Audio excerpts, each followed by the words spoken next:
All right, Brovin. You did a really good job. I want to emphasize that with you again. You did a really good job. You're welcome. Now, there's a way you can make your link tree look a little better. And before we move forward, I want you to do that.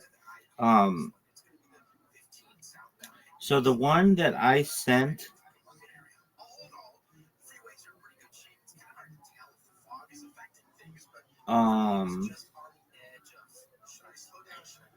let's see here. You sent it to me in Discord. Maybe. Yeah. Okay. So you have all the icons there. That's all really good. I'm going to send you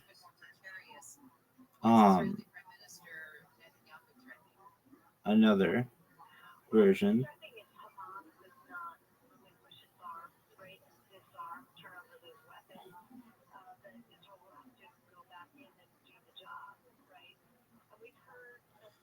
Okay, so the link that I just sent you, I want you to see that the screenshot or the links are like vertically, not just all really small icons. They're vertically, and I want you to put yours vertically. Yeah, exactly, 100%. It's just too small. It's too small right now, and if somebody doesn't recognize one of the icons, they're not going to know what it is. But if you say Reddit, Imager, Twitter or X, YouTube, it's much more pleasing to the eye. So once you get that done, great. Another thing, maybe add some color to it. It's just plain white right now, which is okay, but it's a little bland. Give it some color. Excellent. And then you come back and we've got lots to help you. Okay, you're doing really well. Excellent. We'll see you soon, my man.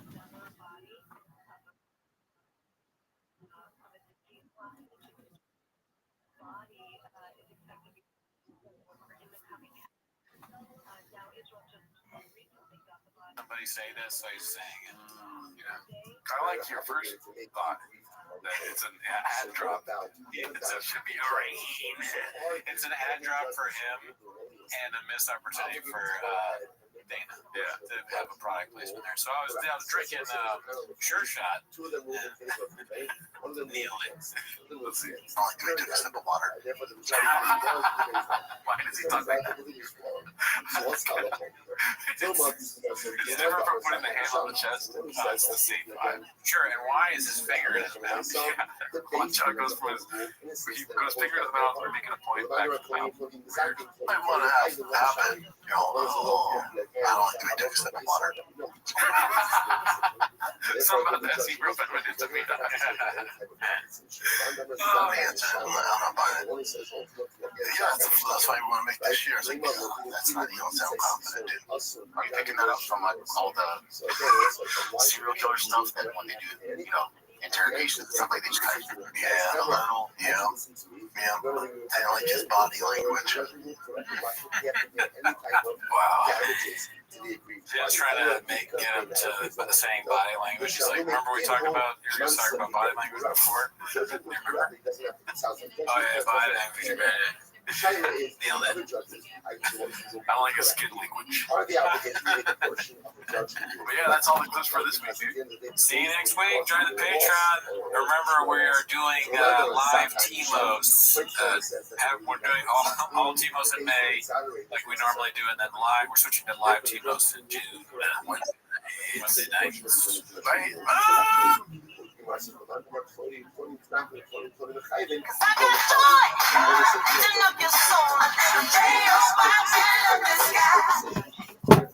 judges who rule erroneously are obligated to pay, and they're only obligated to pay their portion. But they're not obligated to pay the portion of the judge who ruled correctly. And the judge who ruled correctly is also not obligated to pay because he ruled correctly. But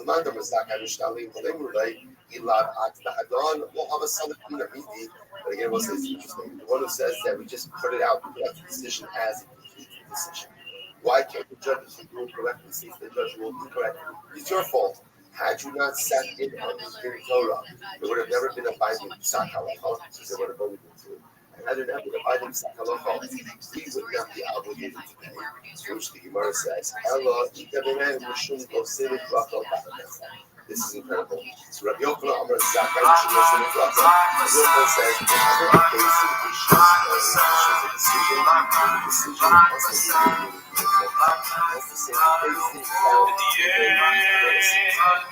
of the sea,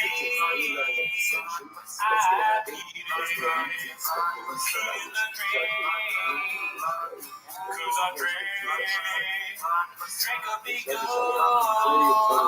When I went asked me, I told him no, never be the same, never be the same. One day, when you can hear Mama try to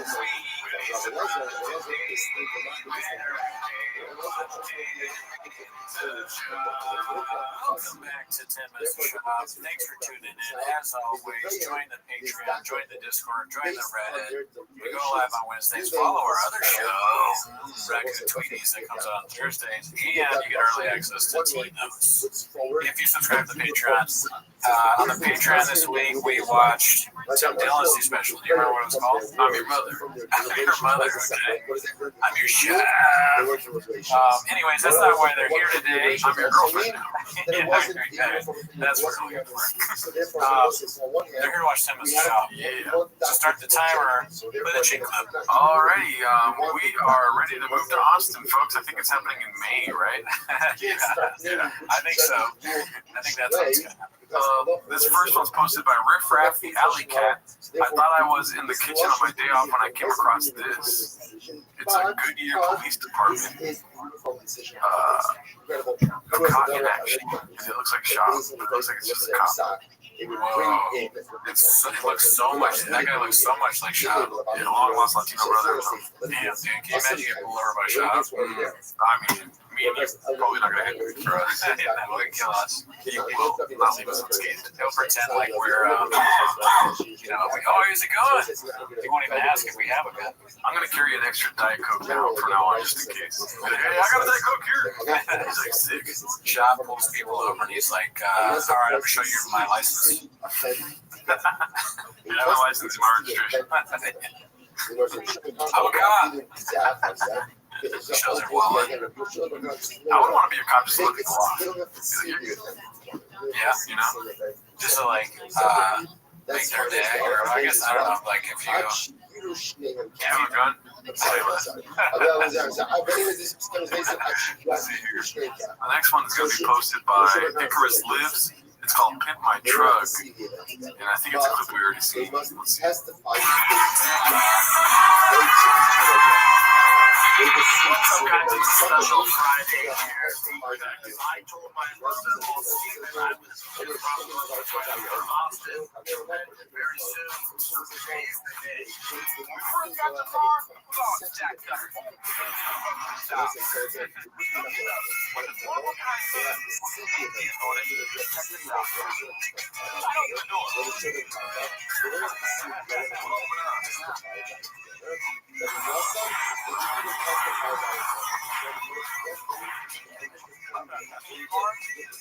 Look out. activity is active in a niche for new implants. You can notify the local police department.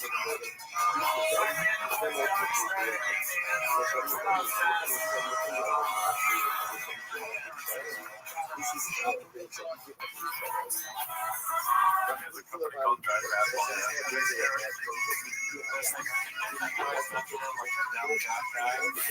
That guy from Get My Ride, I'm really cool shop thing. I met that guy. Oh, yeah. He's like, I got a shop shoot right now. But I really met him. I met him like he came and I was working this ice cream truck. There's something wrong with it. This restaurant came to fix it. You're the guy on Get My Ride. Yes. You're the guy that makes too much time. Let's see. The next one's posted by Brandon Shop Brand. People who sold a couple of things house. That's the house that he just bought her like a year ago. He sold it, she kind of went into house. I mean, if you're going to be selling,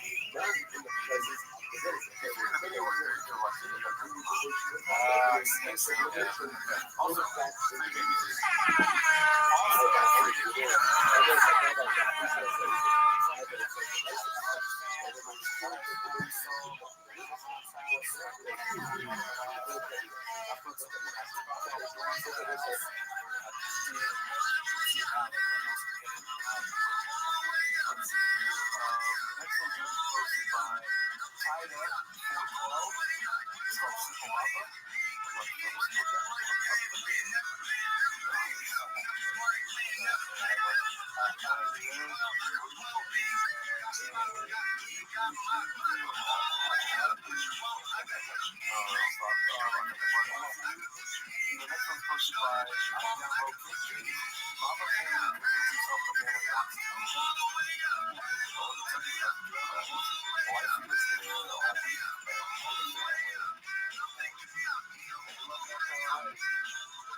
starting to maybe have doubts.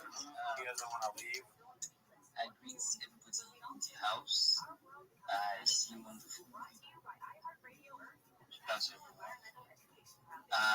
Thanks for coming to this place. Shout out to the Phoenix ecosystem, actually. Thank you so much.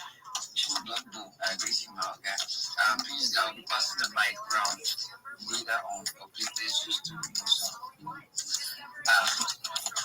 Please, guys, if you have not rejected the space, not wrong and you are wrong at the same time. So you can see a post up on the Jumbotron if you need engagement on any of your posts. Please, one rule is that please do not drop your links if you know you will not stay and if you know you will not engage. Please do not drop your link.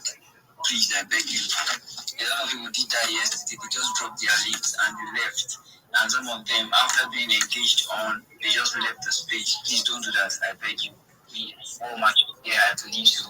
So please, guys, I beg you guys, please, very importantly, let's go and reach this page and tag your active friends, please. Tag your active friends.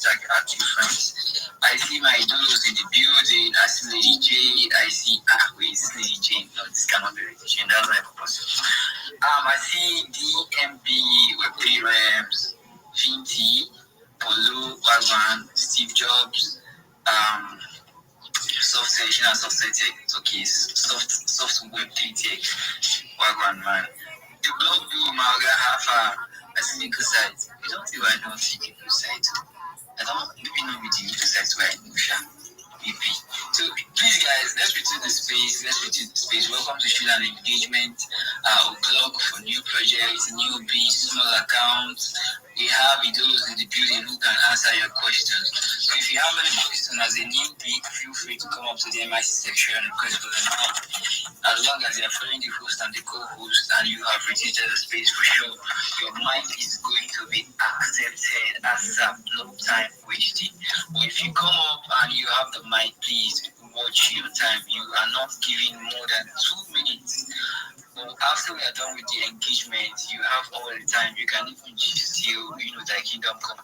But as long as the engagement is on and you have something to say, or you have a project to shoot, probably, or maybe you want to shoot yourself, you are a CM, because trust me, projects are always everywhere, and you don't know where you can meet a dev who is in need of maybe a CM, a writer, a graphics designer. Trust me, no niche is saturated. There's no such thing as saturated for me.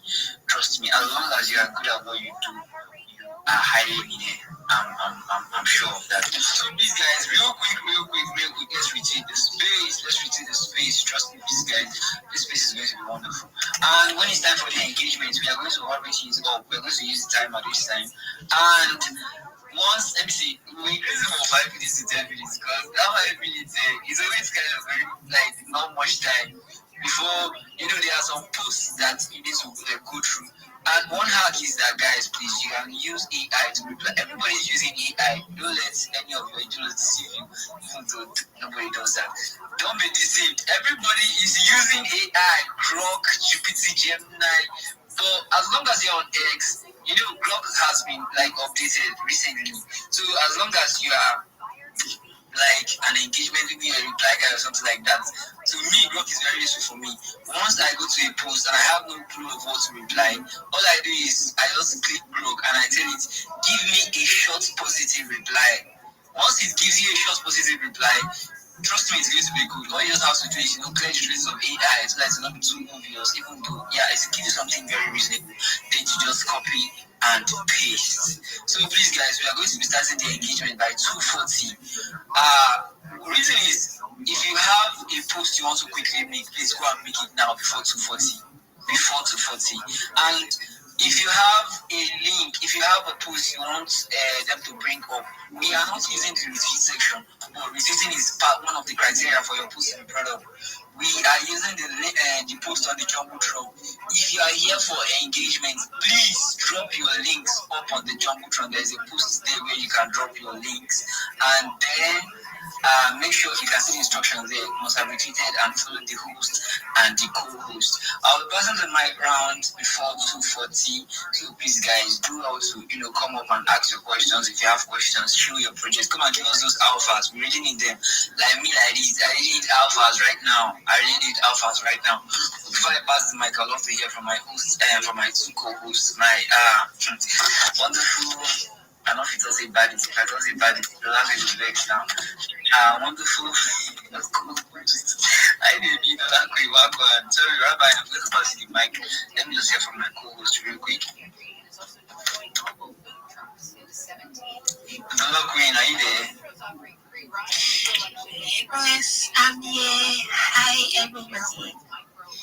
GM to the host, GM to the co-host, GM to the second co-host, GM Big Steve, Finished Ecosystem, Big Wealth, good afternoon, Coco Sweet, Mona, Bumbo, everybody, GM. I'm fine, thank you, Victor. You can find me. Why do I feel like you're breathing heavily? What's wrong? What's happening? Shalabaya. Why the fuck are you breathing heavily? What's going on? Tell me. Hope it's not what I'm thinking. What time? Because you said GMB, well, I see. Anyway, please go and rest. You just finish exercise. Just go and rest like that. I mean, go and rest. You need to rest. Please, you need to rest. I see. My Muna GM Mama Wagwan. The money we just go share for space as the inspector. Don't worry. If you get mic, you go give us what's the update. Yeah, Ferocity, how far you did here?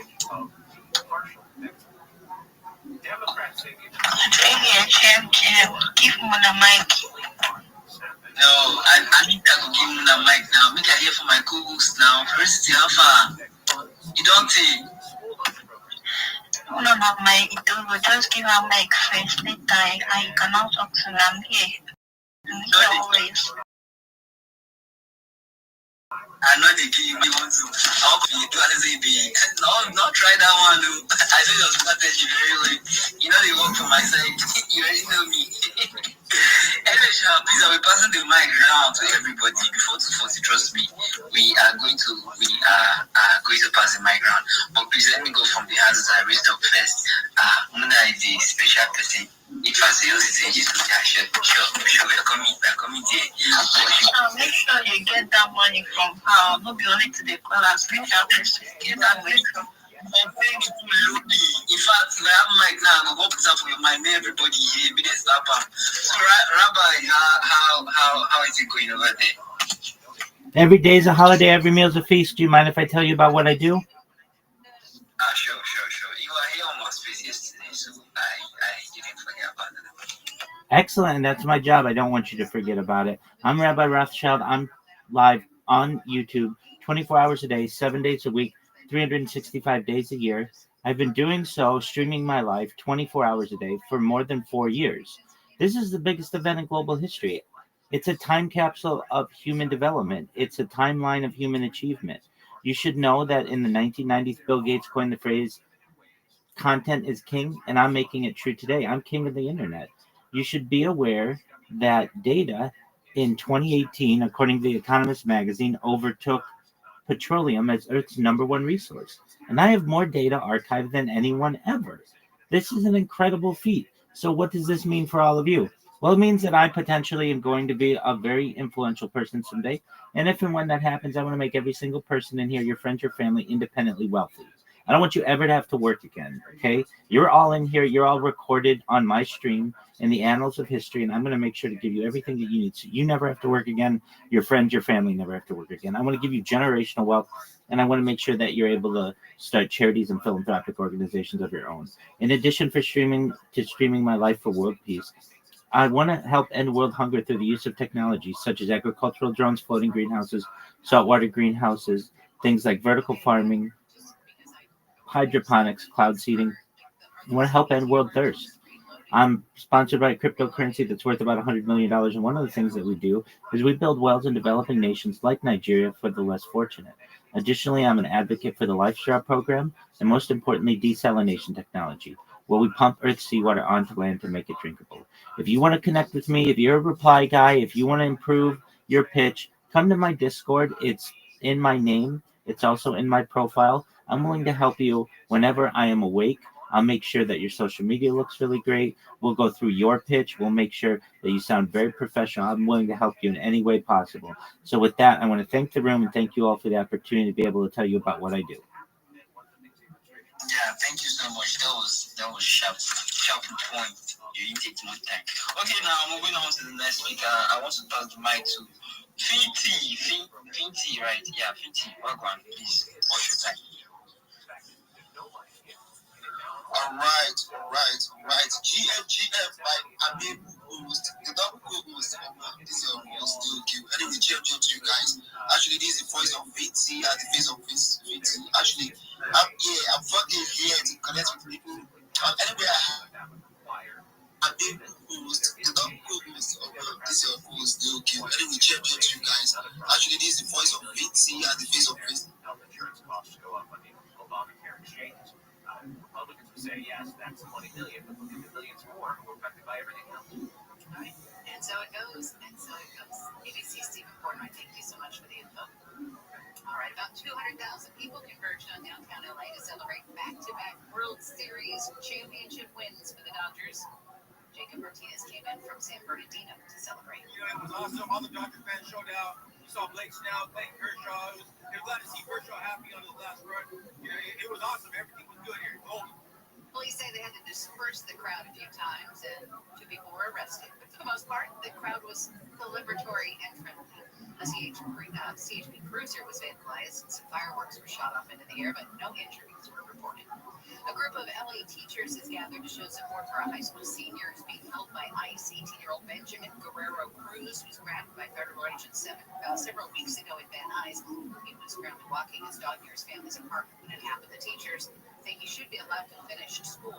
Homeland Security says he overstayed his visa after he moved here from Chile. In Investigators in San Bernardino say the mother of missing 9-year-old Melody Buzzard switched the license plates of her rental car from California plates to New York plates on a road trip to Nebraska and back. Melody left with her mom on that trip, but there was no sign of Melody when her mother returned. Raquel Zick is with the Santa Barbara County Sheriff's Office. Raquel Zick with the Santa Barbara County Sheriff's Office. The indications are that the license plate was switched to avoid detection. We don't have any other plausible reason. New surveillance images also now show investigators that Melody was alive with her mom on October 9th near the Colorado-Utah border. Honey, I gotta leave right now and get on their trail. No, I'm coming. I want to go on a 7 o'clock flight. 3-time Oscar nominee Diane Ladd has died. Her death was announced by her daughter, actress Laura Dern, who in a statement said, "My amazing hero and my profound gift of a mother, Diane Ladd, asked with me beside her in her home in Anaheim." Ladd earned an Oscar nomination co-starring with her daughter Lori in Wild at Heart. Actress Diane Ladd died yesterday. She was 89 years old. When we come back, on my trip to Oregon, I wanted to check out downtown Portland for myself. Of course, Portland's been in the headlines a lot. The fight continues over whether the National Guard can go in. And since I've talked about how that beautiful little city's been destroyed by years of protests and the lack of law enforcement, I wanted to go check it out. So we did. Also, note to self, never plan a trip out of town around the time that the Dodgers might win World Series. That's coming up next. Southland weather at KFI, partly cloudy, after morning with low clouds and thick fog. Highs around 70 at the beaches, low mid 70s for Metro LA and Lindo Sea, mid 70s in the valleys, 70s to low 80s for the IE, 60s to mid 70s in the Antelope Valley. Drizzle possible overnight tomorrow morning, then partly cloudy in the mid 70s. Warming up Thursday and Friday. 61 now at Garden Grove, 61 at Huntington Beach. We're going to crash in South LA on the 105. Folks, we have so much athleticism here. It's going to be difficult for me to even have the discussion of athleticism. This would be like if the founder of Converse had sex with Bill Knight.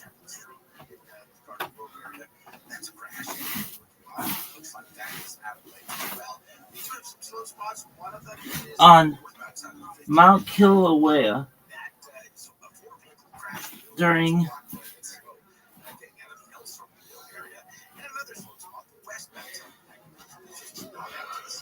an eclipse after having just snow skied and water skied in the same fucking day. This would be like if Tanya Harding had sex with Yogi Berra on the 50-yard line of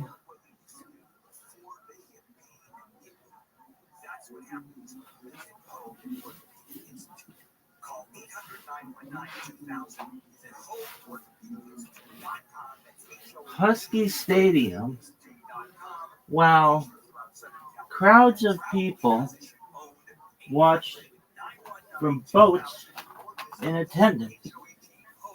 This would be like if Arnold Palmer had sex with Nadia Comaneci in McCovey Cove after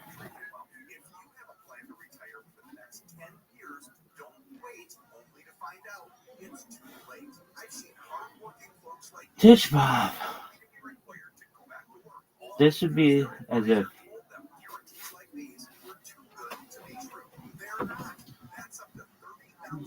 Annika Sorensen had sex with Chi Rodriguez. No. Yes. While playing mahjong at Shanghai at Beijing's Nest. This would be as if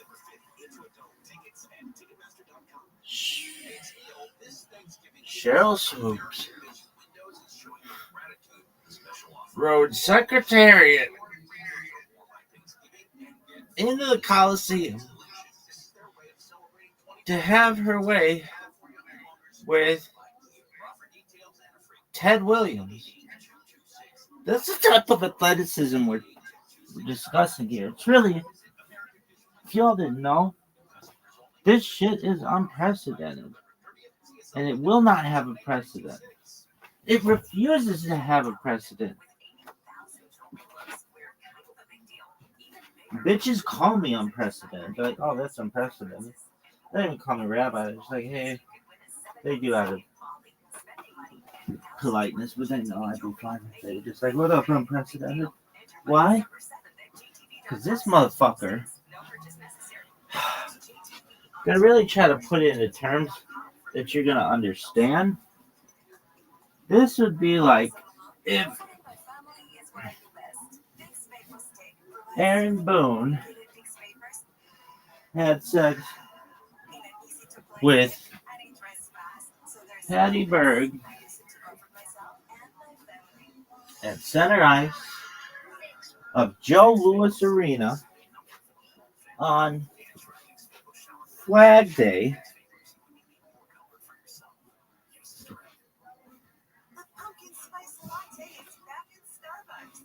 while wearing the Cincinnati Bengals alternate white uniforms. This would be as if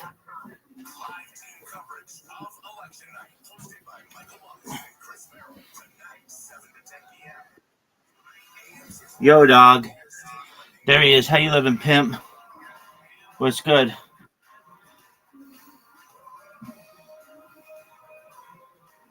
You ready for me to check it? Okay, sir. Just one moment.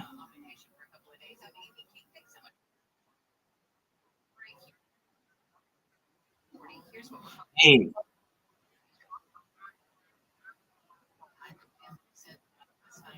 Okay, I don't want you to have to do that. Hey, hey, this is good. Now, my question is,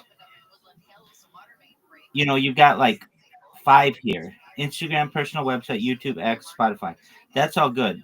Why don't you have ones for YouTube and your email and Telegram and Threads and Pinterest and LinkedIn? Like, why don't you have them all listed? I see that they're at the bottom. I get that. But why don't you have them all so that they're all those little rectangles?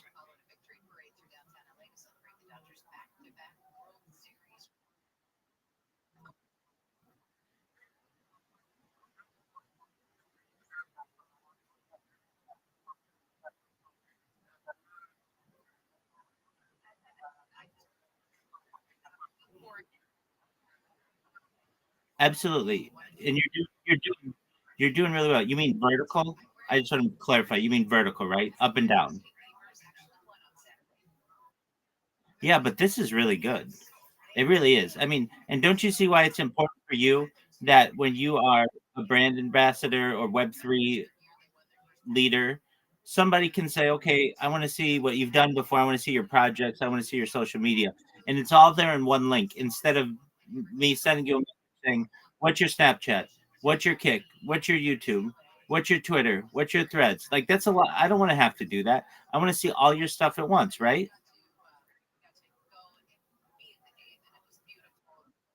Excellent. Okay. So when you're done with this, what we're going to do, do you know how to make memes? Okay. How do you do it?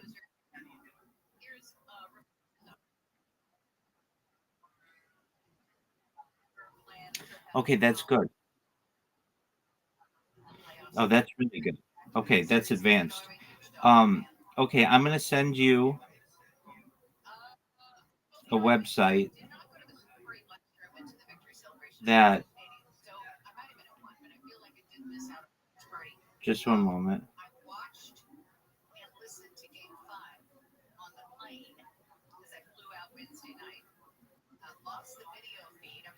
So you don't necessarily, gifts are great and they're more advanced, but I want you, if you have a chance, go to the website that I just sent you, and after we've got your link tree done, we'll get your, we'll do just like a brief overview of how to make memes, which I know you already know, but that website that I just sent you allows you to make memes really quickly.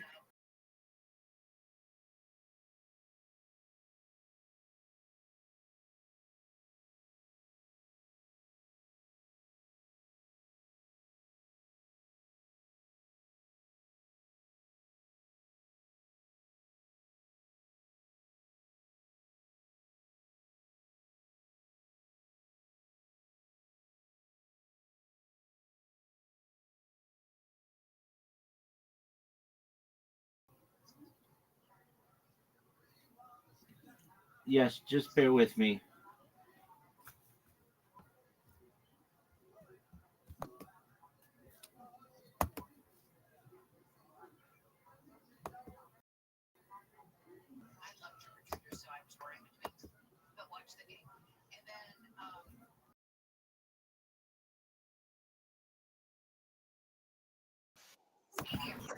Apologies. Apologies, I had to reset my device.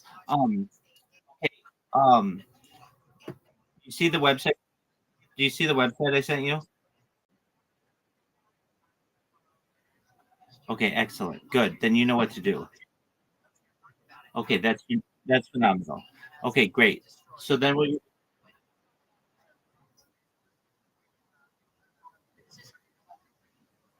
that's okay. That's okay. That's okay. We're gonna get it so that you. I see them. They're good. But here's the thing with them, and we're gonna improve on them. We don't know who made them. I could share these all over the internet, and I don't know who made them. You know what I mean?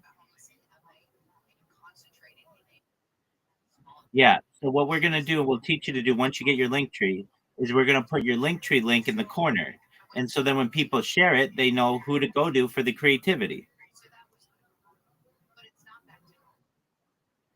Excellent. You're doing really well. I'm gonna tell you what. I get a lot of people who come in here and they're like, "Oh, I'm done. I'm done. I'm done." And it's like you haven't done three or four. You've done no more than three or four different social medias.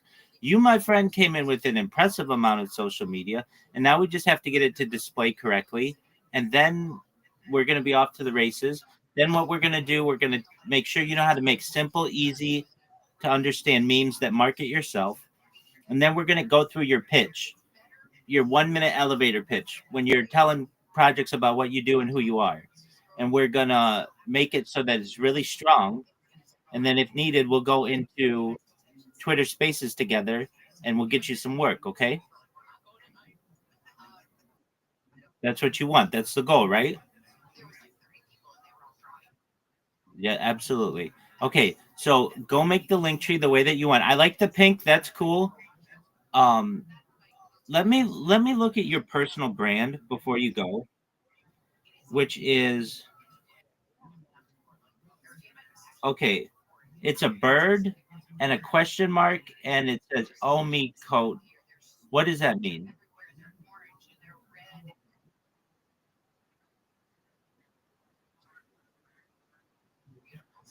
Oh, okay, but I understand, but you're not going to be using that meme coin in 10 years. You want something that represents you, right?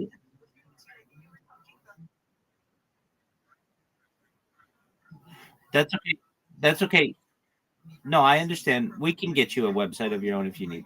But right now, you should also have a personal logo that tells people this is you. You get what I'm saying?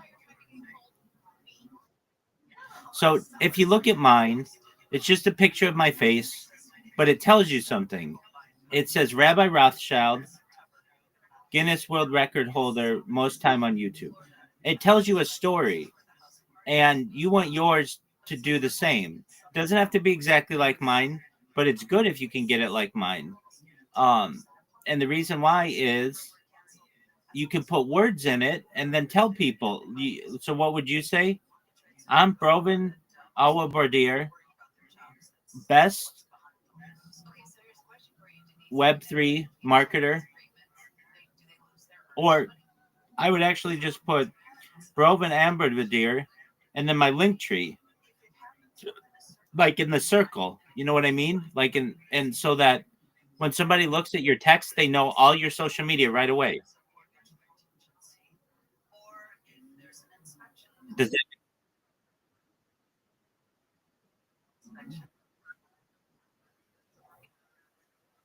Yeah, no, I know, I know. We're just planning here.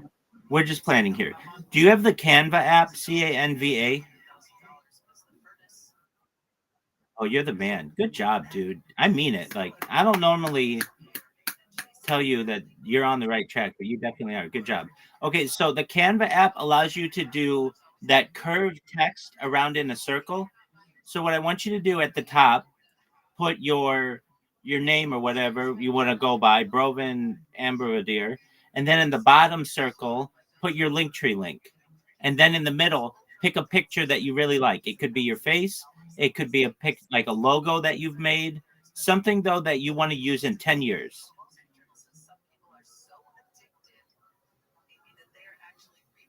Makes sense because the current meme the current meme coin avatar that you're using or profile picture, I really can't tell what it is, and it doesn't represent you. It represents a meme coin that you might not be working with in 10 years. We're going to make you a very strong marketer, okay? How do you say your name? Okay, why do you have two V's instead of a W?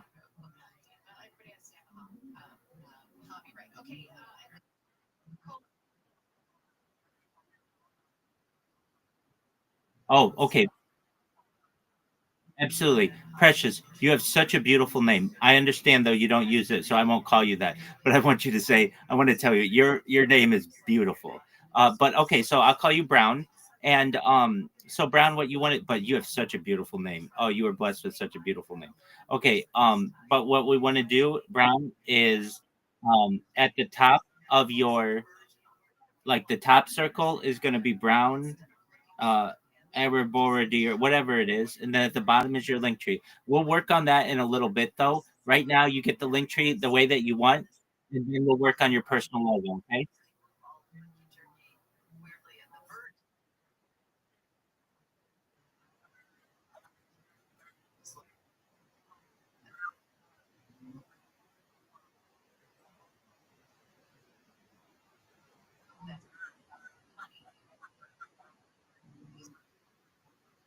Excellent. Okay, well then you go do that, and then when you're done, come back here and we'll go through it, okay?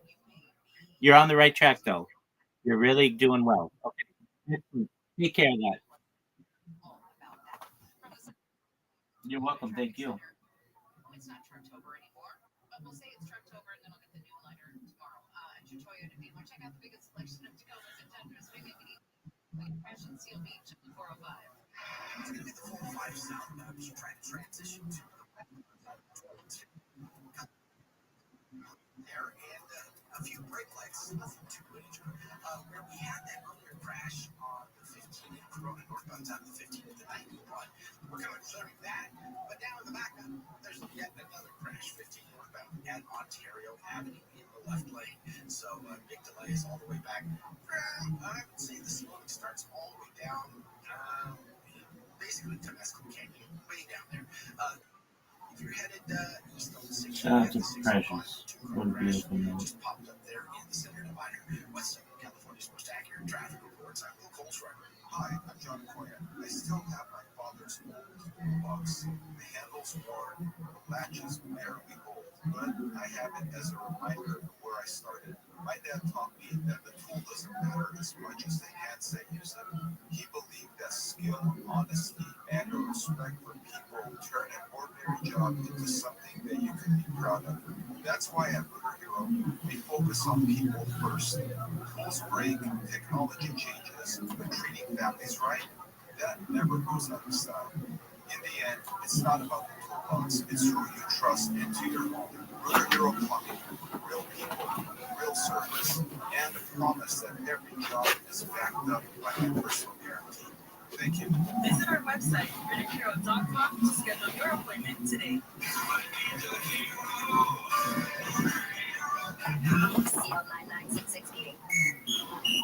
Brought to you by Novartis, founding partner of iHeartRadio Sports Network. A handful of top NCAA women's basketball teams tip off their seasons today, including defending champions and preseason number 1 UConn, taking on number 20 Louisville at the U.S. Naval Academy. Husky the running back despite the departure of superstar Paige Beckers. Another top matchup is the number 9 NC State hosting number 8 Tennessee. For more women's sports stories, subscribe to Get with Sarah Spain on Google Podcasts. We recognize the importance of dreaming big and achieving more. iHeart Women's Sports Network is brought to you by Novartis, makers of Kisqali Ribociclib, supporting all women who strive for more in sports and in life. This report is sponsored by Lowe's. Lowe's knows Sundays hit different when you earn them. So we're helping you with deals on no-brainers like Scott's and Boss Cobalt and Trex Stacking. So get the Lowe's, get it done, and earn your Sunday. Lowe's, official partner of the NFL. I was out there kind of raising myself, paying the bills, man. And it was just like hustle.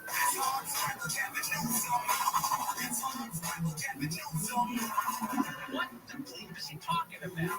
He wasn't some poor, struggling kid from the wrong side of the tracks. John Cobelt. His dad handled the Desmond Spaghetti family. Straight from the streets of the Kenny Villa. It's an independent, restricted commission killer. This afternoon at 1 on KFI AM 640. She will say anything, anywhere to anybody. Clean, filtered water is so important. Virtually everyone I know either has a filter system or drinks bottled water. Pretty expensive stuff. I have a filter system, and that's the Life Source Whole House Water Filtration System. Water is filtered from outside the house. My filters are in the garage. Coming in, every faucet, every tap in the house produces this utterly delicious water. Call the Life Source Water California factory at 800-WATER-99. Visit LifeSourceWater.com. Warranty limitations apply. That's 800-WATER-99. Visit LifeSourceWater.com. Decisions determine results. So which path do I want to take? Help people in need, stand on the sidelines and watch, worry about how to pay for school or have my education paid for, push myself and learn new skills, stay the same. My decision is to serve part-time with the Army National Guard, and my results will be life-changing. What will you decide? Go to NationalGuard.com to learn more about part-time service. Sponsored by the California Army National Guard, aired by the California Broadcasters. My uncontrollable movements called TD, tardive dyskinesia, felt embarrassing. I felt like disconnecting. I asked my doctor about treating my TD and learned about Ingrezza, valbenazine capsules, a prescription medicine clinically proven for reducing TD in adults. That's always one capsule, once daily, and number 1 prescribed. People taking Ingrezza can stay on most mental health meds. Ingrezza can cause depression, suicidal thoughts, or actions in patients with Huntington's disease. Call your doctor if you become depressed, have sudden behavior, or mood changes, or suicidal thoughts. Don't take Ingrezza if allergic. Serious side effects may include allergic reactions like sudden, potentially fatal swelling in hives and sleepiness. The most common side effect may have heart rhythm problems. Know how Ingrezza affects you before operating a car or dangerous machinery. Report fever, stiff muscles, or problems thinking. Disease might be life-threatening. Shaking, stiffness, drooling, and trouble with moving or balance may occur. Take control by asking your doctor about Ingrezza. Learn more at Ingrezza.com. That's INGREZZA.com. Yeah, no, man. Tickets are on sale now for the 40th annual Rock and Roll Hall of Fame induction ceremony November 8th at Peacock Theater. Celebrate Outcasts, Pepper, and the class of 2025 inductees with special guests Doja Cat, J.I.D., Killer Mike, Missy Elliott, Questlove, Maxwell, Ray, and more. Be a part of music's highest honor. Tickets on sale now at AXS.com. An official message from Medicare. Medicare plans change from one year to the next. And this year, it's important for you to review your current coverage and compare all your options during Medicare open enrollment. Compare health plans, drug coverage, and costs. See if you can save some money. And don't forget to make sure your drugs are covered. Open enrollment ends December 7th. Visit Medicare.gov or call 1-800-MEDICARE. Paid for for by the U.S. Department of Health and Human Services. As a mom, comforting my family is what I do best. Vicks Vapor Stick provides soothing mom-medicated Vicks Vapors in an easy-to-apply stick, and it dries fast, so there's no mess. I use it to comfort myself and my family. Thanks, Mom. Vicks Vapor Stick, soothing comfort for the whole family. And try Vicks Vapor Shower Max for sticky Vicks Vapors. You need more comfort for yourself. Use this directed. Portions of the following program will be recorded. KFI, AM 640, more stimulating talk. On the next Bill Hemmel show, enjoy Apple CarPlay while you can. GM says they're creating a better way for you to connect to your car with their new software. That's coming up after 7 o'clock today on the next Hemmel show. And so minus myself every day. It's 5:55 on your wake-up call. I'm Amy King. Here's what we're following in the TMI 24-hour newsroom. The man from Riverside County who pleaded guilty to killing his 7-month-old baby boy has been sentenced to 25 years to life in prison. Jake Haro had falsely claimed, along with his wife, little Emmanuel, had been kidnapped. Others pleaded not guilty. The little boy's body has not been found. For those who want to vote in California's special election for Cal 15, but haven't registered, you can still vote. Same-day registration allows eligible citizens. That's great place he's built, everything, the whole studio and all the stuff. Yeah, but watching Tim Dillon's specials filmed in the Mothership gave me hope for Ringo Poppy too. Oh yeah? Yeah. Yeah. The Mothership, that would be a great location. Yeah. That would be something. Brendan Schaub at the Mothership. David Lucas did it. He sucks. Why not Brendan Schaub? He's a way bigger name. He should film a third special. You're right. Right. How's he even fit in that thing? Yeah. With his crowds, dude. All the fucking Proud Boys and woke people and cops from Harley Davidson. Who are the people that drive Harleys? Hell's Angels. Hell's Angels, right? All them, dude? Yeah. I mean, you're making a joke out of it, but honestly, business-wise, right? Right. Best decision for him to make is to make another special. He's trying everything else. Pizza show, fucking trying to bikes. Yeah. What else? Cowboys. He's a cop now? Dude, the one thing everyone wants is another special. Yeah, there's going to be a lot of views, Danny, if he just puts it out. Yeah. Plus, like, this podcast, like, he's tired. It seems like he's tired and doesn't want to be there. Yeah, I mean, we're moving. It's almost happening. They love it. Yeah. It's like on his phone. Writing bits. His own show. He's like, yeah. What else do you got? There's no one there. Yeah. Well, that's interesting. What's interesting? You're talking about your show. All right, we're done, right? Cool. Dude, in a couple weeks he's going to be like, I never stopped writing jokes for stand-up. and that's going to slowly start the whole, going up at the Mothership. Yeah, he's going to be like, I'm just like Rodney Dangergreen, dude. I'm back, dude. I'm like Rodney Dangerhouse. He confuses, because he's bought a house with the fucking... Alrighty, let's see what else we got here. The next one is going to be posted by Dazzling Rabbit 633. I'm getting more and more convinced Rinks will leave Bappa soon. Just in the green room with a couple of murderers. Because he's happy that he's next to Tony and another murderer. Yeah, I don't know. I mean, I wonder what those shows are like. Is he crushing out there? Probably. He's Brian Callen, so. Yeah. Slow motion crushing. So in this room, as if he doubled up the funny, you think? Yeah. Definitely, yeah. Definitely. Right. I mean, he'll keep you busy. Oh, yeah. Yeah. He wants to squeeze you. Just make sure there's enough stools on stage. 3 stools. This has got to stop. 3 stools? I'm going to keep you busy. Let's see here. This is posted by Inner Attorney. Yikes, things got dicey. B. Rogan has not been able to shake the slang and dick allegations. Yeah, so I have not seen anything from this podcast. Oh, yeah, me neither. Let's see. Relationship and the willingness also to not pursue any other women. How do you understand? How does that make itself manifest in your life? I mean, I presume that you had opportunities of all sorts. I presume you do as well. In principle, I suppose they don't seem to come to me in a sense. Character. Back in the day, guys like you would be banging their grad students. Not guys like you, but guys in your position. Yeah. Well, there were guys. Wasn't that always the thing? This is fascinating aspect of I seem to shut that off pretty much at the beginning of the game. Well, to slap pussy out of my face, left and right. I'm a lot like Shannon Sharp. I choke women. I got in trouble the other day because I messaged an OnlyFans woman who turned out to be a scam, but she didn't make her bed. Ryan Tony Bugsby. Tony Bugsby and his horse. I was caught up in it, but Joey, I wanted to know how you deny pussies because you have sugar in your tank, Joe. How do I? Well, really, I'm high most of the day. I take a lot of Benzos, so I don't really even see a difference between men and women. I'm so tired most of the time. I'm on drugs, Joe Rogan. They seem to have completely stopped that. Like, if you go back to Feynman and Oppenheimer, They avoided the question, dude. Yeah, no, you didn't answer. I mean, dude, give it up for this chef right here, dude. Look at this. 9%. He's like, I gotta clip this. A low battery mode. No, the chefs don't care, dude. They will lose their phone. Give it up, dude.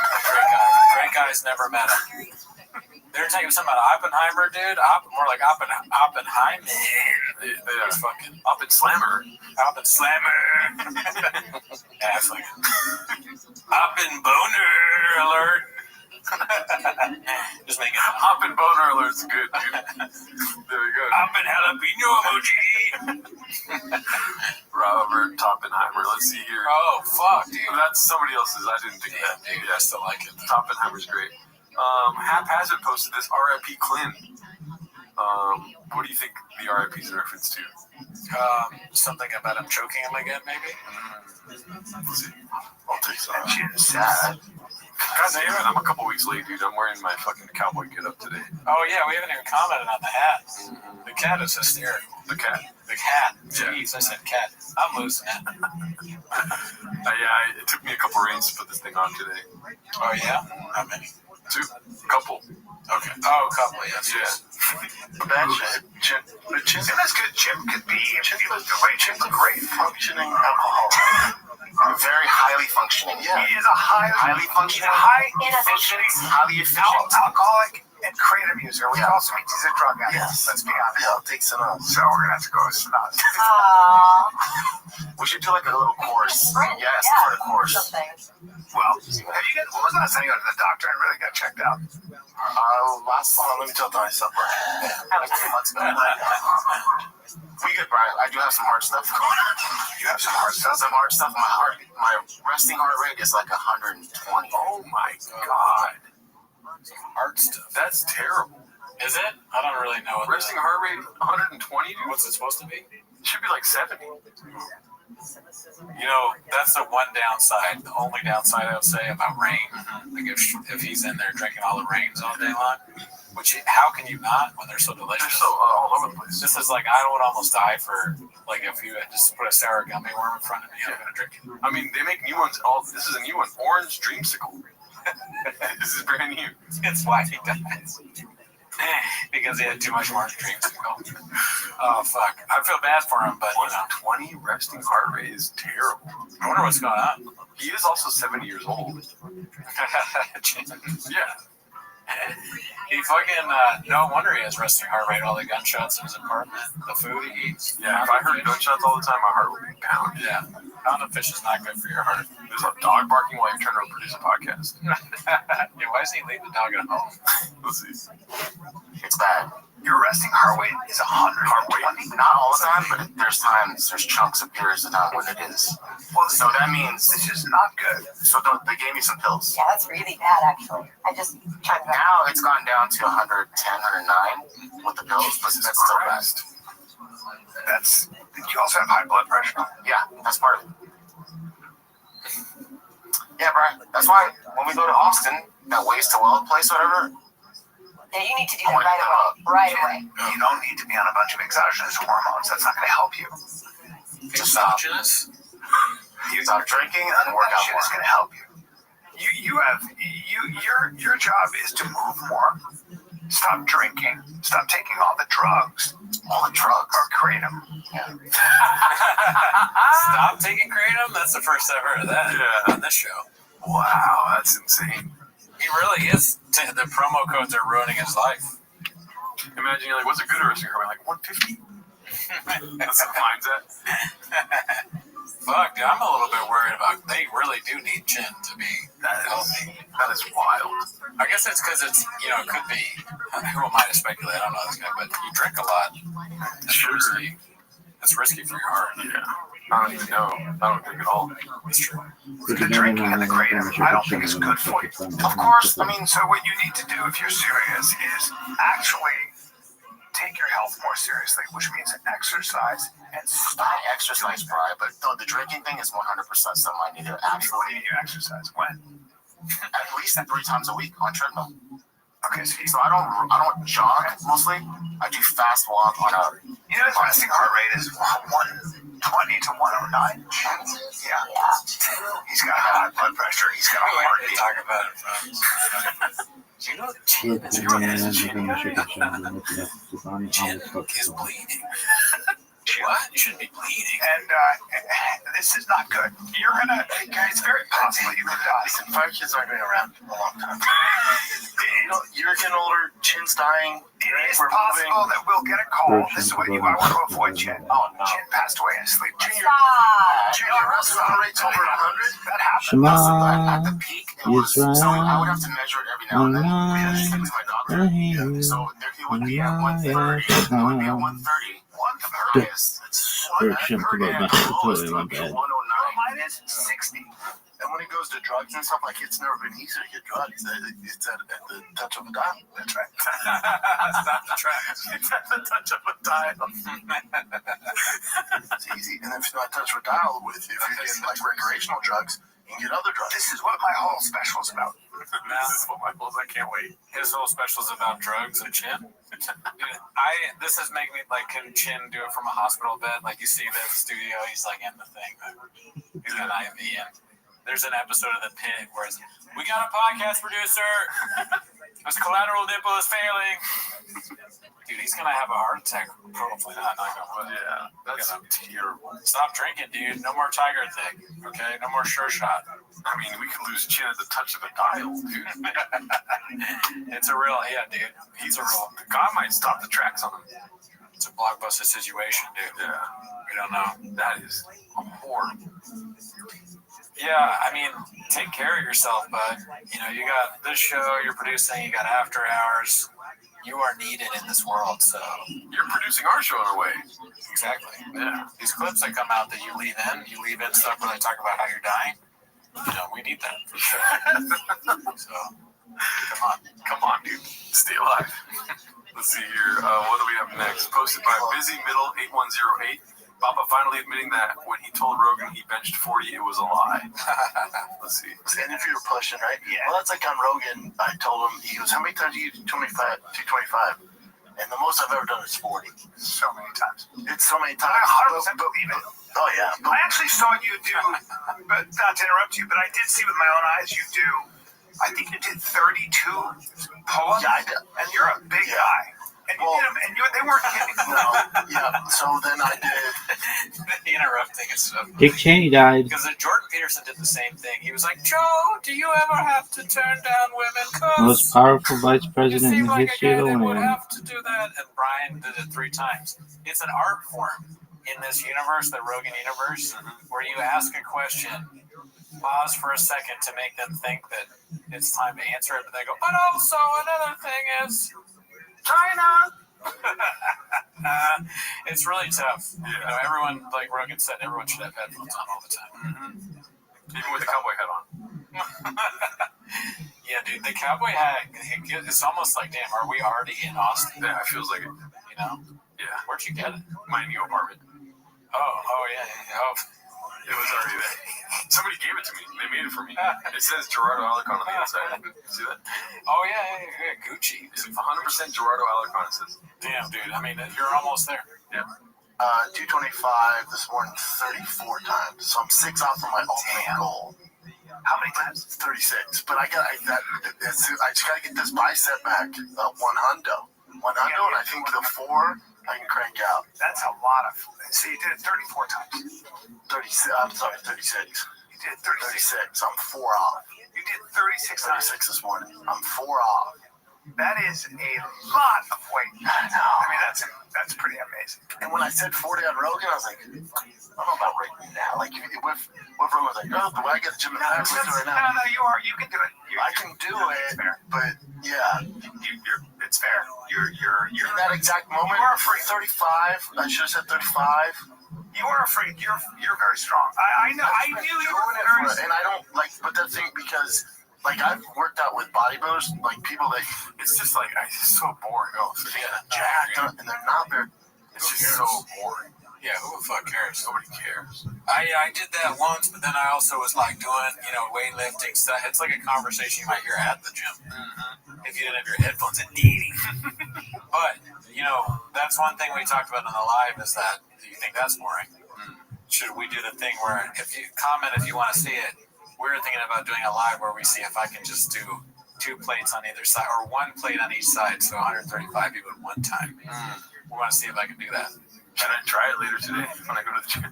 You, yeah. No spotter, because it's gay. No, you gotta have it. No, it's gay. You're right. Shaw said it's gay. That was fine. But maybe I should text Mark to get involved. Maybe we do that. What do you guys think? Comment if you want me to lift 135 one time and see if I can do it. All right, let's see. This looks like, what's his name? Robert Goodell or something like that? That's right. Don't know who to axe posted this 2025 NFL draft update. Buffalo Bills shocked the world. Shoot for the moon, land on the stars, dude. I wonder what Job would do if you put Redect on his jersey. Oh, would he even know? Probably not. He'd be like, man, this is a cool way to spell my name. On number 1, sick. Is this a promo code? The jersey is this. He's offers to pay for the jersey. How much do you want for this? It's a good AI. Let's see here. This one's posted by Shoeless Von Erich. Thief for Sufferland's new merch shop. Oh, fuck. Anti-Electric Car Club. TRX giveaway drops May 1st. Oh, shit. We might need this. That's the biggest one yet. Let's see. Oh, skull with lightning bolts coming. That's all they put in the Google search, and it was the exact same thing. Just flipped. Yeah, they got a guy Google search this shit and then just use that. Yeah. The Photoshop approach. Wow. All right, let's see here. This is posted by Wonderful Salary 5432. Theo just figuring it out still. I mean, it's so funny that you could look up Theo figuring it out, and it'll be so many posts. Yeah, just all these great accomplishments are like big deals, like Ben Affleck's biggest movie star probably, or one of. I mean, great podcast guest. I haven't heard this episode yet, but it's in my queue. I bet it's good. I like Ben Affleck. It'd be interesting to hear what he has to say to Theo Von and what crazy shit Theo says to him. Or as like Burton Slicler says it, Ben Affleck. Is that how he's? Oh man. Let's see here. Posted by, I hate that I know all this. Posted by Brownie5599. This is too good to be true. Old Pig West standing next to 7-foot monsters. Oh my god. Oh yeah. So he's short, right? I guess so. I remember back when he was on it, we didn't know who he was yet before he had his own separate. He was just some guy from prison that had like a workout or something. He's like, yeah, that's how you get jacked. I used to do that. 100% facts. I went to prison. Had a cappuccino in there. Brian's like, you two are amazing specimens of men. I keep you busy. We did the whole podcast just now. We've only seen 1 second of it. I bet you what we just did is exactly what they do. Copy paste, copy paste, copy paste. Yeah. Let's see here. Hard look in the mirror. Posted by TERP Inclusive. Posted this. Baba. Redacted. Oh my god, I never seen this. Oh, it's a TV show. Oh, okay. It's the guy, he goes back in like time or something and different people, and he like fixes their life. Back when we were kids, we used to comic books out of our house. Wow, nice. That's hilarious. Okay. This is posted by Wonderful Salary 5432. The Bills chose Ariel over your boy. Ariel to announce a Buffalo Bills draft pick on day 3 of the NFL draft. Oh my god. I mean, that can't be coincidence, right? No. There's some trolling going on. Yeah, that's amazing. That's great. It's like the subreddit has reached new levels. They're now involved in the NFL draft. That's amazing. They're like, we're homeless. Roger Goodell, before the draft starts, he's like, hold on a second, I have to get on the phone with Haphazard real quick. Just work out some details. So yeah, what do you think? Haphazard's like, you're a little bit late, but I'll still talk to you. Yeah. Let's see here. This was posted by Frank Ducks 82. BJ Penn says CTE isn't real. Will there be repercussions? CTE is fake. BJ Penn. Yeah, right. I kind of followed this when it was happening. I saw the post. Brandon Schaub, Aaron Hernandez. CTE is a way for sports leagues to say expensive athletes in their 30s have brain damage and need to retire and then pay young no-name athletes peanuts. It ain't about the money, it's about the money. Is brain damage real? I'm sure it is. Is punch drunk real? I'm sure it is. Is flash damage real? I'm sure it is.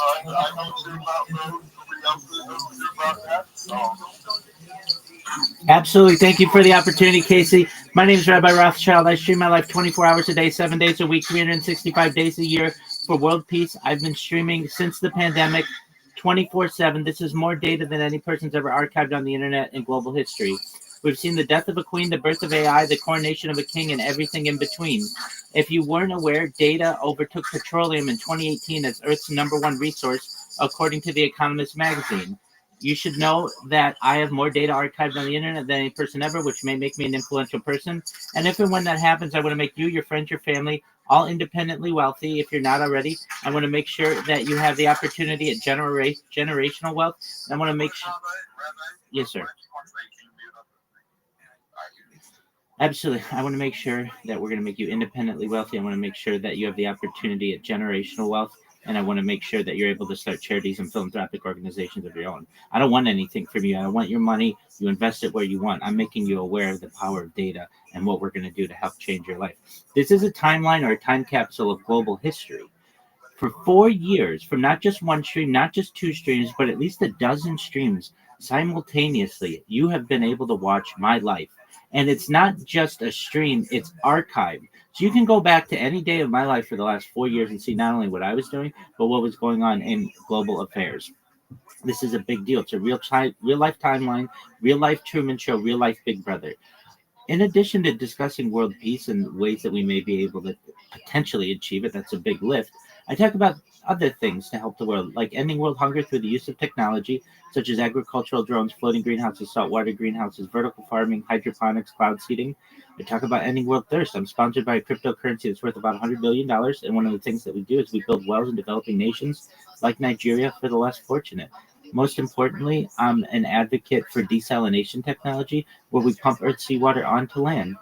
With that, I want to thank everybody for the opportunity to be able to tell you about what I do. If you want to connect with me, I'm live 24/7 in my Discord, which is pretty easy to remember, discord.me/rabbi. The links are in my profile. If you want to see me live on YouTube, you can literally see me live speaking this right now on YouTube. The link is in my profile as well. And just want to really thank Casey and the other hosts for the opportunity to be able to share. Thank you. Hell yeah, dude. That's a beast right there, bro. If y'all want to go watch him on YouTube, definitely go check him out. You can put the tweet up on the Jumbotron if you have some sort of link that you want to, link up there. Definitely do that. Hell yeah, bro. I mean, I know they didn't give you much time to speak in the space, I think, yesterday, but hell yeah, bro. You're always welcome to come up here. You'll show yourself, show what you're working on. I'll definitely tune into one of those YouTube streams. That sounds mad interesting. I mean, nobody really doing it like you, bro. I mean, that's the first time I've ever heard someone talk about it like that on these spaces. I appreciate you coming out here and talking with us. I appreciate the opportunity, and thank you so much. I'll put my link in the Jumbotron, and if anybody needs to connect with me 24/7, I'm live in the Discord. That's more fun than the YouTube because we can't communicate really well aside from typing to each other in the YouTube. Come to my Discord, check me out. It's huge. We've got over 2,300 people in there. If any of you ever need anything from me, more than making you rich and talking about world peace and all those other things, I really mean this. I'm here to be a positive person in your life. I'm here to have an optimistic view on the future, and I want to give people hope. If there's anything I can ever do to support you or what you do, please let me know. Hell yeah, brother. Definitely go check him out. Drop him a follow. Peep the Jumbotron soon. He's gonna throw up his link there. I know I'll be in there at some point today. Yep. Double Infinity. Hell yeah, Double Infinity, the man.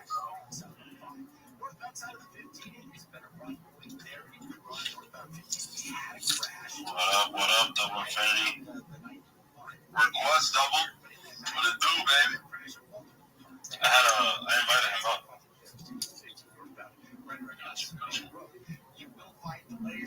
Hey. Yo, what's up, fellas? What's good, brother? How we doing on this fine Tuesday morning? Man, I'm alright. I can't complain, you know. Some of us got it better, some of us got it worse, but I'm here hanging out with you guys, so I'd say I'm doing good then. That's what I'm saying, bro. What you working on? Chill yourself, tell the people that don't know you, what you got going on. I know there's not that many people on here as usual, but we're all ears, we're all ready to hear you speak if you'd like to. Hey, you know what though? And it's this though, for real. It's quality over quantity, man. It's not about the numbers, bro, first of all, and numbers are just lore. People are just lore. Like, I fuck with, like Rothschild said down there. He's here to be a positive light in somebody's life. He's doing so many things. He's just one guy on so many different platforms, reaching so many different people. One guy. That's one guy, bro. And that's what helps push me forward, bro, is I've always just been one guy.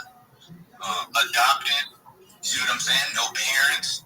Nobody ever wanted me. In the streets, running my whole life.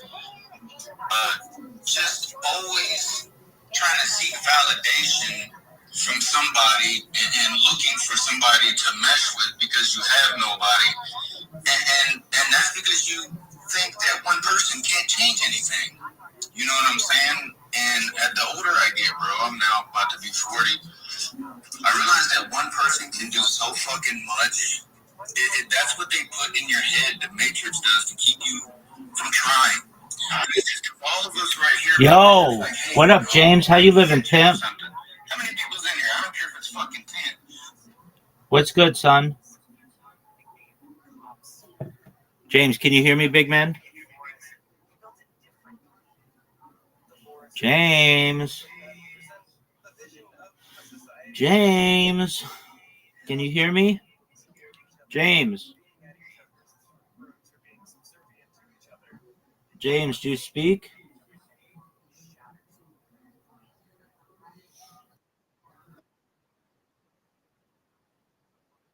Jim, how you living, pimp? What's good?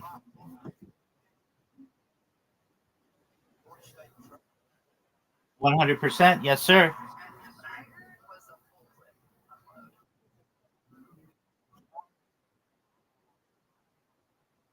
Okay, excellent. What's good? How are you?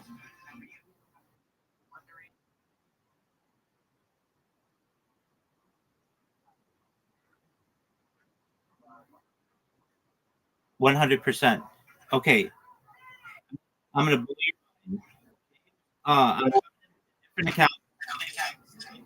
Do you see this account that's in front of my face that I'm waving? You see the account that is in front of my face and I'm waving at it?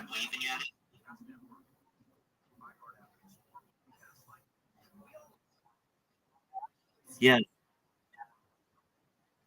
No, you're not waving. You're fine.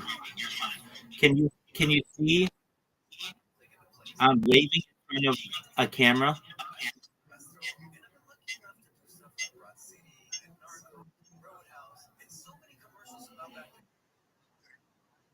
Okay, send me a message to that account.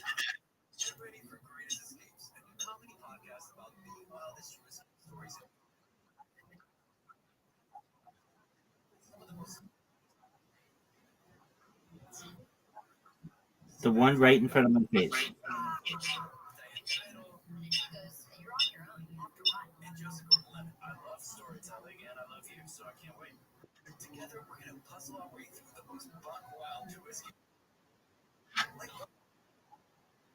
Yes, I can hear you. Send me a message to the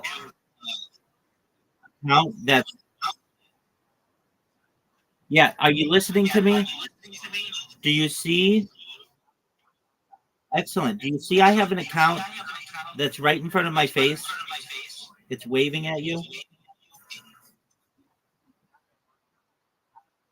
Okay, send me a message to that account. It says Captain. Send me a message to Captain of the.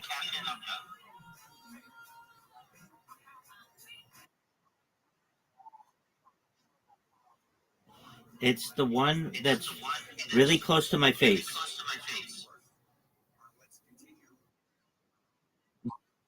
It says Captain. Yes, sir.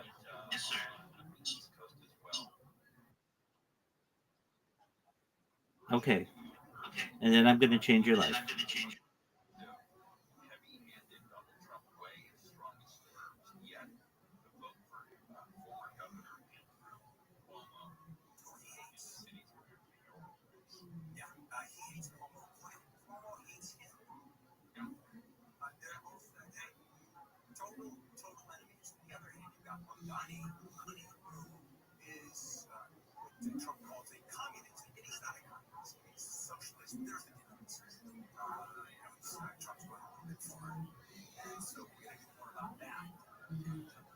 Did you send the message, James?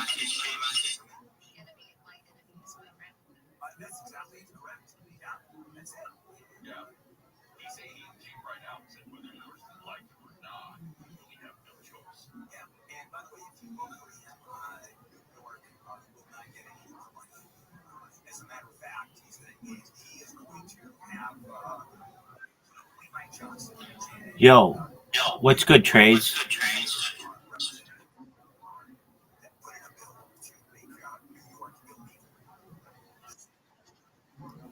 Hey, can you hear me, big dog?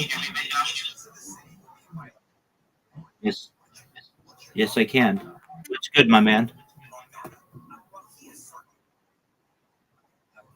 Okay, very well. Trace, did you find out about me from Twitter?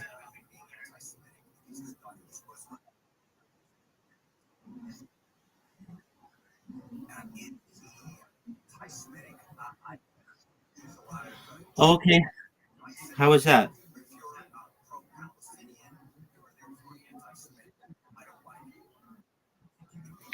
I am talking with my friend James here. What about you?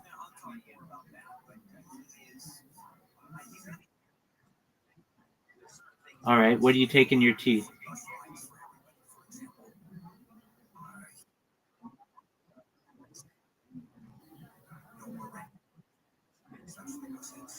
Okay. How is that plain?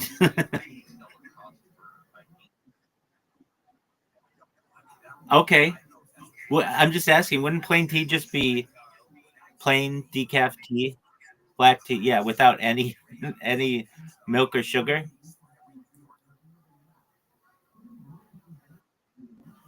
Okay, very well. Do you do Twitter Spaces? No, Twitter Spaces. Do you know what Twitter Spaces are? All right. Well, you should. You should get into it. It's really big time. Um, so it's basically just like Discord, but way more people, and you have like audio calls with like hundreds of people. It's cool. There are a lot of people from the UK there.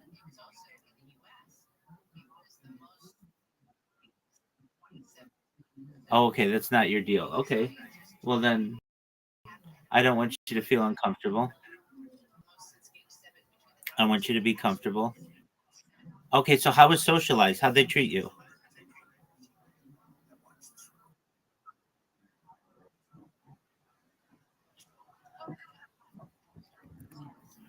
Okay.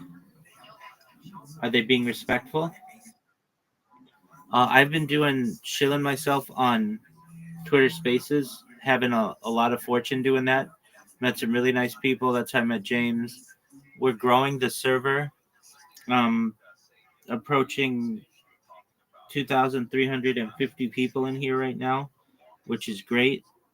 Um, I never thought I'd have that many people in here. It's really hard to get people to join your server. So to get over 2,300 people in here, that's really great. And my plans for today are to chill myself all day in as many of these spaces as possible, tell people about what I do, get them interested in what I do, and then have them join the server.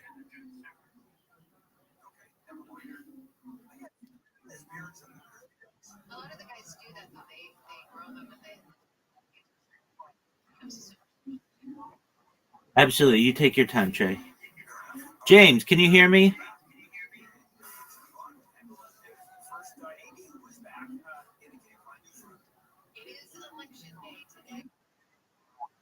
Okay.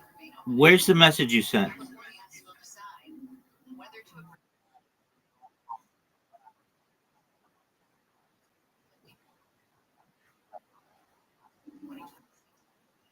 Okay.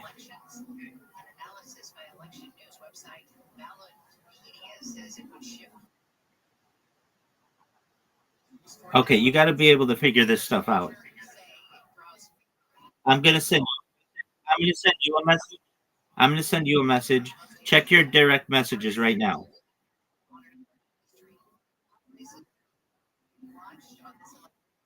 You're welcome.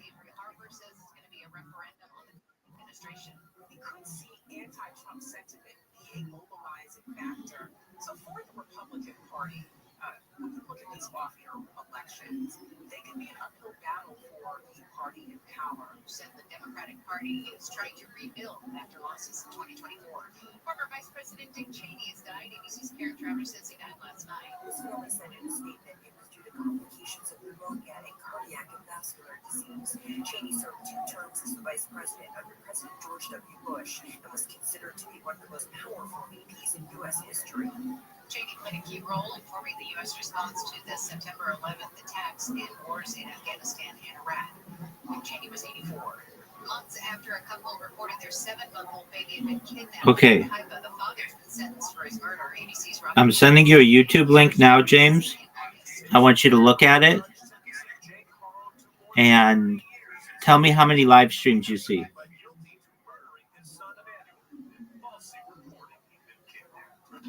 Baby Emmanuel's mother, Rebecca Haro, is also facing charges. In January, a registered sex offender suspected of human trafficking and sexually exploiting a girl has been taken into custody in Riverside. Vice unit detectives have been investigating reports that a girl was being advertised online for sex. They say the girl was believed to have engaged in prostitution in Riverside and LA counties, as well as in Arizona. The man was originally arrested in Phoenix last month before he was brought to Riverside. LA has topped Morgan's list of the top 50 rattiest cities. The rankings are based on the cities with the most calls for road services and homes in August 2024 and August of this year. The company cites year-round warm weather, a booming culinary scene, and dense neighborhoods that offer ample access to food and shelter as factors for LA being in the top spot. Chicago is second, New York third, San Francisco came in fourth. We'll check some trouble in Mid-City next. Yes, sir.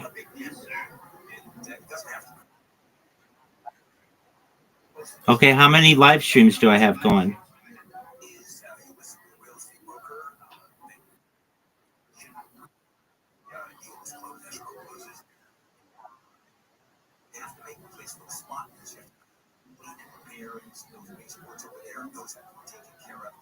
Bottom line is, prospective comes to the house, and your real estate broker says, be there, and the place has to be spotless. No one lives like that. Nobody does. And that will go on for weeks and weeks. Now, you have buyers on.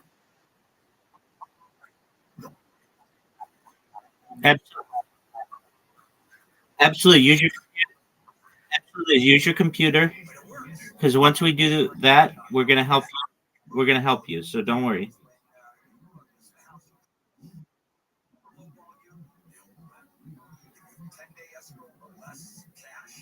That's directbuyers.com and a fair price, as we say. Go to directbuyers.com, call 844-2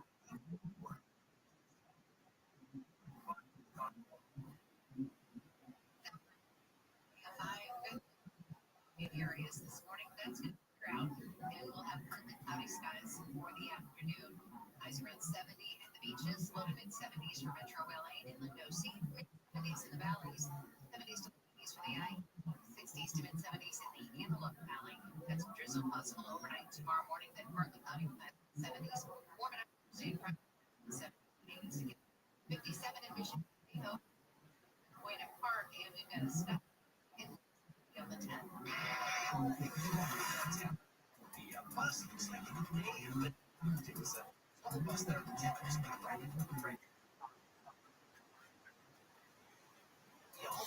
No, no, no, no, no, no. You're not looking. I sent you a link. There are more than just one live stream going. Don't click on the streams. Just count how many live streams you see.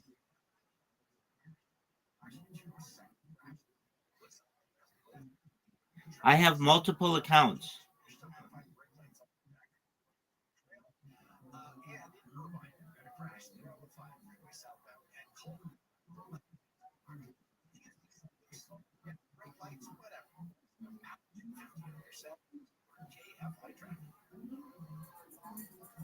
It's complicated these days. That's how people grab their relationship status. When it comes to the latest complexities in your car, it's got really complicated. The experts at stay on top of the latest car technologies, so there's nothing we can't fix. Well, except for a complicated relationship. When it comes to that, you're on your own. Double A, MCU. Check engine light on, we'll check it for free. Why are independent election experts urging Californians to vote yes on Prop 50 this November? It's simple. Donald Trump and extreme Republican politicians are stealing congressional seats across the country, trying to rig the next election and give Trump nearly unchecked power. Prop 50 will put the election back on a level playing field, giving the people. How many? Dog, you are fucking up, man. You need to be smarter than this. Count how many live streams there are that I have. More than 2, dog. Go to the link that I sent you. Count the live streams.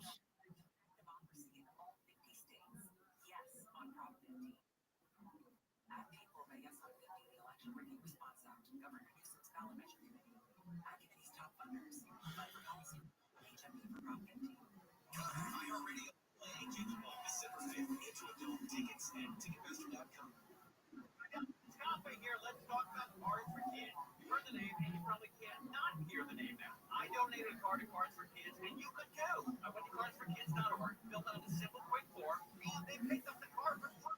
Plus, I got a tax deduction, vacation. The best part, I got to help real kids. They talk with these kids. You can keep ignoring that extra card, or you can make it count. When you make it count, say it with me, Cards for Kids. Cardsforkids.org right now to donate. That's Cards with a K. Thinking about spine or neck surgery for that chronic pain? Stop. Once you go under the knife, there's no going back. Long recovery times, permanent changes, and no guarantee your pain will even improve. But there's a safer, smarter option.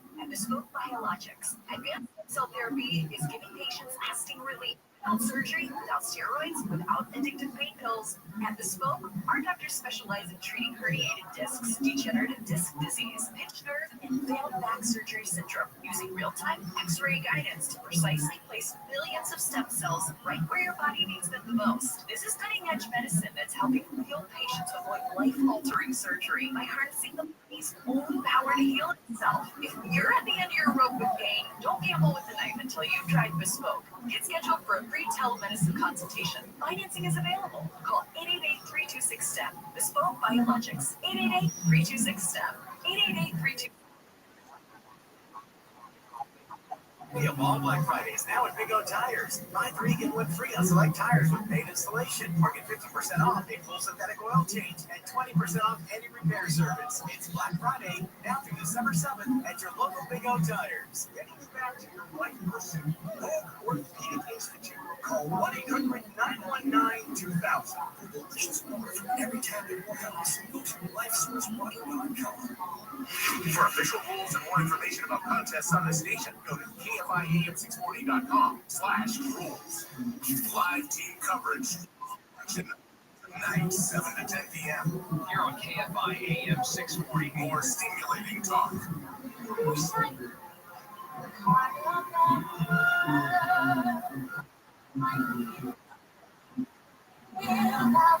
KFI AM 640 million here. On a Taco Tuesday election day, Tuesday, on November 6th, more news,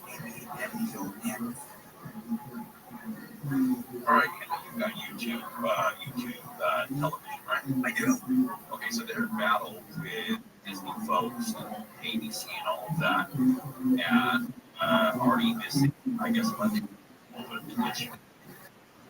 election day coverage would be a blackout as well. The channel stretches into a second-week negotiation with YouTube. So where are you going to get the news?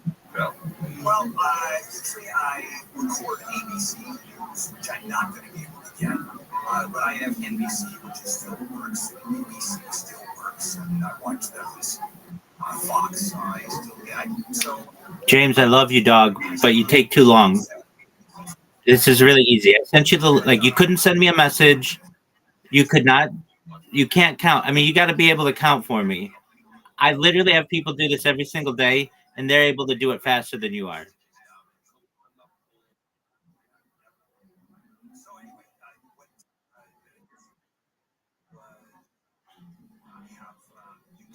I love you, dog, but you got to be faster. Time is money.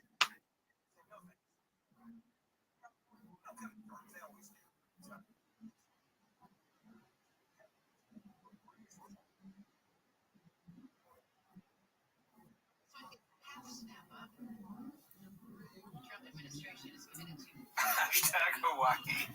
Hashtag Hawaii. Somebody needs to check out BJ. In a fantasy world, a world of illusion, the great task of life is finding reality. Okay. I think this is a troll post when I first saw it.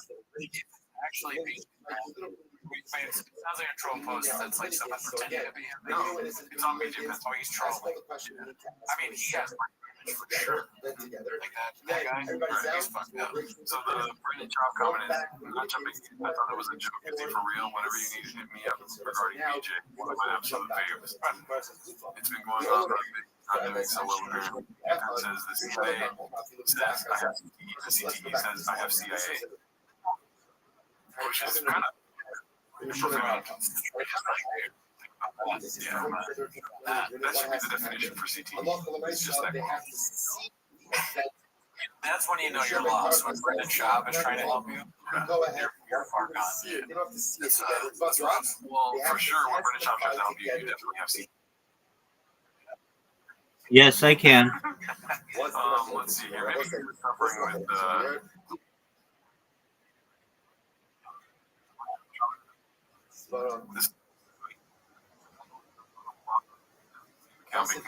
I understand, big dog. Right.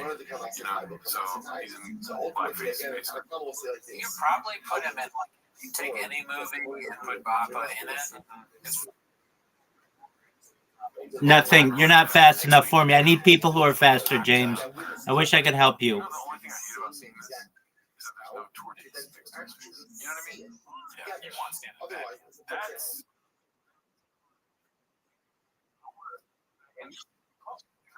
Dude, I tried. I asked you to send me a message and you couldn't. And you can't count how many YouTube channels are on there. If I could tell you anything, James, the link tree, then I'll be able to talk with you. Okay, I understand.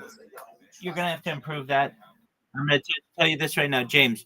Create a link tree and send it to me, and we'll review it. That's all I can do for you right now. Create a link tree, linkttree.com, that puts all your social media in one spot, and then we'll talk, okay?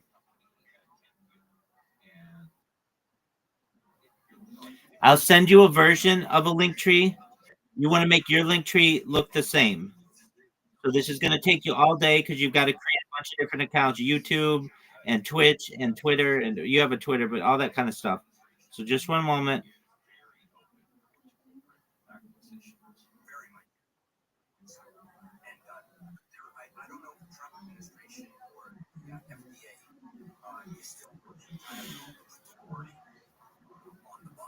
All right, I just sent you the link. Take a look at that link and make yourself a link tree just like that. It's free.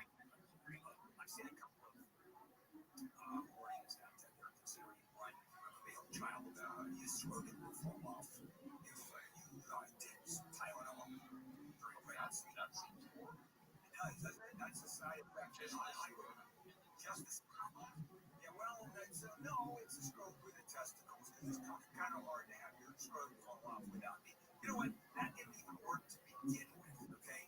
Why we're going beyond that, I have no idea. Now I'm curious.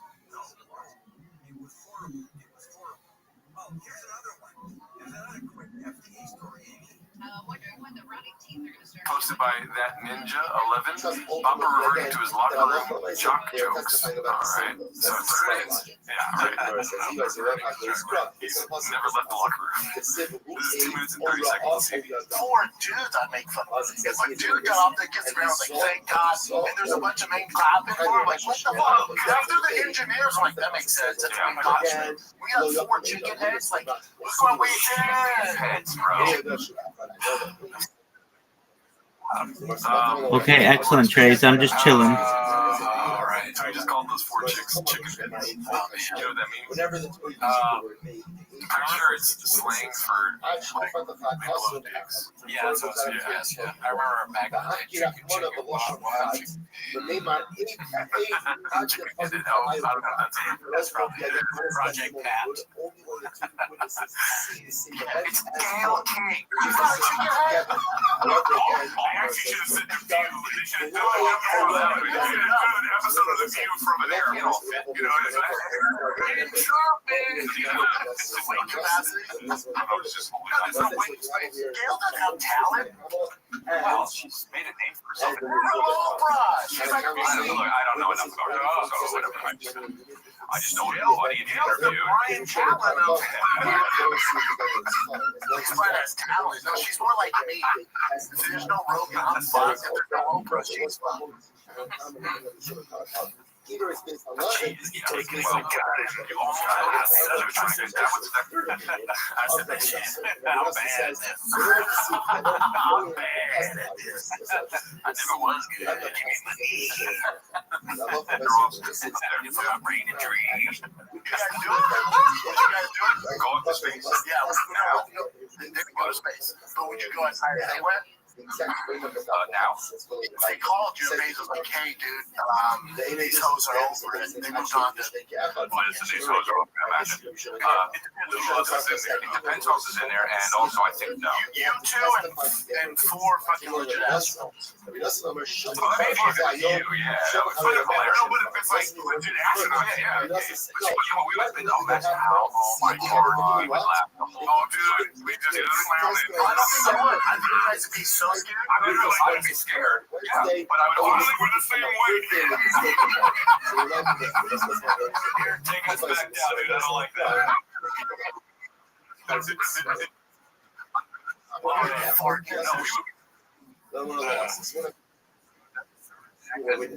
Like right now, but there's I love to say The View. The dumbest thing ever. They wonder what they're if they tried to go to space, they'd be what, too dumb for space? Throw up. What's it called? They were starting to get me funny, you know, we're the same weight, this and that. He's like, you farted. I don't know. You farted in space, dude. If you fart in space, nobody hears it. Sounds like me. Scared, we would be scared. I can't mess up my phone, so. Yeah, she did. Yeah, I farted, dude. You're moving too fast. You know, propulsion. I'd be like, we gotta get down and shoot myself. Call that dude. That dude's good for it. I'm trying to keep shit myself using one tear. shits himself. Could you imagine a comedian shits himself in space and like everyone's like, Brent Shop? They don't even need to know the name. They just assume it's Brendan. That's actually here. Oh, it's someone I have no idea who they are. Okay. Oh, Montez. Montez shit himself. My shit is just like, Chris, look, it's my shit.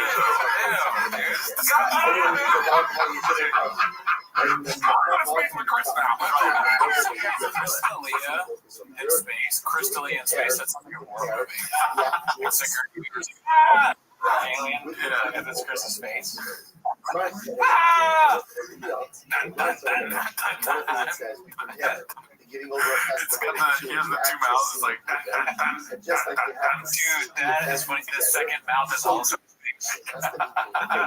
Delia's face comes out of Delia's face. My ears hurt from this fucking hat. Let's see. No, I think no. I'd be scared out of my mind. Yeah, I would definitely be scared. Definitely be scared. But also probably emotional once you get up there. You'd be like, holy shit. Look at all that. You would be like, dude, Calvin and Billy are on that world. Wow, they range like all the emotions when it comes to podcasts. You know, at some point, they're gonna talk about someone being gay, no matter what the topic is. They're like, I don't know what he's talking about when he says gay here, about being in space. Who's gay? No, he's saying gay. We're talking about his kids. Like get emotional in space. That's gay. Oh, I see. I missed that context. But yeah, I wish I was you. my attention span saves me from some of the things that you're fucking bombarded with. I'm grateful for that every day. Let's see what we got next. Okay. This is posted by Richard8064, disrespecting Boppin and showing correct form. I think that's one of our guys. Really? Ibarra Fit? Not the 100 Brennan job did, but we stay committed to strong dad movement. Become the person you and your family deserve. Oh my God. Wow. So he's trying to like link off this. Yeah.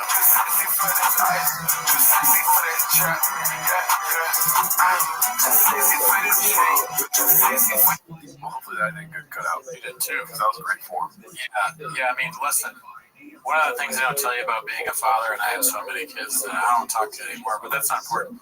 When I did talk to them, I obviously made sure to have a strong back. Depending on you, back is what. What you really needed was a strong ear. Yeah. You weren't there. Yeah. No, I didn't hear them because I wasn't physically with them. A strong cubby. My cubby's empty at my kid's T-ball game. So I said goodbye a long time ago. Don't even remember his name. Never met him. Great guys. All right, let's see what we got next here. This is posted by Jesse. Jesse's so good. Bringing back this classic tune, Thank 'Em. So I'm assuming the song. I saw this posted earlier. I didn't watch the video though. Made you go and be like, all right, you're the comedy forever. Forever. Oh yeah. Oh. This is the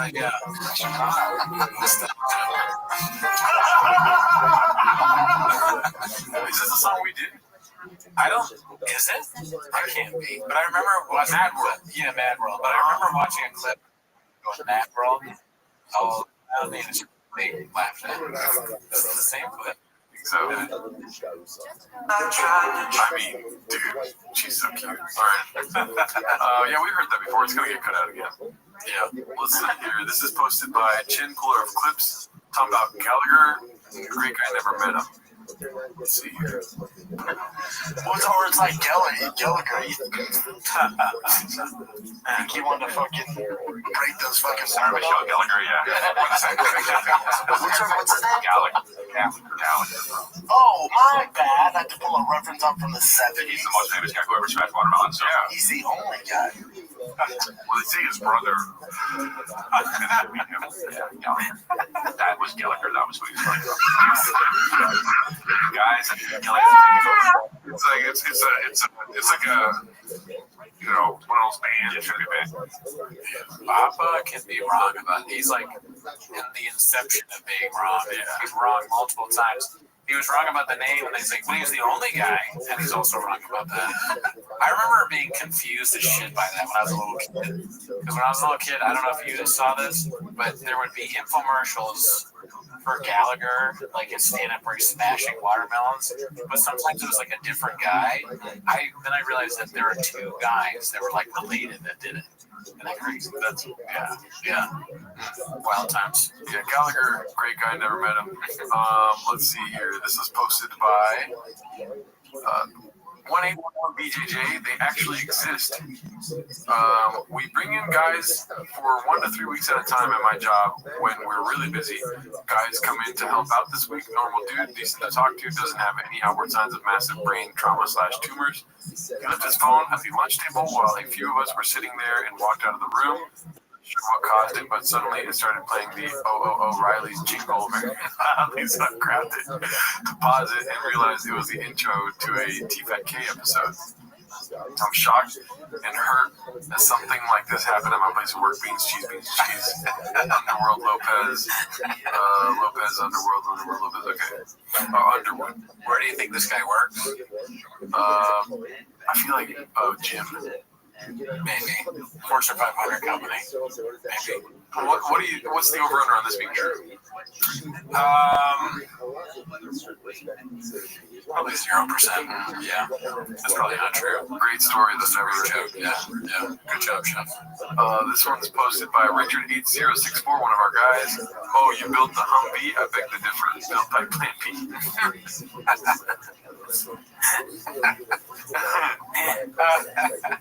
That's great. Oh, fuck. Papa and his lives. Why doesn't he like doors anymore? Or is there a door there's a door? Maybe. Is there a door? Where's the door? Right here. It's like the cameras. Trick photography, Papa. Yeah. It would be funny if he started a doorless movement, like his straws. More straws, more doors. Meanwhile, he has a straw. He's a minimalist. His brain is a minimalist. Like his brain. I have no home. Meow B posted this one. The curse of Papa strikes again. This time is North Star. Jared Leto labeled Hollywood's most persistent predator after woman unleashes bombshell allegations. Okay, this is my third time trying to post this. Last two were removed by mods. A lot of women have been sharing their stories of Leto grooming them and sleeping with them when they were underage. I'm not surprised he always gave off. Wow. Yeah, so Lindsay to try did a video with this. Oh, I missed that. Okay. That's part of the agreement. You have to watch all to try. You're right, I fucked up. Yeah. So the other day on the podcast, admitted he doesn't watch my podcast anymore, and Jordan called him out on it. I was pretty happy about that, but then I realized that Brendan was asleep for most of the podcast, which is also weird. But he does have Graves' disease, so I understand. The first clip where he was talking about the cop, it was almost as if he wasn't even looking at the screen. He actually thought Brendan Schaub was the cop. Fuck you! Fuck you! I'm out of here! I blow up. Let's see here.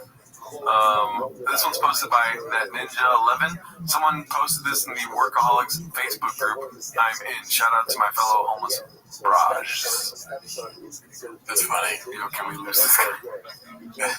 Nice. I mean, Bert, I think we've been getting more negative towards, like, I feel like I've been more negative towards him. I saw a post of Bert, and it was like him on video taking his shirt off, and the title of it was some guy being like, every time I see this guy, I hate him even more, or something like that. And it's very negative, but I am kind of starting to feel like that. Every week, though, it's like people never comment on our...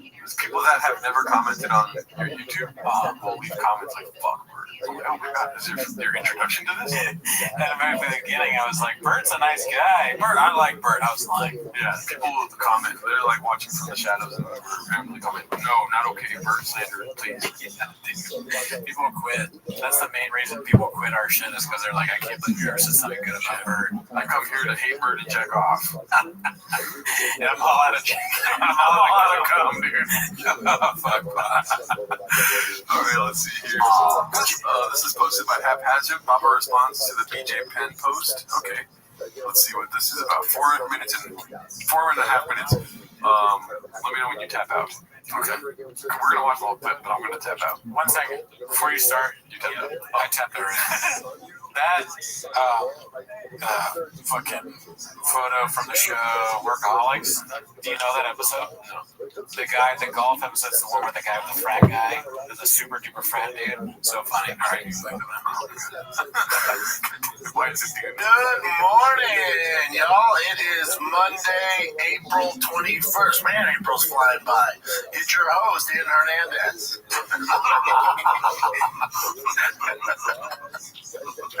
Inside joke, classic. That would be funny though if people that had gone like, that would have been good. Right? Oh, he said Aaron Hernandez. Yeah. Oh my god. That's why I said Dan Hernandez. I was like, who the fuck is Dan Hernandez? That was pretty good. Yeah. Can you play? Sorry, I know it's 4 minutes. Can you play it again? Good morning, y'all. It is Monday. Oh, Jesus Christ, Brendan. Brendan. Yeah, but that's what I was saying. That's what you meant. Yeah. I hate you. Good morning, y'all. It is Monday, April 21st. Man, April's flying by. It's your host, Dan Hernandez. It sounds like he's saying Dan. I know in the context, DJ Bennett makes sense, but it sounds to me like he's saying Dan. April's flying by. It's your host, Dan Hernandez. It sounds like Dan. Yeah, and I'll admit, even though it's just talking about how I don't pay attention, I was not paying attention, obviously, from the beginning of it, but I'm so sorry. Oh, man. We'll get paid if I need to.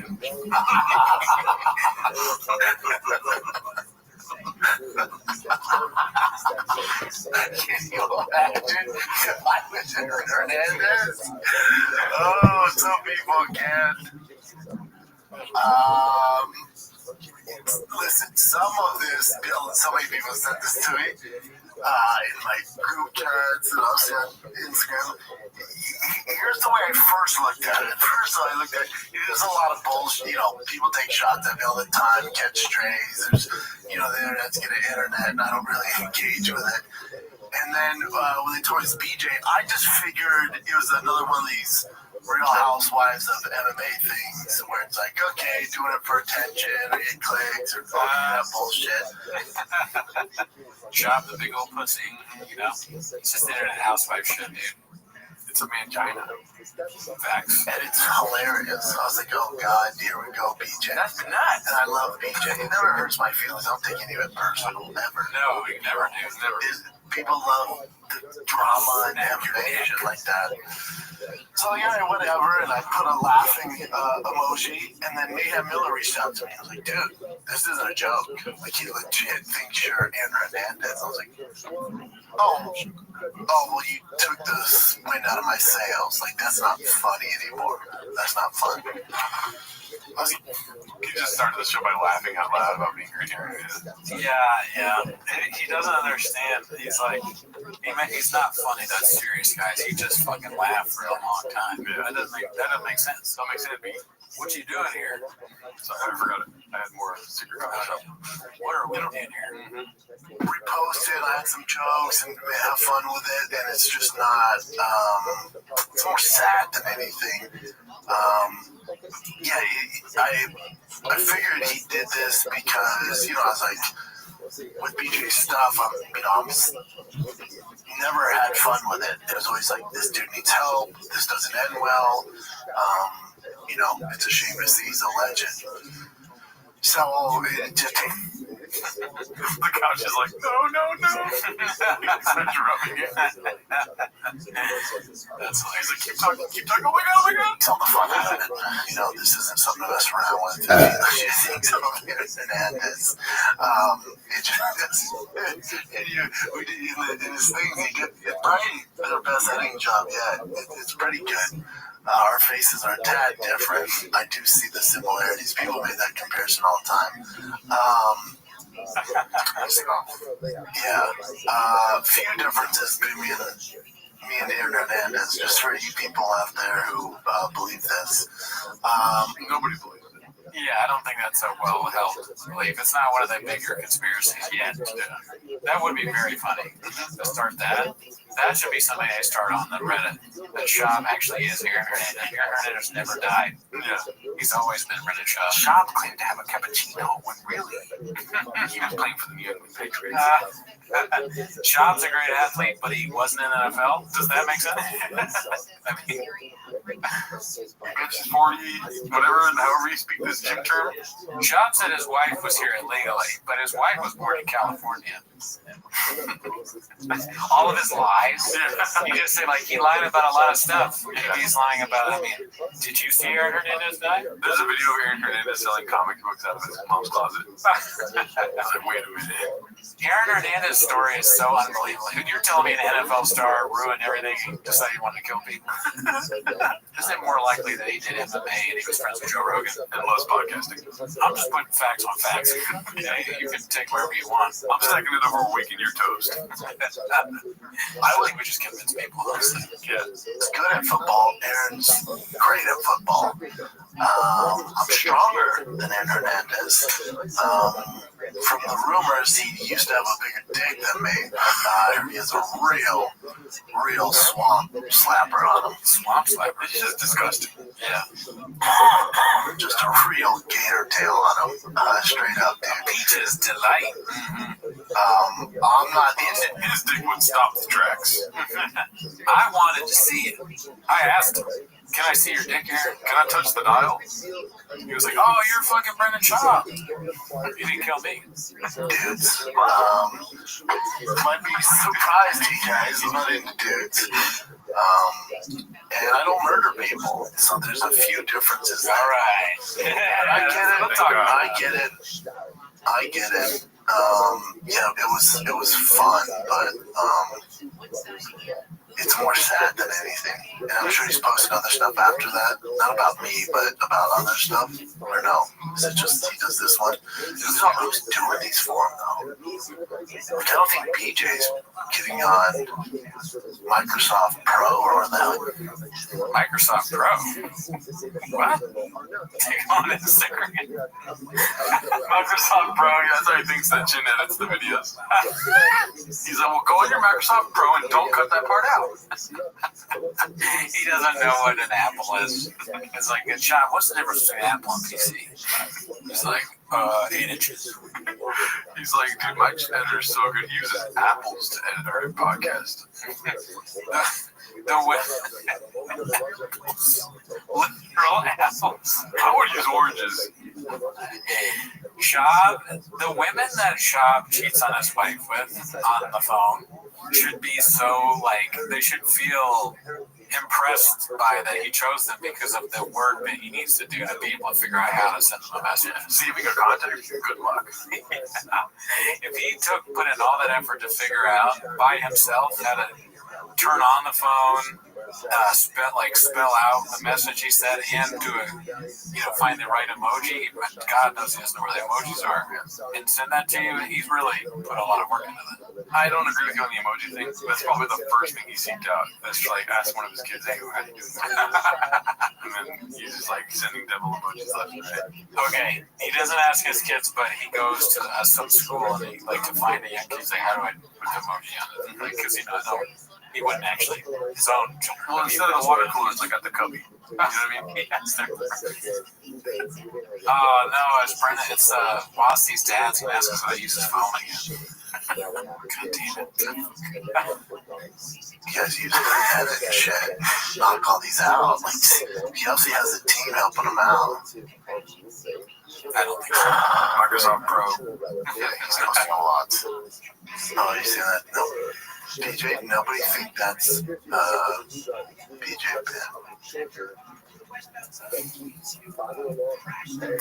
Yeah, that's the one where people close to him should definitely get him to a psychiatrist. Yeah, I know. It's not a laughing matter. It'd be different. It was like a current fighter, not some from CT. Then you're like, all right, let's have some fun with it. But now you're like, yo, still a fan, still love him. Definitely give him help if he's open to it. Definitely have some resources that can help him, but you gotta want it, man. He just offers him rain and sure shot. Yeah, resources. The resource is a thing of Black Buffalo rifle that's been open and half of it's gone. I don't know. Empty fish tank. It's not fun. It's not fun. And it was very good, though. And it was kind of legit. You know what's sad is one sure shot would cure the whole thing. Yeah. And they didn't even have that. I mean, you should say it. That would be funny if you plugged the sponsors right there. Yeah. You can get that with promo code SHAAUB, spelled SHAAUB. SHBYECYK. This is supposed to be haphazard. This is a normal conversation between two men. Aaron Hernandez's brother sentenced to time served in shooting threats case. It's time served in shooting threats case. Threats. He's another big guy. I mean, that's his job is to point out big guys. That guy's big. Brian loves that shit.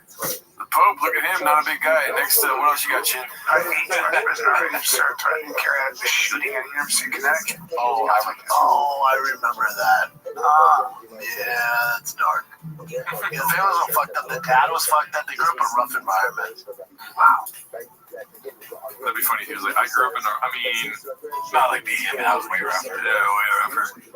Mean streets of Colo. Man, I grew up in a rough environment, but yeah, he was a hell of a football player. I was in half the football player Aaron Hernandez is, and he was in half the fight I was, so we're not the same guy. That was a big thing to me. I'll give him that. I know that. Oh, you do? Oh, yeah. I have buddies who were roommates with him. Oh, yeah, he's a massive swamp tail. Really? Massive tail.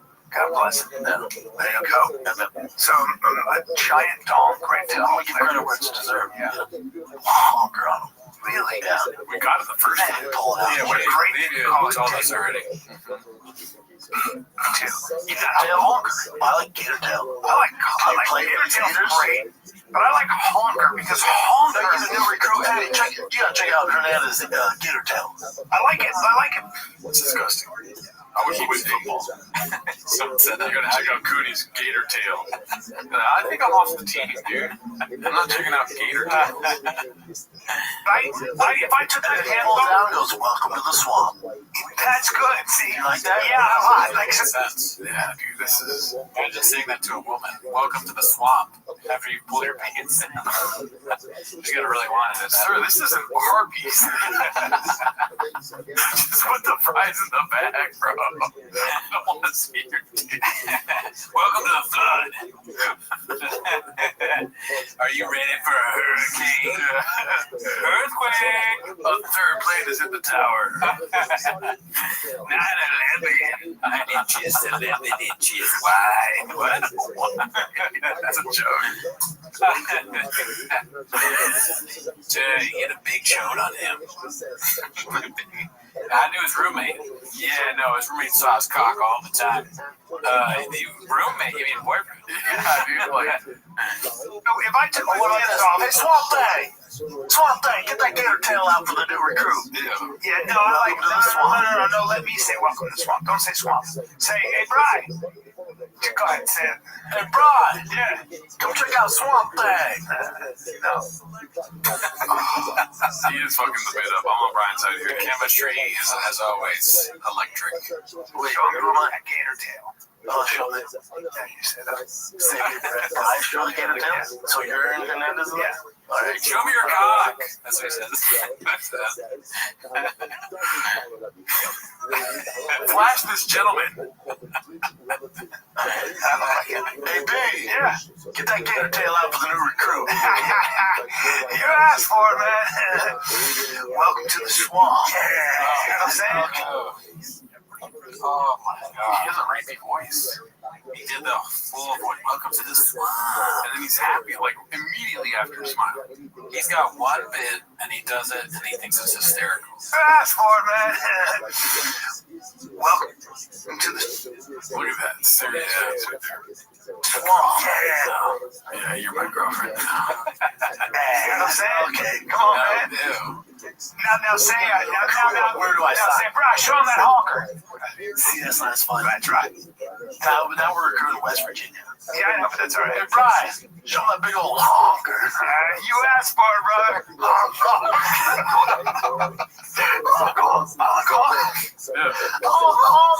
Yeah, are we 12? Yeah, I was gonna say. Brian is more like the character in Tropic Thunder that's like, redacted. The job is sometimes. Hey, Cootie. What? Show that penis of yours out there. Okay, you asked for it. Welcome to the lake. Welcome to the igloo. Welcome to the mushroom farm. Welcome to the tiny dick house.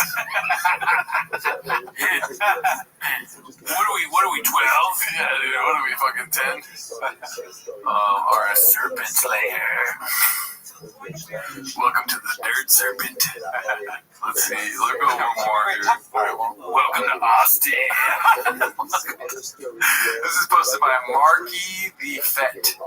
Mappa, when he's been in Texas for a year, he's ran out of people to talk to about Toe Rogan. It's a classic picture. It's always good. It's great. Yeah, people, this is posted by Edgy Depressed Teen 420. Is this Mark at Coachella? For sure it is. It is. Have Sean Posty, man. I say, how do you get so big and muscular? And I say, creatine. I put it in my coffee, on my food, and in my... That's great. He's talking about Sean. He's like, he didn't pay me on Monday, he didn't pay me on Tuesday. None of the days, any day. Oh, shit, it wasn't on the screen again. Let's watch it. Yeah, people always say, how do you get so big and muscular? And I say, creatine. I put it in my coffee, on my food, and in my... It'd be funny if he picked up that guy, ripped him in half, and then made out with the chick. It is funny, this guy is like arms crossed, like, Mark's been cooking for a minute. Oh, yeah, Mark can cook. We never crossed our arms. We were like this the whole time. Facts. Hell yeah. Shout out to Mark, dude. Great guy. Never met him. But yeah, I think that's it for this week, dude. All right, that's it. Have a good week. Patreon.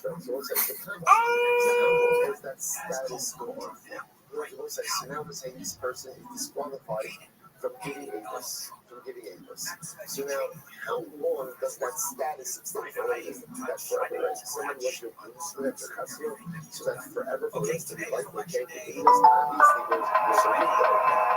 obviously there's Agora eu só good flight deals. Serious? Yalla, Alex connects to everybody flew to Tokyo for half price. Book flights with great deals from Singapore with Agoda. Stop my favorite time of the week. When you get there, Papa, try to speak. When it's a brand new day, you better watch it. Welcome back to 10 Minutes of Shop. Thanks for tuning in. As always, join the Patreon, join the Discord, join the Reddit. This week, we actually did, you're not going to believe it, we did an extra T-Most episode with its own original song. What was the song? Should we reveal it? Oh, we won't. Because that's a Patreon-only thing. Lopez. We like doing that. Maybe, who knows? Maybe that. Instead of couple specials, I'm not sure. We watched the most recent episode of T-Fat Cake because they had just uploaded before we recorded. Yeah, I mean, the masters at work. But anyways, that's not why they're here, though, right? No, I don't think so. Maybe we also have another show, Raccoon Tweety. Please watch that. Watch that. That comes out Thursdays. But and also there's early access to this. Anyways, that's not why they're here. They're here to watch 10 Minutes of Shop. Start the timer. Chin clip. Alrighty. Well, we don't have a chin to play the clip first with. Chin. We have a post from That Ninja 11. It's called Tombao Light Ya Up B. Chase Gooner is certified homeless. Oh, Chase Gooner. My one goal at the end of my career is to have a better stand-up than Brendan Schaub. I think we're accomplishing that. Classic. Very good. Damn, that was like a one-liner. Yeah. He could have done that on stage. Yeah, it's like, how did that fit in between a period, Yeah. How does he fit in that thing? He's a lot smaller than Schaub. I mean, could he do 25 reps or whatever the fuck? What would you be more insulted by? Somebody calling you a big old pussy or saying that your stand-up sucks? Stand-up sucks, I guess. Yeah. Do you think this is 4 days ago they posted this. Do you think he'll address this? I don't think so, because Chase has been going after Shop for a while. I'm not sure he's responded. I would love to have Chase on the show. Oh, Please come on the show. You're homeless. You're welcome. See, this is where, like, you messaged Sean Strickland, or what's his name? The other guy, Sean Strickland. Sean Strickland, yes. Yeah, not a chance he's going to come show. No, I don't think so. Chase Cooper, too. Come on. No, they're a little bit bigger, I guess. UFC is going to be like, oh, you want to sit in the red chair? No. They just might have to wait. They can either go on a random YouTube show with two idiots, or they can continue to have a successful career in the UFC. Yeah. Dana White gets all mad. What were you doing? Like, I'm sorry. You guys are idiots. But maybe they're redacted. But I'll say this, Dana White, if you want to come on the show, you're more than welcome to. Yeah. 100%. That'd be funny. Because he doesn't like Shop. Yeah. Shop, you said, who said that? That clip? No way is this Brendan Schaub's new profile picture. It looks so real, though. ETID posted this 1986. New identity number 35. I want to check really quick. Go ahead. I feel like it's probably real. It's Shop in his tread with a hoodie on and a cowboy hat, and he's holding a thing of a Zen-like thing, probably Black Buffalo things, and he's forced someone to take a picture of. Oh my God, it is real. For IG? Yeah. Well, he's moving Austin. You got to make changes, dude. Just so fast, though. You know, he's like a guy, it's like Will Smith. He has a team, you know, and he's a very curated profile, and he's going to Austin, so he's like, you know, I want to change up. They discussed the hat as a move. He's making moves. Do you want to guess what he's thinking really quick? Go for it. I'm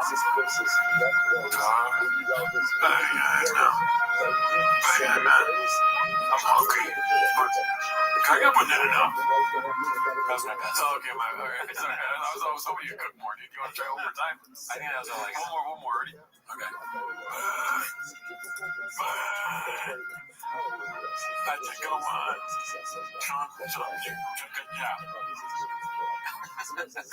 How soon after taking this picture do you think he's like, that's the idea? He probably looked at a few and like they were all exactly the same. He's like, this one is it.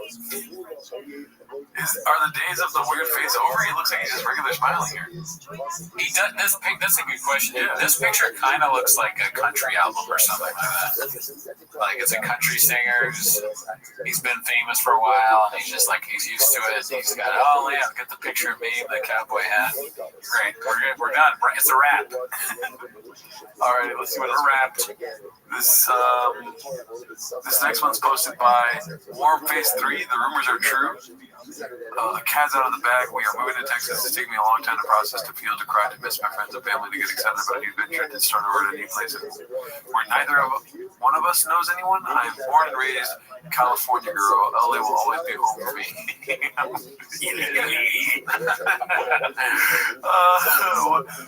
Leaving my friends and family behind is not going to be easy, but I know that they'll come visit and we'll have to adjust. I just bought a whole box of hot Cheetos. LA has become a really sad place to be for me. The politics, the fires, the lack of safety for my kids. And it's funny to think like the fires are still happening. Do you think the fires are still happening? In her mind. Shop is accidentally setting the house. She's not talking about the fire. She's talking about things Shop is accidentally setting fires in the house. Maybe that'll stop in Austin. A combination of all things. So this is how I know I'm making the right move. Worst case, LA will always be here if we decide to come back. As I embark on this journey, just know I will miss LA very much. That's all I've ever known. And I pray that Texas will welcome us. She spelled Texas wrong. There's a G and an S before the AS. Welcome those with open arms and any place to call home. The valley has become our home, and I'll kiss it very much.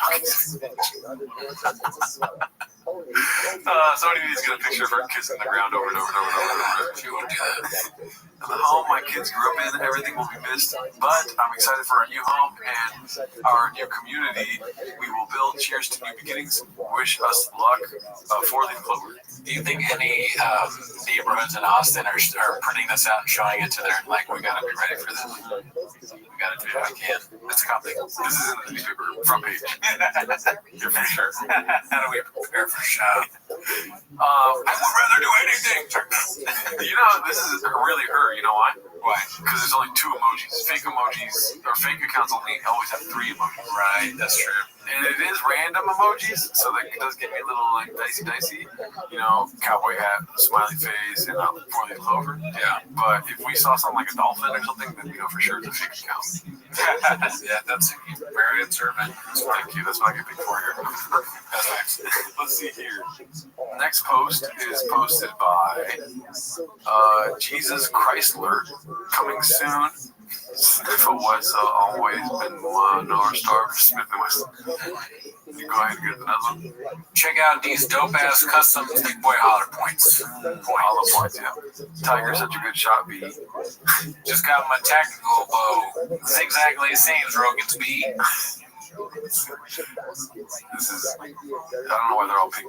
Daddy just got his NRA membership, B. He would really say that too. Today we go on a couple mile brawl and learn with a serious upgrade on his beloved M1911. Shout out.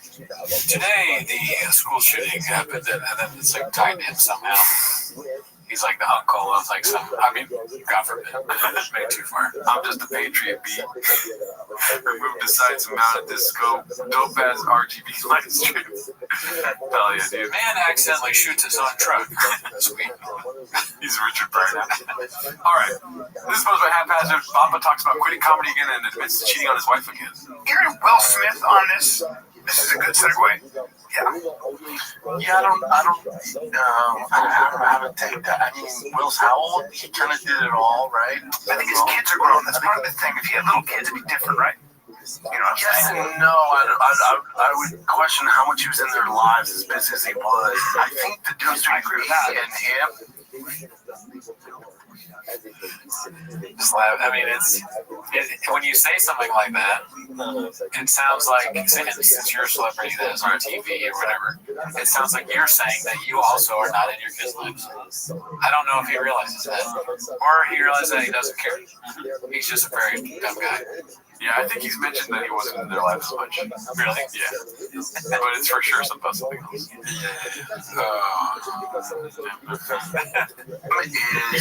I'm telling you right now, if I could stop, I can. I know what I want to. I like this stuff. I like podcasts and do stuff. But if, out of everything I do, nothing comes close. And it's going to happen with Boss. It's not that favorite Tiger. Bossy's more talented than Tiger. But when Tiger has a good game, like dominates, right? You've been UFC, NFL. Nothing is better. There's nothing else I'd rather do. There's nothing. There's absolutely nothing. Like when he's playing well and balling out, that's all I need, man. I don't want to do anything else. So that's what I'm saying. There's nothing. Yeah. Well, he's good at sports. That's the best thing, is when his kid is good at sports. That's awesome. The best, dude. Well, you can never experience that with his podcast because he's never good. You know, and walking chicks who struck didn't really work out. Yeah, they struck out there. Yeah. And maybe, I don't know that Will, because, so you give up a lot when you are that busy. I can tell you, and you can tell, you know how busy that guy was. Like, you and I aren't even a fraction of busy as well. Yeah. He's that Will Smith that worked too much. Smith will have the opportunities Will Smith does. You just like when I see The Rock or even our boy Bert Kreischer, when I see his schedule, now his kids are in college, but he was like that when they were little. He talks about it. He talks about pride when me and him were on the podcast. He's like, I was. He knows all the time they cry. And these are people that are just like Shab, you know, same level of fame and talent. The Rock, Bert Kreischer, who else did you say? The first guy who said, Will Smith. Will Smith. It's like that's basically the same person. Yeah, I mean, I forget Will Smith all the time. Never shocked. Was around more. When you're gone, at least it wasn't too late for me to realize, like, hold up, stop the tracks. What's important here? Should I keep doing this? Stop the train. The tracks aren't moving. Stop the tracks. Blue Shore is sexist to me. The stop the tracks thing. I didn't watch the clip. Stop the tracks. That's great. All shit I was doing, where I can grow the fuck up and be the dad I've always wanted to be, and have a lot of knowledge put into them, and that's what's important. So it wasn't too late because the kids are young. Yeah, man, I wouldn't trade for anything. I don't think Shut up, Brian. I think it's better for those people, for those dads like grinding and then their kids' lives. Like to me, success is I can go to all Tiger and Bossy's practices. I don't miss a practice. I don't miss a game. That's success. I have the ability to pick him up from school and then spend 3 hours at his baseball practice. I've never missed one. Well, like Cody was doing it with his dog. That's a long time. It was a huge practice, right? Maybe I didn't play travel ball, so I don't really know. That seems like 3 hours is very long. Yeah, I'll show up at 30 minutes to the end, you know?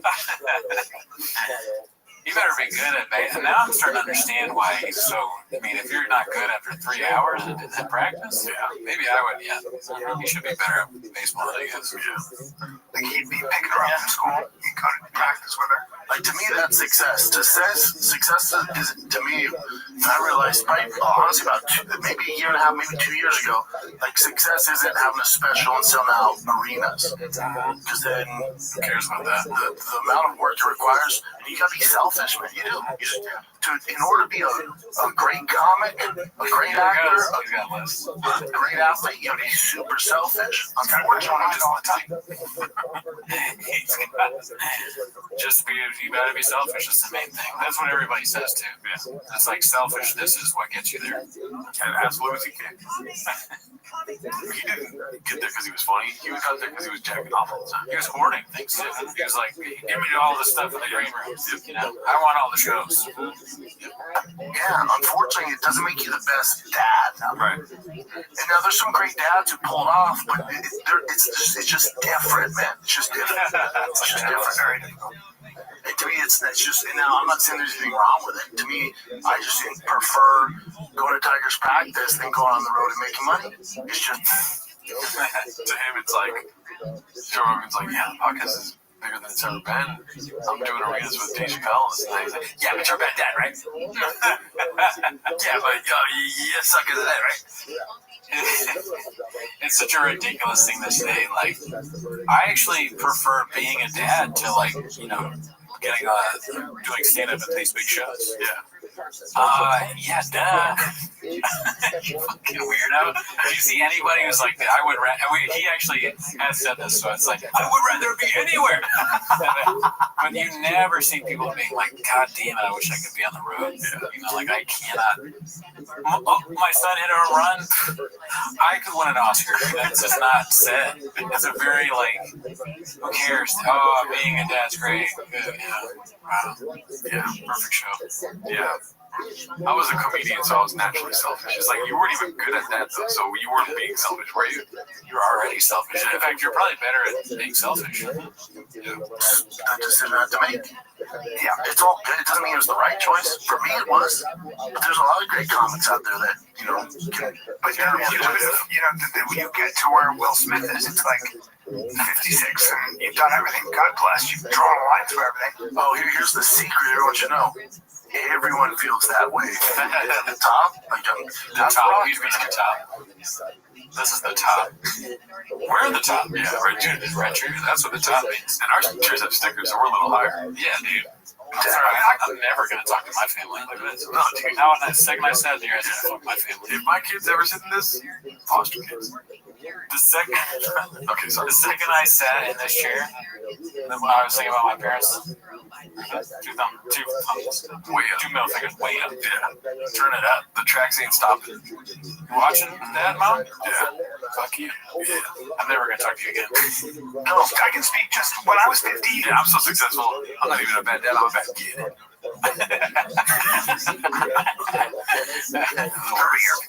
Where I was on 2 TV shows, big TV, ABC. Always wanted to have my own show. I was Sopranos and Secret Life of Jack and Cody. Jack. Secret Life of Trax and Cody. Look at that. I shot Complicated Apes. I sold out 1,000 tickets at the where the fuck that place was. And sold out right away. I was like, I had the great house and everything. I'd literally come to LA and drawn a line through everything I said a goal for. Yeah. And then you know what happened to me? He was like, you're my girlfriend now. Charlie, I'll just Charlie, I'll track that over. We stop that track. She tried to stop the track. That's good.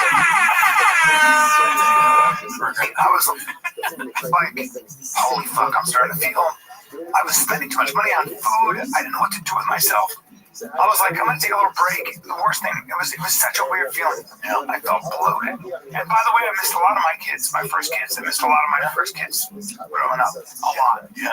I just did. It's a fact. Fucking, if I could take it back, that's the biggest thing I think about every day. Yeah. You know, I would have been. Now I'm very close to them, and it's all good. But I missed a lot. It's not ideal. Missed a lot. Yeah. Missed a lot. Imagine your father saying that in a red movie chair. He's next to rain bottles. It's like your dad, if this is true, and then not just platitudes or whatever the fuck you say, if this is true that he really did miss a lot of their family, you're watching your dad on a podcast, that sucks, where they routinely call people gay, like all that talk about how he missed your childhood in a red movie chair next to Rain energy drinks and Sure Shot, which is something that you drink when you're drunk so that you can drive home. Yeah.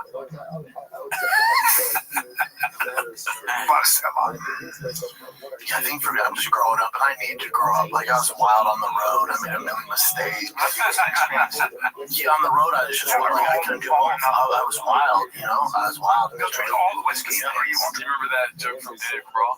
Which one? Where he's like, I've never met an unfaithful Latino man. I've met a lot of Latino men. I've made a lot of mistakes. That's funny. So he's Mexican. Anyways, I'm just doing things I shouldn't be doing. And, like, me and Joanne's discussed that. It's just, I was going down a bad road, not being the dad I wanted to be. I wasn't happy. I was making more money than I've ever made. I just was. You weren't present in any capacity. Nothing mattered. For the podcast, the show, nothing. I was just going. Doing this show, doing that show. Also, like how you deal with the stress of everything that went down. Everything. Yeah, I just worked. That's what I know to do. You deal with the stress by fucking ruining women's lives. I was miserable. Making more money than I've ever made, but miserable.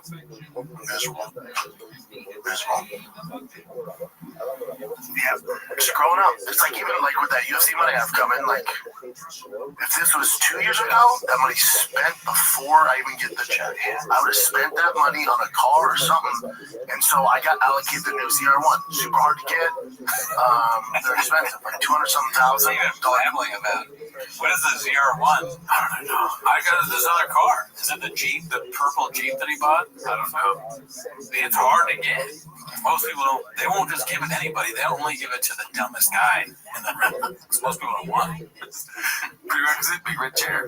Car, fastest American production car ever. Me and my brother spec'd out everything. And a week ago, the guy from Chevy called me and said, hey man, we got allocation. Be here by June. Man, I'm like, shit, my check will be on June. All right, cool, man. I hung up the phone, I was sitting, I'm like, how much is my check? I'm like, that's not very smart. Nah, that's not smart. No, that's not smart. Could I do it? Yeah, I'm like, that's not, the smart thing to do is for your kid's future. So yeah, invested and put in the accounts for the kids. Yeah, so that's what I did. Now don't get twisted, daddy still has problems, so I'm gonna take a very small chunk of the money. I gotta get some toy, maybe a Viper or a 997 Turbo, but something modest. I don't need ZR1, but the majority of it, 85% of it, I'm saving for the kids. Yeah. 2 years ago, that's spent before it even hit the account. Yep. Growing up, man. Tempting the gods. Yep. Living like a bank robber. Okay. What else you got? Back to the intern to steer the show. And by the way, the squeak at the end. Yeah. Yep. Living like a bank robber.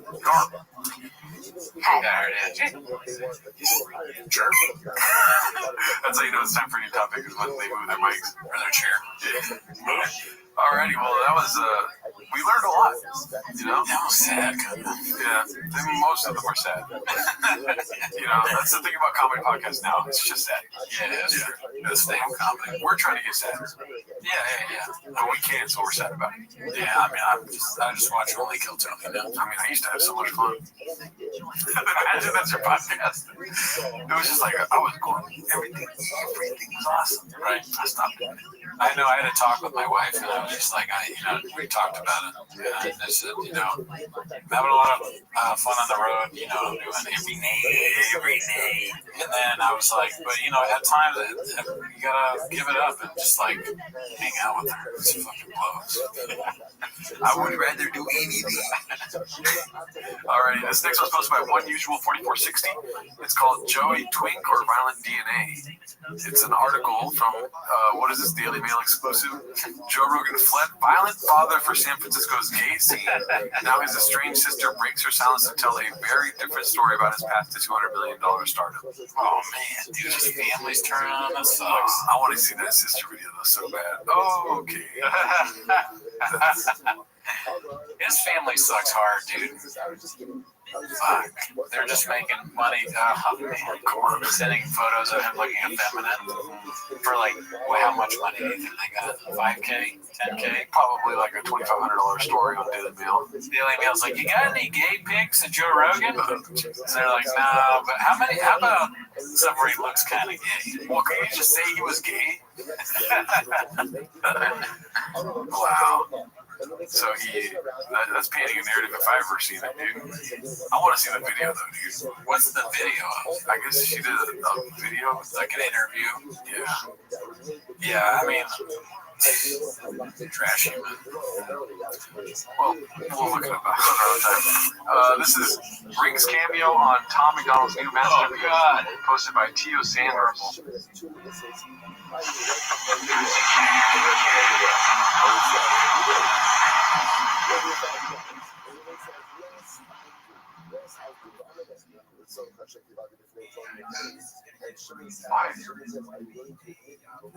Like, who's in the studio with you?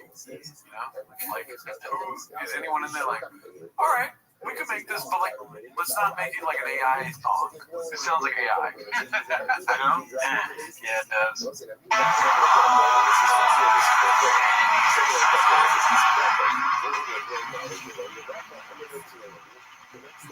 Wouldn't it be so much more powerful with just an acoustic guitar?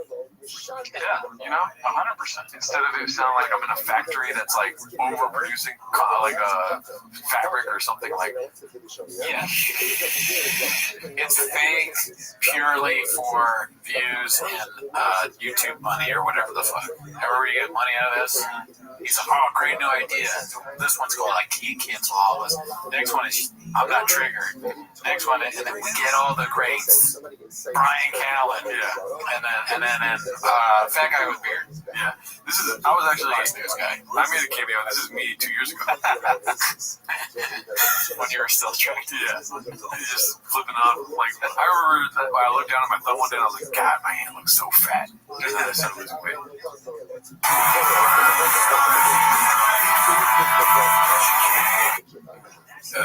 Terrible. Get a tripod, dude. Would you want to be in this? No, right? No. I wouldn't even want to be in the version where we're like, we're gonna cancel you if you did some bad things. It's like, no, we don't need to make either of the songs. No. If you deserve it, we're gonna cancel you. I would absolutely be in a little browse thing over this. Oh, okay. 100 little browse calls me up. I'm going, although that might be just the thing for shouting murder me. I'm down to be a little browse. I feel like I'm being serious here. Less embarrassing than this by a lot. No, for sure. I'd rather be floating in a space station than doing this. Yeah, dude. Right? Absolutely.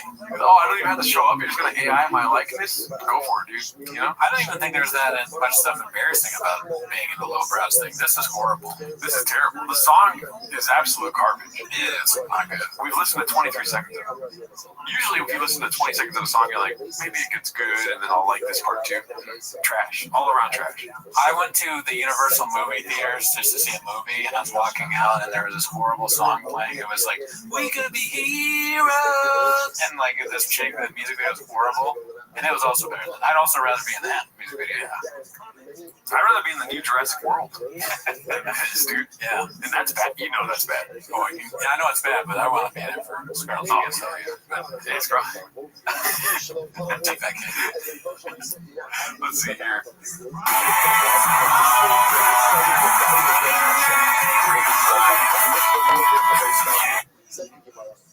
You want to watch it again? Sure? No. You're supposed to say no. No, sorry. Absolutely not. Anytime that question is posed about this. This guy, man, smart businessman, though. Make that money. Tat the face, you know. The tattoos are fake. He takes it off after it's done. Yeah. Making so much money he can afford more fake tattoos. No, you don't get it, Gerardo. I had a rough life. You don't even know where I'm from. Hey, if you try to cancel me, I'm gonna make a song about you too. I put a jihad on them. Yeah, I put a jihad on you. Can't cancel all of us. Well, I mean, I guess not. I mean, that's not cancel. true. People don't even know who you are. Yeah.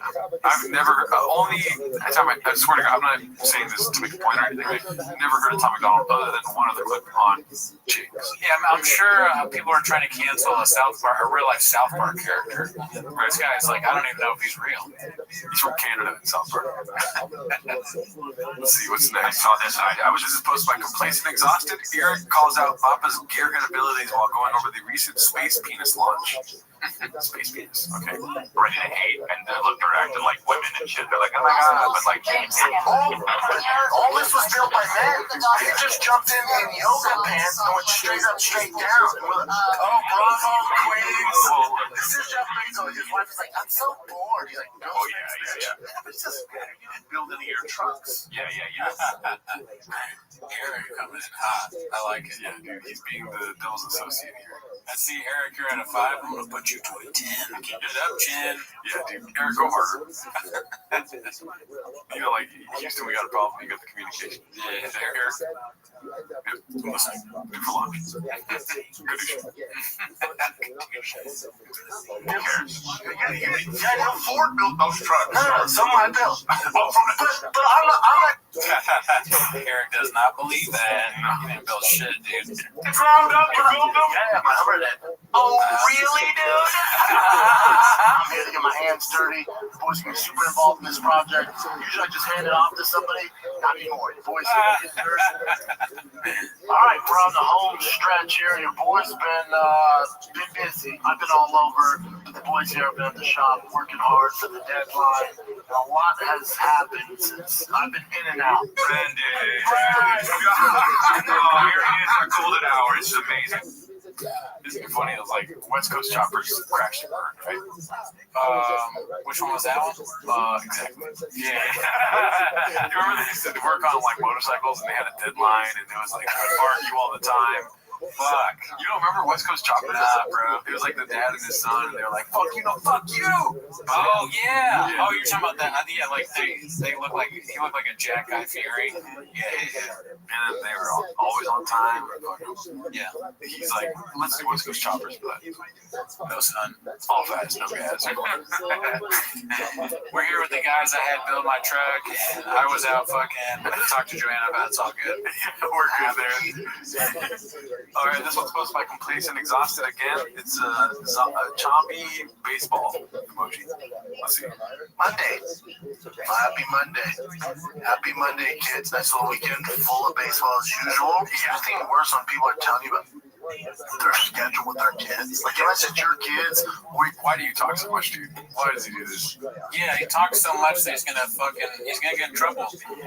Like, you know, you say one thing and then hours later you're gonna say the opposite. Like, if this was the first clip we ever saw Brendan Shaw, we'd be like, why would he say that? And it'd be like, but we're so used to it now, we're like, dude, stop. Yeah, that's all you gotta do. Yeah. Sorry for laughing very loudly. You're on the same baseball team or in the same school, you really don't give a fuck. Big tournament coming up this Friday, Saturday. Technically our first travel ball tournament. Looking forward to that. New tee pitched over the weekend, balled out. Kids can't catch pop flies, so you can have a no-hitter. Make kids drop pop flies. Very frustrating. Very frustrating. You can't cancel all of us. Isn't that a fucking melody already? Yeah. Yeah. It sounds like a High School Musical. Really? Yeah. What is it? We're all in this together. I don't know that one, but I'll take your word for it. I'm going to cut the part out. So, yes, and other parents will tell the kids are not awful. I'm like, oh, yeah, at least he's trying. Like, he sure is. He sure is. Do you have a razor blade and a warm bag? Underwood. It's called Underwood Lopez. Underwood Lopez. Underwood Family Farm.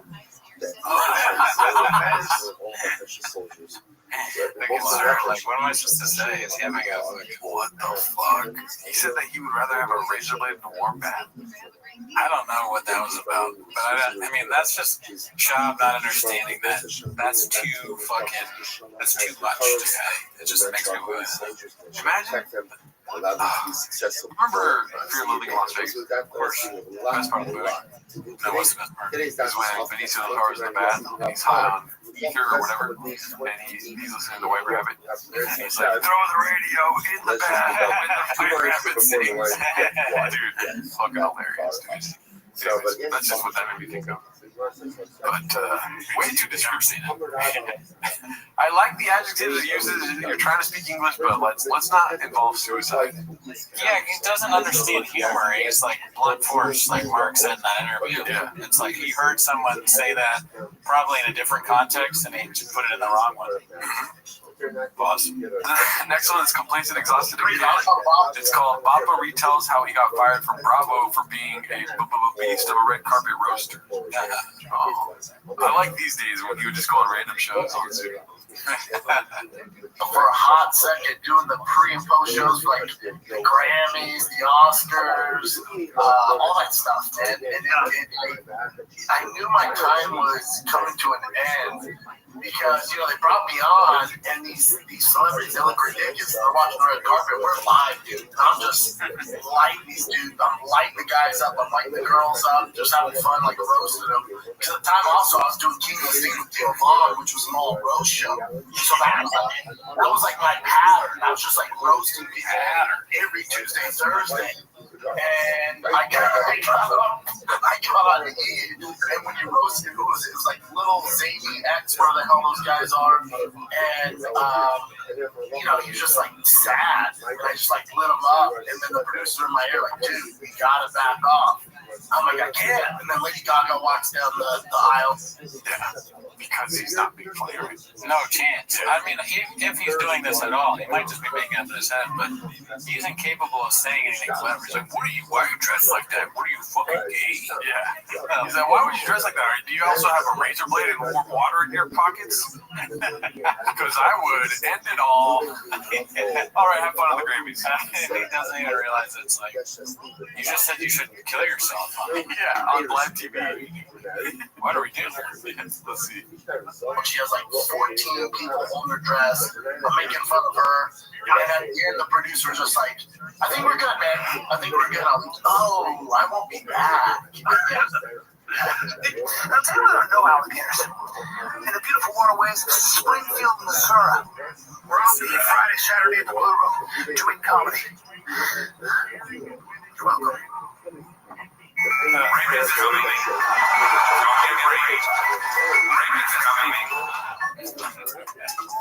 TED Talks.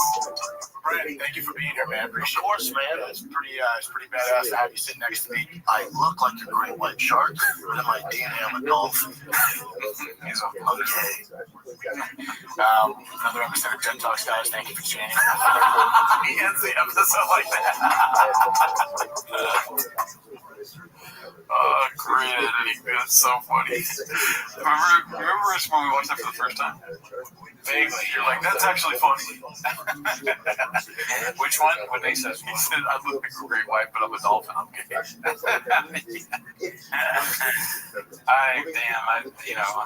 an indictment on me. All right, let's see what we got next here. This one's posted by Dandy Kaufman 2. Brennan refuses to say partner or wife. I mean, let's paint a narrative.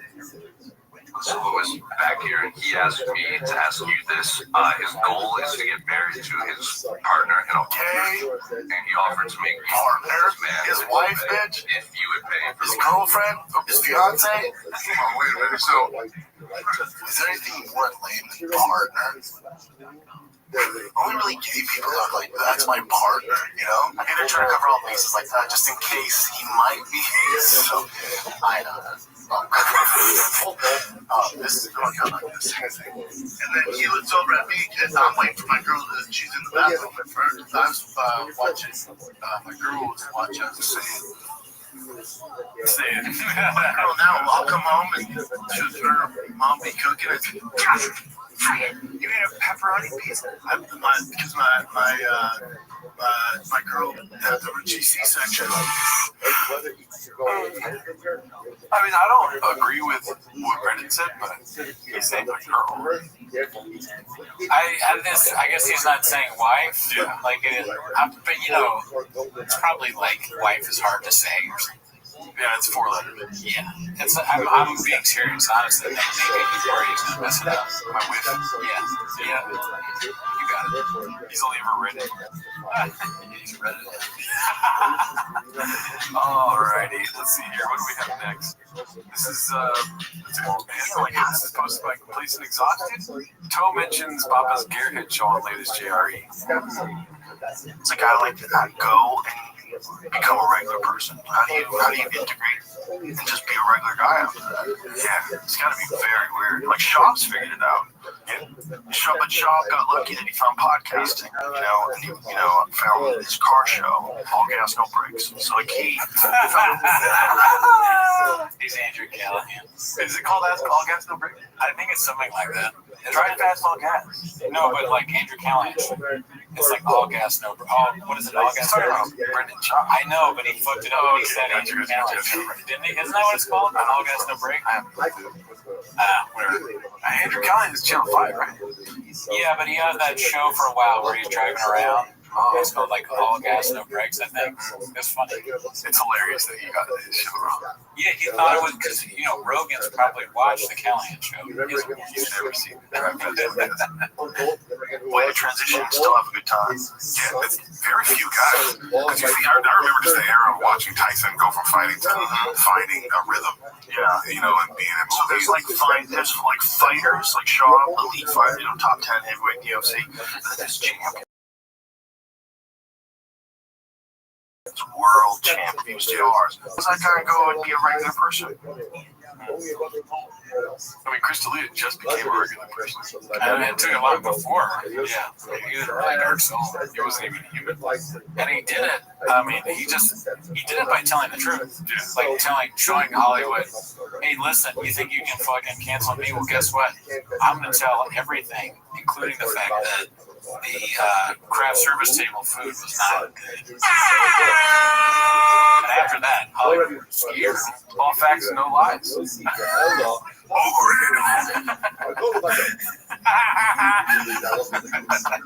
I guess Simpsons not. All right, let's see what we got next here. The next one is posted by Substantial Flan 694. Shop steals identities Part 1, the redacted take, fixing the Rogan comparison from Part 1.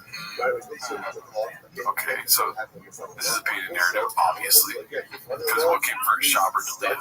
Yeah, exactly. Let's see. I don't know if it's this small. Let's see. I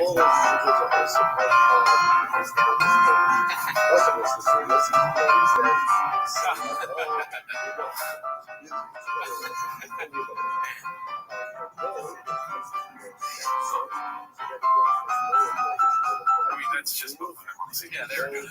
Yeah, come on. It was painted here. Let's be fair. Yeah. Here. Oh, come on. Okay, that's big. That's not right.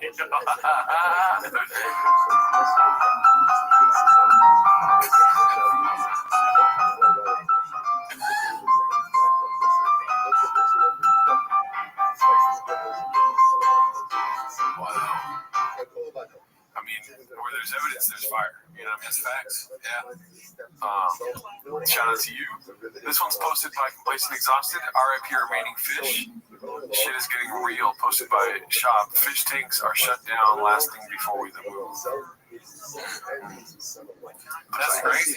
Andy Kaufman in the straight jacket. No, I think that maybe is that supposed to be like Mel Gibson from fucking Lethal Weapon?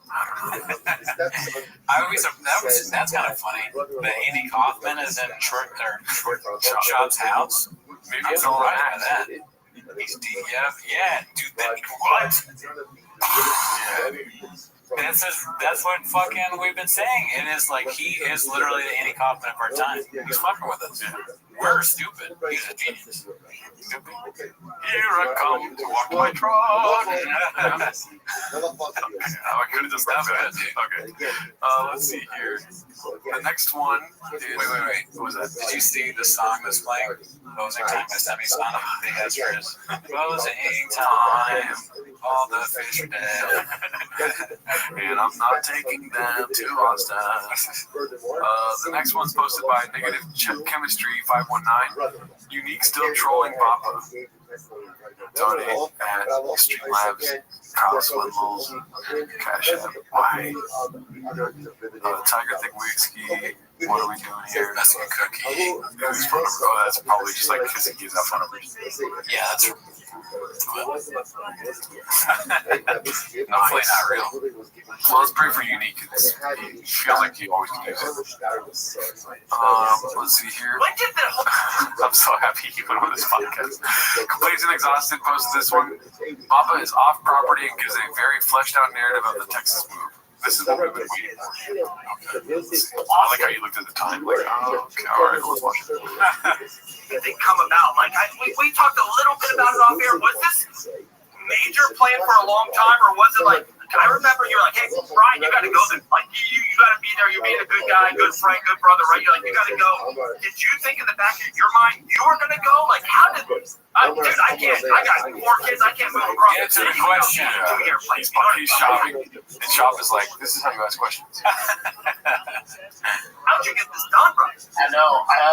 It started with the fires. Like, so if you don't know the way LA works, so think of a mountain like this. California is here. I'm on the other side of the mountain. The only thing that separates North Korea. So when the fires hit, this is North Korea and this is a beach. They're both the same. There's all these fire trucks around my neighborhood, like everywhere. And one of the fire truck guys recognized me. I'm talking to him. That's hilarious. He goes, buddy, get your kids out. I go, really?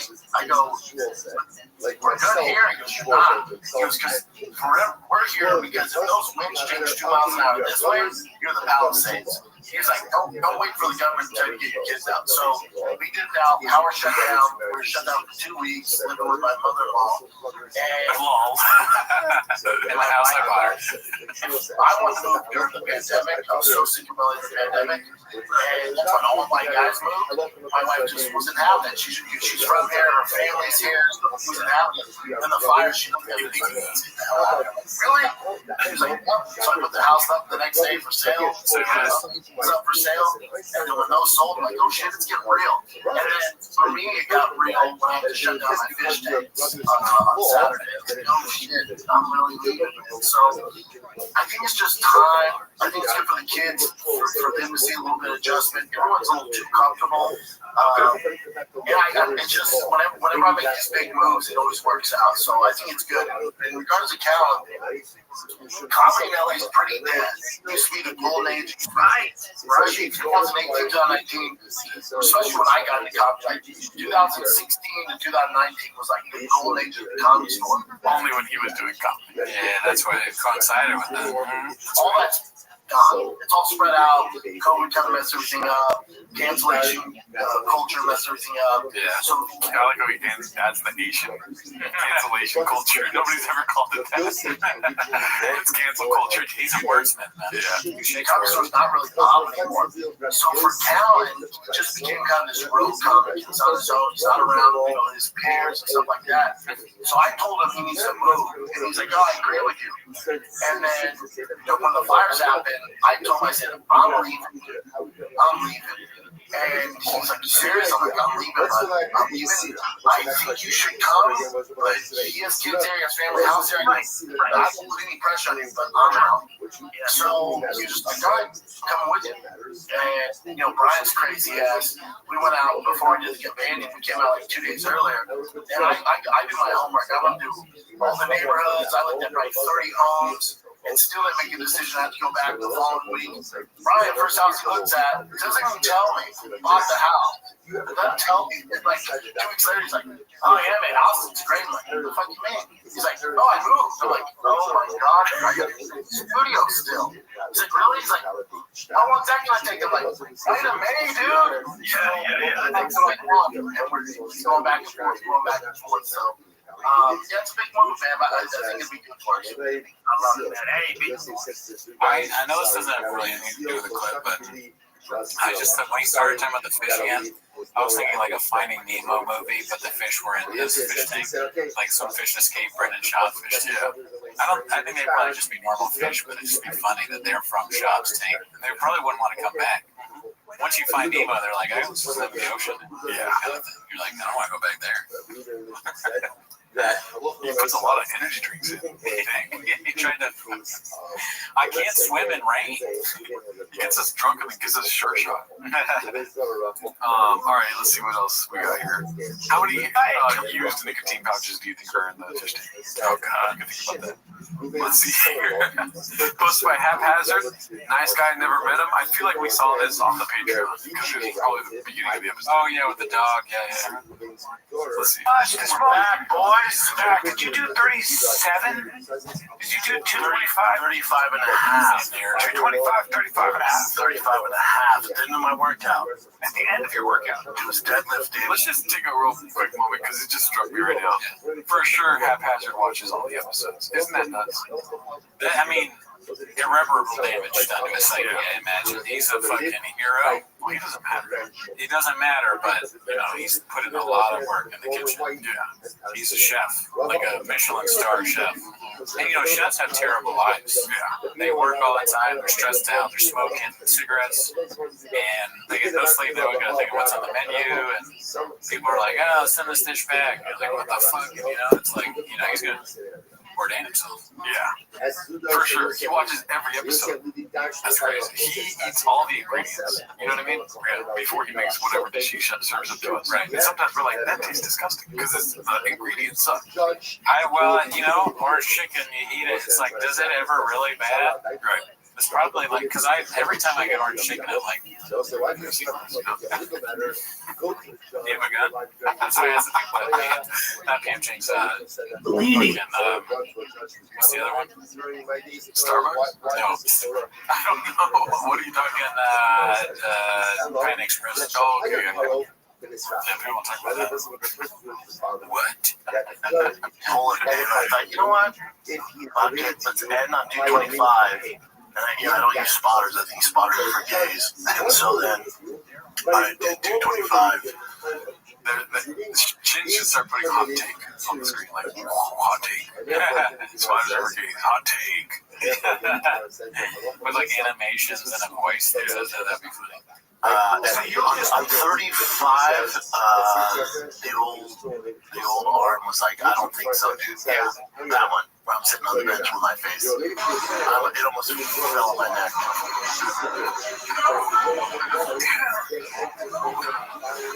funny to watch that video. Didn't you have a spotter? No. See the young guy in the back? Well, he's not a young guy. He's the old guy in the back with his trainer. He's not paying attention. They thought he needed help. Sir, I got this. Nice guy, though. Never met him before.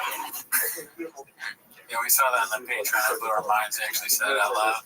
You were convinced that he could do it if it did. Yeah, I thought he would. I think he probably did that on purpose. But maybe not. There should be some sort of. You think Sean's going to do that and not wink and nod? Yeah, you're right. It blows my mind still. I don't know why I'm not used to it, but he's just so great.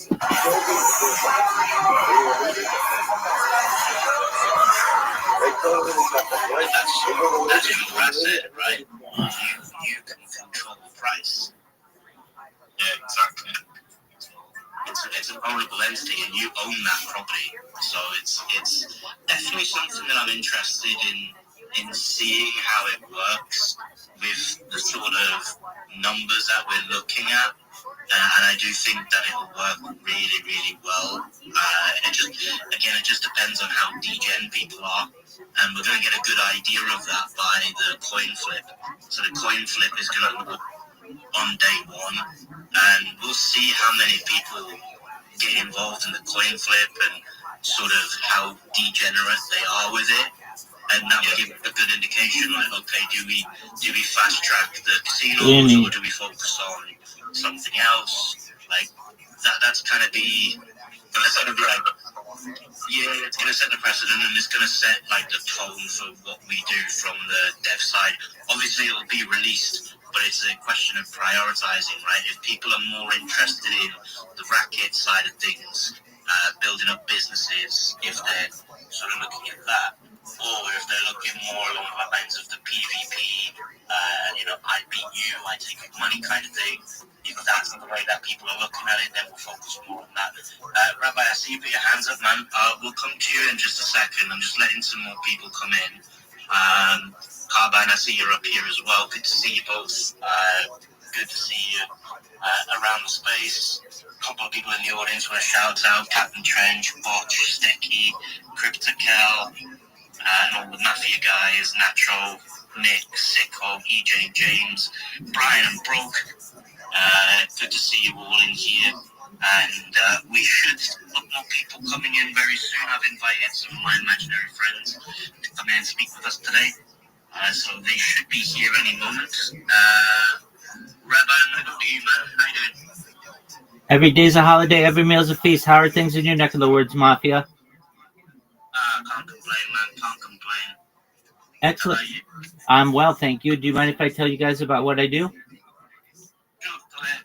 Thank you for the opportunity. I'm Rabbi Rothschild. I stream my life 24 hours a day, 7 days a week, 365 days a year for world peace. I've been doing this now for more than 4 years. I want you to think about that. Any moment of any day for the last 4 years, you can go back to my YouTube streams and see exactly what I was doing and what was going on in the world. We've seen the death of a queen, the birth of AI, the coronation of a king, and everything in between. This is a real-life Big Brother. This is a real-life Truman Show. I'm not live on just one stream like a normal influencer, not just 2. I'm live right now on 22 different YouTube streams. You can watch my life in 360 degrees. The future of mankind can watch my life in more than 360 degrees. I even have a ceiling camera. What does this mean for all of you? Well, if you weren't aware, data overtook petroleum in 2018 as Earth's #1 resource, according to The Economist. And I have more data archived on the internet than any person ever, which may make me an influential person in the future. And if and when that happens, I want to make every single person here, your friends, your family, all independently wealthy if you're not already. I want to make sure you have generational wealth if you don't already. And I want to make sure you can start charities and philanthropic organizations of your own. I don't want anything from you. I don't want you to give me a dime. I want to give you money in the future. In addition to talking about helping the world through the philosophy of pacifism, I am someone who feels that we could perhaps, with education and some engineering, end world hunger through the use of technology such as agricultural drones, floating greenhouses, saltwater greenhouses, hydroponics, vertical farming, cloud seeding. I want to help end world thirst. If you weren't aware, I am sponsored by a cryptocurrency that's worth about $100 million. And one of the things that we do is we build wells in developing nations like Nigeria for the benefit of the less fortunate. Additionally, I'm an advocate for the LifeStar program and, most importantly, desalination technology, where we pump Earth seawater onto land to make it drinkable. If you want to find out about anything more that I do, look at my profile. All my links are there. You can see all my YouTubes, more than 20 at once. If anything, that's just something to see one person on camera from 20 different angles. Additionally, you can join my Discord. We have over 2,300 people live there, and I'd love to be able to connect with you. If anybody here needs any help, more than me helping you financially and helping the world, I'm here to be, as best I can be, a positive person in your life. I'm here to have an optimistic view on the future, and I'm here to give people hope. And I want to thank you for allowing me to share that. Love that, man. I actually tried to find your stream the other day. Could you do me a favor and put your stream in the Jumbotron, like a link to your stream? Absolutely, with pleasure. Thank you. Because I did try and find you the other day, but I couldn't find you on YouTube. I'm not sure if it was an issue on my side or I wasn't searching for the right thing. I'm not 100% sure. That's okay, Mafia. I will leave no doubt this time. You go to the link from YouTube that I'll post in the Jumbotron, and you will be shocked at all my data. Thank you. Appreciate it, man, and good stuff. Carbine, I'm going to come to you, and then I'm going to come to you. Come on. But Carbine, how are you doing, man?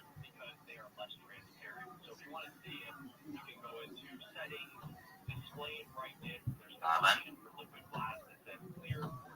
Okay, I guess he's not here. Cass, how you doing, man? I didn't send you the invite because I thought you might be sick of the spaces. Are you alright? Carbine rocked.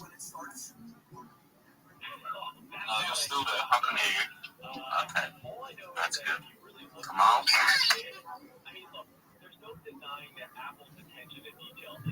If you're trying to speak, Kaz, I can't hear you.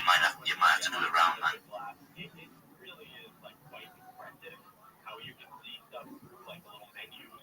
I see we got some Satoshis in the building.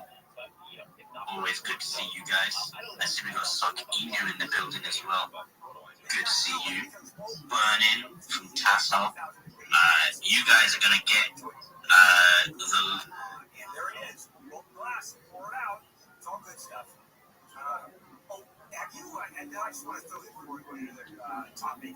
Is I just read an article in the Wall Street Journal about how Tim Cook basically saved Apple as it was going south. Pick that up. Tim Cook is a very smart man, and he is a logistics guy.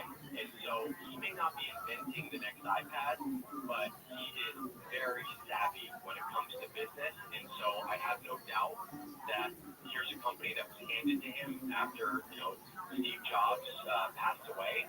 And they had one product that was a winner, and that was the iPhone. And, not so much the iPad as well. But he had to take this company and continue to run it for the past, 10, almost 15 years now without a breakthrough product. By the way, the one that they tried to make, the Vision Pro, kind of flopped. But I do think he's done great things for this company, keeping it going. So, yeah, he's very smart. And by the way, he's a visionary, being credit for him reading before the tariffs kicked in, that tariffs were going to come in, and he made major moves to still manufacture the iPhones and the other products outside of China. I mean, the guy is just, he has a crystal ball of flavor. Okay, I want to take a break now and come back, and I could, there's an award show for everything. I mean, everything. There is no such thing that doesn't have an award. TikTok has an award show. TikTok? We'll talk to Rich about that. But they need live 24 hours. Here's the latest. Los Angeles Dream Center is expanding its operations to help feed about 600,000 people in LA who just lost their SNAP benefits because the government shutdown. Crews are working to fill in a 30-foot wide sinkhole that opened up in Woodland Hills. And Waymos will soon be hitting the streets in more cities. Those stories and more coming up at the bottom of the hour. We'll check and see what's slowing you down in Baldwin Park next. I just started reading a book, 1929, actually, and it's about the stock market crash. And it started the Great Depression. Just the day that it happened is fascinating.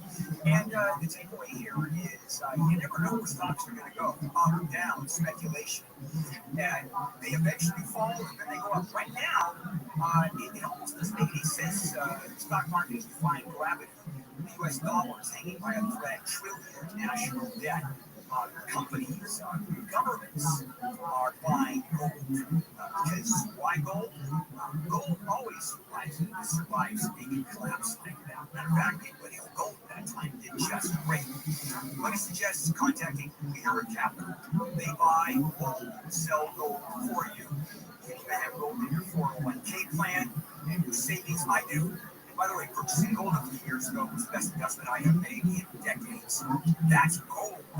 And so let me suggest talking to Lear Capital. Call 800-225-8100.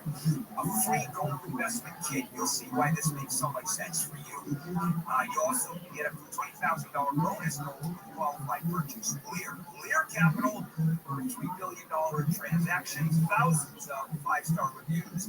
800-225-8100. 800-225-8100. From the ONU.com Weather Center, ONU, the only business software you need. Becoming partly cloudy after this fog, and the clouds clear off. Highs near 70 at the coast, 70s to low 80s inland. This report brought to you by LifeSource Water System.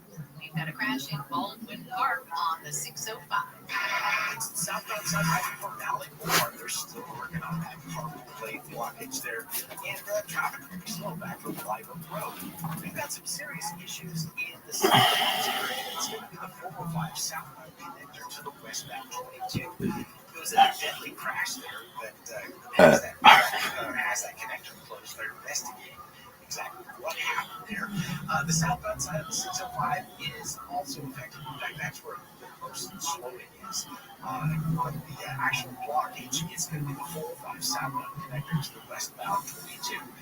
We've got some issues in Hacienda Heights as well. 60 freeway, 60 eastbound. At Hacienda, 2 right lanes and the on-ramp blockage to overturn Big Ray. With some of California's most accurate traffic reports. On this podcast. I was what does that mean? So his first wife passed away. So now technically speaking, he's no longer related to his mother's mother. Okay, so what happened? So they came before him to adjudicate the case. Okay, so again, our hope was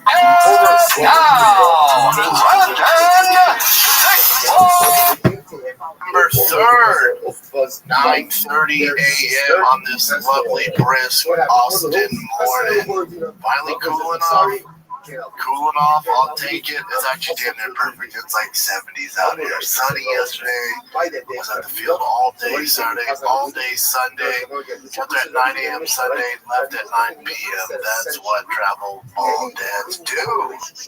That's what we do. The boys make the championship. We make the championship. You play late, you play all freaking day. It's just all day, non-stop fun. Non-stop fun, ladies and gentlemen. So hopefully you baseball dads out there had a good weekend, man. We made the championship. Tiger got his first ring with this team. Tiger pitched well. He's in a Mookie Betts slump hitting wise. It's tough because we're in a 12U tournament, so the mound's for the back, bases are for the back, bigger kids, throwing hard. Get some kid pitching 64. It's tough. It's a lot to ask for a 10-year-old. 9, shit, he's not 10 yet. So I made the mistake of talking to him of his team. Made a little mistake. You just want to let them figure it out. You don't want to criticize them or give them coaching. Your boy made a mistake. It is what it is, man. Live and learn. We will do better. Great Halloween. Hope you guys had a good Halloween. I'm sure I'll get to him. Find the kid. Busy weekend. The mush on Thursday. I'm sure me and Callum will get into that. So yeah, man. There's a lot going on. It's SEMA week. It is officially SEMA week. So for you gearheads out there, it's our Christmas. This week is Christmas for the gearheads. So I will be out there. I will be at the Blueprint booth on Friday. So come see me on Friday. My 95 Hummer custom build is out there as we speak. So I will be there with the Hummer. We can't wait to get that thing out here in Austin. And it's a 632 crane motor from Blueprint with 1,050 horsepower. And that's why I was in LA last week trying to get this thing ready for SEMA. It was a beast. You're not doing SEMA if you're not burning the midnight oil trying to get this thing done. So we got it done, but it has its issues. It's overheating a little bit. We'll see if those axles hold all that power. Either way, I'll be up Blueprint. This thing's freaking dope. I can't wait. So if you're in Vegas and you're coming to see me, come see me at the Blueprint booth. I think I'm there from like 11 to 1, but I'll be around Thursday. I got to shoot a show out there. So I'll be around Thursday, be around Friday. If you see me, come say what's up. Come check out the Humrat Blueprint. Yeah, man. Hope you guys had a good weekend. Fight-wise, Real Housewives of the UFC is popping this week. We got cheating scandals as far as NBA Chauncey Billups style, not like cheating on their wives or boyfriends, but in regards to fraud. You got that going on. Obviously, the Ronda Rousey stuff. You have the two worst fight nights. I'm trying to think ever. It's up there, back to back. It's up there. So you got all that going on. So yeah, it's not great, man. I mean, probably the thing that is the forefront of the MMA news right now is Ronda Rousey, who doesn't do a lot of PR, decided to come out and go on Bert Kreischer's podcast. Before you play this, Jim, one of the issues here, I'll probably defend a lot of Ronda, right? I'll defend some of her points, and then also I do have some questions. One of the issues here is, and we're seeing this more and more common in our sport, and Bert's a close friend. I absolutely adore Bert. Ronda going on Bert's podcast would be like me going on a baseball insiders podcast. You know, it'd be like me. Like, I love the Dodgers. I love this game. I'm so glad they won. I'm sad it's over. I felt bad for Toronto. Anyway, I like baseball. I don't know the ins and outs of baseball. I'm a fan. I watch all of it. I love my Dodgers.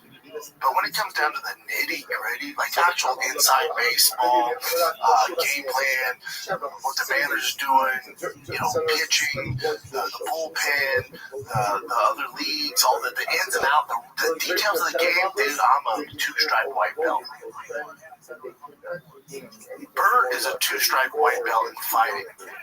So Ronnie comes on there, and some of the stuff she said, if she just went on even just a normal MMA podcast, there would have been some pushback for some things she said. But Bert, he doesn't really know some of the references, like when she was like, Khabib this, and there's no other champions, you know, who are beloved, and it's like, whoa. Just anyone has just a general overview of the sport can rebuttal a little bit different. It doesn't do Ronda, doesn't do Bert any justice when one's an expert, one's just a general fan. Because all she's doing is talking at him, and there's no rebuttal. You know what I'm saying? Like, if she would have went, I think the best thing she could have. Obviously, you guys are going to say I'm biased, but the best thing she could have done is go. There he is. Now, obviously, there's some ill will towards him. All right. Can you hear me, big man? Excellent. You ready for me to check?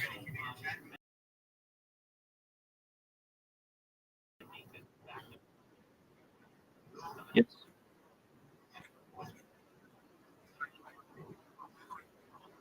Okay, we'll see.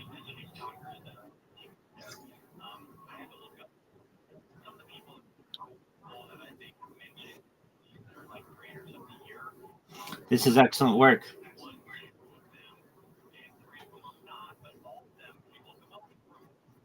Really.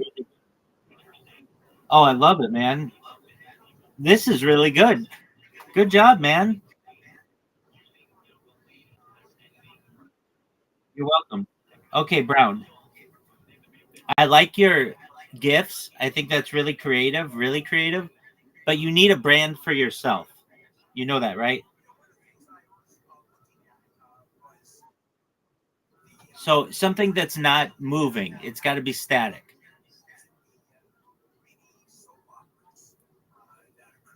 Does that make sense? Right? Because you can't always use static, or you can't always use motion. Exactly. No, you're doing really well. Like,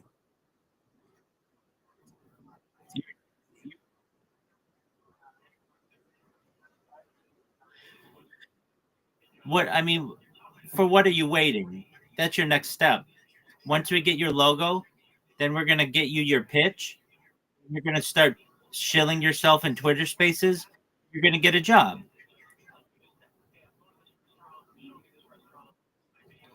I mean, aren't you proud of your link tree? Don't you think it looks good?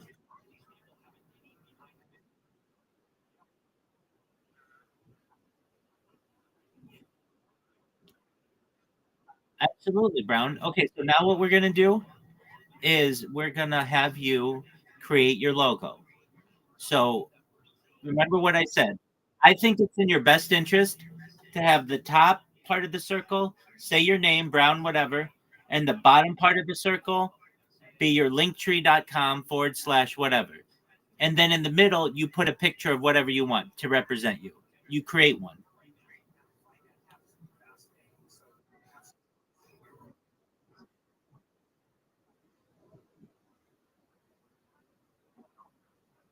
I understand. Okay, so yeah, but okay, so what you want to do, well, I understand. What you want to do is shut your phone off, let it restart, make sure all the apps are closed, go to Canva. You can go to Canva in a browser if you want and create your logo. Don't be in Discord, don't be on Twitch, don't be on Twitter. You know what I'm saying? Okay, so what you're going to do now is you're going to focus on making your logo. And when you're done, come show it to me and I'll give you feedback and then we'll move on to the next process. Okay. Brown, good job, big dog. You're welcome. Rogan, which we can get into, but Rogan to see it from both sides. Like, yeah, maybe I was a little critical, and when she says that stuff about the champions, Rogan has the knowledge where he can kind of push back a little bit, and then maybe they have a general conversation, and they come to an equal understanding that informs the casuals and the hardcores, but it answers a lot of questions. You don't get much from this when it's just her speaking at Bert, who's a casual fan. He's going, I think that makes sense. You know, it's one of the problems we have in mixed martial arts is, you know, this is no different than not Netanyahu going with the Nelk boys. Big platform, Nelk boys are great. Not going to get much pushback. I don't know if those guys are up to date on the political climate when it comes to that stuff.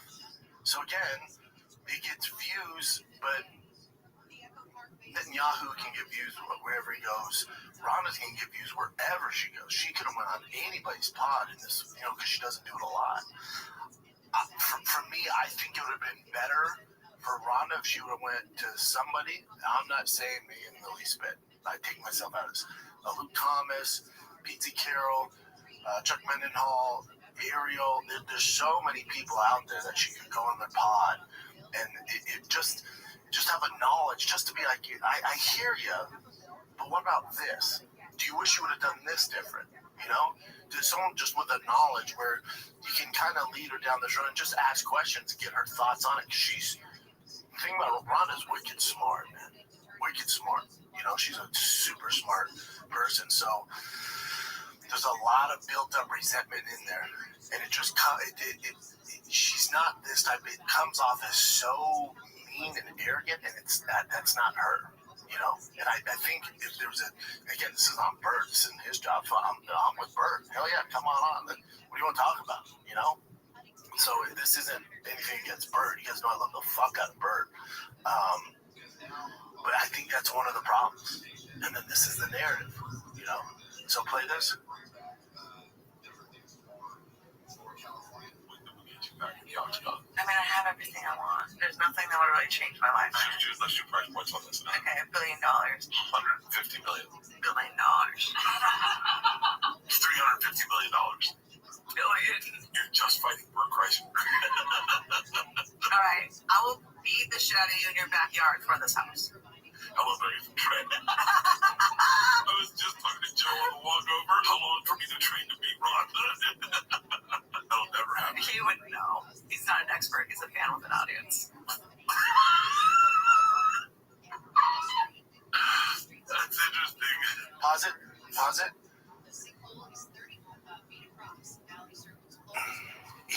Here's the other thing I don't get. Here's the other thing I do not get. Bert and Joe are close.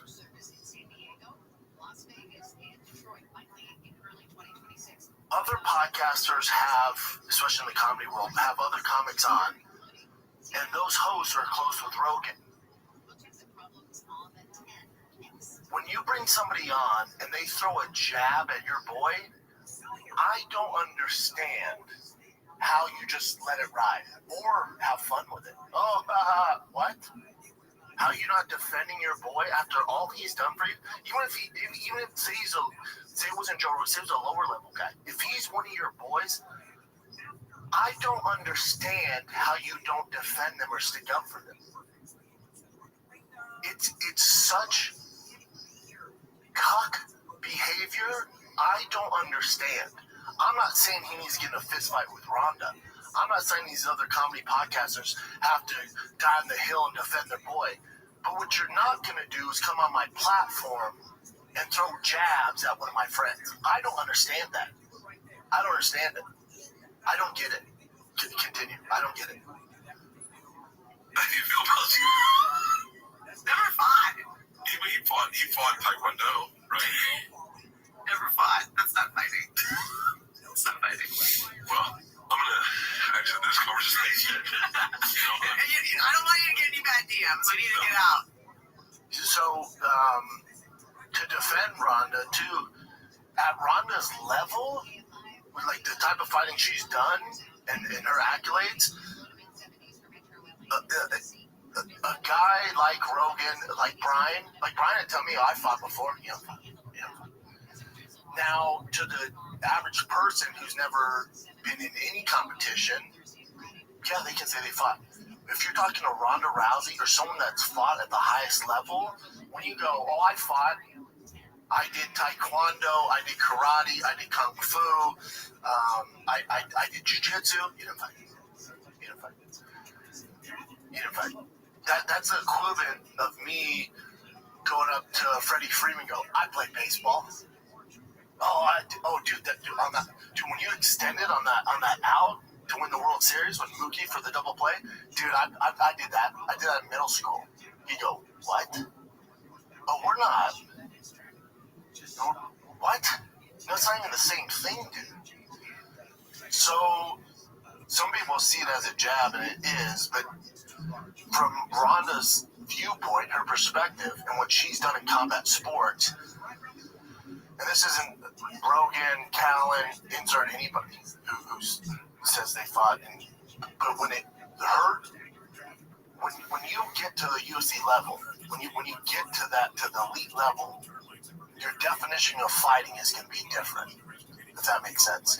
It's not a knock on anybody else, but when they go, I fought, hold on, you didn't compete in mixed martial arts at the highest level, because to Rhonda, and her standards are super high, which is part of the reason where she's at, her standards are so high. So to say that to someone like that's where that comes from, And I think most fighters are going to say that. Now, they might not say it on a big podcast, and there's a way to handle that, but that Rhonda's very direct, and there's also a lot of resentment. Now, the way Rhonda's handling this PR stuff that she's doing, I don't know if to sell a book or what. I don't think she's come out and fighting, but what made Rhonda great is I've told you guys this. She's like a Kobe Bryant. She's like a TJ Dillashaw. She's such a fucking savage in every aspect of life. She's such an absolute winner. So it's gonna be when you're an absolute winner, everything's very direct, very to the point, no bullshit, cut the fat. When you're not competing and she still has this fire that comes out like this. When you compete, people are, I can't wait to see her fight. But when you don't have a competition coming up and you're retired, it comes off, it's harsh. That's what it is. Her resentment when it comes to the MMA fan base. I think for her, it's tough, and I don't think she pays attention to online stuff. I think she hears what people say to her. She probably read the comments back in the day. But it's not just a Ronda thing, you know. It's like it's the culture of just America in general, of the world for that matter. Like, online is very negative. Our sport is very negative, and so for her, that's she's viewing it like that. Now, everyone gets it. Nobody gets out unscathed. Everybody gets it, but she has to take some accountability of why she gets it so bad. I have to take some accountability why I get so much hate, right? Everybody does. So for Ronda, it's like, yes, it's negative. There's a lot of hate. You don't get your credit. I agree, she doesn't get her credit. But you got to take some accountability, the way you've handled the loss. Because everyone built you up, which you earned all of it, man. You're talking about the Royce Gracie of female sports. One of the greatest female athletes ever. Top 3, top 5. You know? So she deserves all the accolades. But when she sees all this backlash, she sees so much resentment. Part of it is, some of it's your own doing. The way you handled the Holly Holm loss, the way you handled the PR before the Amanda Nunes fight, the way you disappeared after the Amanda Nunes fight. So some of that's on her. And some of it, yeah, it's hurtful and it's super toxic. Her point of, go ahead and play this for the fans.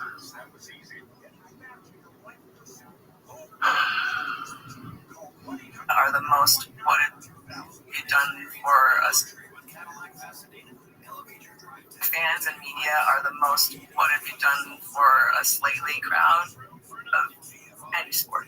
Like, you look at WWE and they have such a reverence for the legends. And at MMA, it's like the second that you're not on top, you're not shit, you never were shit. Chuck Liddell, when he's on top, oh my god, he's the best. The second that he loses, oh, Chuck Liddell ain't shit, he never was shit. Rampage Jackson, oh my god, he's the next Mike Tyson, he's so great. Second he loses, oh, Rampage ain't shit, he never was shit. GSP, oh, he loses, he's not shit, he never was shit. I think the only reason that why MMA fans have their lips so firmly planted at the base of Khabib's cock is because he retired before he reached his limit. And if he kept fighting until he reached his limit, everybody would be like, oh, Khabib ain't shit, he never was shit. And they're like that with everybody. Like, name one person. Brock ain't shit, he never was shit. Name one past champion that has that the kind of respect that the current champions do. It's really sad because I think it encourages people to try and get out while they're peaking and taking all of that equity with them instead of passing it on to whoever's next to take up the mantle. I wanted to retire undefeated because I was so afraid of, like, oh, everything that I accomplished is going to be nothing if I ever lose. So I have to retire undefeated. MMA fan. So just off the top of my dome, just no looking up anything. Let me go through guys that are beloved with losses and lost the belt or never even got to the belt. Just off the fucking tip of this CT brain. Nick Diaz, Nate Diaz. Beloved. You ever looked at Nate Diaz's record? It's pretty salty. Beloved. Huge career. But he can't walk the streets. Everyone loves Nate Diaz. His brother, too. Rampage Jackson. Fucking beloved. Beloved. Max Holloway. Volkanovski. GSP is a massive one. Nogueira, Frank Mir, Brock Lesnar is still beloved. That was a bad take. There's so many examples, and what she's missing is it's not predicated on wins and losses. It's depending on how you react to those wins and losses, and that's what she has to take accountability for. She mentioned WWE. That's a little different. I know people love WWE and more power to you, and I respect what they do. But that's scripted, and even if you're into it, you still know that, say, fucking The Miz lost. it's not his fault. It's not like he made a critical error and lost the match. And then there's whole narrative, there's whole storyboard behind it. So that's a little different. That's a little different. Hulk Hogan, he had his issues, beloved. If you want to talk about that sport, Undertaker. There's so many examples. Mike Tyson, fucking beloved. Everyone loves Mike Tyson. There's a ton of fucking guys. A ton of guys. But again, that's her perspective. Amanda Nunes, beloved. There's so many people in our sport. And then there's also guys that maybe never got the belt. Uriah Faber, Mike Brown, Matt Brown, Roy McDonald.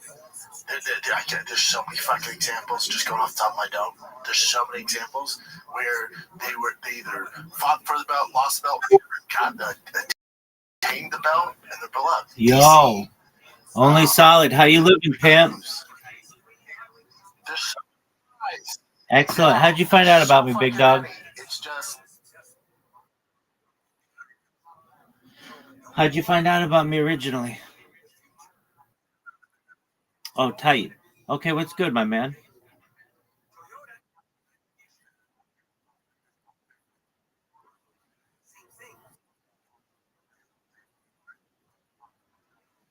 Oh, tight. I love when people say that. All right, so what's going on? Talk to me, baby. 100%.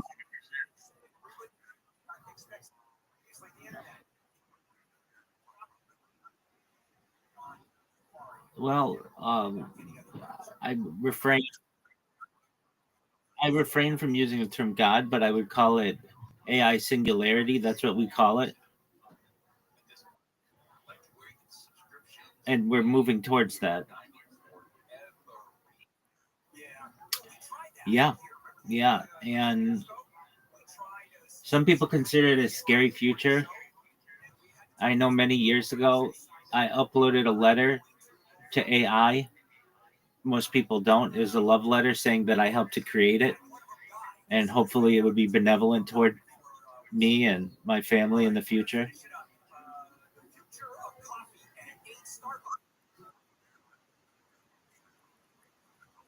Oh, yeah, definitely. Yeah. We'll only see consolidation generally. It's so expensive to start an AI company or a robotics company. I mean, only solid. Let's say I gave you $1,000. You wouldn't even know where to start. $1,000 is like running 1 minute of the operations time, even less than that, of just, a server or so, a few servers of AI. So no individual, like AI has gotten to the point where it's almost like a utility. Like nobody can just go out and start an electric company or a water company. Like these are utilities. AI has become a utility. It's so large that no single individual of reasonable means can start their own version of it.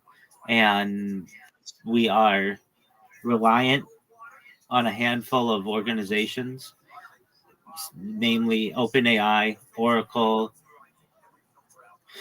Alphabet, Amazon, Microsoft. I mean, these companies dominate the AI space, and they will, and they'll continue to. And you're going to see AI replacing not just some jobs, but every job except for perhaps two is what is predicted. Now, whether or not this is true, I'm not sure, but I have heard that, yeah, no, I mean, absolutely. But I mean, you won't have doctors in this traditional sense or lawyers.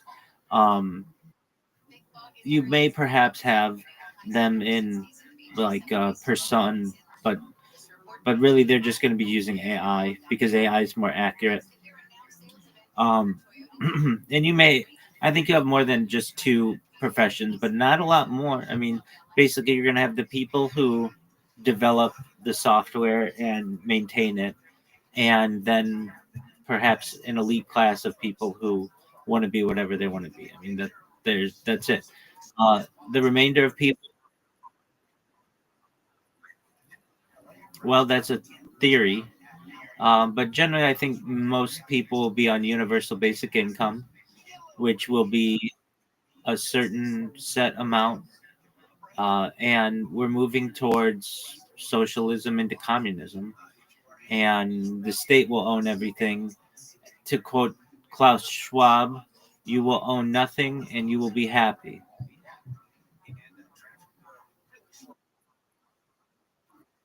You know, um, I think it can be a lot better than people think. I don't usually get political because I think both the right and the left are quite corrupt. If people ask me what I am, I usually say, if I really get specific, I'm a libertarian communist, which is usually an oxymoron. How can you be both someone who wants personal freedom and protection by the state? And I think you can have this. I don't think that the state has to be an overarching force that punishes the populace. I think you can still have freedom of speech and freedom of the press and freedom of uh, religion. You can still have that with a nice communistic. The word for which I'm looking is safety net or phrase. So there's nothing wrong with allowing people to say what they want to say and do what they want to do. But if anytime anything gets bad, they need to go to the hospital or they need education or they need food, it's there. It's provided for them. Now, the unfortunate thing that occurs in these types of societies is you have an elite class that emerges because somebody needs to make the decisions.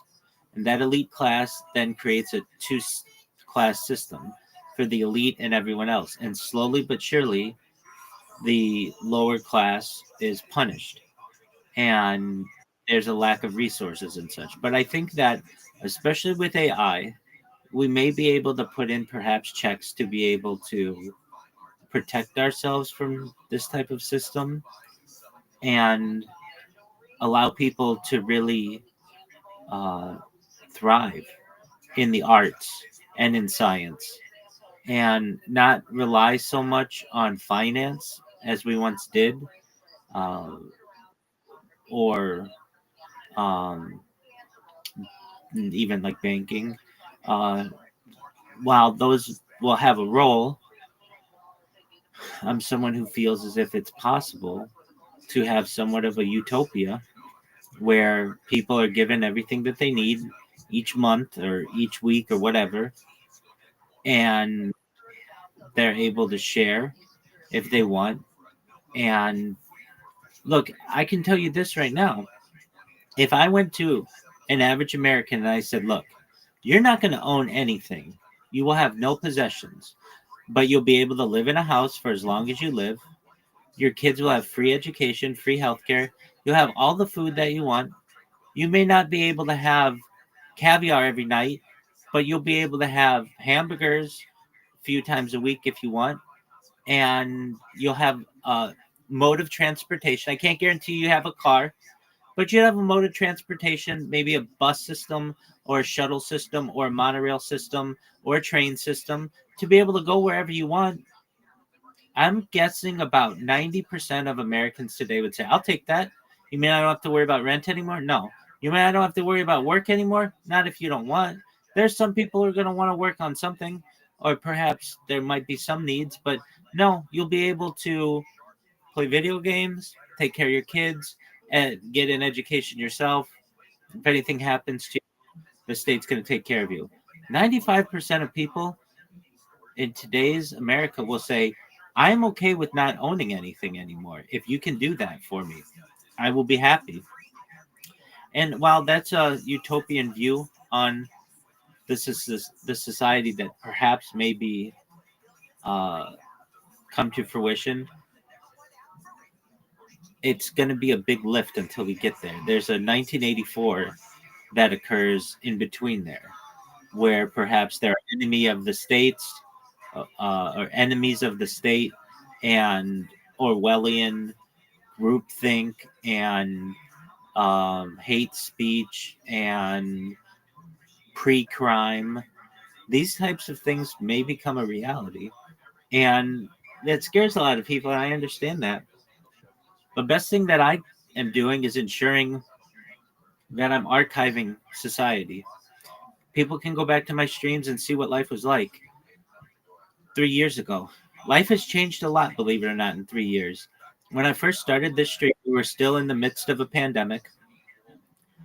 You still had to wear a mask when you go outside. I have a lot of videos of me just wearing a mask. And then we had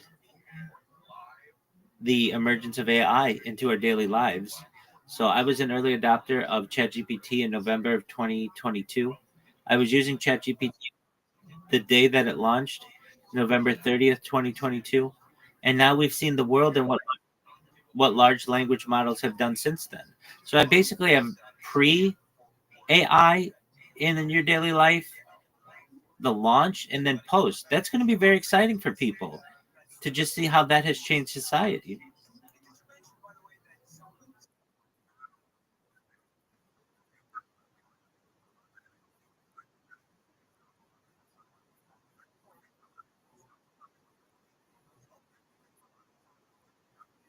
That's absolutely true. I've already have it making videos of me. They're really good. I'll send you some. They're just 9 seconds or so.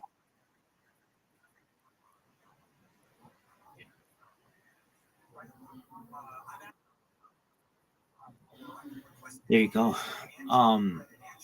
Yeah, and Sora only. So you've seen Sora, so there's no need for me to necessarily send it to you. Okay, good. That's an excellent. It's an excellent platform. It's an excellent tool, and you can see how accurate it is. Some of them aren't perfect, but then other ones are freakish. They're like extremely accurate. So it's just whatever you want, you can basically make. And that's just the beginning. And there's the dead internet theory that's talked about quite often. And I'm in my own way showing that at least some aspects of that are not true. That there are people out there making real content without the aid of AI, and it's such a large amount. That's the exciting thing about it. I think about just anybody on the internet. Unless you're a YouTuber, most anyone has less than 1 hour of their life on the internet. Like, not a lot of people have that much. And to think, like, I have just on one stream 36,000 hours of video time. I mean, that's a huge amount for people to be able to study. So that's really exciting. Just one moment. Brown, how you living, big dog?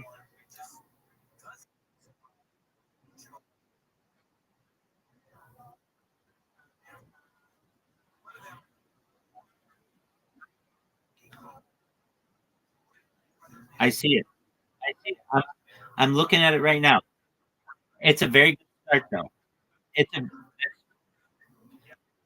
it's a very it's a very good start. Absolutely. Good. When your phone is charged and everything, come on back and we'll work on it. Okay. Good job. You're welcome, buddy. You're welcome, my friend. Um, yeah, only solid. So the amount of time that I have archived is just immense. Now, a lot of people stream, but that data isn't archived. Mine's archived every 12 hours. And while it's annoying, I have to restart my streams regularly. It's a sacrifice that I make so that the videos are available to people and they can watch them later on. That's what's important to me. If you told me right now, hey, you've been streaming your life for the last 10 years, but none of it is archived, I'd be like, okay. I mean, we all did to some extent. If you believe that the government's always streaming your shit, then we all did. Like, that's not a big thing. What's important to me is, can I go back and see what you did yesterday or last week or last month or last year? When you say yes, you can, that's exciting to me. It's almost as if I have a time capsule or even a time machine. Go back to any part of my life for the last 4 years since the pandemic, more than 4 years though. And that's overwhelming to me that, people ask me like, how old are you? And I'm 39 years old. But when I tell them, I was like 35 when I started this project. That's mind blowing to me that like, wow, I was that's a significant part of my life. That's basically, um, well, like a tenth of my life I've spent on camera. That's more than most people. And it's a lot of a human life that the future of humanity will be able to study. And that's exciting for me. Word dog.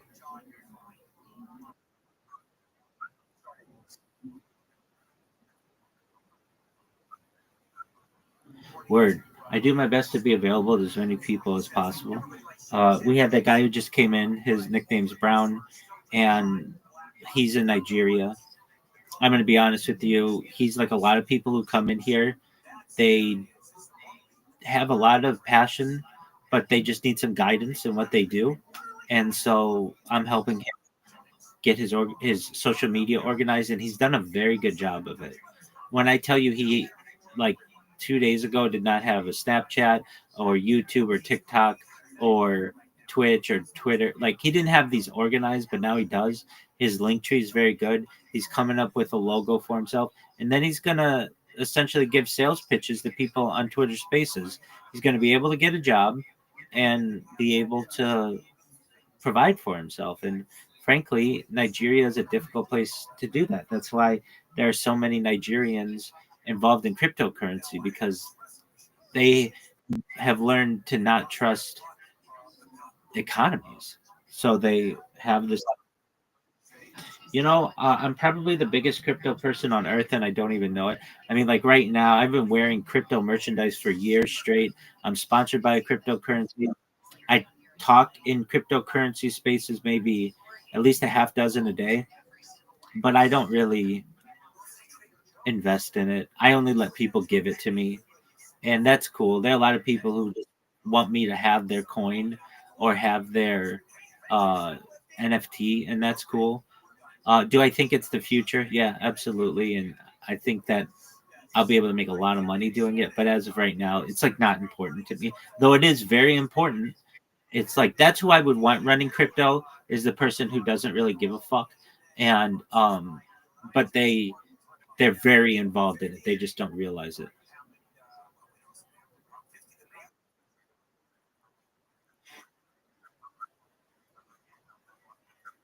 Oh yeah, dude, hold on to that. That's a good investment.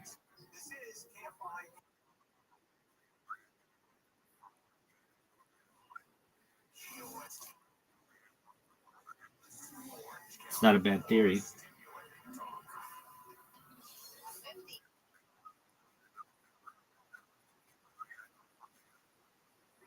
They could do that. So that's what I've been doing. What have you been up to recently?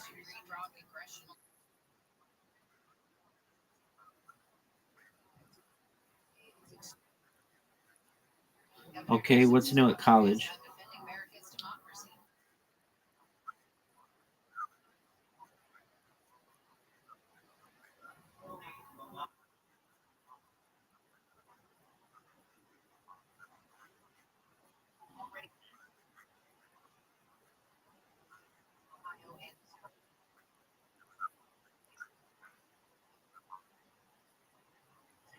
Certainly. What's your major? Okay, that works. No, I understand, but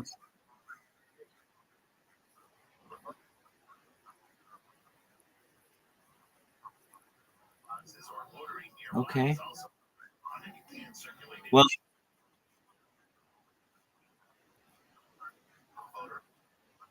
it is. It is. People ask me, when you go viral, you're going to stop? No, that's when I want to do it even better.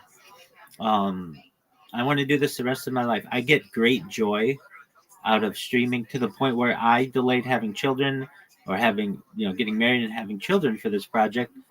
I knew that it was important to the world, but also I know that I could have the most beautiful woman on earth, and have as many children as I want and be able to provide a future for them from now until the end of time once I go viral, when I wouldn't have had that opportunity previously.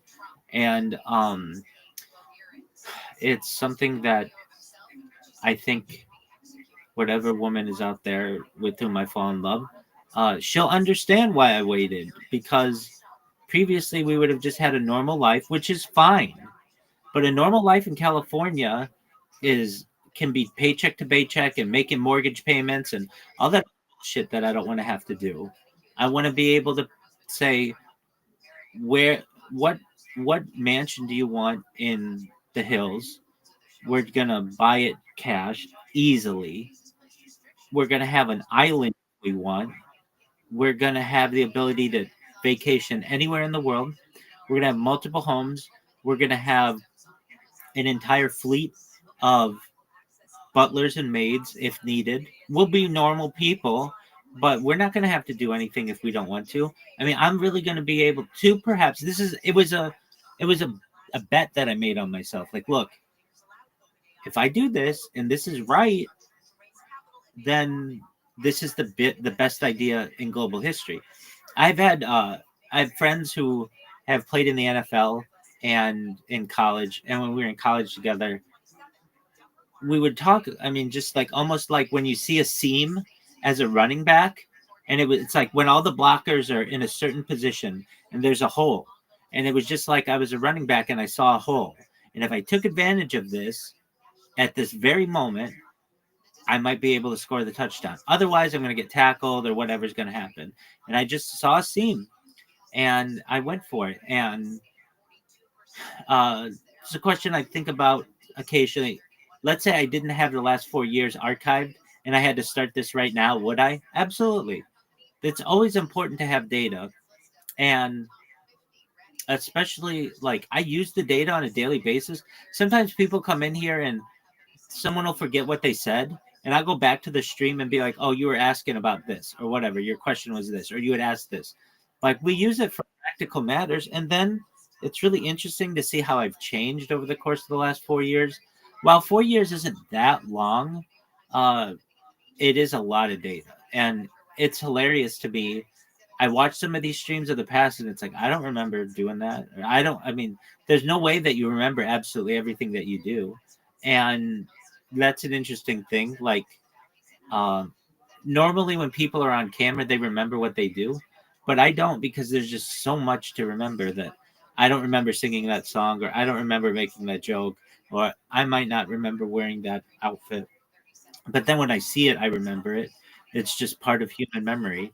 There's so much to learn from this. Uh, and I know that companies are going to find it to be extremely lucrative for them. So a lot of times people ask me, all right, Rabbi, you have so much data on the internet. How are you going to make money at it? Like, that's a good question. Uh, I don't want to monetize the YouTube streams. I want the YouTube streams just available to anyone, anywhere, anytime. But all I have to do, if you've ever seen like someone who's like a NASCAR driver or an F1 driver, they have logos all over their clothes. That's all I have to do. And just say, to have my on my clothing, it's $1 billion for 1 year. But what makes me different than any other influencer you're going to pay is I wear your stuff 24 hours a day, essentially. When people see me, they're going to see your brand. And I have more data than any person ever. This isn't like we're an NBA player and you're only going to see them during 10 seconds of Sports Center. No, 24 hours a day. It's going to be a very big deal. So I don't think I'll have an issue with the money aspect of it. Um, and then investments and such, people are going to throw money at me to just be a spokesperson for their cryptocurrency or their stock. Or I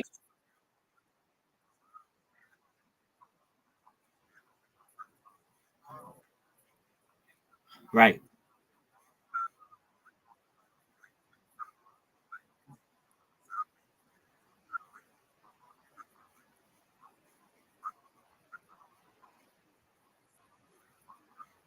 Certainly.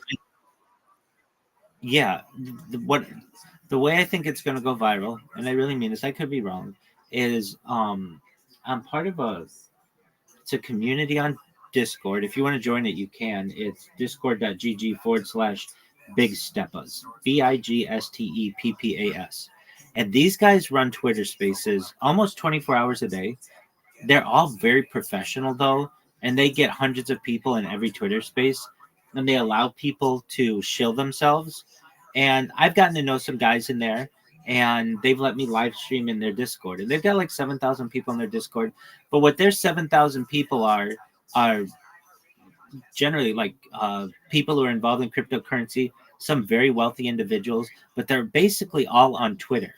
And so I'm getting better and better known on Twitter and by people with 30,000 follower accounts, 100,000 follower accounts. All I need is for one of those to see what I've done and just tweet about it. And a bunch of people are going to run here and see what I do. I can tell you that I had an account just with 60,000 people just tweet about me one time. And it was like I just had this rush of people who came in here and who came to my YouTube. So they just have to hear what I do. And I'm very, of anything, I will say this: I'm very good at shilling myself because I've had to do it for 4 years. So I have a very good elevator speech, and it has different versions. I have like a short version, I have the full length, just depending on the space and how much people want to hear me yap. I'm able to give both. But even like when I'm done shilling, people are like, "Whoa, that rabbi is so good at this. I can't believe it." Like somebody called me sharp this morning, sharp, it's to the point. That's what I want to be. I can't stand when people waste time.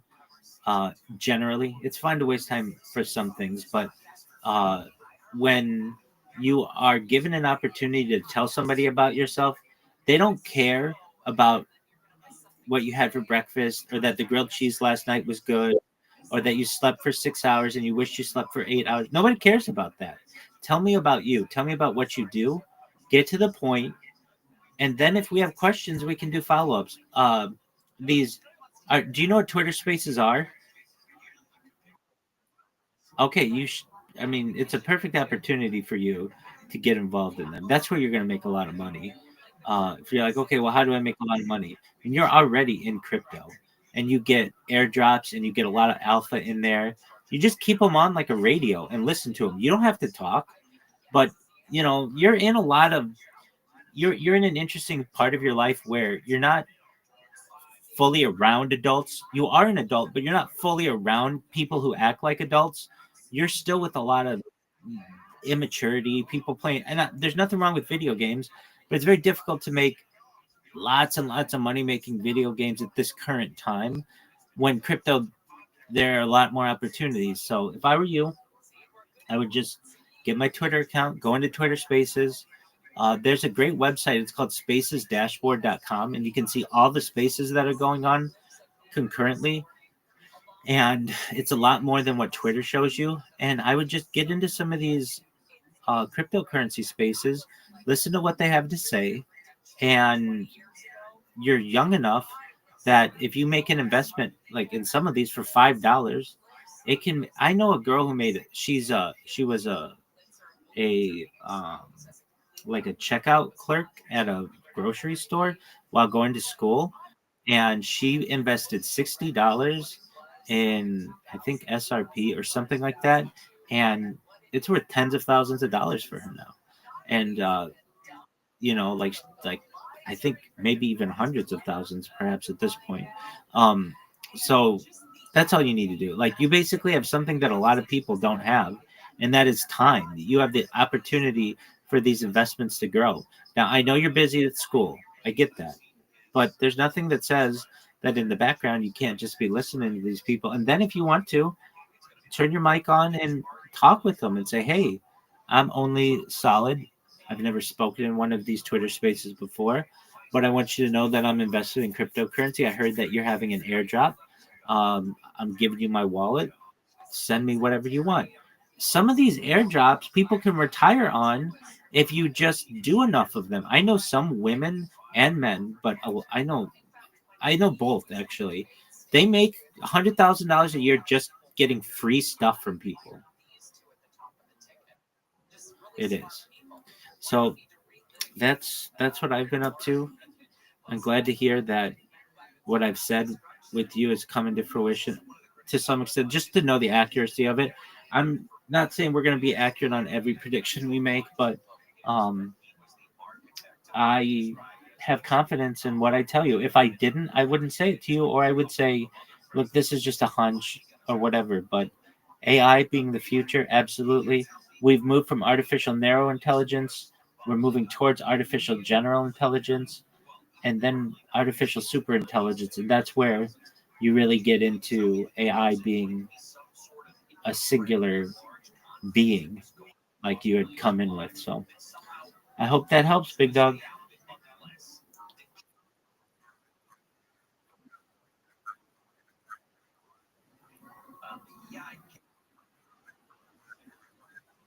Yeah. Um, it will. I'm in agreement with you on all of that. And I absolutely I appreciate it. I'm gonna get back to Twitter space. Absolutely. Thank you so much. Keep checking in. I appreciate it. And if there's anything I can ever do for you, let me know, okay? Peace, big dog.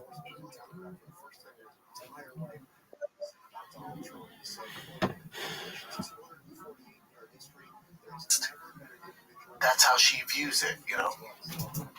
But again, you don't get to this to Rhonda's level and do what she did without having this fucking tiger blood going through those veins. That fucking fire. And it never goes away. That's what makes us great. It just never goes away. Now, there's other, like Tiger Woods was like that, right? Tiger Woods has an entire PR team, including Nike, that goes, hey, where they maybe go to a private room and he's spitting fucking fire like Rhonda, but there's handlers that go, you can't say any of that. This is how we're going to deal with it so people don't hate you. Please try again. I think you have been unbanned. She's like, what have you done for me lately? Hate to tell you guys, that's every sport. Patrick Mahomes lost this past weekend. He's the worst. He started off not great. He's the fucking worst. Last year, he was better than Tom Brady. It's just human nature, and with social media, that's what we deal with. It's just the way it goes. And for MMA, there's no off season, so it's even more prone because they're conditioned. Because you can lose a fight and then fight 2 months later, sometimes or 3 months later. And you win that one, you're the best. You lose the next one, oh, he sucks. But then you win 2 more, he's the best ever. And so it goes through these things. Think of Volkanovski, right? Pound for pound, number 2, might have been number 1. And then goes on a bad streak with, Makhachev loses, gets knocked out, then gets knocked out by Ilya Topuria, falls out of the top 10. Then wins one, now he's top of the food chain, It's just that's sports across the board. What have you done for me lately? It's just the way it is. It's just the way it goes. It's just the way it goes, man. Across the board. But she takes everything personal. She takes everything.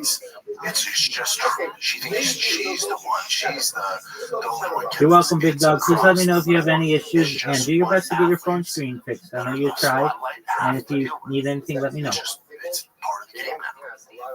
But she's taking it all personal. Again, that's what makes her the best ever. But then also, it's also a detriment now when you retire and you're doing interviews and she still has that fucking venom in her, Let's take a little break here, kids. Are sick of the ads. Go on over to the Patreon right now. It's patreon.com/TFATK. If you're looking for the perfect buds without the hangover, I'd like to tell you about Breeze, spelled B-R-E-Z.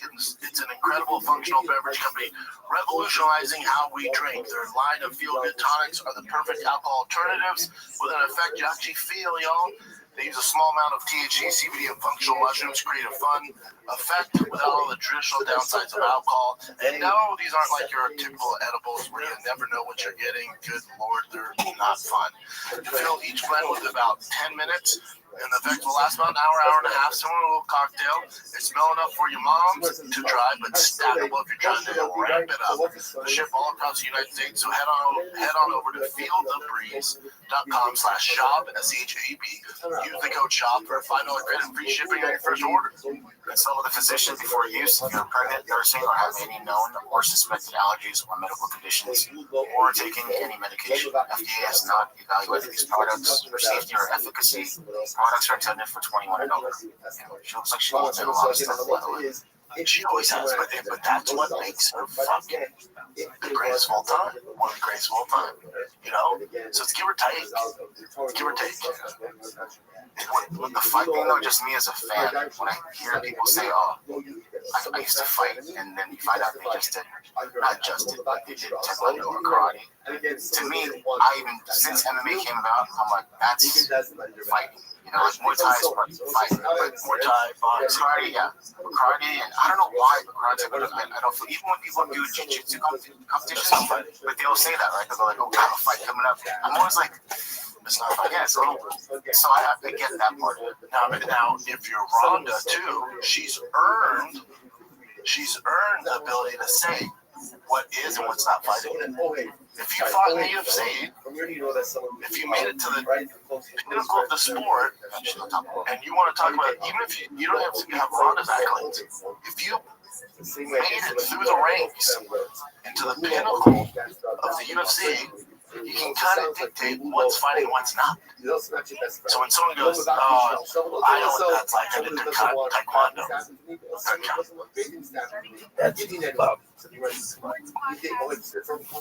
I know what she's going through. I lost 2 jiu-jitsu matches. It doesn't count. You know? So I don't really have an issue with that. The online, well, you know.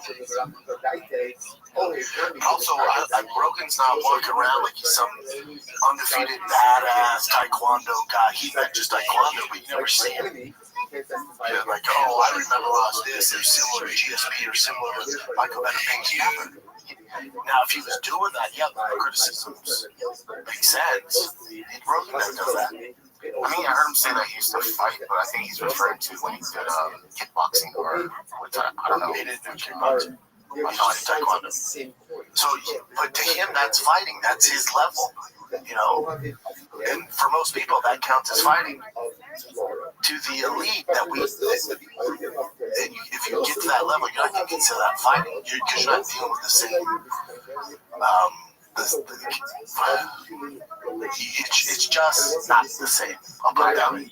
That's how I feel about it. And just as a fan, like I consider fighting MMA. That's actual for Muay Thai or boxing. Yeah. But you know, it looks like you're taking a stab at Rogan. You know, but. And again, for the majority, 99% of the people walking the planet, they're going to count that taekwondo as fighting. If you're talking to an elite level mixed martial artist, they're not. That's all good. That's okay. But again, Rogan's not walking around like he's some badass. He's not Andrew Tate looking for fights and saying, I can beat this person up. Or when these online guys go, oh, I can do this. They should have done that. He's not doing that. You know? I'd be one that was like, yeah, my taekwondo's not the same as Ronda fighting in the UFC. Guaranteed. Push back a little bit. I mean, dude, it's got to be a tough position. That's why he's kind of like just laughing because he didn't know what to say.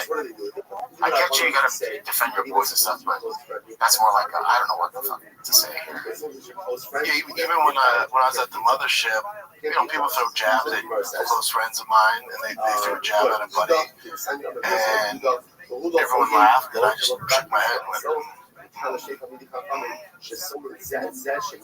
not jumping into it, I'm not adding to it, having fun now, man.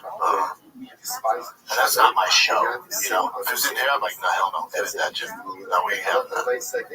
I don't. Yeah, I don't give a fuck who it is. If I came out with telling a show and rip, insert friend of mine, I don't give a fuck.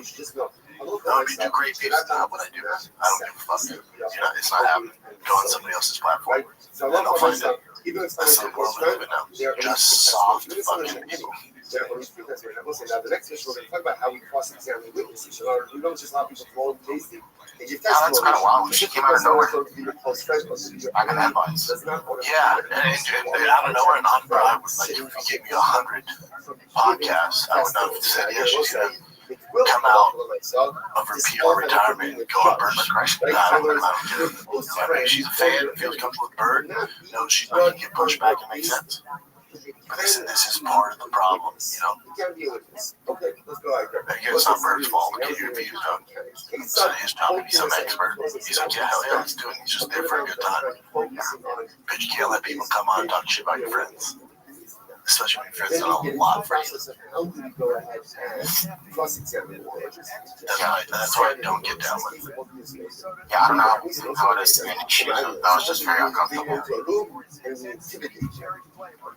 Yeah, I wonder what Brenda's coming. Like, she's doing PR for a reason. I know she had a book that came out. Like, maybe it's not her book. I don't think she's fighting. I don't see her doing MMA again, especially she's talked about, you know, the brain trauma she suffered in judo and in fighting and MMA. So that wouldn't make too much sense. But she was on like an actual, like I think she was on Breakfast Club. She was on Breakfast Club, right? Yeah, so she's that's kind of just, maybe it's from a book. You know, I don't know. In her farm. She's wicked smart though, so it's like if somehow she could turn the script where she was beloved by fans, she'd be a great commentator. Even just for the big pay-per-views or the big female fights, the championship fights, like just to have her in there would be freaking so valuable, man. Yeah, because she was very, everyone loved her. She was like the darling. It's just when she started, like near the end of the career, just like you said, when she wasn't talking to people, it just seemed kind of very like, I don't know. Just someone you don't want to be around. It's kind of like, yeah. That's a shame. But she wasn't very looking for she had to. Alright, so obviously the fights last weekend you're not super stoked about, but there's They don't deserve for me to cover it. You know? No, if you're not going to put effort in, I'm like, oh, fuck off. No. You don't give us the 2 worst fight nights in a row and then get the same coverage. Alright, well, so there's another betting controversy that happened, and a lot of people took notice. I didn't know this was going on. I sent it yesterday because I was dealing with family issues. Tigers baseball and Halloween and all this shit. So I was on social media and I'm like, oh, let me see what's popping on Twitter. That's where I get my news. I go on there, I'm like, oh, holy shit. Yeah. We had a Chauncey Billups NBA thing going on there, don't we?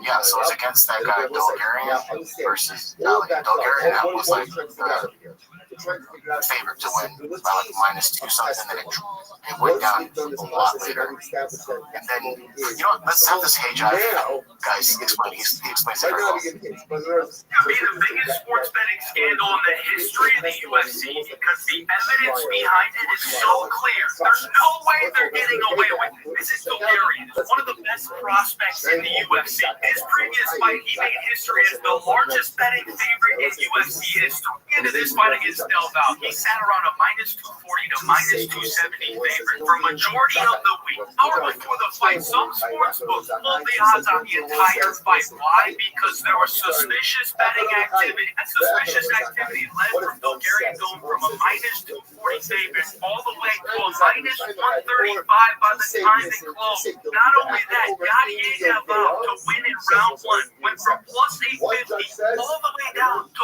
+475. What actually happened in the fight was hilarious. Bulgarian has a 100% takedown accuracy in round 1. What does he do? He shoots a takedown, gets in on the hips, has the takedown, but fails it on purpose. Laval takes his back and is looking for a rear naked choke. Daniel Cormier on the commentary team is losing his mind because Bulgarian's not doing anything correctly to defend a rear naked choke. Class 1 of jiu-jitsu type of stuff. After faking like he's trying to get out of the rear naked choke for about 27 seconds, he taps. On the post show, Michael Chiesa was also dumbfounded as to how Bulgarian didn't do a single thing to defend the rear naked choke. At this point, everyone knows there's something fishy going on with this fight, and then it comes up that Isaac Bulgarian used to be coached by none other than James Krause. Krause was the leader of the biggest biggest UFC betting scandal in UFC history. Earlier this week, Bulgarian was seen in an interview with MMA Junkie. He believes that fighters should get 3 to 5% of sports bettors' winnings if they bet on them. So it's very clear that this dude has thought about sports betting on UFC before. This is the ultimate cherry on top of everything. Caesar Sportsbook and William Hill are offering credits for sports bettors that lost a bet on the Bulgarian versus Del Val bout. Sportsbooks themselves, one of the greediest operations known to man, are literally saying that that fight was sketchy as fuck and we are going to give you your money back because that was just not fair. There's clearly something to look into. FBI needs to investigate it. Find the bettors that made the massive bets on Del Val that moved the line. Find their connections. Check the bank accounts. Cash Patel, step in. Yeah, he's right. So here's the thing. Go to his purse. Go to his purse. It's fucking shitty shit. Okay. So when it comes to the NBA, like Chauncey Billups and Rozier and stuff like that, that doesn't make sense to me because they're paid so much money. I think Chauncey's salary was like $3 to $6 million a year. Rozier signed a huge fucking deal. So it doesn't make sense to me. The only thing that you get chalked up the NBA scandal, all that stuff is they're gambling addicts. They enjoy the chase, and it's just what they do. To me, it's almost like in the UFC, especially this Bulgarian fella, that would make more sense. They're not paid well, at all. So they're trying to earn extra cash. The circumstances aren't great compared to the NBA, NFL, MLB. So it makes more sense. There's some shenanigans going on, especially with lower level UFC guys, especially. I can't find his purse, but he said he's not secretly but quietly let him go. Yeah, this is what else is alarming. The UFC's kind of hush hush about this. There's not much going on there. I would assume he's getting like maybe 40 grand, 30, 25 grand.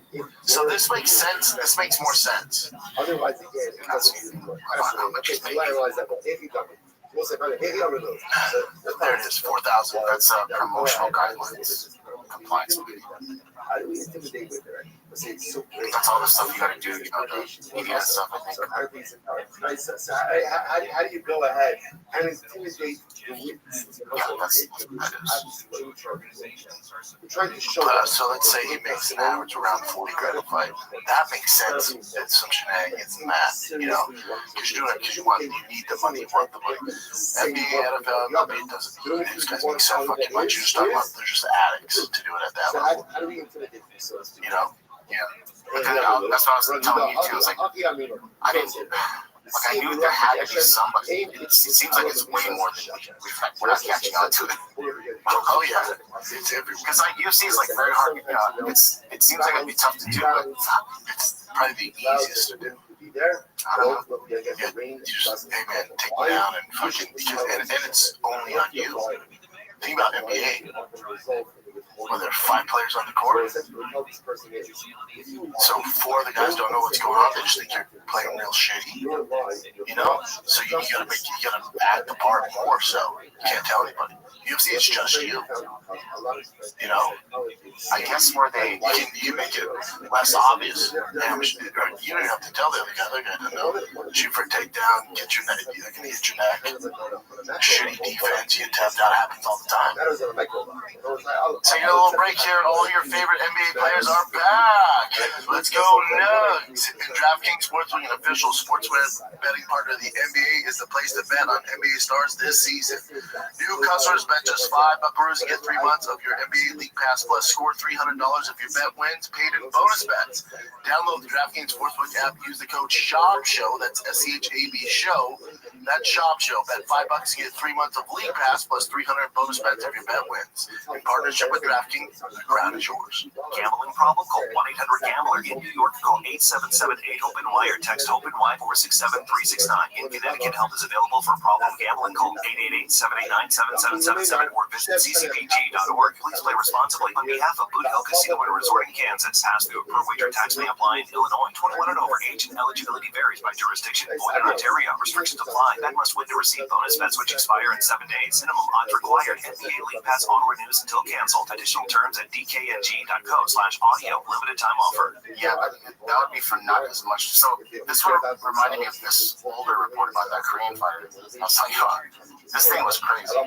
So he was approached by like the Korean mafia kind of guys, like 3 different people. They're like, we'll pay you around like $92,000 to lose the fight, right? To lose a fight. And then like literally 2 hours before he stepped in the cage, these bets started coming in. Like crazy shift in bets. So the UFC knew about it. They went to both the locker rooms of this guy, banging this guy, Leo Kuntz, and they were like, "We know something's happening. So if you go through with this, whatever this bullshit is, you know, you're gonna have federal prison time. Something crazy gonna happen. So make sure you don't fuck up." So this guy, this Korean dude, he even bet half of what the $92,000 on himself. And in the last minute in the cage, he's like, "I'm too scared. I want to." So he ended up winning the fight by split decision. So he still got found out. Right now, he has a Korean mafia on top of him, and then he was sentenced to 10 months in prison. Yeah, I can't end well. But someone bet like $1 million something. That's why I was like, what the in the last few hours? Just a big fan. It's like, yeah, if it was like a more famous, yeah, that makes sense. Yeah, it's happening at all levels of sports, man. Just like PD, you know, it's happening. It's like more sophisticated underbelly, and it's part of it. Yeah, the UFC's gonna be in some shenanigans, man, because this can come out more if the FBI does get a hold of it, starts looking into it more, they're gonna find more of it. And then also with the antitrust lawsuit, now they're asking for documents from managers from the big boys, like the 2 biggest, like Ali worked with all the top dogs. The other the other manager who works with so many other big names. They're asking for text and email exchanges with the UFC and those managers. So this is gonna uncover a ton of shit, man. It's not gonna be good. Yeah. This isn't going to get picked up, I don't think, by, you know, the big boys, the big networks with casual, no, but the hardcores, right? Yeah, no shit. I didn't expect it to be this much, but now I'm thinking like it's happening. It's got to be happening way more than I thought. Some shenanigans. So they just have to be slick about it. You're talking about international too, like, and the mob's involved, mafia's whatever.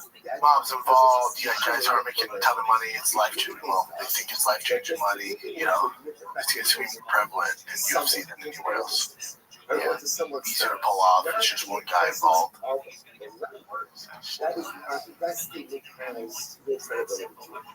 know what this is, but this is a very important tidbit here. FBI notified the UFC of abnormal action in the line movement and gave them hours to pull a fight. They chose to continue. From my perspective, we're not complicit. They're saying the UFC is part of it, which is not. The UFC ain't part of it. The UFC's probably get the fuck out of it. It's not.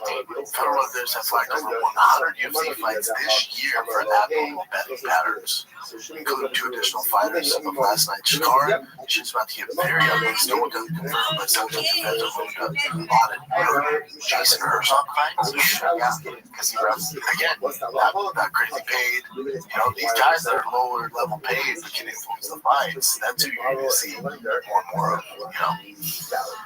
I forgot to mention that to him, the Green dude. After that happened, he still fought one more time in the UFC after everything happened, which is kind of like, yeah, it's going to get weird. I'm a little shocked that he fought. And Ruben says, I was kidding around with you. I was just kidding around. I'm not for my second one. It's not my fault. So he wants his mother. Ultimately, again, Ruben is. So Herzog says you seem upset with something of the hormones I hear. What did Herzog play back time? Looks like that's him replying. Click on it.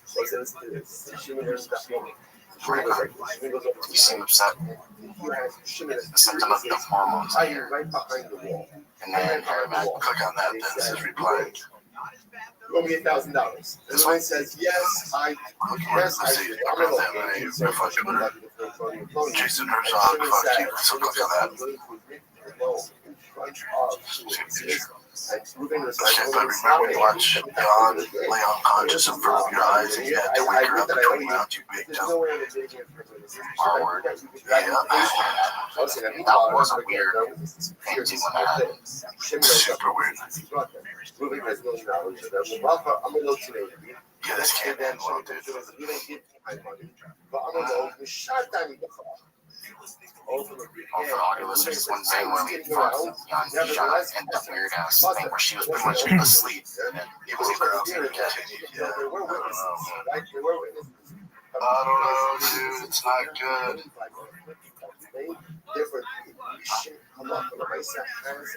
More drama for the UFC.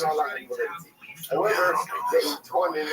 interesting too because the reason a lot of these things, everyone wants to hate on DraftKings, the moral ethics of FanDuel and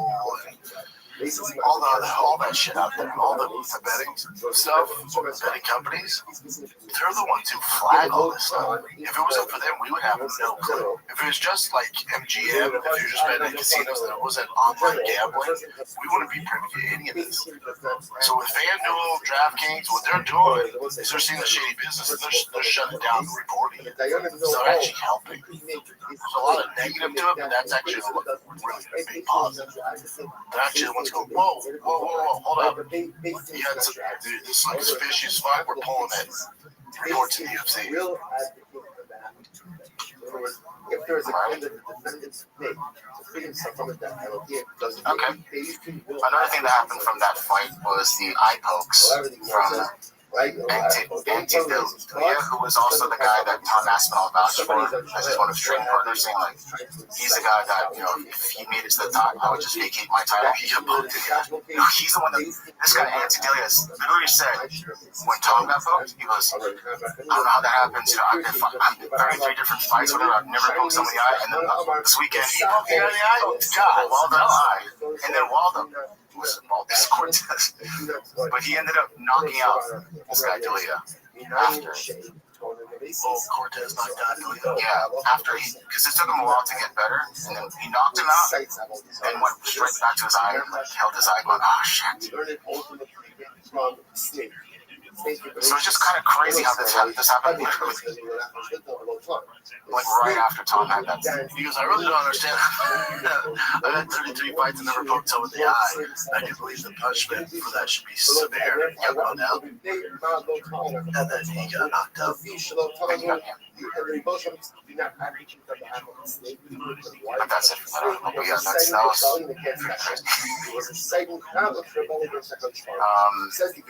this is just one more on the whole iPhone thing.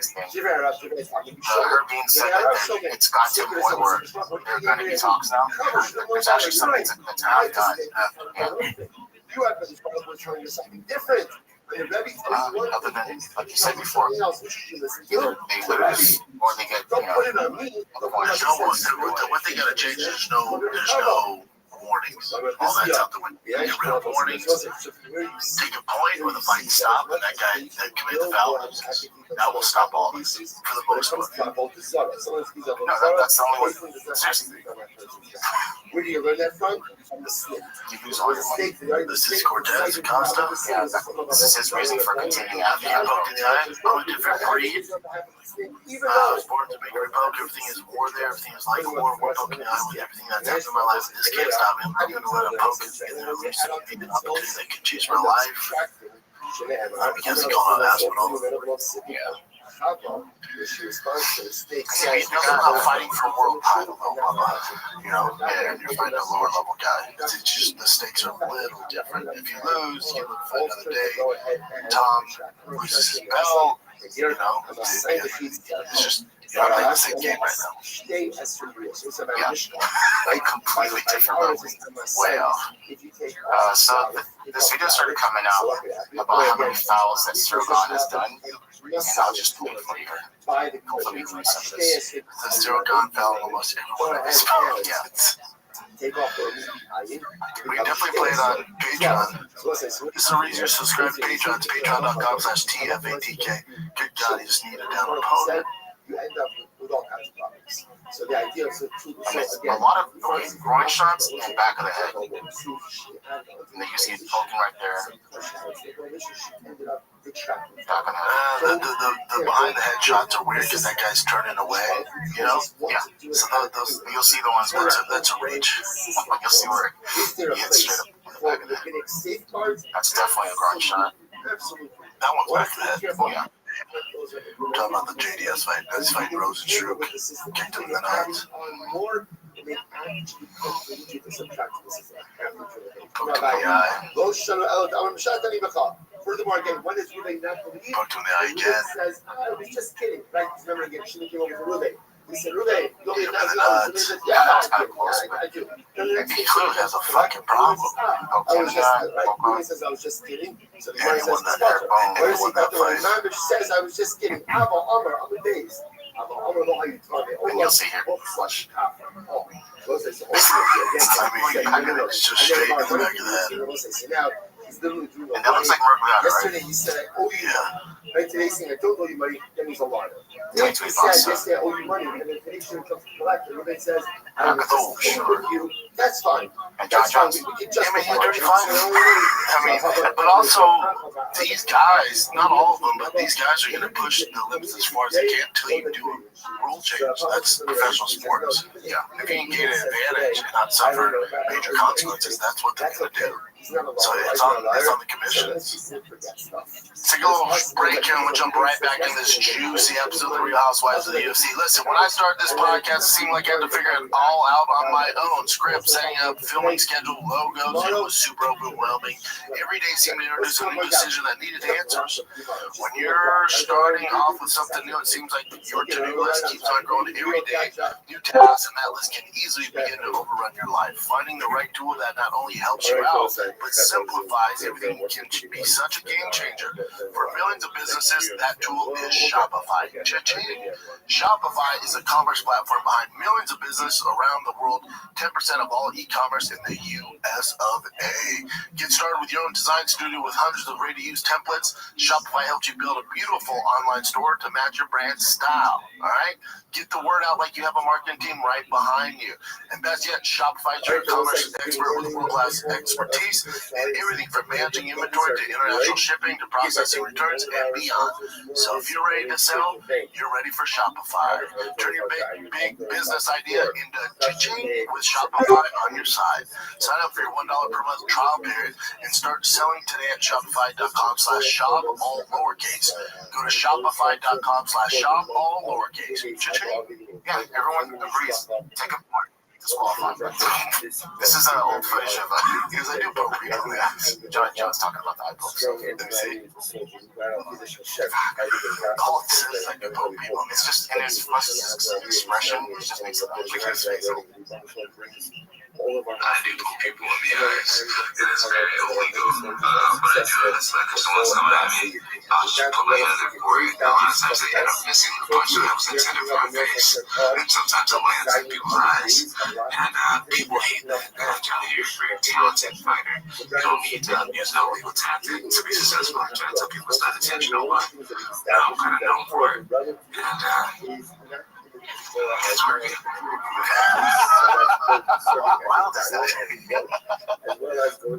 Well, yeah, man. If it's working, it's like it happens, but when it does happen, it fucking works. Again, what are you gonna do? The rules stay. They don't do shit. Gives me rest too, and it compromises my opponent. Like, dim the rules. You gotta change the rules. Other guys are gonna do whatever it takes to win. Not all of them. It seems like the greatest to ever do it is an eye poker. So what does that tell you? It's the usual suspects nowadays do the same thing. These guys have questionable moral compasses. You know? And this is that DBX 4830 boxing. John Jones rode in on a horse with an eye patch, and his boy, Gabe Stevens. And the husband, Dr. Moni's mother's husband, yeah, nothing crazy, just Obviously, made an interview, I think, with the Schmo City, like back in Dayton, from White House, like that. I bet he's on there. And this is, people see this, and he's just fucking problem, man. I mean, it's fucking chaos, but that's what it takes, man. Stepson, Levado means no other associated dog. He's fucking jacked, too. I think Mick Maynard was there, too. Yeah. He's telling Mick, he's like, dude, let's go. What are we going to do? Put him on damn Fight Contender Series.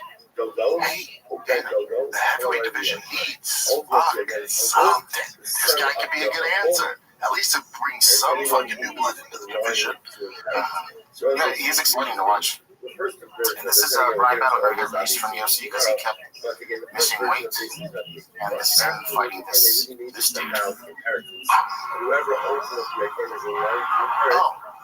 let's see what I think. Oh,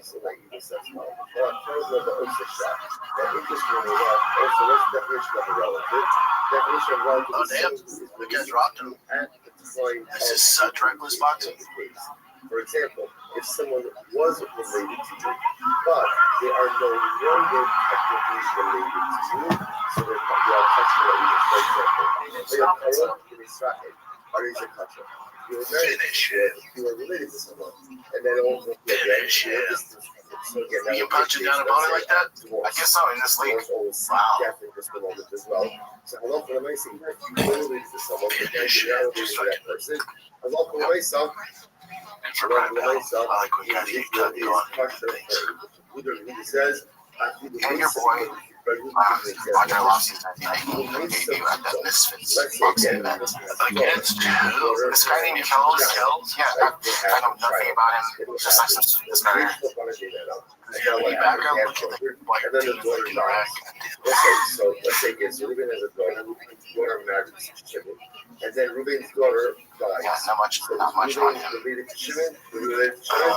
Kel's an influencer and reality TV star who comes for shit on Netflix too hot to handle. And he lost the unanimous decision. Let me get this straight. Andre Orlovsky is fighting a guy who was on Netflix's Too Hot to Handle reality show. Okay. I think I know how that's gonna go. Well, this shit goes to everyone with something crazy. And also Andrew Tate. So Andrew Tate is going to be apparently replacing KSI's, for that same promotion. Spitz said he's going to fight someone as well. Spitz is huge. They're doing some stuff right. Listen, Tate, I know, there's a lot of hate there, and some of it's earned, and some of it's crazy, but for Misfits, he's a controversial figure, and that's the game. That's the game. He has a huge fan base like this. Unfortunately, in the current climate, this is a recipe for success in fighting. It's him now that very successful, a ton of people to watch. And he's fighting another influencer and also reality star, Chase Demore. Does he have any background? He's their champion right now. Oh, okay, cool. But then there's like this, like Tate said, there's like a hydration clause, and he has to, Chase has to fight at 200 pounds. He's never been under 200 pounds. How much is it? He's like 225 or something. Interesting. That's him. 6'5", dude. Shit. That's what I said. These individuals are going to look at a hostile takeover, but it was perfectly planned.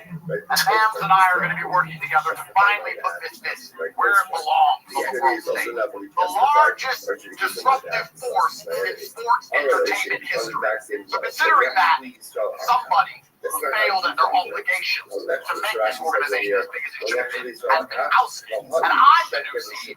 I guess it's my job to make the most entertaining fights. Who's the person who everybody wants to see fight? Who's the guy I can sign that everybody will tune in to watch fight? Me. Isn't that convenient? Quite easy. I heard he's a great guy, easy to work with. So for that reason, I myself am going to be fighting as CEO on the next Misfit show, December 20th. here in Dubai. I like this one. It's fun. And our boy Ben Davis usually like that. I like him as a competition. Yeah, they're crushing it. See that's a fire kid. What do you think about this? Mayweather versus Pacquiao part 2. I hate it. It's like actually in the works. I hate it. It's okay. And Jake Paul's looking for a new opponent for Javante Davis, right? Javante Davis, dude, couldn't get in fucking trouble. How many times? You ever look at his rap sheet? What the fuck, dude? What are you doing? Yeah. What are you doing? And I think the late replacement's looking for who's it? Nate Diaz again. So he sent it off for Garcia. Fathers won't die because of the age of son, and even because of the testimony of his son. And is it next week? I don't know. What the fuck's gonna? Well, let's look it up, dude. I'm not. Jesus, I'm going through the article. Relatives can't testify right before each other and accuse these about. God, if I can take that about a week's notice. Might be 2 weeks. Is it the fathers can't testify the 14th? Today's the 3rd. We have 11 days. Testimony cannot be given from father to son or from Go to that Jake Paul for new Javante Davis replacement. The bunny almost low. The that fathers don't die for the sons. Fireplace have canceled. Francis and Nick is 2-0. Francis? That would be awesome. Yeah, Javante Davis was catching up his own way.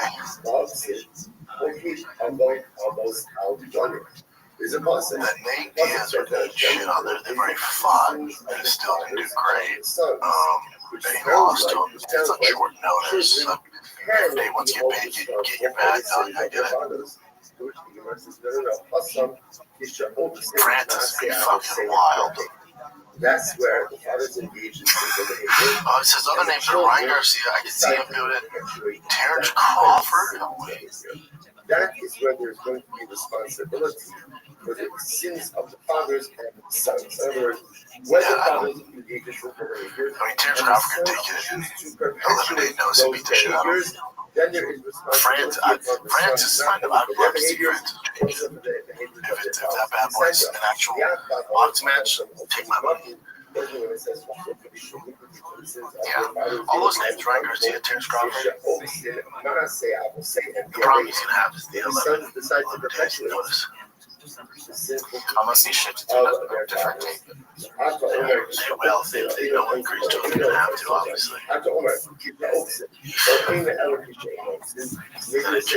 But just one thing, I forgot to show you this. We'll talk about Joe Rogan. This is Valentina said. Defensive Joe Rogan. Rod Ross's not the next stuff.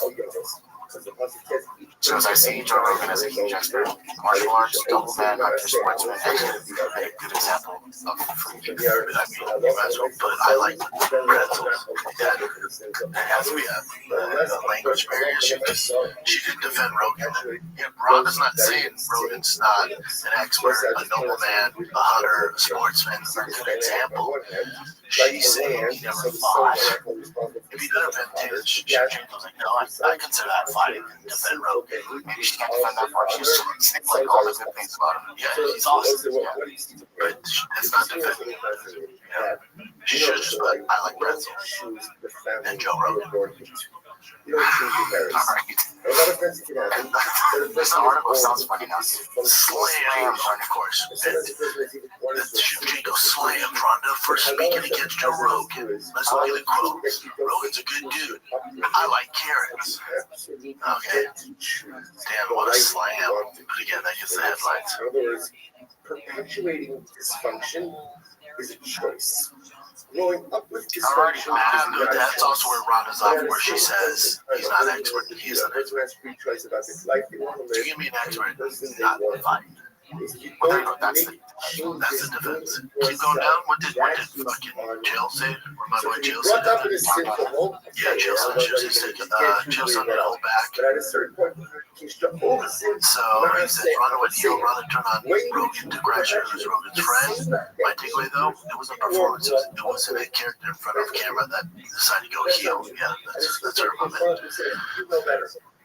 So did Sarah Rousey's anger came from a genuine hurt rather than I agree. That's the part that he got wrong. They were never with you. They never loved you. I disagree. And there's nothing mean about that. It's called being a fan. When she was a big star in the UFC, the moment she left, she stopped showing up to events. When she was done with that toy, she put it in the corner.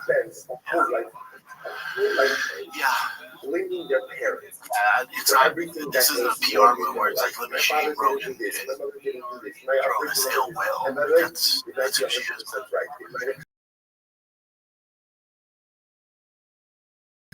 She's very. Alright, that's pretty much it. Unless we're talking about the fuck you, Adrian Yanez. I hope he wins. Christian Leroy Duncan, he's fun with Ricky Simone. Jesus Christ. The whole fucking card is pure dog shit. Focus. We got a pay-per-view coming up. Is that it, Jen? That's it. Alright, if you enjoyed this episode, we can show clips that you can show in here. Subscribe to the Patreon. It's patreon.com/TFATK. You get this show, shop show, ad-free. You get extended 5-kid episodes, you get Q&A, bonus content. It's only $5 a month. Head on over to patreon.com/TFATK right now. Get you some, get rid of these ads. I love you guys. I'll be at SEMA this weekend. This week, Thursday and Friday. If you see me around, come say what's up. We'll see you gearheads at SEMA. Love you guys. Be nice to each other. I'm out. Spend your life blaming your parents. At a certain point in time, you have to decide who and what you want to be and take responsibility for the life you're living. It's incredible. So you want to say, oh, a second, is that true? Is that true that you're not held responsible for other people's happiness? Aye, but what about Rothschild? The kids who is talking. Once it said literally again. Why is the original so many days choices? They're various really stable of action movies and pop shows, time filler on local news, and also the subject of a series of late 90s TV specials, VHS tapes, and a spin-off show hosted by former Sheriff John Burnell, a man with a flair for the dramatic. Some crooks think a motorcycle is the ultimate escape vehicle. But when it comes to winning pursuits, any cop will tell you it's not what you drive. It's how you drive. When an angry driver takes his personal problems on the road, it's called road rage. It can turn a normal person into a violent criminal. Drunks don't know when to stop drinking, and drunk drivers don't know when to stop driving. Weather can't be the deciding factor in a pursuit. When it's good, we take it for granted. But when it's bad, it could mean disaster. So buckle up. In the next hour, you'll see some of the most terrifying moments police cameras have ever captured. Buckle up. The chase is on, so buckle up. This is your first class ticket to high-speed action. And you're in the driver's seat. I share that responsibility. But again, that's when you're not even in the driver's seat. You haven't been the whole time. Still, say what you will about John Burnell, like he delivers lines with the scientific community theatre actors understudy while dressed like the star of a Cialis commercial. He is right to imply that police chases can be dangerous. For a long time, we didn't know exactly how dangerous. Federal government doesn't reliably track deaths from them. But when the San Francisco Chronicle recently compiled their own database, they found over a 6-year period more than 3,300 people died nationwide in police pursuits. That's an average of nearly 2 a day.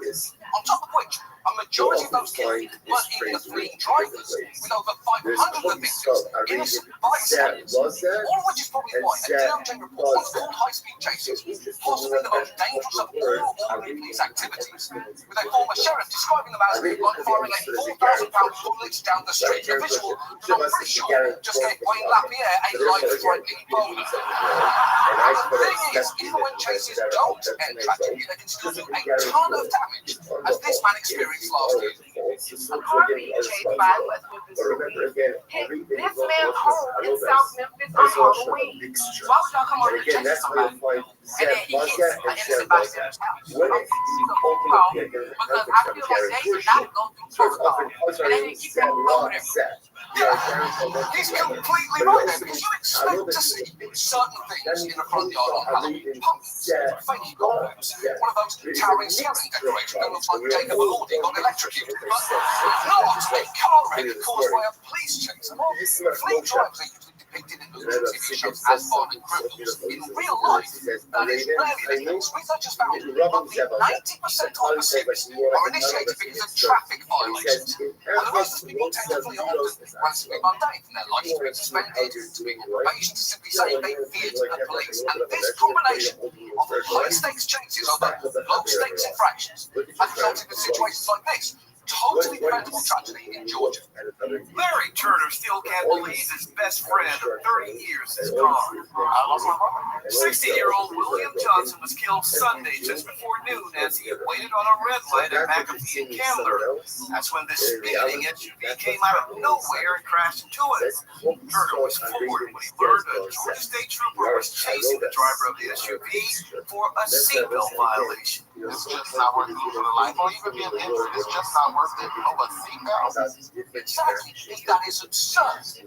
The whole point of the seatbelt law was to keep people safe on the road, so it's more than a little counterproductive to then enforce it by turning the road into a fucking NASCAR track. And that is not a one-off. Of the fatal chases the Chronicle was able to review in depth, over 1,500 people died in pursuits initiated over traffic infractions, non-violent crimes, or no crime at all. In fact, people have died in chases that started with attempted police stops for victims suspected as having tinted windows or a broken tail light, which is just ridiculous because someone who hasn't gotten around to fixing their tail light doesn't deserve to be dangerously chased by the police. What they deserve is an ADHD diagnosis. In fact, if anyone with a broken tail light is watching this show right now, I have an important message for you. You have clothes in the dryer, they've been in there for days, get them out. So, given all of that, tonight, let's talk about police chases, why they happen, and why the risks involved can massively outweigh the benefits. Let's start with the fact that the police have been chasing cars basically since they were first invented. One of the first reported chases was in St. Louis in 1906 when a driver was pursued by what were likely known as skidoodle cops. Chases soon became prevalent across the country, but started getting a lot more attention in the 90s, in large part thanks to this. Pursuits really became a thing with OJ. They predated OJ, but that kind of elevated the pursuit to something much larger.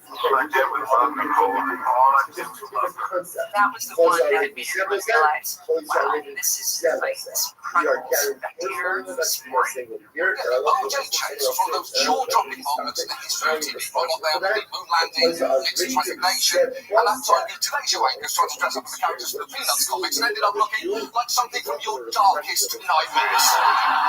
The OJ chase attracted around 95 million viewers, ushering in a new era of police chases becoming entertaining. For a while, one officer in California even ran a paid service that alerted subscribers when a live pursuit was on TV. And people still love watching it. In 2023, Pluto TV launched a 24-hour chase channel, which sounds about right, doesn't it? Mid-sentence, Pluto TV launched a 24-hour police chase channel. It's the exact type of depressingly accurate nonsense sentence that just permeates our world right now. You know, like the Hog Tour Girl was in the pilot of Chaz Powers on Hulu, or Jimmy Fallon and Malala did Bees in the Trap on TikTok. If you'd said those words to me 20 years ago, I'd have thought I was having a stroke. And sometimes even the participants in a chase seem to realise that they're part of a media event. Last year, there was a crazy pursuit. These guys were doing donuts on Horses Boulevard. Oh, wow. They're trying to have a good time right now. What? And then they ended up going by restaurants for people who were watching it in a bar, and people would run out on the sidewalk and cheer them on as they were going. And the TMZ tour bus tried to stop them on the freeway. Are they going to stop them? And one of the guys threw a sandwich at the TMZ bus. It doesn't get more Hollywood than that. Okay, first, regarding the donuts, hell yeah. And two, I would say that's the most fucked up thing TMZ has ever done. But remember, it did publish the headline, Jimmy Sandusky feasting on wieners behind bars, so let's call it a close second. But obviously, chases don't just take place in LA, they happen all over the country. And that brings us to an important point, which is, depending on where you live, the policies governing them can vary widely. There are no mandated national standards, so in general, the 18,000 law enforcement agencies across the US set their own chase policies. Now, some only allow officers to pursue suspects for serious crimes. For instance, one department in Minnesota even created this helpful acronym. SHARP helps officers determine when to pursue. The acronym details the crimes where officers can continue chasing a fleeing car if they know the person driving it is wanted for sexual assault with a weapon, homicide, assault in the first or second degree, aggravated robbery, or kidnapping. Yeah, that's a pretty good acronym, isn't it? How excited were they when they realised they could write aggravated robbery as robbery aggravated only? Just hours of people trying to make shack work before one genius changed everything. But other departments give officers more leeway to chase people on non-violent offences like stopping cars and drug-related crime, while others get even broader discretion. The Georgia State Patrol, for instance, doesn't restrict pursuits at any speed, under any weather or traffic conditions, or for any charge, which probably explains why people died in Georgia more often as a result of police pursuits than in any other state. And in many places, police are allowed to make chases even riskier by conducting what's known as a pit maneuver, or precision immobilization technique. It was adapted from a tactic in stock car racing, known as the bump and roll, which I know sounds like a hazardous sex position. It's essentially just doggy style on a moving treadmill, but it is actually when the police use their vehicle to intentionally make contact with the rear side panel of a fleeing car, causing it to lose traction and spin out. It is incredibly dangerous, especially at higher speeds when it can cause vehicles to roll over, greatly increasing the likelihood of injury or death. Which is what makes it so incredible that some police departments have put out videos of their officers excitedly talking about how fun it is to train on the procedure. Now, what we're going to do is we're going to have you read out those images for all 3 years, combined with each of the brothers for their respective years, and that will give That's the sound of a good day. Today I got the opportunity to train with some of our patrol deputies on the emergency vehicle operations course. By far one of my favorite things is just getting them next to the bad guy and making him pull over. So much fun.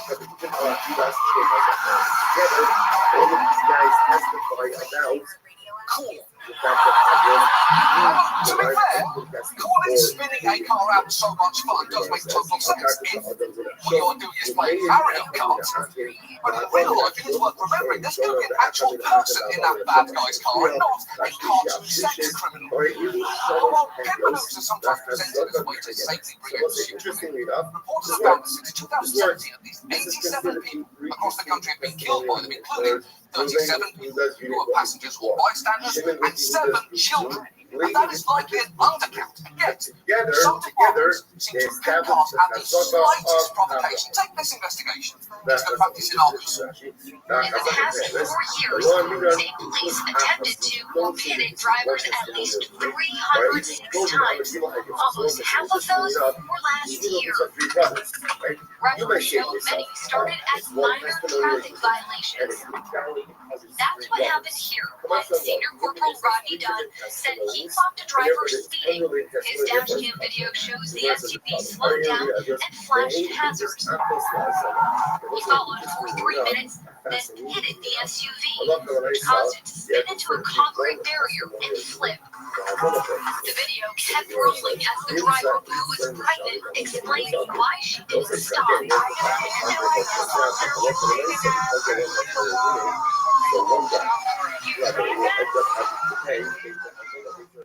It's true, the officer pitted to the car, watching looking for a safe place to pull over, and how, just how, anyone safe?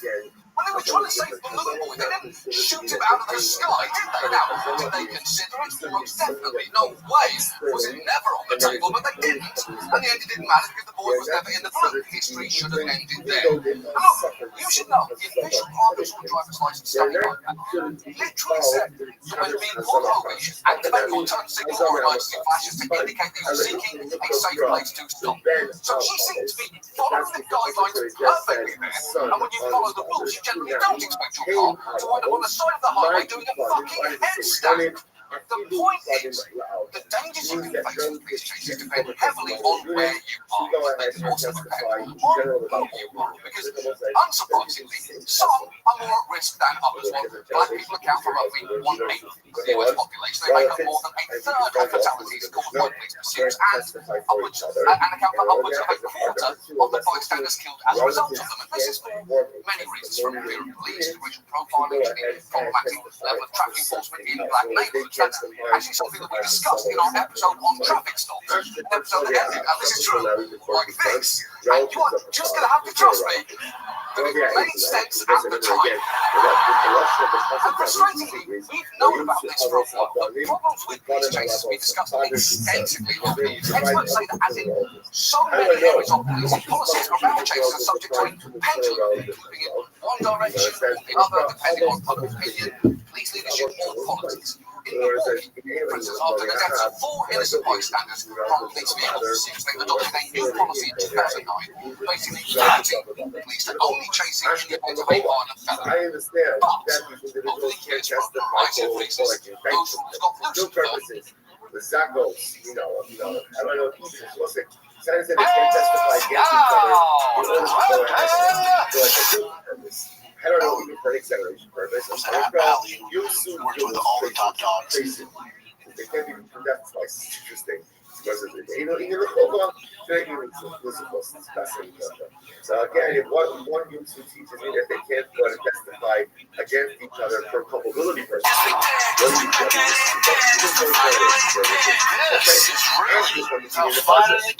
understand that they can't testify something. Yeah, what's up, pal? Good, man. I feel like I haven't seen you much. Dude, daylight savings? Dude, daylight savings?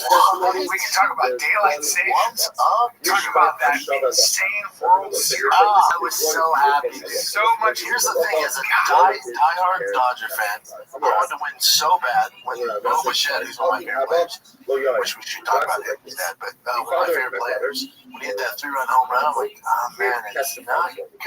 Yeah. But me and my brother always text me during the game. I watch it with my family. We don't miss a game. I just went, a lot of baseball left, because that's what the baseball dads do when we're down. So I go, a lot of baseball left. There's a lot of baseball left. And I went, stay patient. Now, when we're getting hits, I'm like, okay, we're kind of cooking. And then they just slowly came back. And when I couldn't believe they won. And I'll say this. That being said, I wasn't a fan of Toronto before this. I watched a single game. I know Guerrero. I know fucking Bo Bichette, right? Because his dad does the show with the Rockies. I know those 2 players, but I didn't know this. I'm a fan of Toronto. I love Toronto. I like Guerrero. I like Bo Bichette outfit. The young players just drafted. Like I love the Canada. I almost felt like, we really deserve that. It would have been just to see that after 30, 40 minutes, that entire stadium light up. But the better team won. At the end of the day, like they earned it. They kept their composure, and they. This is how crazy baseball is. So when the bases were loaded, and that dude hit that bomb, and then we saved the run by Will Smith getting him out, remember he put his foot kicked him down? If that runner would just take more of a lead, and if he would have slid head first instead of feet first, which is baseball 101, if he would have slid in head first, ready for this, Toronto, this is going to stay They won the World Series. Why didn't he slide? He didn't take a lead off. His lead off was horrible. He should have easily beat that, but he slid feet first. So by this much, they lost the fucking World Series. I don't know, Brian. You know what? I don't know. As a Dodgers fan, I'm glad he did, but they probably should have lost that game. They probably should have lost that game. Again, I was so happy. I was running around. Me and my family were running around. I let the kids stay up, even though Tiger had a game night. I let the kids stay up. We're incredible. We cut trick-or-treating early to watch you fucking game. I mean, we're running around with our heads cut off, and I sat down. I was like, I feel bad for Toronto, man. No, I felt bad for Toronto, but I like Toronto. I'm going to follow them now. I'm going to follow them. It's great. Dodgers deserved it. I don't know if they did. I have a better team. I don't know if they are. But they look like of course they are, because they ended up scoring 5 runs. That Will Smith home run was so mad. I love Will Smith. I mean, they just did it. They figured it out, and they did it. Like, you gotta give it up. It's like unbelievable. And when that happens, when you have that lineup of crazy good hitters, Mookie Betts ultimately. What's that? The double play? Outside that. Atrocious. That's why I don't batted in. Runs batted in. The game before, Still a big deal. his average was It was correct, but he still won it. and even his club was horrendous. That's why he's going to go blood this year. Max Muncy finally did something. They drove me fucking nuts. That's why I don't think they. Hold on. But they Toronto played it. They did it. Because we only win by home runs. We're home run team. We die by the home run. Right. So they got him. The runners on. We're hitting all fucking. When Toronto played the game right by bunting, Dodgers don't bunt buttons for chicks. We don't bunt. That's baseball, dude. Dodgers, Toronto plays the game right. They play the game right. We just don't throw. Great. And then we have $1 billion in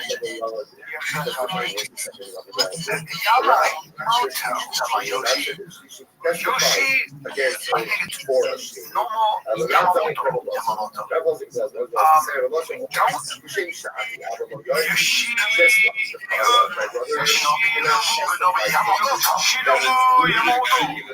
That dude is not to be taken like so clearly the MVP.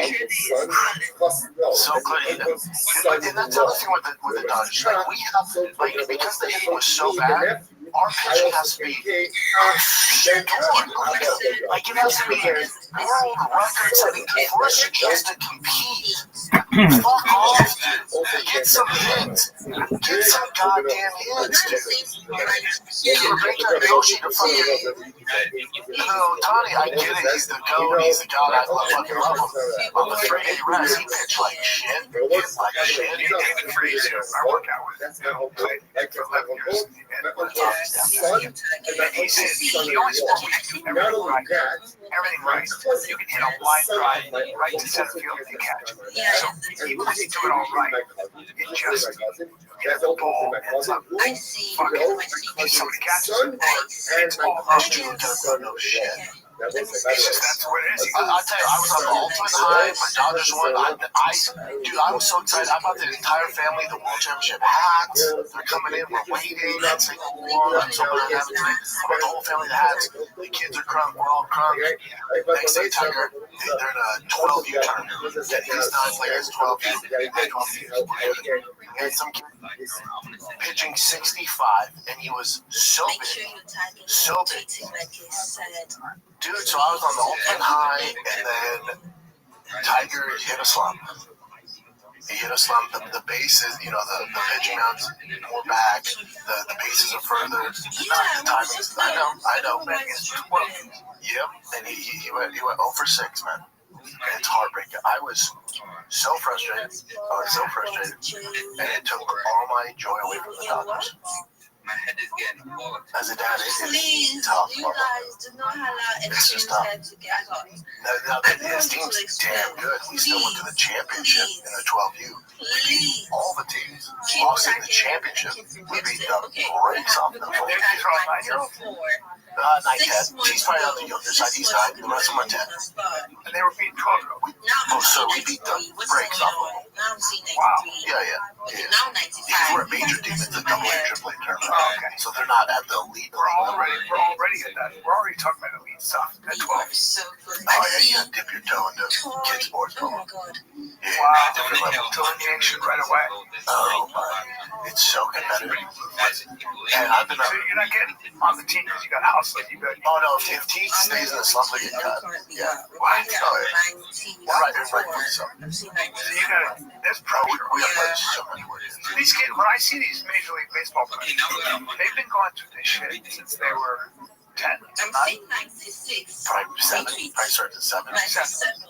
It's so second nature. So just that kid who hit the grand slam for the Toronto Blue Jays, you'll love this story. His dad's like some tycoon in Seattle. He likes baseball. He has a young son, and he goes, I like baseball. You're going to like baseball. You're going to play baseball. The kid goes, cool. And he goes, all right, he's not the most cornet kid. I'm going to send you to the Dominican Republic for 5 years. Go learn the tricks of baseball. So hold on, wait for it. He comes back. He's in high school this time. He gets cut from his high school team. This billionaire goes, no, not my son. He flies his team out from the DR to Seattle, creates a travel ball team and the coaches to work with his son. They go on to do great things. Then the son gets drafted. And now he's hitting the fucking... Okay, extreme. Yeah. So we're currently at 100. The kid who hit the Grand Slam World Series Toronto. Young kid stud. Oh my god, they're dropping. Addison. I was saying 101. Oh, that guy. He's a stud, that kid. 95. Yeah, he's a stud. From a super wealthy family. He does? Dad was wicked. Handsome fucker, too. He's alright, but... He's a good-looking guy. Bring him up. Handsome guy. Well, no, let's not get distracted. Well, no, we gotta get distracted because he's jacked, he's handsome, and he's a billionaire. He's not a billionaire. Oh, his dad is, and he plays on that level. I've never been so heartbroken in my His dad said, very cool story. You're gonna go ahead and play baseball. Well, that's a big fucking deal. Pretty cool. Even my ex didn't All right, was hard like this. You know how they say send him to Dagestan, forget about it? Send him to Dominican Republic, forget about it. Okay, I see Shields. And also his dad pulled him out from school and homeschooled him so he can focus on baseball. I see. Oh, his dad. There's a lot of stuff out there. You know that, right? I know. Oh, yeah. I don't. I know if you're listening to a lot of swinging and weird sex stuff, what I've heard. What I've heard. Yes. We run it. A girl said, Jack, your boy's Jack, right? He's all right. We run a different circle. Well, of course, I don't run that circle, but I was out with some people, and this girl who was rather pretty was with a guy I know. They were on a date, and she was very hot, but she was like 30, probably 35, and she said the number of she's got a bunch of divorcing friends who are in their 30s, and she said the number of sex parties I've been invited to in this town is out of control. And I was like, do tell. But do you think that's the normal, or do you think she's just a slut? Well, I think that she's friends with a bunch of girls who are party girls who married rich guys that got divorced. Now they want to reclaim some of that attention. I get it. I think that's everywhere, though. I don't think it's like an awesome. It's probably everywhere. I haven't heard of that, but when I have heard when there's money and they're freshly divorced, they just want to get a little bit. It's like an awesome specific. But it's a physical place. People are good looking, right? All right. I think more walkers. But there's that whole, like when you go to like a place like Onyx, you see all these muscular men and women. There's got to be. I'm always like, I sex. You're just spending a lot of time in these. Yeah, it's the gym, right? Yeah. Yeah, church or my circle, they just spend time. No, definitely not my circle. I'm not getting invited. There's so many parents that homeschool sports. It's just not awesome. Sports has gotten so competitive. They will pull the kid out from 4th to 5th grade. Yeah, so I would like to tell them that this is one of the best and the best space you will ever experience with. And wrestling does that. This is a real giveaway space. please go and follow It depends on your right kid. now. It depends on your kid. Follow It depends on your X kid. right If he's now. just a They guy are on the team, genuine just people. a guy in school. If you have a But talent if to there's show, something there, please feel free and to here's perform my take on and it. get Somebody an asked me if I did. opportunity to Absolutely. have some soul. Sports, whatever. You're telling me I get another year with my son before he goes off to college? Right. Say less. And I get to spend time with him? I'm in. And we can just focus on sports and doing the homeschool thing? I'm in. I'd be down. Yeah. I don't know if Joanna is, but I'm down. You know, it's a lot on Please her. go and I still tag gotta do my as thing. much as you can. Call your friends. Tell your friends to be a part of this space. This is a genuine space. This is an opportunity Dude, they get more done in 2 months than the school. have some soul in your wallet. You know, don't lose this opportunity.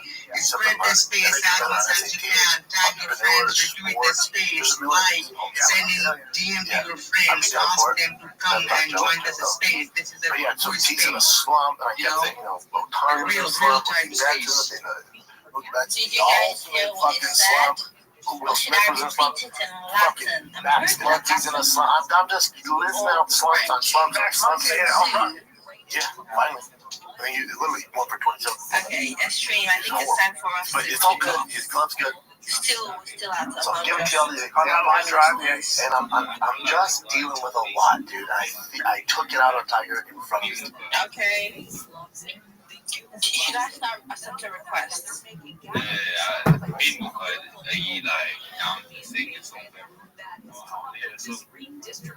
Yes, I would like to sing a song, and I would also like to be a part of this giveaway if you allow me to. Okay, 100%. Okay, guys, all the main requesting this song I'm going to be bringing up to show that everyone share the talent, show themselves. Yeah, I'm going to be picking up an album as well. So, yeah, we move to the stage. Sure, buddy. I'm going to sing a song "Die with a Smile" by Lady Gaga and Bruno Mars. I hope everybody liked it. So he's allegedly doing that as well, and on the popular podcast circuit. Oh, I think I love that song. I love that song. So here I go.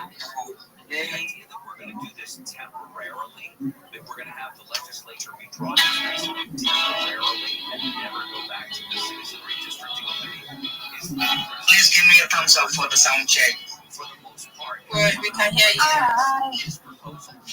I just woke up from a dream when you and I have to say goodbye, and I don't know what it all means. Since I've survived, I realize wherever you go, I'm gonna follow. Nobody's promised tomorrow. So I'm gonna work it out like it's last night. Like it's last night. If the world was ending, I would have been next to you. If the party was over and our times all night was through, I wanna hold you just for a while. And die with a smile. If the world was ending, I wanna be next to you.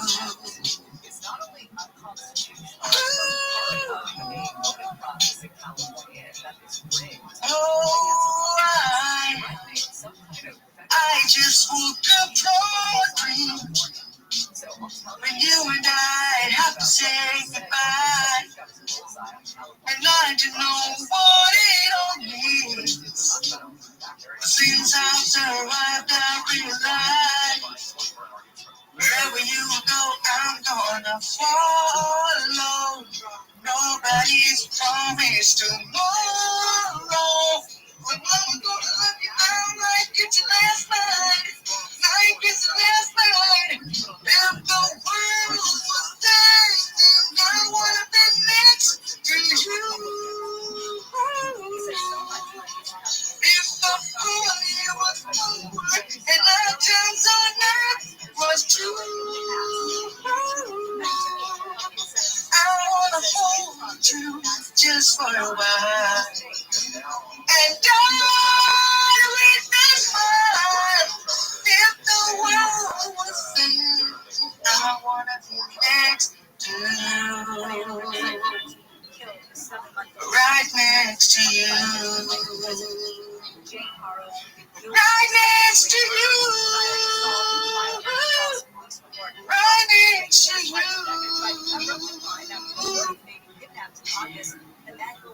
Thank you so much.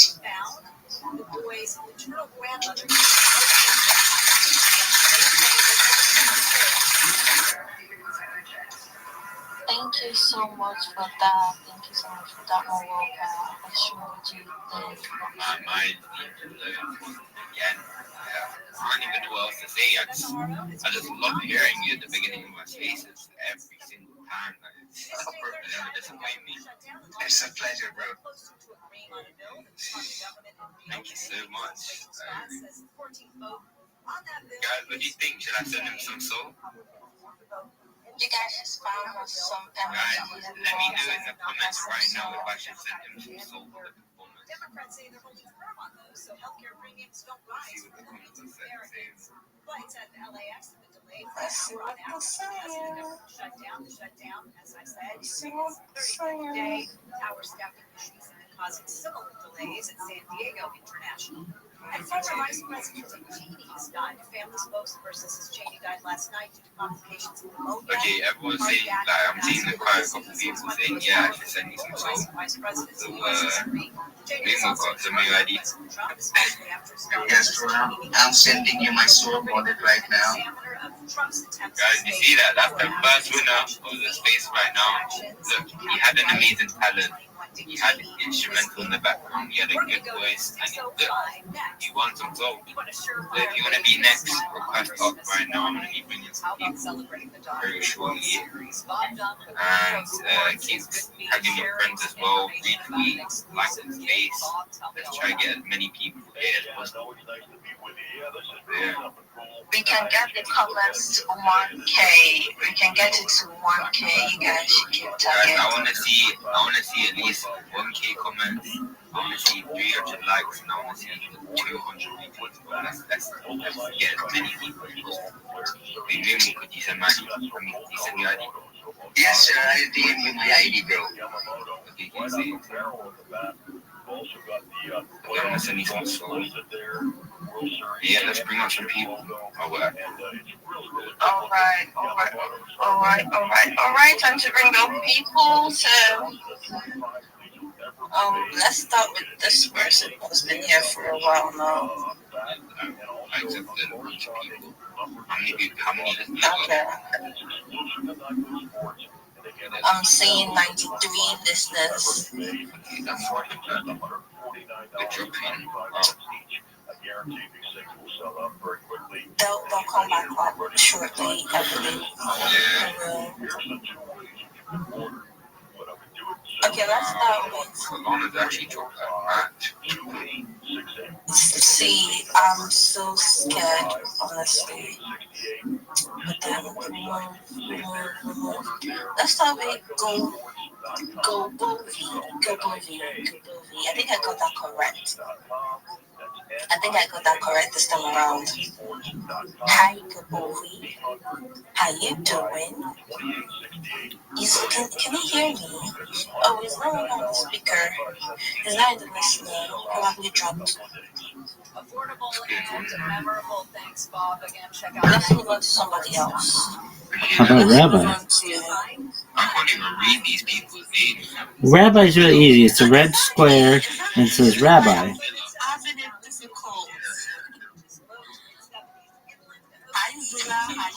God, what is this bullshit? Yeah, dog, we can hear you.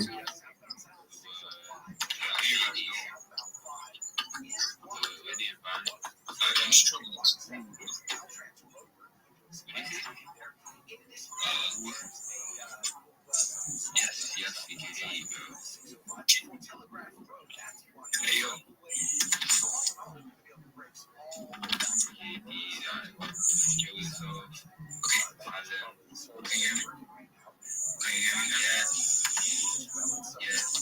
This guy sucks. I hate you. I want you to know that. I hate you. I hate the way you communicate.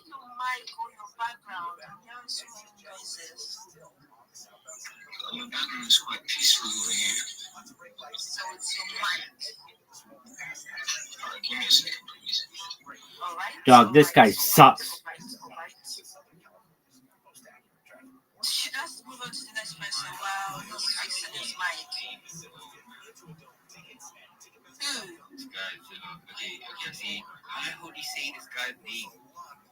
Satoshi? Yeah. I got that one pretty fast. Hello. Hi, Satoshi. How you doing? I'm doing good. How are you doing? I'm fantastic. British, yeah. You sound British.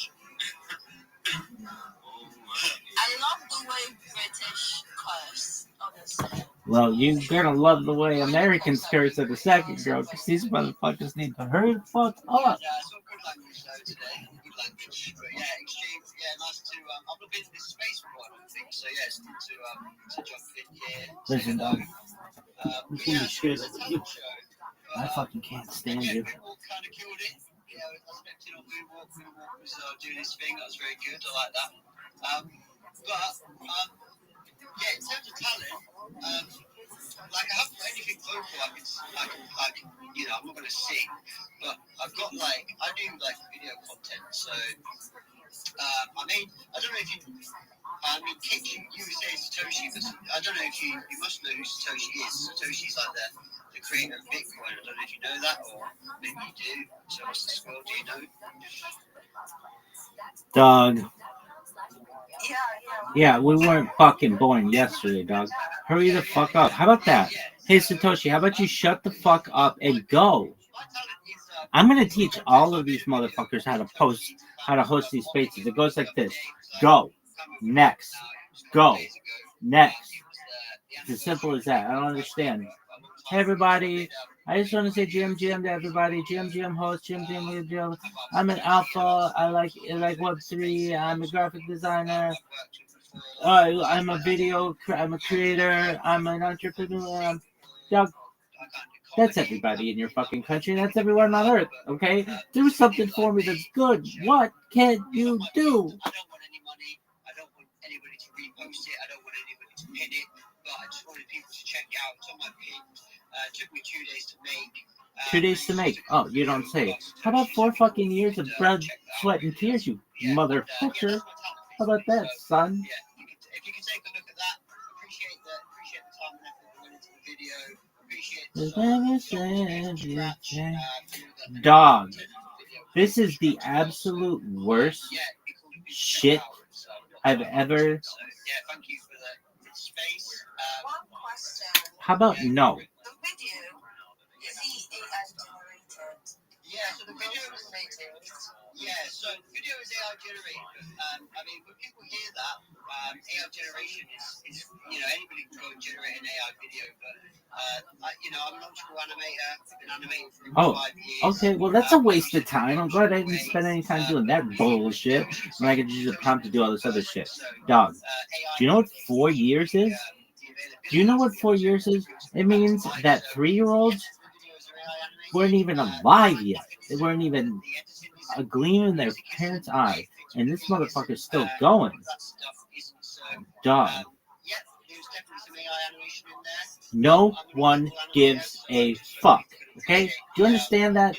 Does anyone out there who's watching this fucking stream understand this is not how you host this space? Here's how you host this space. Go. Next. Go. Next. At any point, if somebody's like, oh, you've been streaming your life for 4 years, that's baller as fuck. Let me hear about that. Okay, cool. Next. I even get nexted. That's fine. Hurry the fuck up. Hey, we've got 70 people up. Let's let this one person take 20 minutes to talk about Cheez-Its. Motherfucker, shut the fuck up and just go. Dog, you people are the worst. I personally find it hard generating AI videos or images. I don't know Okay, well, you're redonkulous. You're redacted, and there's nothing wrong with being redacted. You're redacted. Your parents are probably redacted, and your grandparents are redacted because it's easy as fuck. Now let me go. This is the worst. This shit is the worst. Dog. Dog, I get it. I get it. I click your fucking profile and I see your stupid AI image. Next. Do you know what the word next means? It means NEXT. Hurry the fuck up. That's what it fucking means. Why do these people take so fucking long in these spaces? This is the worst. This is the worst. I'm telling you, I feel like Elaine in that episode of Seinfeld where she's on the subway. The fish. I don't even think she has fish. No, that's a different one. No, no fish. Just Subway.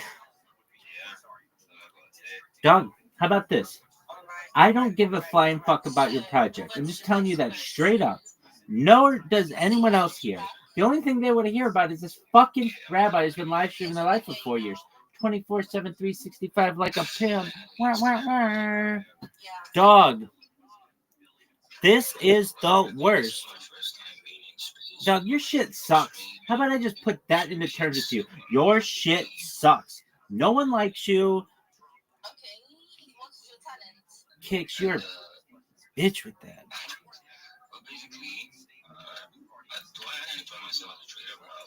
Yo, dog, here's my talent. It's a poem. It's a little ditty that goes, host extreme, blazing the trail, co-host kicks, never to fail, with alpha sharp and on time, everyone bad grows sublime.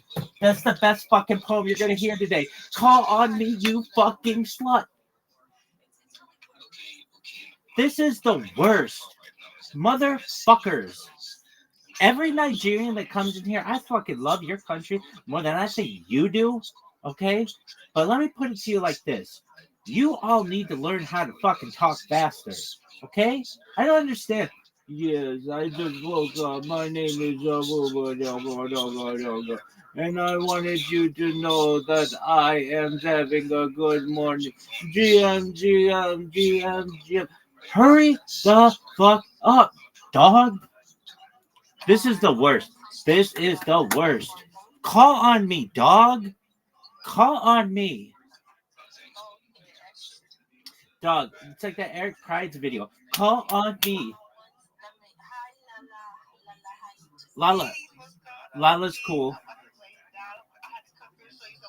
Okay, you did. They feel loved, okay? You know who doesn't? This guy. You know why? Because my shit hasn't been called yet. Call me. Call on me, B.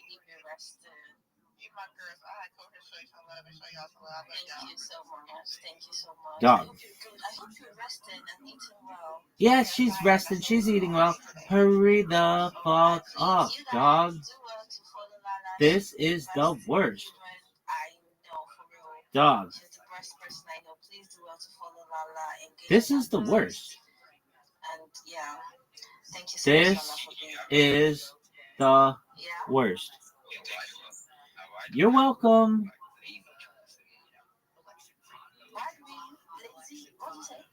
Dog. Dog. I'm gonna just lay it to you straight. This shit sucks. Understood? Dog. I hate these people. Nothing wrong with them personally, but it's like, do you listen to your own spaces? Do you realize how fucking boring this bullshit is? Call on this guy. I light you on fire, baby. Look, let me put it to you like this. No one gives a fuck. Got it? Got it? Dog. Come on. Come on, call on me. Call on me.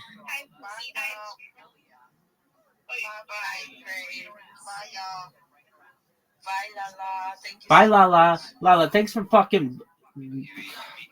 Thanks for being here, girl. Yo, I can't stand these people. This... He just said good evening. Why are you saying GM? What is this? We just fucking don't care about times anymore? That's cool. I don't really give a fuck. All I know is you aren't going fast enough. Yo, dog, this is the worst. This is the worst. What culture speaks really fucking quickly and then moves on? Because I want to be a part of that. That's known as Rothschildianism. Don't fuck around. That's the fucking... That's it. Don't fuck around. That's my culture. So I say my ex account is very important than any other fucking relationship nowadays. Dog, let me just tell you this right now. I'm already bored by your fucking pitch. I don't like it, and I think it sucks. Move on to the next person. Relationships suck. You know what does it? Live streaming your fucking life for years. Let me tell you about it. Come on. This is the worst. This is the fucking worst. I know if people like watch this in the future, like, whoa, is he really pissed off there? I'm just frustrated by these motherfuckers. I'm playing it up because I'm hilarious, but this is just the worst. Come on, dog. Dog, stop. Stop this. Stop this. These people are the worst. Just terrible. I'm not wasting my fucking time with listening to fucking grilled cheese sandwiches. It's the worst.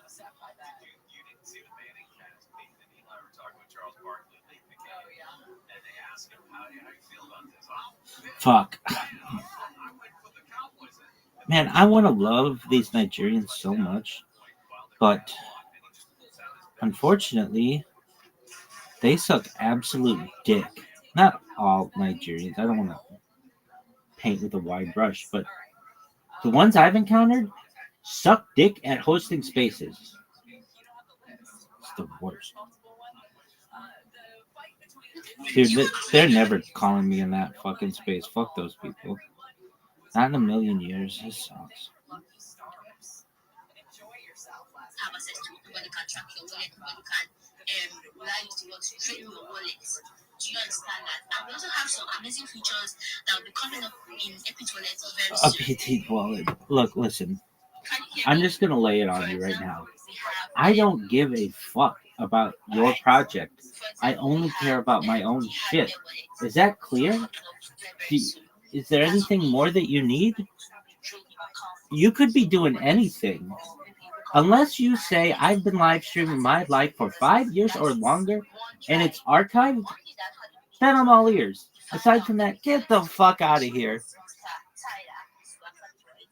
Dog, you people, the people in this fucking call will not shut the fuck up about stupid ass shit. Let me talk, dog. Come on. This is my internal monologue. If you're like, why is he doing this? This is what I feel like inside. These motherfuckers need to shut the fuck up and call me.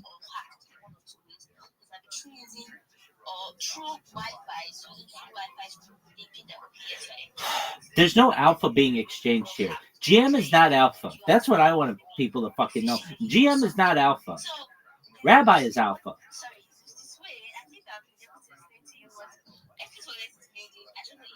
Jim. Shut the fuck up. Let me up. Oh, baby. Thank you. I love you. Your country's wonderful. You're wonderful. Sorry. Okay, I just unmuted you. Do you have anything you want to say? Thank you. Fuck yeah, I got stuff I want to say, girl.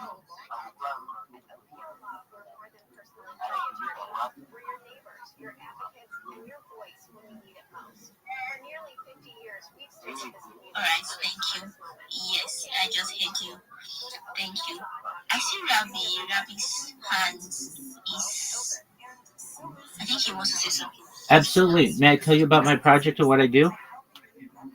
Yes, please. Feel free. Thank you so much for the opportunity. My name is Rabbi Rothschild. I stream my life 24 hours a day, 7 days a week, 365 days a year on YouTube. I have more data archived than any person in global history. This is a real-life Truman Show, a real-life Big Brother. If you weren't aware, Bill Gates in the 1990s coined the phrase content is king, and I'm making it true today. I'm king of the internet. If you didn't know, The Economist magazine in 2018 stated that data had overtaken petroleum as Earth's #1 resource, and I have more data archived on the internet than any person ever, which is going to make me a very influential person in the future. And if and when that happens, I'm going to make every single person in this room independently wealthy if you're not already. And not just you, but your friends and your family. I want to make sure that you have generational wealth. I don't want your children to ever have to work again.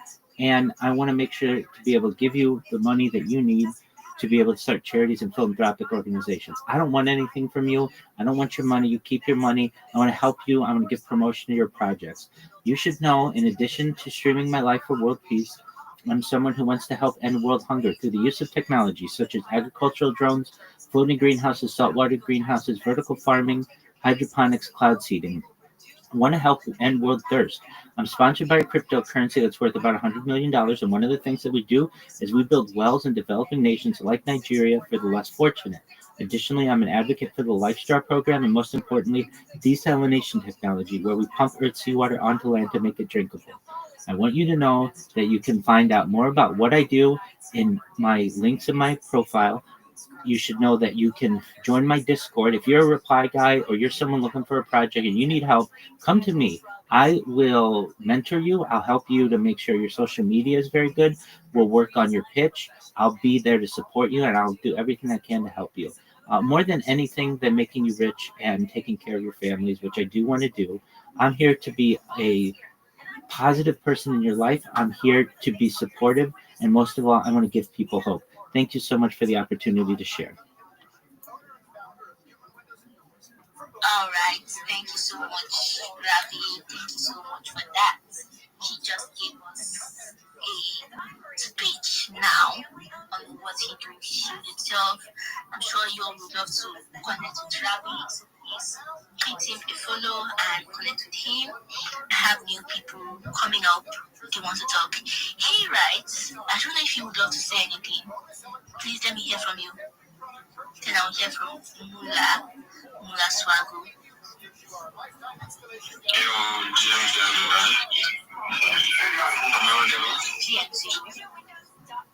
Certain restrictions apply. Financing is subject to credit approval. License number 570472 expires November 30th, 2025. Picture this, you're on a date, and then bad breath happens. Confidence gone. Here's the truth. Most gums and mints are just bad breath band-aids, not Selman's. Now, the functional breath freshener you swallow, triangle action capsules, mint on the outside, parsley seed oil inside, clinically tested to fight the toughest offenders, even garlic and onions. Only available online. Look at Selmans.com, CELMINS, Selmans.com. Don't let bad breath ruin you. An official message from Medicare. Medicare plans change from one year to the next. And this year, it's important for you. Dude, just leave this shit going. You already have a poem written. It's sick. Nobody's ever gonna call on you. I wouldn't. I royally fucked up. No, listen, don't do that. That's not true. What do you mean? I'm not like the overbearing. You're hiding in the bushes. I heard you tell that story on Story Awards. That was very funny. Oh yeah, but no, I'm not like shouting at T from But this was usually I don't say anything to T. Turn the page. Nobody heard. Turn the page. Where to improve the kid's fucking game. I know this. I know how it goes. You were saying where it's improved the kids' game? No, dude. All you're doing is bringing attention to me. You're putting more pressure on. Right. So I just stay quiet now. I don't say shit. And T, his bat's been off. They're 12. So I'm trying to get benefit of the doubt. I'm dealing with the pressure from Billy, which we'll get to. I have all this shit going on, and then he dropped his pop fly, which is a routine pop fly, and then he didn't hustle. He walked to the ball, and there you go. Bubba. And now, now you got my attention. Okay, let's go ahead with mine. Well, now I'm going to say something. Now, it ain't about baseball. You can't stroll to the ball. My thing was hustle. You can't stroll to the ball. My last name? Yeah. I'm Mr. Hustle. Yeah. But you're going to walk, and we're playing against 12U, and we're up by 1, and you're going to, you're Joe Cool? Well, let me introduce you to Big Brown. Now it's not Pop. Now it's not Pop Shop. Now it's Big Brown. And I know I'm huge and loud. Yo, what up, Bucha? Bucha? How you living, pimp?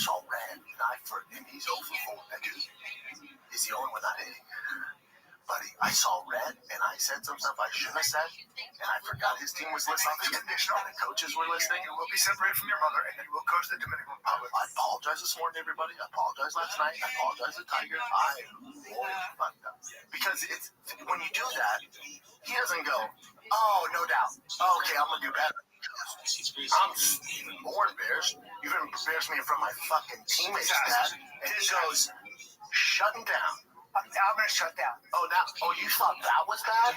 Check this out. Now I'm going to apply no effort, because fuck off, because you've embarrassed me. Oh, boy. I royally fucked up. His team still did their thing. Yeah. And dude, to that 12 team that went undefeated that we should have beat. Yeah.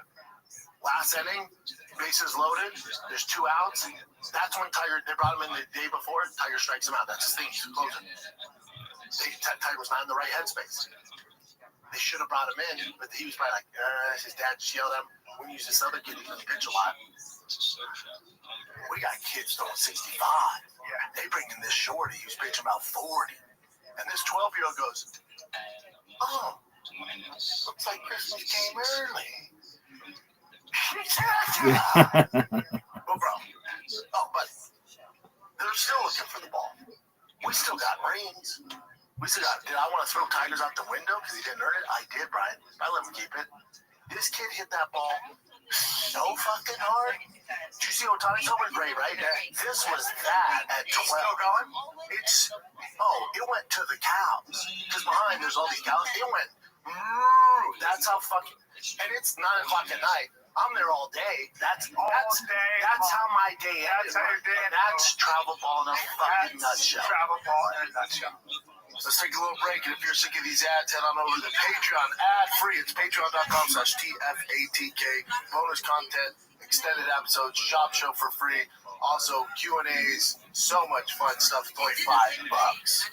Listen, all your favorite NBA players are back, and DraftKings Sportsbook, an official sports betting partner of the NBA, is the place to bet on NBA stars this season. New customers bet just $5, get 3 months of NBA League Pass, plus score $300 if your bet wins. Paid in bonus bets. Download the DraftKings Sportsbook app. Use the code FIGHTER. That's code FIGHTER. Bet $5 and get 3 months of League Pass, plus $300 in bonus bets if your bet wins. In partnership with DraftKings, the crown is yours. Gambling problem? Call 1-800-GAMBLER. In New York, call 877-8-HOPE-NY or text HOPE-NY 467-369. In Connecticut, help is available for problem gambling. Call 888-789-7777 or visit ccpg.org. Please play responsibly. On behalf of Boot Hill Casino and Resort in Kansas, pass-through per wager tax may apply in Illinois. 21 and over. Age and eligibility varies by jurisdiction. Void bets which expire in 7 years. NBA League Pass auto renews until canceled. Additional terms at dkng.co/audio. Limited time offer. And then I gotta drive home apologizing because I fucked this all up.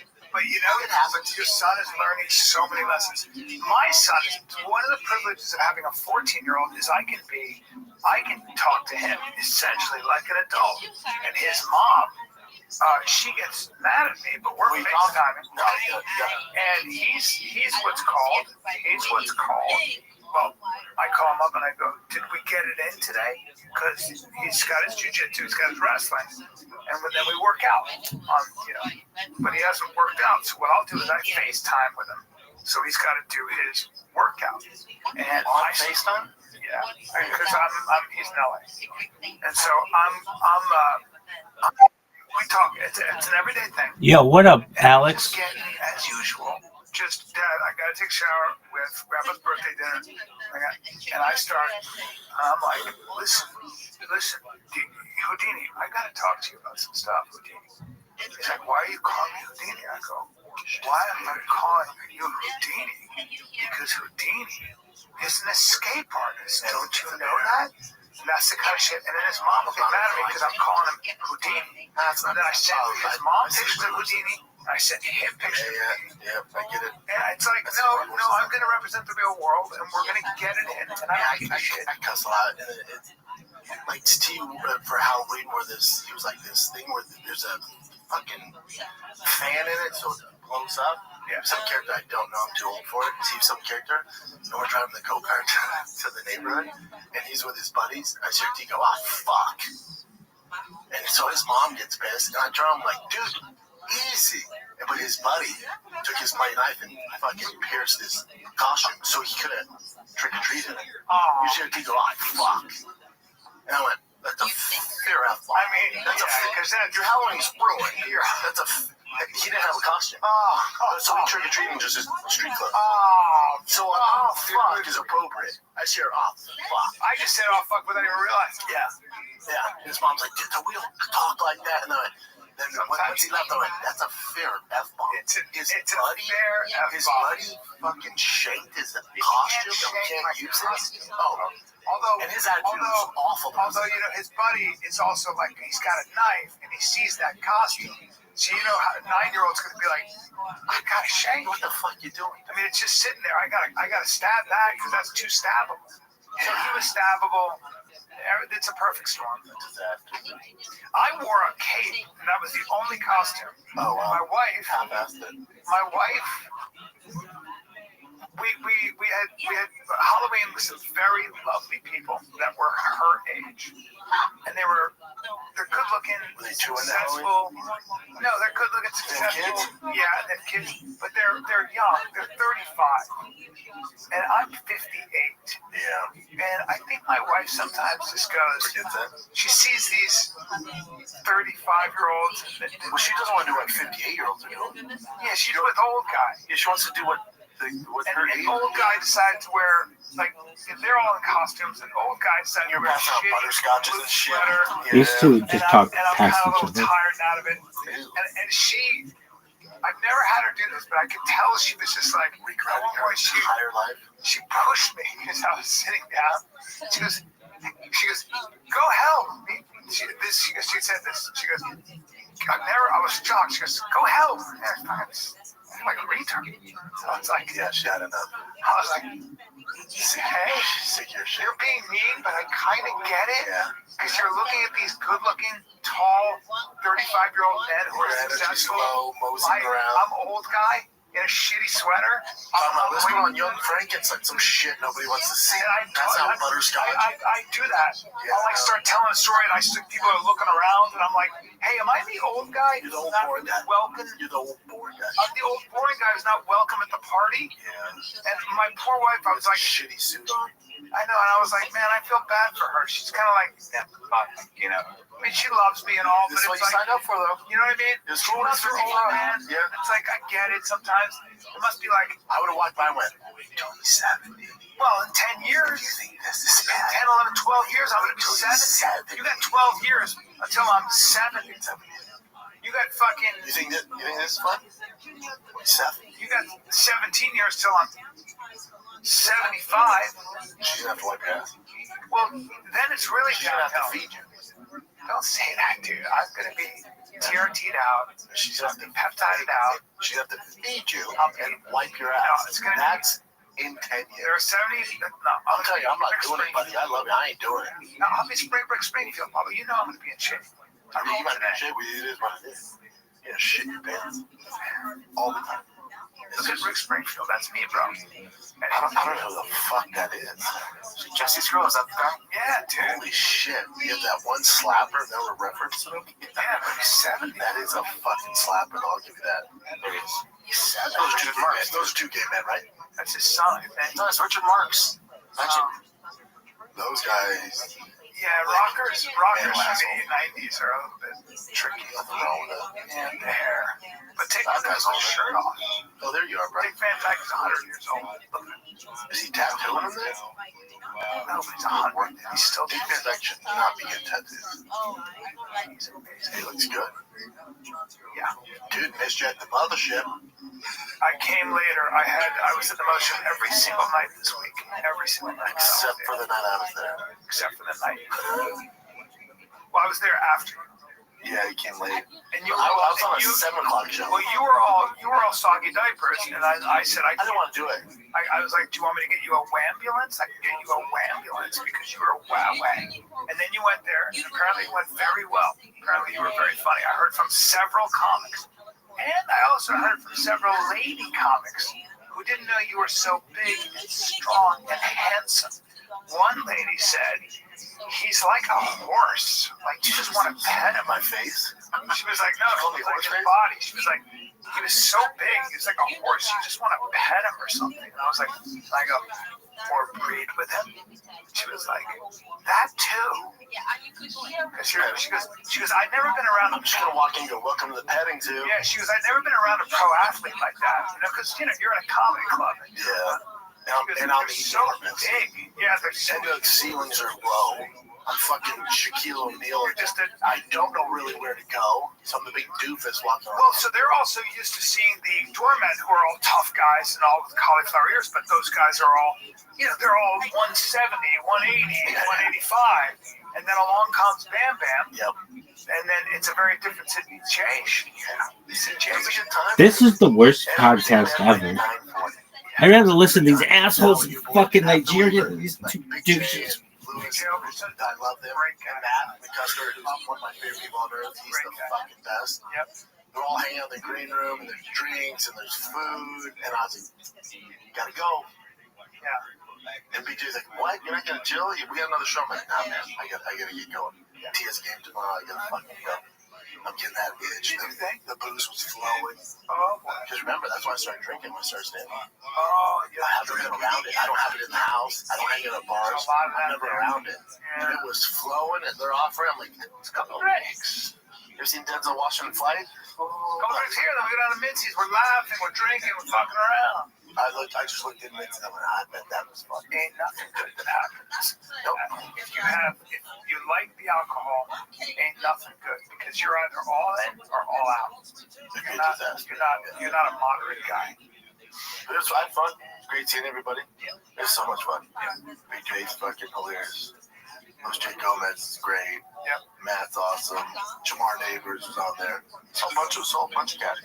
Troy Conrad is my favorite person in comedy. He's the photographer. Troy Conrad, great photographer, great. The best. Yeah, he's such a good. Some Halloween portraits that I texted him. I was like, dude, he's so good. So good. I haven't seen him in a while. It's good to see everyone. But here's the thing. Good to see everyone in Troy and all the Matt, all the guys. Like, you'll be around more, but now. Well, it doesn't compete with your children. I'm just in a different phase, It just is what it is. You'll never go back to stand-up. I'll do that like once or twice a year. I'm down to do those shows, but not as far as stand-up now. Especially now. I heard there was a rumor you were banned from the mothership. Was that the online rumor that you were? Hold on. Banned from the mothership. Did Joe Rogan ban you? Is that what I read on the internet? Hey guys, thanks so much for the edification. Yeah. I guess he was unbanned. Yeah, banned. You were banned, huh? Banned. Brent Shaw apparently has been banned by Joe Rogan. Has he? Really? How stupid. Okay. Can you imagine though? Joe did. I went there like, we got word from Joe. He can't help it. There you can do. I'll go. Oh, he said that? Like, yeah, I'm so sorry. I'll just be at Mitzi's bar. Now what you do is just that too. And you go, I'm gonna sit here. I'm gonna stay. Well, then what happens is they'd be like, well, how are we gonna get around? Well, should we just attack them at the same time? I'm just gonna sit there. It's gonna be a fight. Yeah. I had so much fun. Much needed. We did see Hassan and Derek Poston? I didn't see them. My guys. I started with them. I didn't see them. I saw a bunch of people though. It was good. Well, Derek's got a baby now, so he tends to not hang out. I get it. Yep. It was good timing. You know me. I called you. I didn't want to do it. Just dealing with the stuff with Billy. She finally got diagnosed. Yeah, my baby. Yeah. She got diagnosed. It's hypotonia.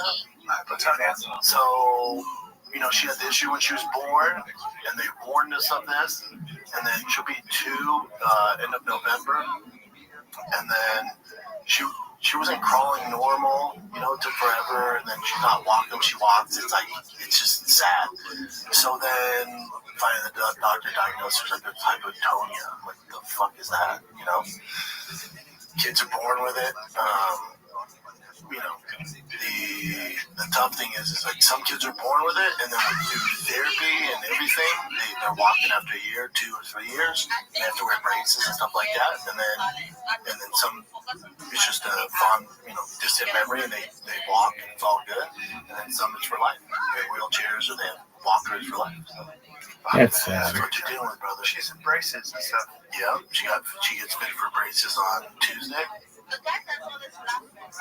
I've been, me, I've been pretty good about it. And then talking with the therapist, they're like, one of the best things you can do is pool. Like the pool, yeah, because it takes the weight off. Yeah. And so I'm like, well, how many times can we do it?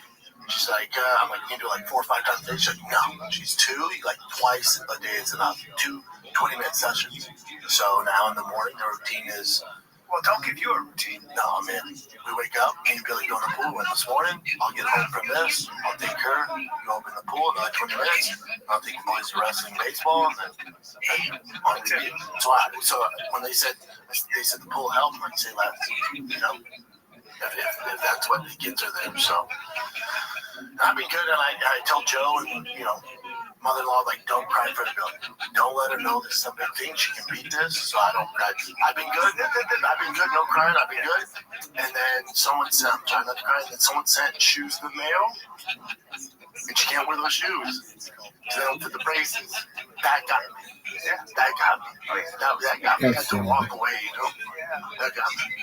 But I'm a dad for a reason. You know what I'm saying? Like, it could be way worse. I know it doesn't help, especially my wife, and she's devastated. The thought of our baby not walking is a fucking nightmare. But I don't believe in any of all that. I believe in we do therapy, and I'm her dad for a reason. So if it's routine and dedication, work ethic, dude, you're the guy. God's like, here you go, Bubba. Right. Like all this shit, and this is what you're here for. Right. Say fucking less. Right. It's twice a day, Monday through Sunday. Right. I don't miss. Right. Hey man, I mean, nobody. I can put you in a hole. You're gonna find your way out.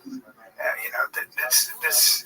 If anybody can deal with that, the challenge is when you go through chaos like this is you don't know what the challenge is gonna be, but it's staying positive for your daughter and she can't know. You know what I'm saying? Why is mommy and daddy crying? You know what I'm saying? Yeah.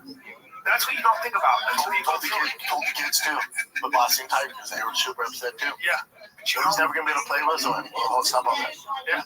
She can't know that this is, right. This. Right. You guys don't treat her any different. That's right. That's right. Now it's on you. Like you boys were given this athletic ability. You want to be lazy and to be fair to Tiger,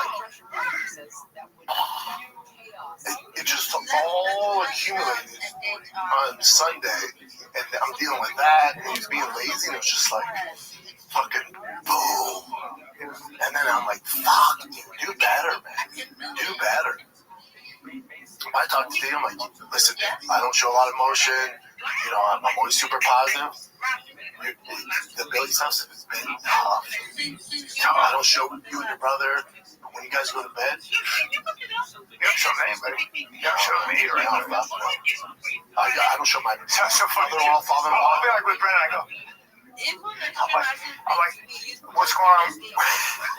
He always wants somebody to say, yeah, wait a minute, what's going on with Billy? It's like, fucking nightmare. I'm like, how's it going? Not well. I mean, sometimes shit sucks. No, there's nothing, and it's not like, there's no, hey, how's it going? Oh, yeah, things going, it's good. We won the pool once, she's fixed. No, this is like a lifelong braces. No, she hates them. It's terrible. Yeah.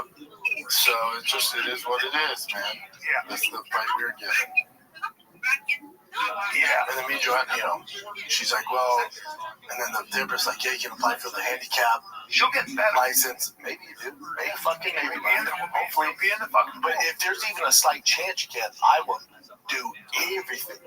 They're not going to say she didn't get better because you guys didn't do this. That's right. Guaranteed that. There you go. So, and then, you can apply for a handicap. They don't know, right? They just don't know. No, Billy doesn't know. She knows because... No, I'm saying the doctors just don't know, really. No, they don't know. They have some cases where, again, kids got therapy and figured it out. It stemmed from her condition when she was a baby. And then, so now she has... is that the part of the brain that's not developed? Yeah. And so now you have to build those synapses with her walking. There's no strength in her hips and her feet. Your feet go in, The first thing I saw when I Googled was, in some cases, hypothermia can be cured. So, right there. Will be some of those cases. Yeah, God willing. So yeah. Hey, Kyle. And then Joanna was like, "Oh, well, the therapist said we should get a handicap player." But my daughter's not getting a fucking handicap. What are you talking about? Yeah, Take it part closer. I'll fucking carry her in the chair the entire way. Yes. We're not taking handouts. Fuck this, man.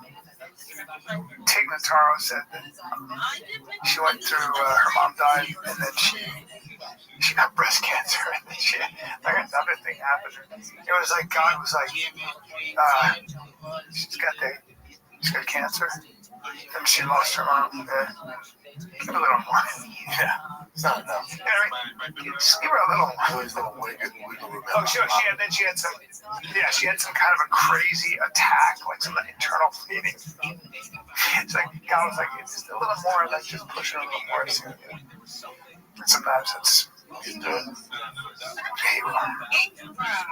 Yeah, you are. That's it, man. Yeah. That's it. Yeah. What else were we gonna cover? Your assessment of Austin so far. Great people. Love it. The Halloween was like, take care of your rattlesnake problem. They haven't been back. You know, it's been colder. It's like it's right. Chilled and cold. Yeah. Cold. But they're supposedly it's a nest around the hood. But for Halloween, it was like a fucking movie, man. The streets were packed with families. Oh, dude. Like we're just walking around. Yeah, we went to no tea was fucking. We went to East Austin. Wow. My son actually got tired. Oh, they did East Austin. So walking like, around. After a while, he's like, "Oh, this is a lot." Yeah. Forget this a little. Yeah, nightmare. Yeah. And then I had my 1.5-year-old. And he's like, you know. Yeah, the Halloween out here was awesome. It's been great. Family-wise, it's been fun. It's great. Night and day. Yeah. It's so great. Let's take a little break, B. Yeah. So here's the thing. We own handguns. No. If you own a handgun, you got to keep it safe. But you don't want some big safe that's really heavy. Here's where Stopbox comes in. Stopbox is perfect for your handgun. You keep it locked away, safe, out of reach in an emergency, unsecured, leaving it vulnerable to anyone is a bad idea. Yes, Stopbox USA saw the problem, designed a groundbreaking solution. The Stopbox Pro. You have to choose between security and readiness. You don't have to choose. You can be ready. It's ingenious. It's a push-button locking system. Gives you fast, reliable access when every second matters. Without the hassle of keys or reliance on batteries. It's 100% mechanical. I had a safe. There was a finger thing. Yeah. It malfunctioned. I know the battery run out. You don't have the battery. But with Stopbox, it's all mechanical. All you gotta do is press the button. Mine, you do it with three things. You just practice that, it pops right over. Yeah, you don't have to worry about tears because everything is sourced right here in the USA, US of A. Yes. All Stopbox products are proudly made in the US of A at their own freaking facility. It's also TSA compliant. Yes, sir. You can securely and conveniently transport your firearm through your checked baggage on airline travel. Stopbox also offers a range of other innovative products, including their vehicle-safe chamber lock and other essential gear designed to keep you prepared and protected wherever you are. So for a limited time, you guys get 50% off at Stopbox when you use the code FIGHTER at checkout. Head to Stopbox, that's STOPBoxUSA.com. Use the code FIGHTER, and you get 50% off your order. After your purchase, ask you where you heard about them, say we sent you. We love you guys. StopBoxUSA.com. Jen finally, let's switch this up. Stop fucking crying. Jen, you finally did something this weekend. You finally left your house. This is a big deal. It is a big deal because it's like the second time I think I've actually gone out. Hell yeah, actually do something out there. What'd you do? I went to watch. Anytime you want to come to the mothership or something. You're welcome. Oh, dude, I got to. Hold on. Let's do this. I tell Jen. I go, hey man, I'm gonna make the mothership tonight. If you want to go, let me do. He goes, yeah, I'm in. It takes a lot of work on tickets. I asked, they give me 2 tickets VIP. I go, yeah, leave it on Jimmy. This is 2 hours before the show. I go, dude, they just sent me up, got the tickets. He goes, dude, super short notice, can't make it anymore. I go, 2 hours is a short notice, Brian. You're the mediator here. So, by the way, how long do you know you're going to be performing at this place? How many days in advance did you know? What were you doing? I didn't think I was going to back up. I honestly was going to back up. But Jen, what did you have to do? You know what? I got stuck into doing a family dinner because of Brendan. Oh, family. So, Brendan told me that morning, like at 9 a.m. He's like, you were in your apartment eating and drinking. But anyways. Yo, how are you? How was your Let me finish. He texted if you want to come by. I'm just streaming, big dog. What's the situation? How do I, do I just get tickets there? And then I looked it up. The tickets are sold out. And then he's like, well, just Brian. And I'm like, I'm on YouTube. I was like, I'm not in the mood to talk to Brian right now. We're not. Yelled at you. Yeah. I know you gotta get better. Excellent, dog. Do you have a link tree? Yeah. Sorry. But that was the thing. I was like, I didn't mean to be yelling.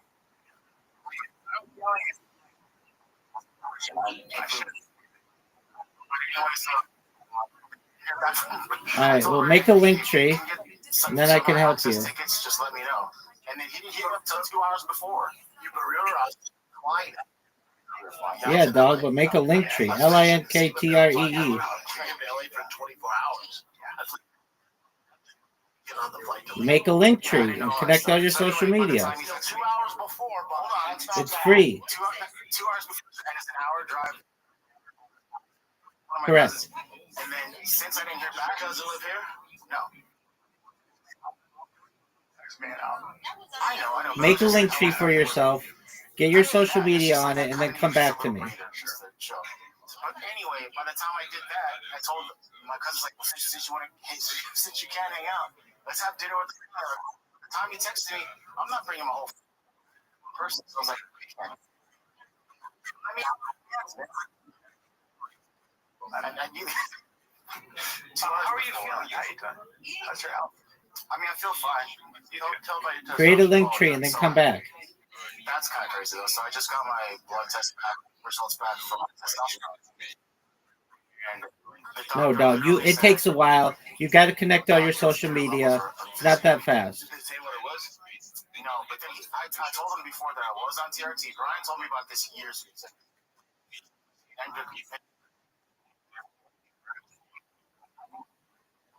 So I did TRT, but then I went off of it for I think it's been 2 years. Went cold turkey? No, they gave me Listen, dog. Yeah, it's called How many links do you have in your link tree?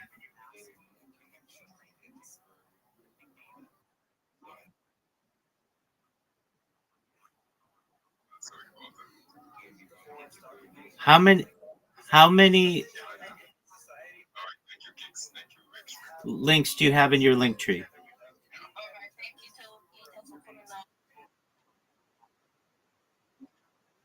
Okay, so do you have a YouTube in there? No. Do you have a Reddit in there? No. Do you have a Telegram in there? No. Do you have a I know you have to create them. I know you have to create them. They're free to create. You can't use YouTube where you live?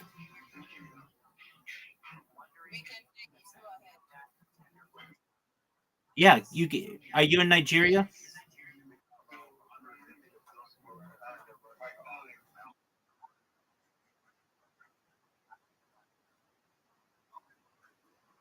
Doug, let me just put it to you this way. Okay, what about Reddit? What about Reddit? What about Telegram? What about Snapchat?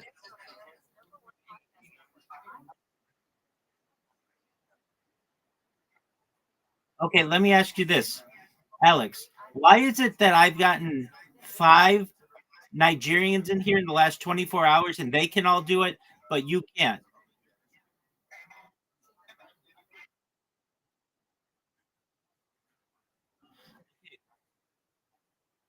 Okay, I understand. I get that. I can't really help you though if you don't have social media. You need your social media to have it. So you got to be able to market.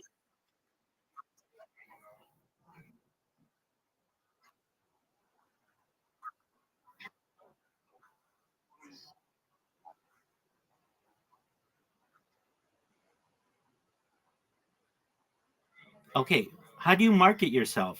Aren't you a Web3 marketer? Are you a Web3 marketer? Yeah. Okay. Well, if you don't have social media, then you don't market anything. You have to be able to market yourself. If I pay you to do a project, I need you to post on YouTube. I need you to post on Reddit. I need you to post on Snapchat. I need you to be able to do that stuff. If you don't have a social media platform, you can't help me. Then you're not a good marketer.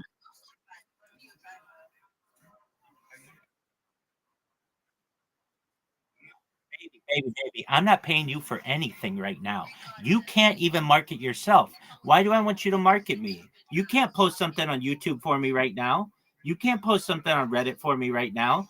You can't post something on Snapchat for me right now, or Imager, or Twitch, or Kick, or Rumble. So you're not a benefit to me.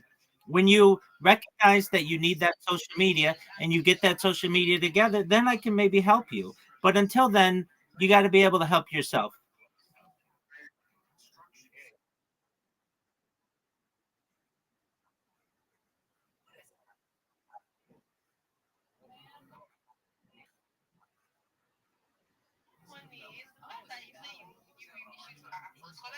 Alex, then I don't think I can help you. You need to have unified social media.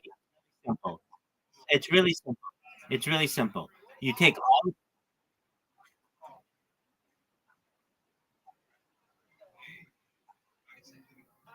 Okay, well, then make one. Okay, you have all these accounts. Then make anonymous ones that aren't linked to your name and your email.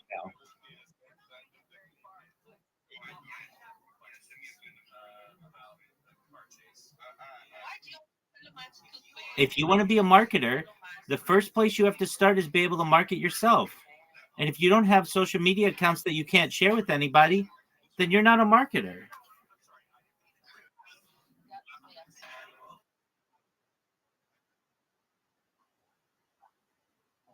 I understand. I understand. I understand. I understand. You're treading too carefully for my taste, and for that reason, I'm out. I can come back in, but you've got to understand. I need somebody who's going to be able to put themselves out there. Look, if I say to you, if I say to you, if I say to you right now, listen, listen, I don't, Alex, if I say to you, here's $100, I need you to post this on YouTube and Snapchat and Imager and Reddit and Flickr and all the other social media. Yeah, but I want to see your social media first.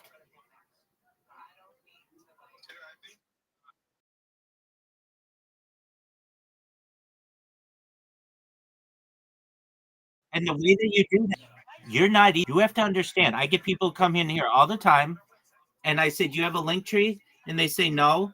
And they create one, and then they put all their social media in there, and then they're able to market themselves. You don't have a link tree that's built out right now. And for those reasons, I don't have a use for you. If you would say, you know what, this person's right, I should take all of the social media that I have, put it on Linktree so that they can look at it in one place, that works.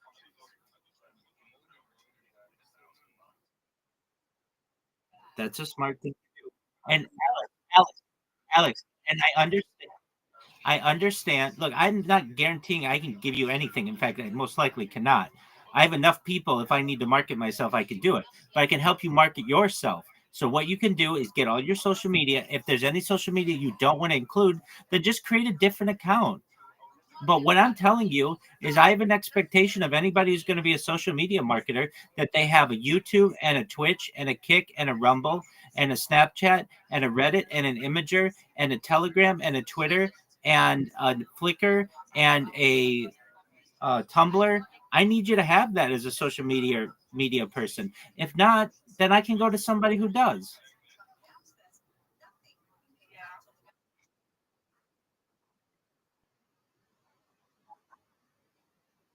I understand. Nothing that I would do with you would be illegal. I understand that.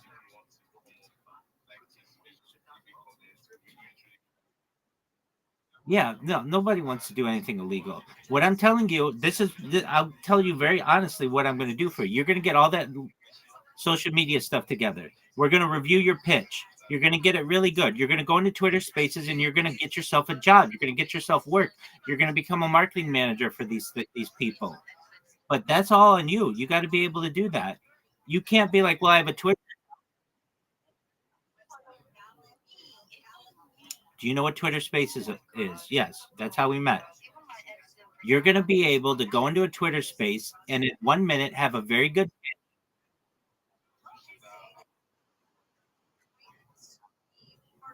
Go ahead.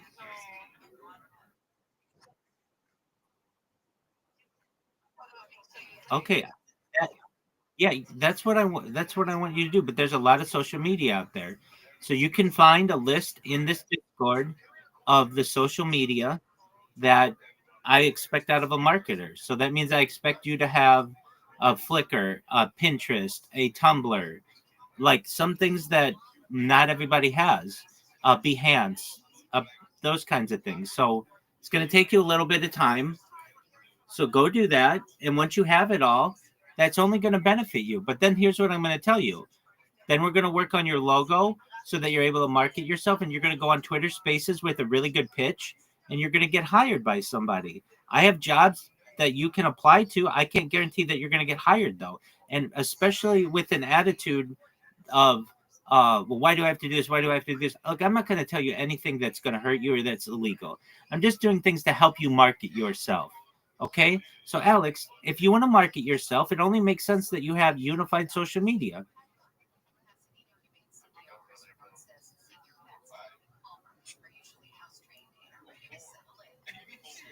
All right, with that, my friend, I'm going to use the restroom. I'll be right back.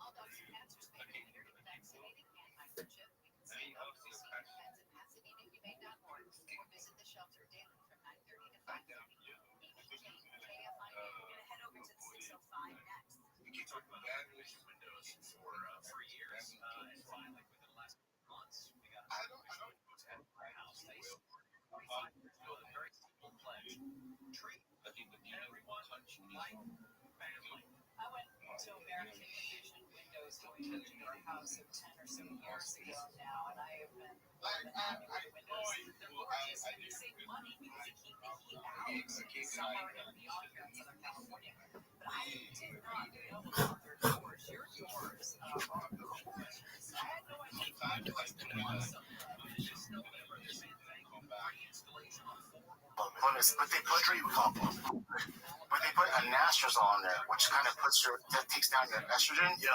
Apparently, that's what fucked it up. Yeah. That's what messed it up. So now it's at like my free testosterone is at 5. So that makes it ridiculous. Invert. Yeah. 5. The regular testosterone is 400.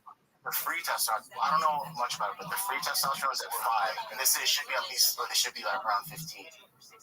Well, it should be higher than that. Definitely higher, but no, it's a different ones, right? Do you feel any different? Do you ever feel like putting the dress on?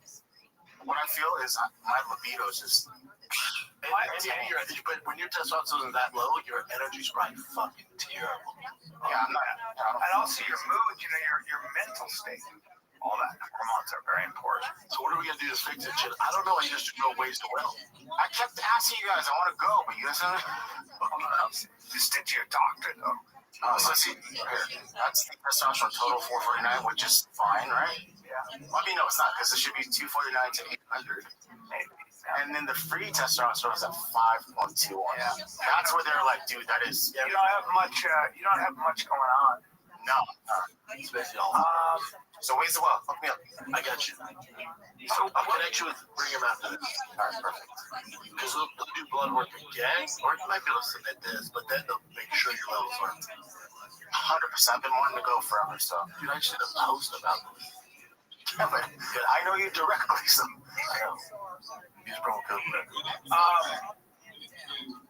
We gotta fix that. We're gonna get that. Can do that's healthy medical help. I guess energy levels, all the shit. My routine doctor's not doing it. I know what you're saying. You're not moving much. You're not moving. You're drinking a lot. I've exercised one time since I've been. Yeah, all of that stuff is just not. But the drinking is like. You're not drinking as much anymore. No, not even near as much. He's only down to 6 pack a day. How much are you drinking? That's good. No, probably less than that. Good for you. Proud of you, man. You don't go cold turkey. And by the way, remember I went from like hard liquor to soju, wine, beer, and then less percentage of beer. There you go. All right. That's way better. Tailored up. Way better. Yeah, congrats. But then you went out. So you went out Saturday and you went and saw our boy? Yeah.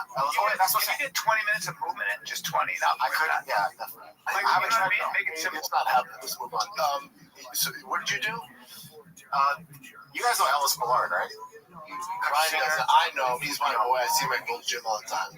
I wear his hat all the time. That's his record. Yeah, his records are there. He's legit like a super cool guy, and his music. I didn't know what to expect because when people say they sing or they do, I'm always like, I don't want to tell them, oh yeah, you sound good when they don't.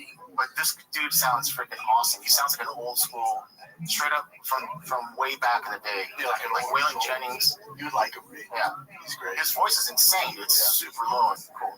So you went and did that, Jen? You had a busy weekend. Yeah. Things are popping for shit in Austin. Get your test up a little bit with some things, sleep, some. You sent me this. You saw Rhonda's making the rounds, and she went on Bert Kreischer, which is interesting. She went on Bert Kreischer's show. Threw a little shade on our boy. Yeah. He's not an expert. He's a fan with an audience. Disagree with he's not an expert. He's the expert of all experts. He's seen more fights than anyone living or dead. So Joe is an expert. Never fought. Taekwondo is not fighting. That's valid. That's valid because you realize from Bronda's perspective, at the level that she fought at, like I told you this too. Like, if you're at that level of fighting and seeing combat sports, we don't view Taekwondo and karate as fighting. Yeah, that's all she's saying. I don't think she was being. It was fine. She was just like it's hard. So you have to be a fighter. There's certain things about fighting, like just very quickly. Like I take privates and it's awesome, but privates mean nothing unless you really have somebody on top of you trying to fucking beat you up. Like somebody was actually roll to right and then apply that. So it's a small analogy to life. I think that there is something you get from being in the training as a fighter, sucking weight, all the deals with injuries, all the stuff that you're going to learn. So I'll give you an example. So Yair Rodriguez, I said he's going to be the UFC champion, and you said it's not going to work against better guys. And I said why? And you went like this. You went, it's just not. It just won't. You just knew that. There's something you knew that you couldn't explain, and it only comes from like that kind of training. It only comes from training. There's certain things you're going to know. Fighting too. That's what I mean. It comes from starting from nothing, going through the ranks to the pinnacle of mixed martial arts. You said it's a different perspective. For example, when cryo is all the rage, I remember you quietly said to me, I don't think it's going to last. It doesn't work because cold plunging is the way to do it, not with this cryo stuff. And you were right. Why did you know that? Because you played sports where you really did have inflammation. You were really injured and you needed that. All you guys did. And I think there's just certain things that you get from doing that you'll never get from watching. Having said that, no one's watched more fights up close than Joe Rogan. He's an expert. And so he's able to see, like he's able to probably predict fights well. He's probably able to see what someone's holes are and liabilities are in a very big way. And so it'd be like Jim Lampley's same thing, like really good at breaking down fights. And he didn't Max box Keller, at that level. really He didn't good. box at a high level. Now they might have boxed, but not at that level. So from Ronda's perspective, she's like, no, that's not fighting. And she's earned that. Anyone in the UFC, if you tell us you do Taekwondo karate, so no, that's not the same. That's fine. The only issue I have is she goes, he's not an expert. If he's not an expert, who is? I would say there are different kinds of expertise. There are different because, like, would you say Stephen A. Smith is an expert on basketball? Or Skip Bayless an expert on football? I mean, they spent 40 years fighting. I would say they are. Of course they are. They know the game very, very well. Would you say Hiro Hawani's an expert? Never got punched in his life. Yeah. But so there's experts and there's analysts. Yeah, I wonder. So let's take football. If you took Chris Collinsworth, okay, and then you take who's a wide receiver and a very good one. Chris Collinsworth was amazing. He really knows football. Like he sees shit on that field that I. Another example would be Tony Romo. Tony Romo's a great example. Or Tom Brady. Tony Romo, Tom Brady. When they call a fight, call a game, Troy Aikman and what's his name? They're always together. Blonde guy, baseball guy, Joe Buck. I have to say that I don't know. It's like Troy Aikman seeing things that Joe Buck probably doesn't see and knows the game, but Joe Buck is very important in that dynamic, right? He's an expert in his own way. So there are different kinds of expertise. You need both. Different kinds of My question for Rod would be, if Joe's not an expert, who do you consider an expert? Who's not a fighter? And if she goes, by my credentials, the only way you can be an expert is if you fought in UFC. Okay, that's all right, but that's fine. So then DC, Dominic Cruz. Dominic Cruz, let's take what there's a Mount Rushmore as far as expert. Dominic Cruz is your number one. Super analytical, smart guy, commentator. There are also guys that have fought that are terrible at breaking down fights. Yeah, terrible at it. Well, like so he said, what would it take to be able to beat Ronda Rousey? Like he was joking about what? Yeah, and then he asked Joe, and she said he was. So I think that Joe would know probably. Joe would be able to say to you, if I said I want to be a UFC fighter. I think Joe would be able to say, okay, well, here's who you want to train with. You want to find Matt Hume. You want to work on your wrestling and boxing. No, yay or no? Is he qualified? I wouldn't go to him and be like, "Hey, I want to get to the UFC." He's not going to be your coach. Yeah, I mean, he might have some connection. Go, oh, I heard this gym, but also. But he's not going to be able to get you. I'm saying Joe's not going to be your coach, cornerman, strategist in fighting. No, but that doesn't make you an expert. Alex, I just sent you a message in Twitter to give you an idea of what it should look like. Between watching fights and being able to call fights and showing what's going on, huge difference, versus being an actual coach who could get you there. Right? I don't know if she's saying that. She's definitely fired. Did you see that interview? Yeah. She's very upset. Oh, she is. Yeah. Okay, I'll play the clip. I didn't see the interview. I just saw this. Oh, you just saw a clip? Yeah. Okay, so you watched the interview. Oh, gotcha. Okay, let me see this. But that's Rhonda. Like, that's what makes her great. That Kobe mentality, that TJ Dillashaw mentality. Oh, yeah. You say something bad about it, there's fucking venom in there, dude. That's what made her great. Yeah. But again, once you retire, fighters are like that. Gordon Ryan's that way. Like, there's certain people that are just not going to let it go. Take a shot at them. Good luck. Yeah, they're coming right back. The grades, yeah, they don't let that shit go. Is there a price point that will get you back in the octagon? I mean, I have everything I want. There's nothing that would really change my life. So what's your price points on this? Okay, $1 billion. $150 million. $350 million. You're just fighting for a crisis. Alright, I will beat the shit out of you in your backyard for this house. How long for me to train to beat Ronda? That'll never happen. You would know. He's not an expert. He's a amateur audience.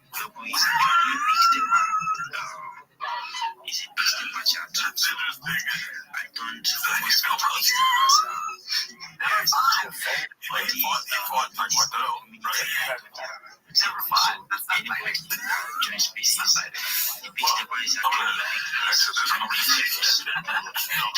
I don't want you to get any bad DMs. So you need to get out. His profile is actually He's actually like a powerful right now. This is but I also, but here's my thing. Rogan will not walk in the streets of Austin. Never said he would. To be so bad. He wouldn't disagree. He's not going to do it. What do you mean? I guess my only criticism of that whole take is saying he's not an expert. Wait, Joe has said, I have heard Joe say, he says, when he talks about MMA fighters, I've heard him say, I'm going to quote him, he goes, well, MMA fighters have to train to a point where they're about to break. You have to balance that. He goes, for us mere mortals, he's talking about himself. So currently, I'm actually working with a project called Digi. So if you go to my TL, you will see it. So Digi is is actually a project built on BNB. So I don't know if you guys actually invest on BNB. So I just came up to just show the project right now. So Digi is based on BNB. It has been on for over 9 months. So there's a little tricky story behind BNB, which is very, very like it's going to actually take me some time before I speak a lot about it, but let me just preview it up. So guys, Digi is based on BNB, as has been on for over 9 months, and the dev is the doctor, the dev is doxed. So the project has been on for over 9 months, and 3 people has been on the project. They have been building the project since over 8 months. So, and it happened to be that one of the builders had to, cheat the token and, went away with the liquidity. And so that happened to be that this particular boss of mine had to take it upon himself to build Digi back up right from the scratch. And he has no financial help from anyone. He has been building this from that time on till now, and I believe what he's building is a very kind person, a very good person. I respect him so much. And so I'm like a volunteer working for him voluntarily, not that he's actually paying me. I'm working for him voluntarily because I really love what he's building and all like that. And definitely I know that Digi is going places, so I'm hoping on future benefits with Digi actually. So you guys should just check it out. It's actually a big project because he has a lot of plans for it. Guys, one thing about base project is that no matter what the circumstances is, you will still keep building. Keep building. You're not getting by, keep building. Keep creating awareness, keep creating visibility. Once that time reach, people will see, people will know you, people will get you, notice you and all like that. And then from there, I am promising you are going to be getting at least you are going to get noted out there. So thank you guys. So another project, this project I'm not actually working for the project. I'm not working for the project too. The name is Jack. Jack is a project that guys, this is this project is just 100%. The brain is so much interested in helping people. This guy does one story giveaway daily. Can you believe that, guys? One story giveaway daily, just for the community and for everyone that engages and for everyone that joins the community. And let me tell you guys, there is something going on currently right now.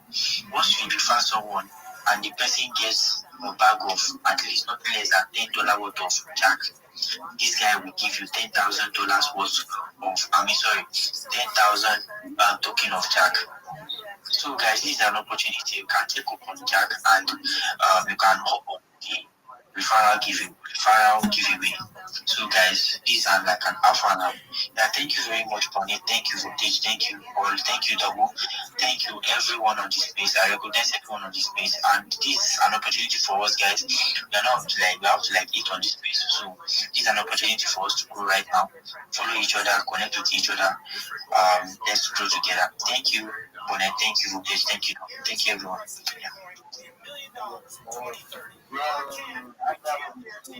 Save a lot of money on blinds at my company, Blinds.com. Free samples, free shipping, guaranteed to fit. At Blinds.com today. Hey everyone, welcome to Open and Schools Covered California. To customers, real answers and to helping you get out. Covered California for the love of California. Visit coveredca.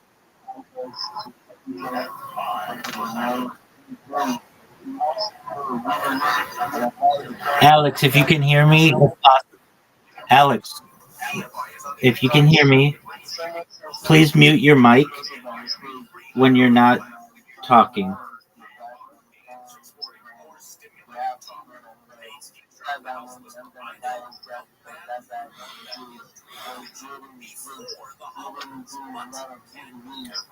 Thank you, Alex. Alex, if you didn't see, check your Twitter. I sent you an example of what your link tree should look like. Okay, thank you. Excellent. That'll give you a list of all the social media that we're looking for someone to market.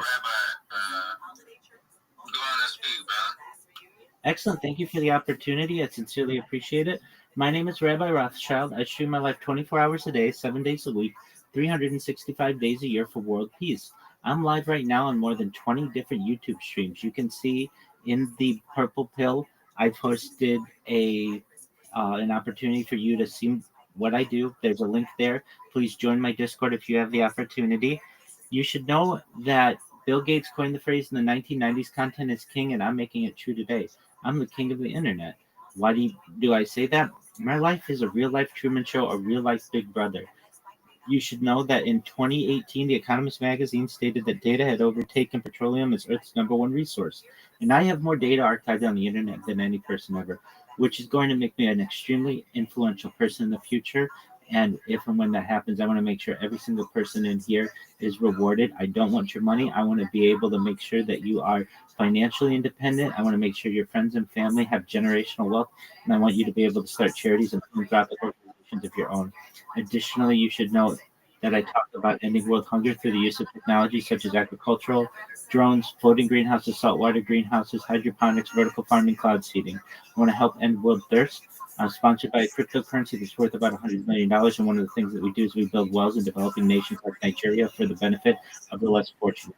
Additionally, I'm an advocate for the Lifestyle program. And most importantly, I'm an advocate for desalination.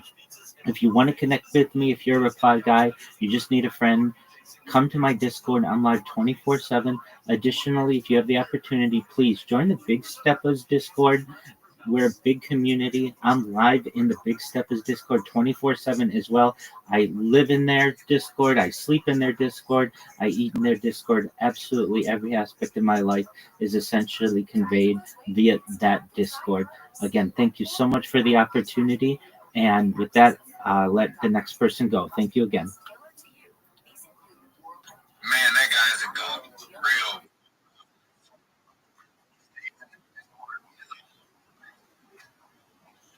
He is stepping big. We are all big steppers. I join. We're all real people. We are doxed. He is super doxed. I'm super bullish on you, brother, and I've been meaning to get in there and talk with you a little bit more, just one-on-one.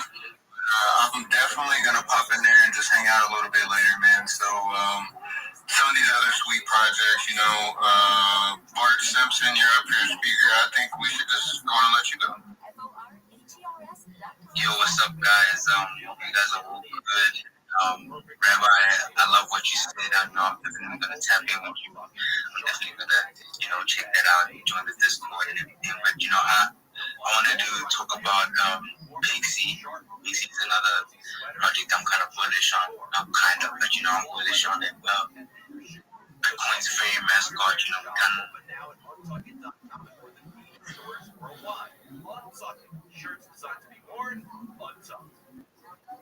As a mom, comforting my family is what I do best. Fix Paper Stick provides stunning quality fixed papers in an easy-to-play stick, and it dries fast, so there's no mess. I use it to comfort myself and my family. Vicks Maple Stick, stick of comfort for the whole family. And try Vicks Maple Shower Max for steamy Vicks vapors. You need more comfort for yourself. Use this directive. Alex, if you can hear me, if possible, when you're not excellent. When you're not speaking, if you can, just mute your microphone. Whenever you need me or you need to talk to me, I'm here for you, okay? And then you just unmic or unmute. Make sense?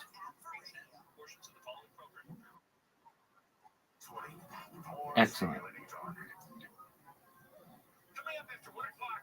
I appreciate it. And if you can hear me, the reason why I'm doing shilling on Twitter Spaces, and I don't want to get cut off guard by getting two conversations at the same time. So thank you.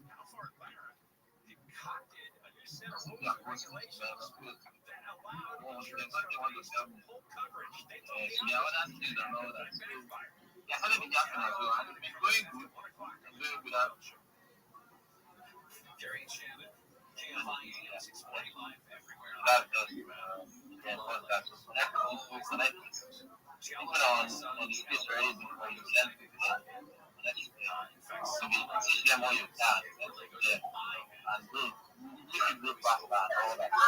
So yeah, that's part of the whole thing. I'll think at this point our life has undergone multiple construction projects. Okay, yes. So my co-host Kryptonite can continue. Home has undergone multiple construction projects, including tearing down walls to make room for her toy projects. She's an executive company. And Christy North says she spent north of Can I go on? her Lego world and the space to display it. Yeah, sure. That includes. All right. Yeah, I just got wisdom from the age right now. And I see you here, Rabbi Rothschild. Welcome to the space. It's good to have you here. And can somebody please accept the mic of Grip on Base, because I've been trying to accept this mic. What? Is it not a speaker? I've been very because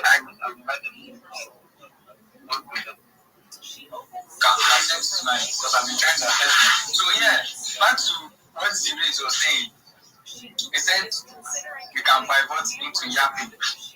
So I wanted to actually ask you, because when I listened and what I observed from your statement, you spoke not because of what you have heard, but basically maybe from what you have observed from like detailed information. So I want to ask you, for an account with like 1K followers, from what you observed, what's the like influence or like what's the like winning strategy to pivot into yapping? I know you don't yap actually. Yeah, I'm following it very well. But you don't yap. But what do you think is the winning strategy like this? Because if anybody goes into the yapping system and just be like, I want to be yapping project, they will actually cry from what I've observed. You won't get on the leaderboard. So what is the winning strategy? So if anybody's going there, you not go there as a newbie. If you go there as a newbie, the first 1 month or 2 months, I'm not sure you will make any progress from what I've observed. So just tell me, Chief, before we have Rabbi Rothschild, like to hear him speak. After that, real quick. Thank you. Okay, good night. So, what I've said, just know that I'm also new to that. She says plastic bricks are not necessarily in line with their homes' modern house aesthetic. To be wise, just tap into the level. That's what you say, by the way, when it comes to Lego. But she's glad her husband and children find the thing is, that I said, yapping displays in the bedroom. You yapping things like she says it's a slippery slope. Mainly, when you say yapping, first thing that just let me do is one-on-one. A lot of people are using I think there's calls but the thing is, I did just have the yapping. I believe that you like what they have a trend. They have a trend that the project was working for like 4 months now. Yes, like 4 months now. You have it, and they have the trend. Part of the team, all of us are working on that. The person does the yap, and he just started the yapping, and this is that they are making money like consistent, not homes or weeks. So at the let me like reach out, like we're here now, all of them, most of us know each other. I know Kryptonite, I know Jack, and I be like that. So if we have anything or have something we know that doesn't know that I can easily reach out to them and tell you how far. Don't lose contact. That's what he did. And then he goes back to get closer look of how the person does. That's the thing. So I would say this. It depends on the profile platform that we use. But some people profile platforms are new and they have projects that they are projects they are not very versatile. And if you check the amount of that currently happening as a project, that's not back in whatsoever. They can if they pass into that side, you can use this way of ranking of your path. This particular project is and they can even provide the one second. Please, let's try, if we are speaking, let's try and break things down fast so that people don't get bored of what we are saying, because we have a lot of speakers that have not even spoken, and we have some new people on this space that we also want to hear their voices. So please, let's break things down fast so that you can hear their voices also. Yeah, thank you. That's one minute. The background project by happening in Abbas, you go there and check and things are live and so we have like a content strategy. That's why we content strategy, and you have to have your own system of reacting. How many times you want to post, and when do you post, and all that. And also maybe you connect with some people that are reacting. They have some engagements. Yes. Wait, Jesus, bro. You want us for the face. Jesus Christ. Do you know your mic? Did you just insert an earpiece because the thing was like you were a radio, bro. Bro, remove that. Yeah, continue. Yeah, sorry, it's my network. I do it but I don't know. Is it clear now?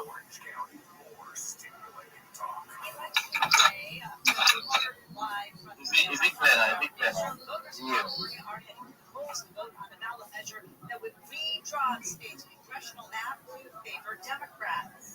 Yeah, I think it's clear. Jesus. I don't know, this sounded like robots on my end. I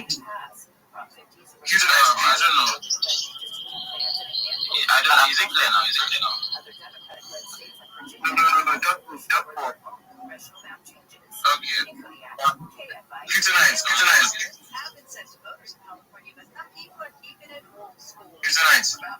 Okay, yeah, I can hear you. I think probably better if we just continue with Rabbi Rothschild. Yeah, we love to hear from you, bro. And Jiret, we can continue. Even your own voice is doing the same thing. I don't know what is happening. Is this X? Okay, I think it's from your end. No problem. I want to go out now. I want to get something. So you guys will continue with the space. I'll be fast. I'll be coming back as soon as possible. So Rabbi, you can now continue. Thank you for the opportunity. My name is Rabbi Rothschild. I stream my life 24 hours a day, 7 days a week, 365 days a year for world peace. I've been streaming since the pandemic. This is more than 4 years from multiple camera angles and 360 degrees. You can see in my profile links to my YouTube where you can watch me live with this pitch in 360 degrees and on more than a dozen different views. You should know that Bill Gates coined the phrase in the 1990s that content is king, and I'm making it true today. I'm king of the internet. My life is a real-life Truman Show, a real-life Big Brother. If you didn't know, in 2018, The Economist magazine stated that data had overtaken petroleum as Earth's #1 resource, and I have more data archived of a single individual than any person ever, which is going to make me a very influential person. And if and when that happens, I'm going to make every single person in this Discord, or in this Twitter space, I'm going to make you all independently wealthy. If you're not already, I'm going to make sure that you have generational wealth if you don't already. And I'm going to make sure that you have the opportunity to be able to start charities and philanthropic organizations of your own. I don't want you ever to have to work again. And when I go viral, I'm going to make sure of that. You're all recorded on my stream, and I'm going to help all of you, all your friends, all your family. Additionally, I want to help the world by ending world hunger through the use of technology such as agricultural drones, floating greenhouses, saltwater greenhouses, hydroponics, vertical farming, cloud seeding. I want to help end world thirst. I'm sponsored by a cryptocurrency that's worth about $100 million, and one of the things that we do is we build wells in developing nations, such as Nigeria, for the benefit of the less fortunate. Additionally, I'm an advocate for the Life Straw program, and most importantly, desalination technology, where we pump Earth's seawater onto land to make it drinkable. If you want to connect with me, feel free to join my Discord. My DMs are open if you want to connect as well. If you're a reply guy or a marketing manager, come to me. I'll help you. We'll get you a job. We'll get you a really nice contract. More than anything, though, of streaming my life and wanting to make you all rich, I'm here to be a positive individual in your life. I'm here to have an optimistic view on the future, and I'm here to give people hope. So if there's anything I can ever do for you to support you, support your friends, support your family, please let me know. Thank you for the opportunity to share that. Okay. Oh my days. Your energy is. If I should rate it out of 100, I'll give it 110. So your energy was 110 out of 100. Your energy was massive. Yeah, it's good to have you, bro. So I like to actually ask you some questions. Go ahead. Can you pronounce the name so I can identify you better? Most certainly. My name is Rabbi Rothschild. Rabbi is the Hebrew word for teacher. Rothschild is my last name. Wow, that's massive. It's good to have you here, bro. Yeah, and we actually have this space every Tuesday of the week by 8 p.m. So 8 p.m. every Tuesday. If I really recommend you follow each and every of the speaker here and the co-host so you don't miss the notification. And every Tuesday 8 p.m. no excuses whatsoever. We tune in here and we here educate ourselves and learn. And we are not just hosting spaces. We are a family. We are a Web3 family. All of us here, we're a Web3 family. I see you, Muhammad. Yeah, welcome to space. I see you, Lord Raltripo. Welcome to space. It's really good to have you all here. And today we are having a share and chill giveaway. Tune in if you want to hear more about that giveaway. So yeah, I basically have questions to ask everybody basically because Web3 is an ecosystem. Web3 is, I see it as a universe basically because I see it as a universe. The universe consists of many things, planets, solar system, many things. So I basically love everybody here to introduce themselves. Yeah, I have what I do in this space. I want to believe that. The psychedelic revolution is coming. Psychiatry may never be the same. Psychedelics are everywhere. Could psychedelics soon be the new Prozac? Investors want it. The most important idea here because people believe in psychedelics. Depression, anxiety. Change wants to be helped. As medicine, they can make us all better. But there's a dark side. So, what is this? Videos. Is videos allowed? Creating video memes, something like AI generated videos. Is that gonna be cool? Yeah, anything that's The possibility that a lot of people get hurt. Get really deeply hurt. I'm Io to live right, and this is Cover Story. Season 1. How? Was somebody answering that question? Because I can't hear you. I said that creating videos for videos. Yes, sir. Excellent, big dog. Look at fucking, you guys know Trev, right? Racist ass motherfucker. Did you see the Twitter? Did you see the Twitter message I sent you? When it first launched, I was in, right? I was fucking 20K.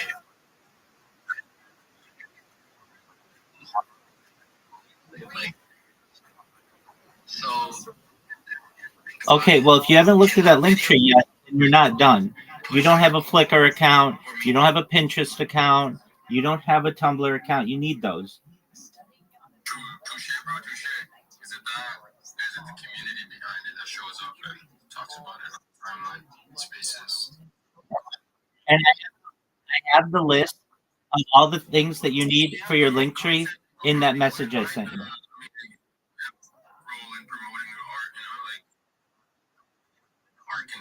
Okay, if you've created all that, then I'll take a look. Then I'll take a look at it.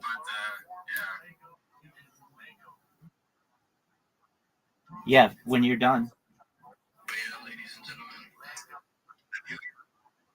Get into trading. Up in my bio. There's like cashback after every trade you make. Send me the link. Send me the link, not just XD tree or threat or whatever. Send me the link. Send me the link to your link tree. Use code SILK. I just partnered up with Novo. So community.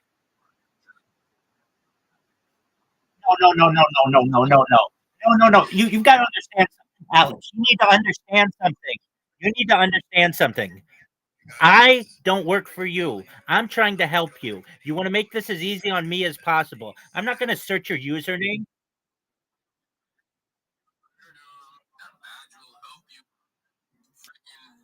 Alex, I'm busy right now. Send me the link. I'll take a look at it when I have time, okay?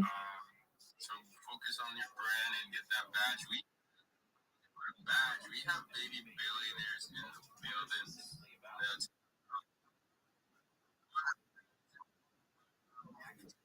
Make sure you're following them.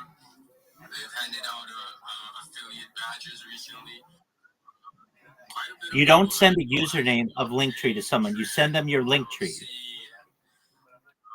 yeah, I mean, see what baby billionaires got cooking. I can't wait to see that. All you have to do is put the word linktree.com / before your username and send it to me. Yeah, I'm doing good.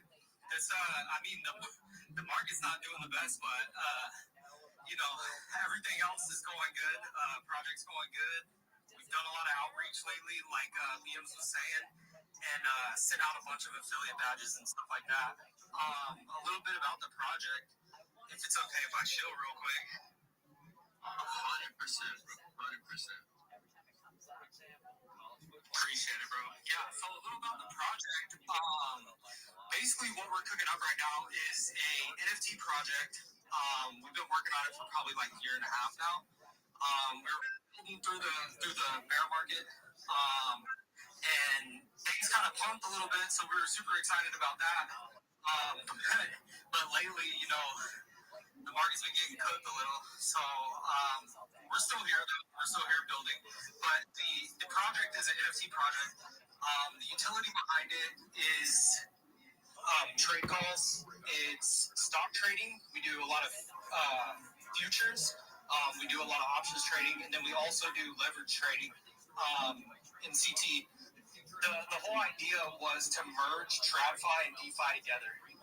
Normally, that's like two separate communities that don't really. I mean, there's some cross pollination, but for a minute there, I feel like TradFi and DeFi kind of had a little bit of a beef. Like some of the guys didn't really fuck with each other, I guess you could say. But yeah, the whole idea was to bring those two worlds together, and we also do sharps sports bets as well. So we're kind of trying to bring that whole DJ vibe together in the Discord community. We've got some pretty dope art that we're going to be launching at the end of the month. We are also partnered with Blowfin. That's a partnership that we're going to be releasing here in a little bit. It's an exchange with no KYC, so that's why we ended up going with them. And we've got some games that we're launching for whitelist spots. Playable slot machine game. You can play once per day. High score of the gameplay that you get per day goes on the scoreboard, and the top 1,000 high scores are going to get whitelist for the actual NFT project. There's also a built-in mechanism to win jackpots. in the slot machine game as well, and the jackpot gives you a free NFT mint. So a couple cool things that we've got cooking up right now. There's another utility that's on the back end that I haven't really spoken about or put out there, but it's a pretty cool mechanism to yield money and earn money, similar to like a dividend off of holding a Baby Billionaires NFT. And there's a couple things that we're gonna work on the back end for that. It's protocols that are running everything, but yeah, that's some of the utility that's coming out for it. And if you guys want to check it out, the pin post is up top. You can also go on our project page and check out the landing page as well. I hand drew all that stuff. It's all hand illustrated. The NFTs were hand illustrated by me too. We've got a pretty sizable team, and like we're just trying to bring the community in. The whole idea is to teach our community in CT, you know, the community that's given us so much, try and teach our community members a skill that nobody can take from them. As long as you have an internet connection, you can trade from anywhere and make money on your phone. That's the whole idea of the project. And yeah, it'd be really cool to have any of you guys, you know, come follow, come get a whitelist, and potentially be one of the community members by getting an NFT. But yeah, I appreciate you having me up, BMs. I just want to say shout out to everybody in here. Make sure to follow all the speakers. Make sure to follow everybody in here. One of the big things that one of my favorite guys that BMs mentioned, Trent Scales, he's always talking about connecting is winning. And that's how we do it around here. So follow each other, comment on each other's posts, like each other's posts, retweet. Never hurts to do a retweet. But yeah, appreciate you guys having me up. It was an honor, bro. Thank you for stopping by here. You dropped a lot of information that I also wanted to know about. So hearing from you firsthand, it's amazing. And what you're cooking. Also, I would I'm sure a lot of people in this space would love to, you know, have a badge. You know, is that something that you are maybe offering to someone that shows up and, you know, shows out for the project? Oh, yeah, no doubt.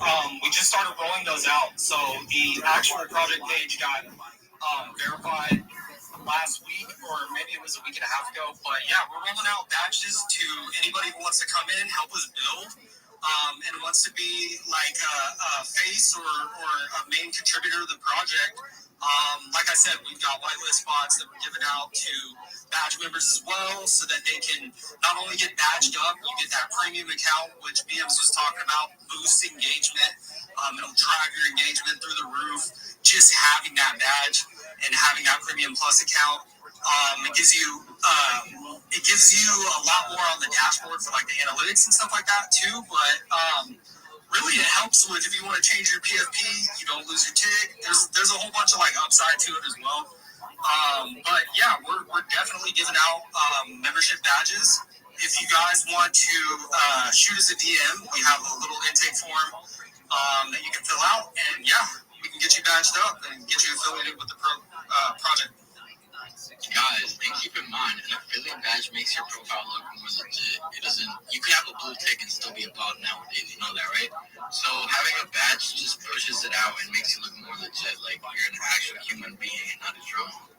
It like lets people know you're working with a company that trusts you, or something that's trusting you to represent them.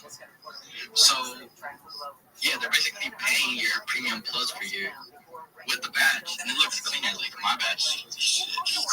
Yeah, bro, that badge is fire. Not gonna lie. Yeah, mind if you signed up. Yeah. We'll definitely check it out. We've got, like I said, our community members in the Discord. Everybody in our community and everybody that we're trying to like do some outreach to is all traders. So, and I know a lot of CT at the end of the day, everybody does leverage trading. Everybody does. Maybe you don't know about futures. Maybe you don't know about ETFs, but we've got a lot of different trading material in the Discord that you're going to have access to after you verify the NFT. But 100%, bro, like, definitely check out the referral link. I love that badge, and everything that you're spitting out was super on point. It does just make you that much more, make your account look that much more official. So people are going to be willing to DM you. People are going to be willing to reach out to you and you know, maybe potentially offer you a Web3 job. Like, that's what we're all out here building our brands, building our reach, trying to open those doors and find that opportunity. So, yeah, that was a really good point, Sue. Yeah, maybe Williams, I do have some questions. Can you guys hear me? Yeah, I can hear you, Liam. Shoot away, bro. Yeah, Jim, everyone, how you guys doing? Baby Billions, I did hear you say about the company parts. Sports betting, I think. About the what? What was that? I didn't hear it. Kind of cut out. I did hear you say about the sports betting, like the gambling aspect. Yeah. So we've got sharps and cappers that do sports betting, and they do sports betting on like everything, like anything that you can think of: football, basketball, baseball. They do UFC fights, boxing matches, like literally anything. Yeah. We've got about 3 cappers right now, but Rich is one of our main ones. He's every single day firing off, bets and all that stuff. He's in the Discord live all day, every day. Super active in there. Okay, so are you kind of like a bookie, like organizing like a sports betting? I don't understand you. So we don't do the actual sports betting. We are partnered with a company that does the actual booking and all that stuff. Our community is basically just a community of callers. So I'm talking callers on coins. I'm talking callers on futures, options trading, long-term plays. And not only is it about the calls, like you can follow the live trades, you can follow the calls, you can make money that way, you can follow the bets, you can make money that way, but it's also technical analysis material, learning material, so you can learn these skills for yourself, how to go research bets, how to go research and make a watch list on coins that you have, companies that you're interested in, industries that you're interested in,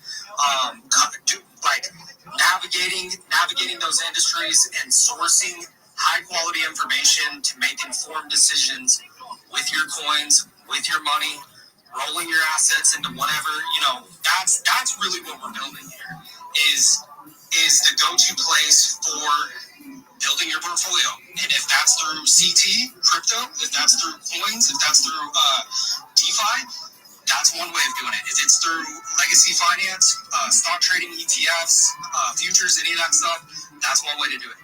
And then the second way is sports betting, and that's another really lucrative way to generate income, and then you can rotate that capital into whatever you want to put it into.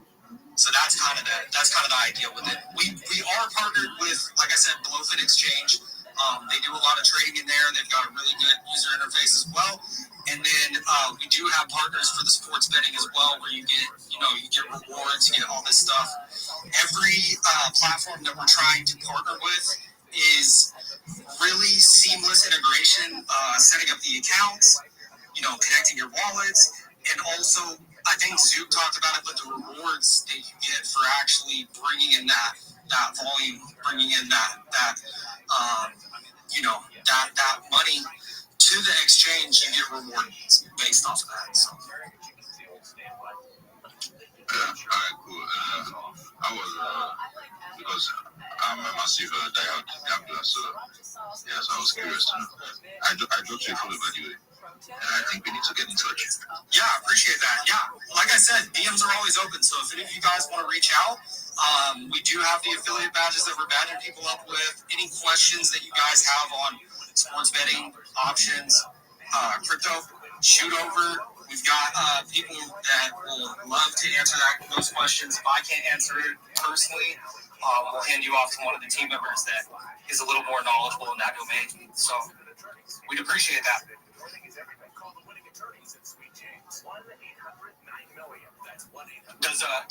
Does anybody else have any questions? Sorry, I go on tangents sometimes, but I try getting the information out there.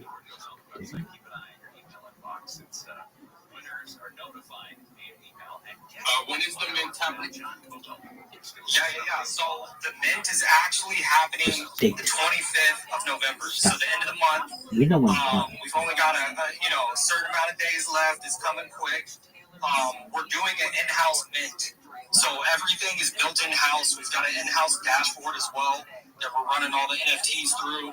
The whole idea is to bring back that 2021, 2022 NFT bull cycle vibe. You know, we're trying to make it really unique with the actual mint, with the actual user interface. Bringing games into the picture, we've got the drip bot in our Discord, so we've got quests so that you can earn whitelist. We're just trying to like integrate that whole vibe of NFT, the NFT bull run last time, and kind of bring that vibe back to CT. So 25th is the mint day. This is some alpha that I haven't really dropped with anybody else, but there's 20 one-of-one baby billionaires in the collection. These are IRL billionaires turned into like a baby version. So it's 20 real-life billionaires turned into a baby version. They're one-of-ones. There's also some pretty badass, like, unique one-of-ones in there as well that look a lot different than the rest of the collection. But yeah, we wanted to add some unique aspects to it. A lot of really cool traits with the actual generative collection as well. And then we've got some more ideas for stuff that we're going to build on top of it from there. But yeah, 25th is mint day. Sweet, thank you. I'll be tuned in for that. Are these the baby billionaires that I'm seeing? Matthew and Paul. Yeah, Paul and Madara. So these guys are part of the team. Matthew and Paul are animators.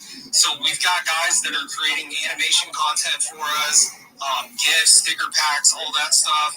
Madara is actually one of our moderators in our Discord channel.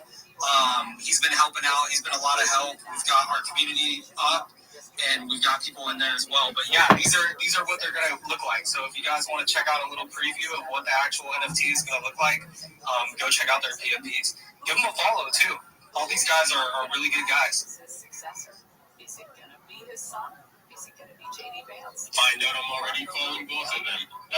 What's up, Matthew? See you up here. How you doing today, bro? You.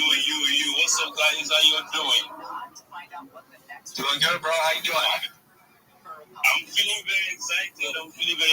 Very, very excited. I want to say something that anytime I see baby billionaire on stage, Joe has never been anything but. He's always said, "I'm a fan." I haven't think he's an expert. I will say this about him, and I've said this probably more than 15 years ago. In terms of a commentator for fighting, he will go down as the greatest ever because he did fight enough to know the difference. Black belt jiu-jitsu, boxed, kickboxed, taekwondo. He loves the game. He's really more fights than he lives in. He's probably watched more fights than anyone on the planet. He's obsessed with it and has a passion for it. So all this is ended. I would ask her if he's not an expert. Who is an expert that can fight? Well, if she goes, in order to be an expert in my world, but that's fine. Yeah, that's fine. She's, in order to be an expert in my world, you have to fight. I go, okay, that's fine. There's no argument. Then, okay, that's fine. I disagree. I think you can be an expert and not fight. I've considered Rogan an expert, Ariel an expert, Luke Thomas an expert, you know? But now, I also, taekwondo, karate, jiu-jitsu, wrestling is not fighting. Yeah, so if someone goes, have a fight coming up, and go, you don't have a fight. What it is, they're doing jiu-jitsu or wrestling, go to I have a fight. website. You don't have a fight. Some of those animations on there are, we wanted to make the website intuitive. So some of those animations on the actual website are their creation. I'm right. Not so far at the highest level. That's my definition of fighting is different than anything with movement, anything like that, these guys are crushing it. Now, I would say Muay Thai is fighting. I would say boxing is fighting. Yes. Don't hesitate to reach out. They are vetted. They are good guys. Because you can shut off. get fucking That speaks for itself. So if you guys do end up on the private page, I'm sure you'll see a bunch of their animations. So this is just an opinion and a point of view that I don't have any problem with. Absolutely. And I've never heard Joe say anything about being a fighter. I've only heard him be reverential. I'll give you another example. When Goldberg asked Joe, what would you do in that situation, Joe? Yeah, bro. Joe said, I have no idea what I'd do in that situation. I don't know what I'd do if I was that guy. I'm not that guy. I've never been in the octagon. He said that.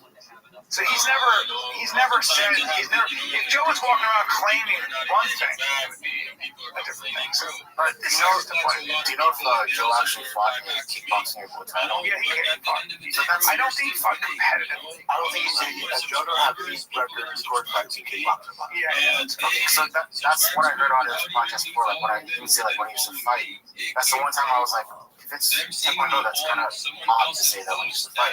Like he did mention that he did fight in either Muay Thai or kickboxing. I don't know what that means. You know, is it actual competition? No competition. It's like when Dana's tapped in from smoke or bomb. But you also have to consider that they could be doing a lot of other things. You know, they could be friends tell me that. building some project of being a billionaire is not just he doing fought. X-rays, they're building the back end. They got a lot going on. So you gotta just give people that very different thing. Very different especially when you're in UFC. Especially when you're on the Mount Rushmore. Like Ronda's earned the right to have this opinion. Now, if she was some newcomer and she's 0-1 in the UFC, Ronda life has been sports on the highest level. She's a Brahmin in the Olympics. In judo, that's very difficult. Very fucking difficult. It's so difficult. I don't think people understand. And then she went on to be, like she went on to break the ceiling, earth-shattering trailblazer. You never know. So I don't get it. I would never get any kind of. I would never have any. Like I'm never gonna. I would do what Bert would do. Bert was like, oh, where do I go from here? That's not something I've read into on Shop Shows. I don't know if you say that because it's going to laugh. Because I don't have myself. I would, I mean, obviously, I'm getting Bert. I would defend Rogan. And you're fine. I'm gonna have myself a little match my backs because I need some flow. If Bert had some fucking magic mind, he would have been clear-headed. Me too. Something like that. And guess what? Both of them in this this really does. If you need to pick me up for real, also we talk about this. Match my max. And they now have 58% off their sleep product. Try their sleep product. Yeah, dude, sleep like a baby. It's really good. And they got Black Friday. Go to the Match My website. Check it out. 58% off their sleep product. I promise you, give it a shot and let me know. Give it a shot. I take this for that long-term energy, and I love it. They invited me to speak. What else you got, Jen? I was just chilling in the listeners, and next thing you see, I got an invite to go on the stage. I'm like, auto parts. I want auto parts, but I want friendly staff, Brendan. I want things that are in stock. I want windshield wipers. Maybe want to test my battery while I'm still in the car. I don't know anything about cars. How do I get auto parts? Dude, I go to one place only. That's O'Reilly Auto Parts. Thousands of parts and accessories in stock either in store or online, so you don't have to worry if you're in a jam.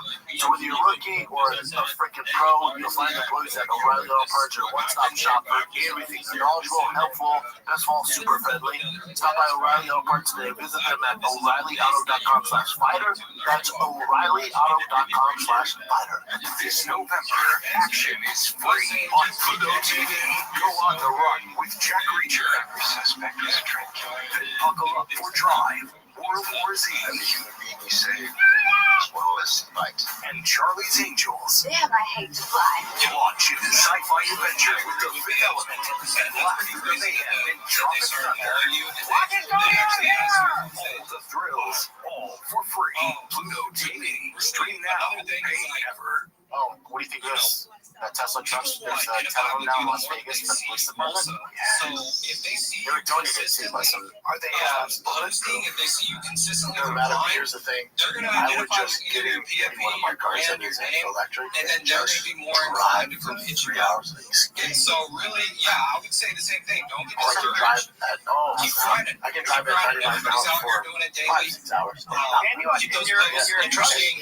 And not running out. Make sure that they're unique. Don't just, copy and paste the same GMGN. So Do this is something a unique. Make connections and make some I friends feel out like here your cars on can't go CT and that far. Discord and any of these group chats. Sort of like my that There's a lot Hummer of really down neat there. people building. There's a lot of really neat people That Hummer just in is general my best that are out here just right? grinding. That Hummer right there. And it's always fun to That's a 55 meet those people, engage with them. Yeah. Spaces is one of the unique places where we can do that. You can put I'm out a voice to a 16 PFP. miles per gallon. You can have a conversation.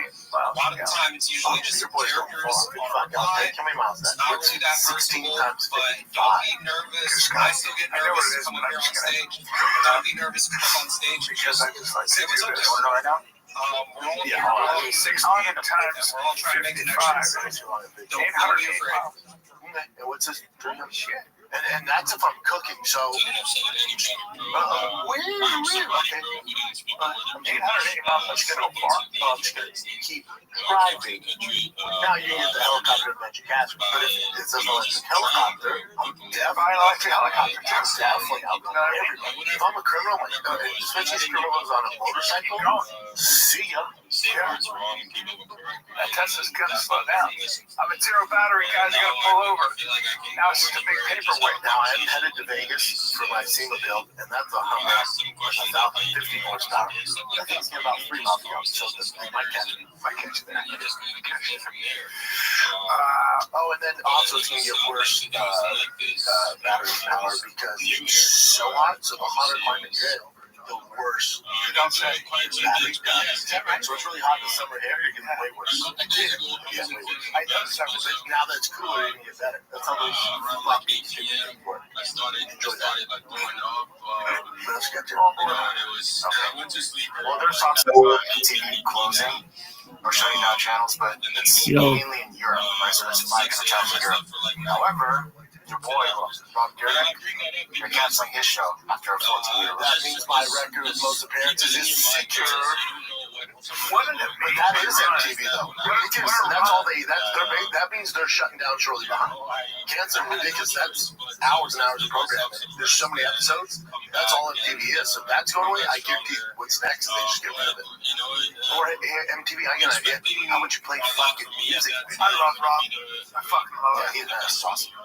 But yeah, they made so many shows, it's going to go well into 2026 anyway. And he was making $32.5 million a year. It's awesome. 30 seasons.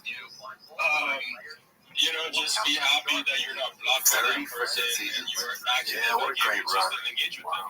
There Great are 30 freaking seasons. Yeah, which is enough. So just He made a ton of money too.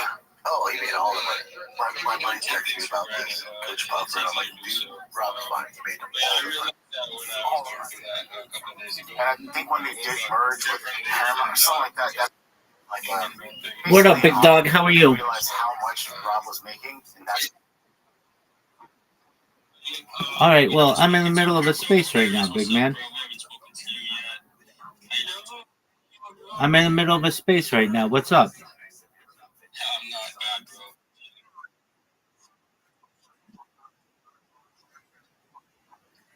Okay,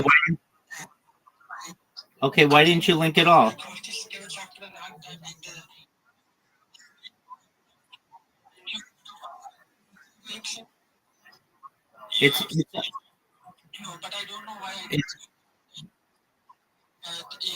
I'm telling you, it's on there. Other people have done it. So if they can figure it out, you can figure it out.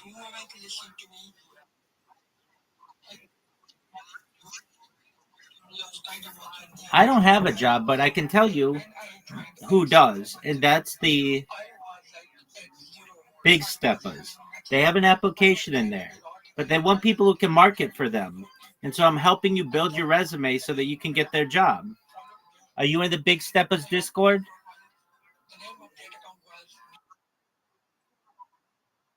Or you could just listen. I'm the customer. Okay, you don't want me to have to work. I'm going to tell you what it is. It's discord.gg/big steppas. BIGSTEPPAS. You go in there. They have a very simple BIGSTEPPAS. They have a very simple job application. It's 3 questions.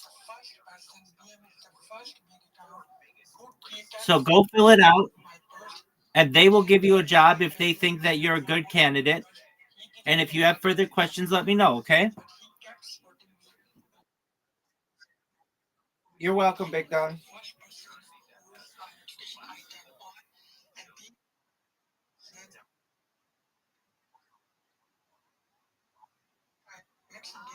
What'd you say, Big Dog?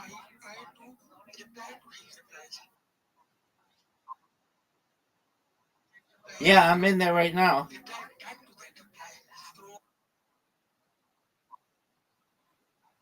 So you're going to want to apply for their job as well.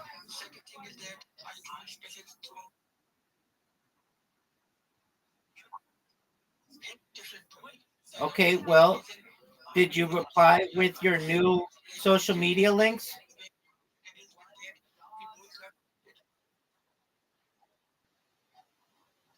I understand, but you didn't have your social media together. Now, I see what you've got, XD Threat. I see what you've got, Alex. But you don't have YouTube on there. You don't have Rumble on there. You don't have Twitch on there. You need these things.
No problem at all, brother. No problem. I'm glad that I could do something like that, bro.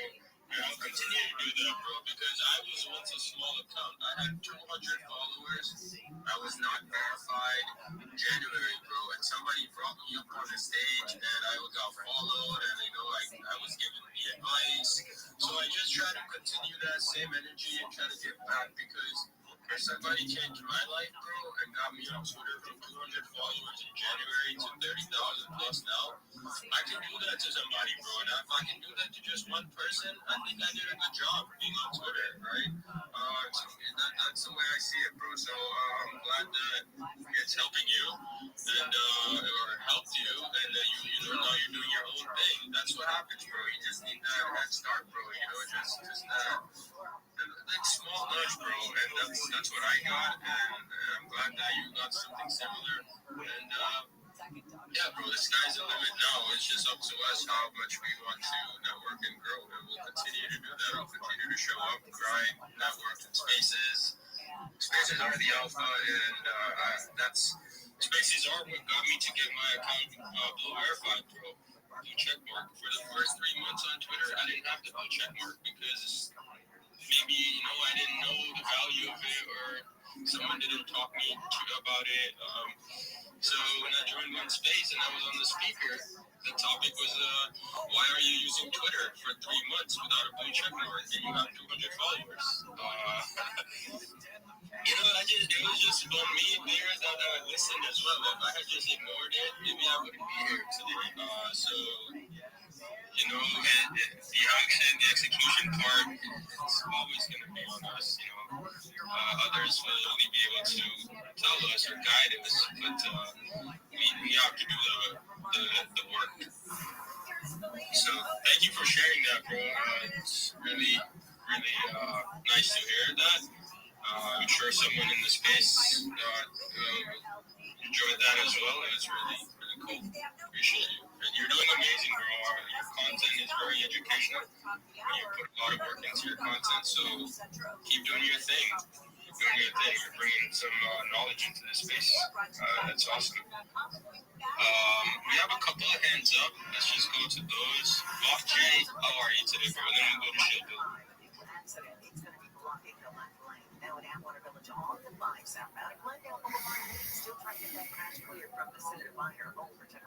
Bob J, are you there? GM,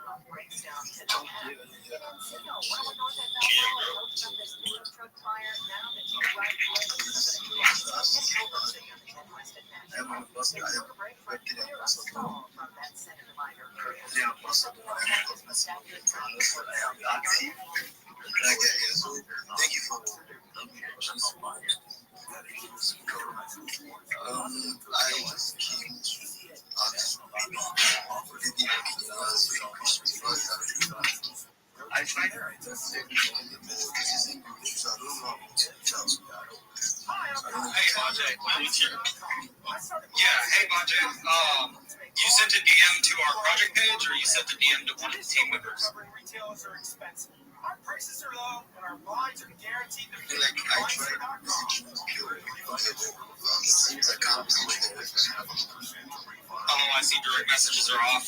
We could send you a DM. We were getting spammed a little bit, so we kind of turned the DMs off for a while because people were spamming us. But yeah, I can definitely reach out to you directly and send you a DM.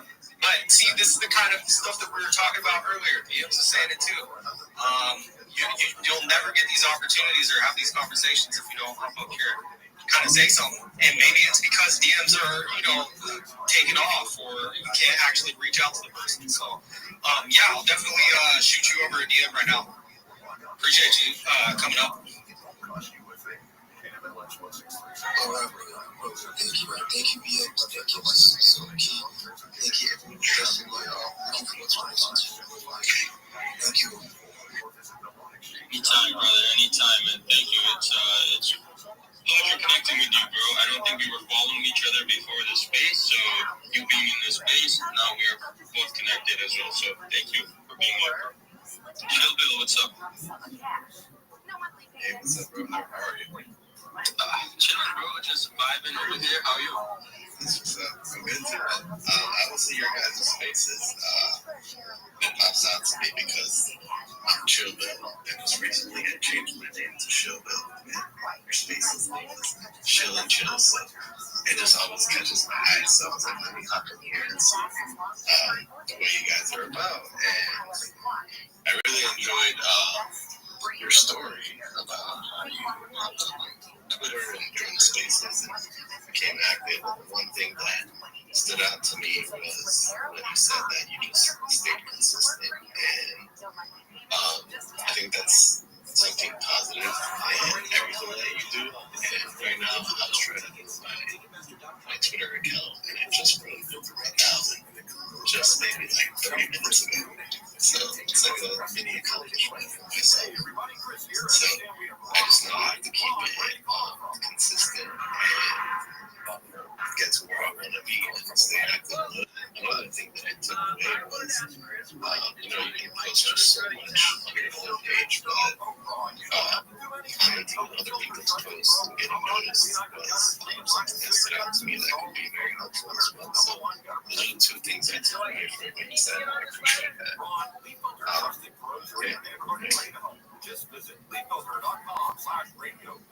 For sure. Appreciate you being here. I have like 200 plus accounts that I have notifications on for. So I try to be as soon as I get the notification, I'm like, I got to reply, So I get, you get a lot more engagement that way. I mean, if you're late to a post, you can still get a lot of engagement, don't get me wrong, but you just have to post something that the algorithm really enjoys. So people who are, if a post is trending, more often than not, bro, if a post has like 500,000 impressions or more, even like I'm just putting a random number out there, your reply will generally do good if you put something like, funny or something like a meme that relates to it. It'll probably get in the thousands or that's what I've experienced, bro. But if you're just early, you're being the first one on the post, that guarantees you engagement, bro. 100%. Everyone that's on that post coming after you will see your reply first. You'll either get a like from them, people follow, or some people see you and say, "You can hear so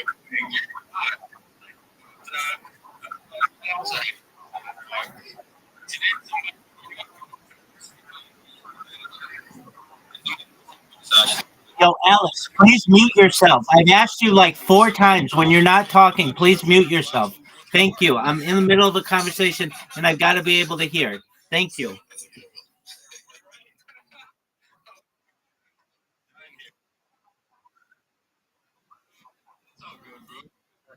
Alex, if you don't mute yourself in the next 5 seconds, I'm going to mute you. 5, 4, 3, 2, 1. Alex, I need you to mute yourself, my man. I try to follow accounts that Alex. A lot, I'm a poker player, so I follow a lot of poker accounts or gaming accounts or sports accounts and stuff like that, right? Cryptocurrency. So all combined, it's like 200 plus accounts that I have notifications on for. It's also, of course, other KOLs and influencers or people who generally just support me, and I'll turn on for them as well. So that's, if you have notice on for me, you'll see that I reply to a bunch of mix of different accounts, and I'm usually the first one. Now I'm seeing a lot of people that I connect with, like Harris is one of them on their group before me. He's figured it out. It's just about figuring it out and then moving and just having your own flow with it, bro. And I think anyone can do this. It's just figuring it out. I figured it out from you, boy. I figured it out from you that you have to be early, you have to turn on notification, you have to be early, and then you will get thousands of impressions. So this credit going to you. I do know that sometimes I get early than you, but yeah, this credit is going to you. Sorry, she didn't be like credit you, but I was just saying that my this credit also going to be here. Yeah, for sure. Appreciate it. No, I agree. That was great. It's the secret sauce. It's good information, especially when you're starting out. About you have to go along with the algorithm, but you don't know how. this is like great hearing it from someone that's actually used that experience. So I appreciate that. So, while I'm up here, I'd like to introduce you guys to our ecosystem, our company. Are you guys open to that? Absolutely, go for it. Alright, so I'm Shogo. I handle the operations for Six Pack Mining. I just had our account join in on the spaces, so you guys will see the audience there. And basically, what we are, we're the first to use a physical activity network where your energy becomes your currency. Okay, and a lot of people ask us what inspired the creation of like a fitness platform and why we modeled it after the Bitcoin. Bitcoin's like token style and their economy model. And so the inspiration came directly from actually like the Bitcoin halving model and their like scarcity principle.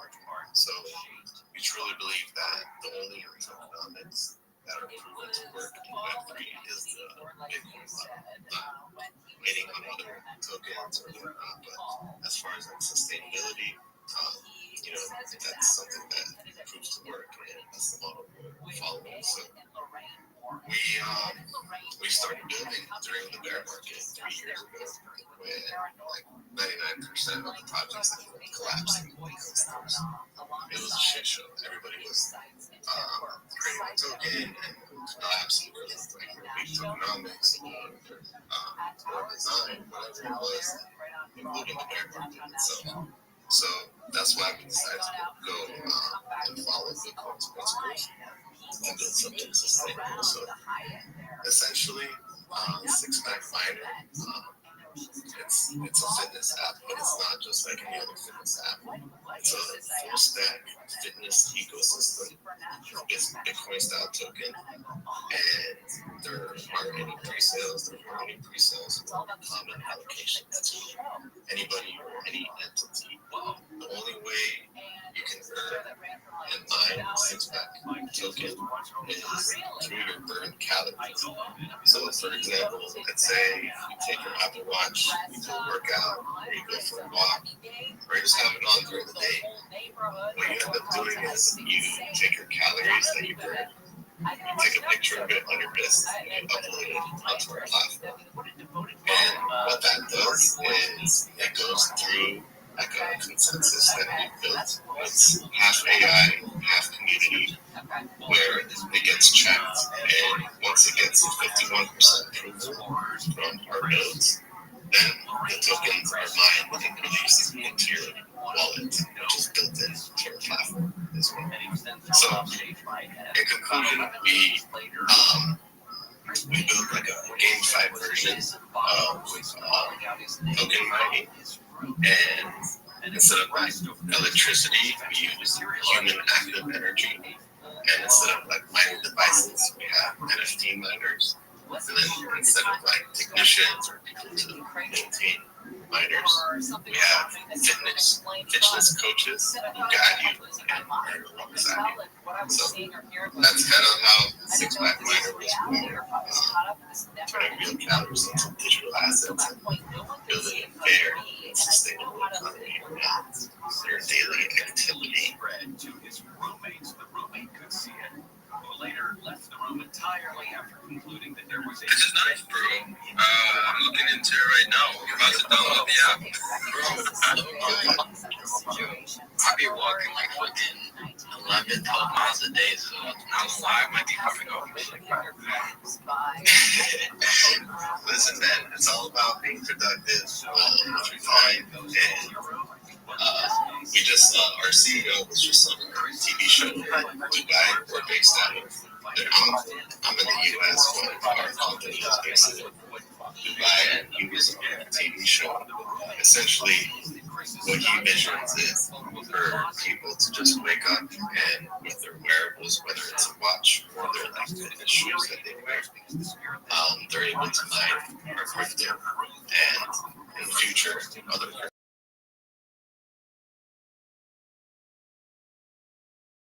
It's exciting. It's exciting. Like, look into it. You don't have to download an app. You can just go on our website, and it's sixpackplanner.io, or you can just go on my profile and just click the link, and it'll take you to like the sign up page. But there's a lot. There's a lot to it. The way I like to describe it, it's kind of like Super Mario World. I hate them. Hey, they're the worst communicators ever. But essentially, there's like the level 1 where you start, which is considered the free start. And once I have the Atari. I don't know if that counts. Oh, okay, yeah. So you know exactly what I'm talking about. If you know about Atari, you definitely know what Super Mario World is. So it's kind of like those levels where you start off in our free start land, and then you accumulate enough tokens, and then you move up to the second land. And in the second land, you're able to mine more tokens for the same amount of activity, and so forth. So you just want to upgrade and upgrade, and until you get to like level 6, and that's the top tier land where with 111 calories burned up to 666 calories burned. This is the worst. Anywhere from like 24 to Showbill, I fucking hate you with every ounce of my passion and soul. You are the worst. I'm gonna stop talking because I feel like I've been going on a rant. Yeah, you have, dog. I'd be fucking talking about gravity batteries at this point, ass. No one. Sorry, I was doing a reply to Mark. I have a question.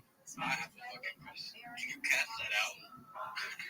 So we have been building for the last 3 years. I hate you. We built the platform. We created our community. We stress tested everything. And up until like 8 months ago, we launched our token. So you can. We're making swap or $2 right now. And if you look at our main page, we just partnered with Gate.io, Gate.com. They're a tier 1 exchange, so a lot of good things coming up. And yeah, you could definitely cash out. Cool. Worst story ever.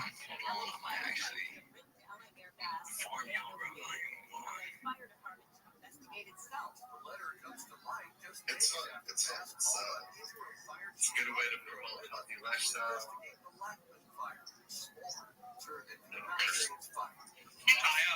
I love this project, Showbill. This is really interesting. Proof of workout project for coins based off it. Sorry, somebody was asking about it in the background, but yeah, I really like what you guys are building. Definitely gonna give it a follow and check it out. But hey guys, I just wanted to let y'all know I gotta hop off. I appreciate you having me up, BMs, Zoom. Appreciate all the projects that came up and chilled. Definitely gonna check out your guys' stuff at Six Pack. It's awesome. But yeah, I gotta run, guys. Catch you, Bodie. Catch y'all later. Soon, bro. Be easy. Yep. Peace out. Catch y'all on the CT. Catch y'all. Guys, dang, this is really cool music. Oh my god. I'm cool, bro. I heard catch y'all. Yeah. Like, what? The indications are that the license plate was switched to avoid detection. We don't have any other possible reason. Bro doesn't know how to handle that one. Oh, bro, it's like getting called it's like basically saying like a girl. Like, you know, you're like, wow. You're like, wow. What? What's y'all up to? Secretary Sean Duffy is warning that airspace could be closed in certain parts of the country if the shutdown goes on much longer. My fault, bro. I was on mute. Damn. Just chilling here, bro. Grinding. There's a space that's going. I kind of want to hop into that. $730 billion wiped out from U.S. market today. Damn.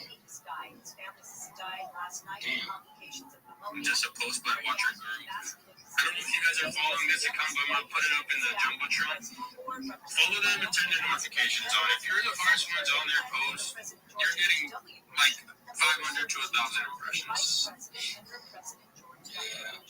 Their post goes crazy. Within a minute, they got like 64 comments, 172 likes. Look, it's good. No, I just fell off my pop base. No, how do you spell that? Pop base. Literally. Pop base. Oh, pop based. Okay. Yeah. Not base, but base. Just like a base. Oh, pop base. Yeah. I see. Pop base is your best source for all pop culture related entertainment news and work. That one? Yeah. He's kind of Hollywood now, so it's kind of hard to like. Folks go hard, bro. Either him or down back comments. That's like my first page. He like gets bangers, bro. Down back comments? Yeah. Okay. Yeah, I didn't even know about these accounts. No, these are. They're mostly like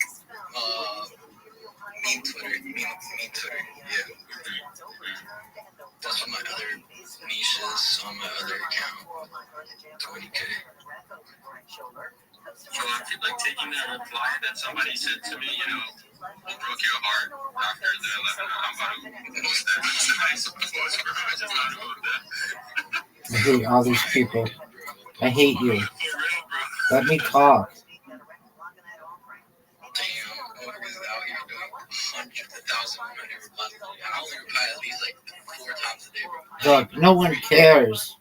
Let's go to my replies. No. Are you getting paid for this? Yeah. Oh, shoot, the monetized? Bro, I've been monetized. I haven't been paused once. Wow, that's nice. How many payments have you received? I've been receiving payments since 2023 when I first started. Damn. You want to know how much creator earnings I have? Yeah, I kind of want to know that, bro. All right, let me take a guess. Since 2023, you've made about $5 grand. No. Okay. 15x that? 15, 20x. Just the revenue sharing? Yeah. Because I used to be like on meme Twitter, it's like easier to get bangers on those type of niches. So like every post I used to make on this account was like a meme related post or like cool reposts and all that shit, like making funny shit. So everything would bang. I used to get like 100K likes, 50K likes, 40K likes. And that's nuts, bro. Wow. That was before I found crypto Twitter. Dope, bro. Dope. But yeah, guys, hold on. You guys want to know the sauce for the algorithm right now? So, I saw Nikita post this. It was like repost, images, videos, all that brings higher engagement on your page, basically. So those get pushed out the most compared to like normal posts. Or like, whatever else you're doing. So it's mostly like corporate posts, media posts, and that's what you have to post consistently to get like on timeline and algorithm. Been doing this shit since like 2019, bro, so I know what I'm talking about. Hell yeah, bro, you definitely do, because when I look at a page, and I can tell a lot, and you have like less than 3,000 posts and replies combined, and you made like almost 6 figures, bro, so whatever you're saying, I'm gonna be listening and taking notes. It's, there's so much more that we gotta learn and improve on. So anybody is not following our co-host, make sure you do that, because that right there was freaking massive alpha that I have not heard of before. Bro, you haven't heard of this, bro? I'm new to Twitter, bro. I've been on Twitter for like less than a year now. I took this page from fucking it wasn't like 1K because I used to use it as like my repost page. This was in April. It took me like April, May, June, July. I already had 40K followers. 3 months to get that fucking have a quick question, guys. What are the accounts that you have notifications? I know you say you have like 200, but like I have some that are just so you just go off your timeline. I don't make my phone get up. Welcome to the program. We run every day from 1 until 4 o'clock after 4 o'clock Central. They'll show on demand on the iHeart app. Look, some little work down. B&B. Market fell off. It was trending for like a week before like motherfuckers like gave up on it. I've been on the air since 10:30. Thank you very much. I got a bit really last night. Are your subscriptions on? The story is, and what? Did you get your subs on?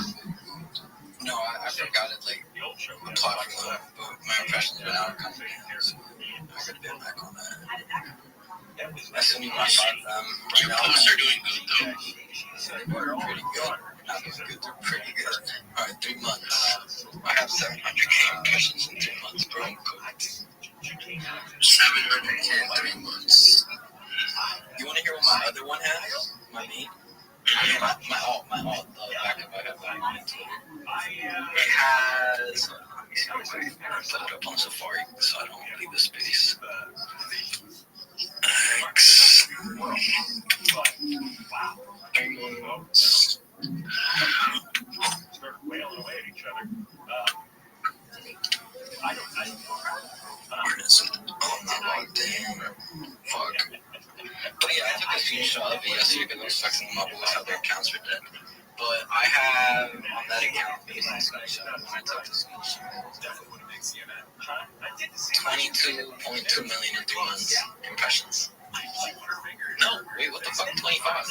That's right. That's fire. Yeah, and engagement. I had like 1.5 million impressions. Engagement. That's fire, bro. Everybody seemed to enjoy it. The writer, I've got about a little more than that. I've got 40 million overall. And 2.1 million engagements.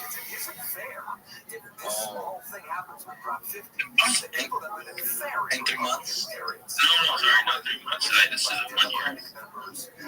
In 3 months, I have 14.6 million impressions and 1 million engagements. So you're definitely cooking with your alt. You're flying with your alt. From rural areas in California. And I saw one of the districts, it's drawn from East California all the way to Marin County. Texas is doing. I did. I said, well, okay, but I just said it. There's been another question. What's good? What's up, bro?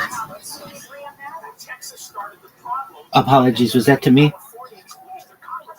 Roger, that was for you. How are you today? I'm well. Every day's a holiday, every meal's a feast. Thank you so much for the opportunity. Do you mind if I share my project with you? Let us hear it. Go for it. Thank you so much. I'm Rabbi Rothschild. I stream my life 24 hours a day, 7 days a week, 365 days a year for world peace.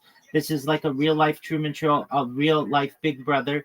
I've been streaming for more than 4 years since the pandemic. This is more data than any person's ever uploaded to the internet in global history. I'm not live on one stream. I'm not live on 2 streams. I'm live right now on more than 20 different streams. You can watch me in 360 degrees. All the links are in my profile. I have a ceiling cam. You can watch every angle of my life.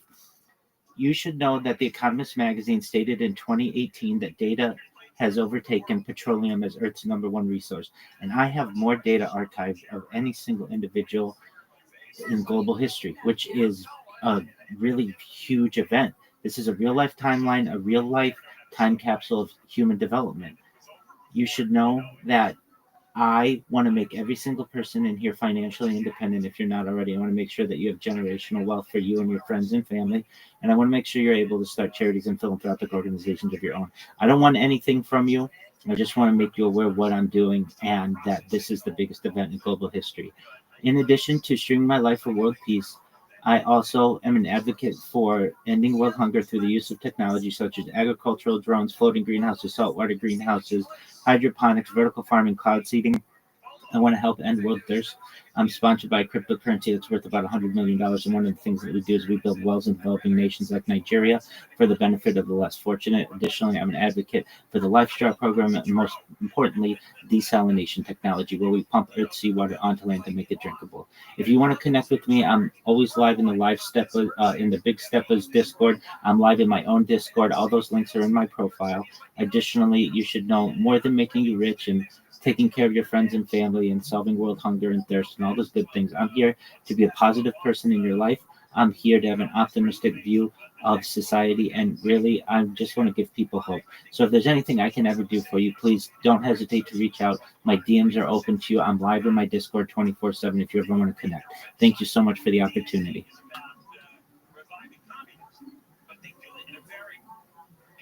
Straight up cooking, bro. Bro said I am streaming everywhere you could possibly imagine. Bro, where else you streaming right now? What are other platforms? 100%. Well, I'm live right now on 22 different YouTube streams. So you can find that link in my profile. Also, it's in the purple pill. I'm also live on Twitch. I have over 50,000 followers on Twitch. I'm live on Rumble. I'm live in a pump fund right now. I'm live in my own Twitter space. I've been doing video Twitter spaces 24/7 since February. So like literally I've been doing more Twitter spaces than anybody, and you can watch my life live in there. I'm live on D Live, I'm live on Trovo, I'm live on a bunch of different platforms that are big in Asia that not a lot of people follow, like Africa TV, which is big in South Korea, and like Billy, which is big in China. I literally have more data archived than any person ever. I have more social media than any person ever. I have over 100 YouTube accounts, over 200 Instagram accounts, over 500 Twitch accounts, over 1,000 TikTok accounts, over 2,000 Twitter accounts, over 5,000 Blue Sky accounts, and over 10,000 Kip accounts. I'm the most archived individual ever. This is the biggest event in global history, and people find out about this, that you can literally go back to any moment of any day, essentially for the last 4 years, and not just see what was going on in my life, but see what was going on in global history. It's going to be really exciting for the world. People are going to not just study me from a social level, but they'll study me at an academic level to see my heartbeats per minute, all my biometrics, my circadian rhythms, all those aspects of human development. But then in addition, AI is going to be used. They're going to use me as essentially an example. I have more data archived on one individual ever, and I'm essentially the perfect opportunity for them to build models on. And I know that this is a huge event. Not everybody knows about it, and I'm making you aware, and I appreciate the opportunity. Absolutely, brother. The chances made champions, and you did nothing but became a champion here. You know, just came up here and you just, yeah, bro, well done. I feel like I got a lot of data in my hands as well, not of others, but just myself. A lot of content that you know, I've uploaded in YouTube. I got probably like 15 YouTube accounts. I don't have 2,000 of any accounts, but yeah, I got one Twitch. I used to have one Twitch. I don't know if it's still there. Probably gonna figure out my login, but I'm sure I can. Other than that, bro, yeah, bro, just data is important, right? Data is we can do a lot with data. We can tell a lot of stories with data. We can analyze it and see where we gotta do. Our next move can be based off of data solely. Right. So yeah, bro. Can't wait to hear about you. Can't wait to hear about you in different spaces. I'm gonna check you out on what's your you say you got 50,000 on Twitch? Yeah, I'm ViralRabbi on Twitch. But the best way to see what I do is to go to the link that I posted in the purple pill. I tagged you in it.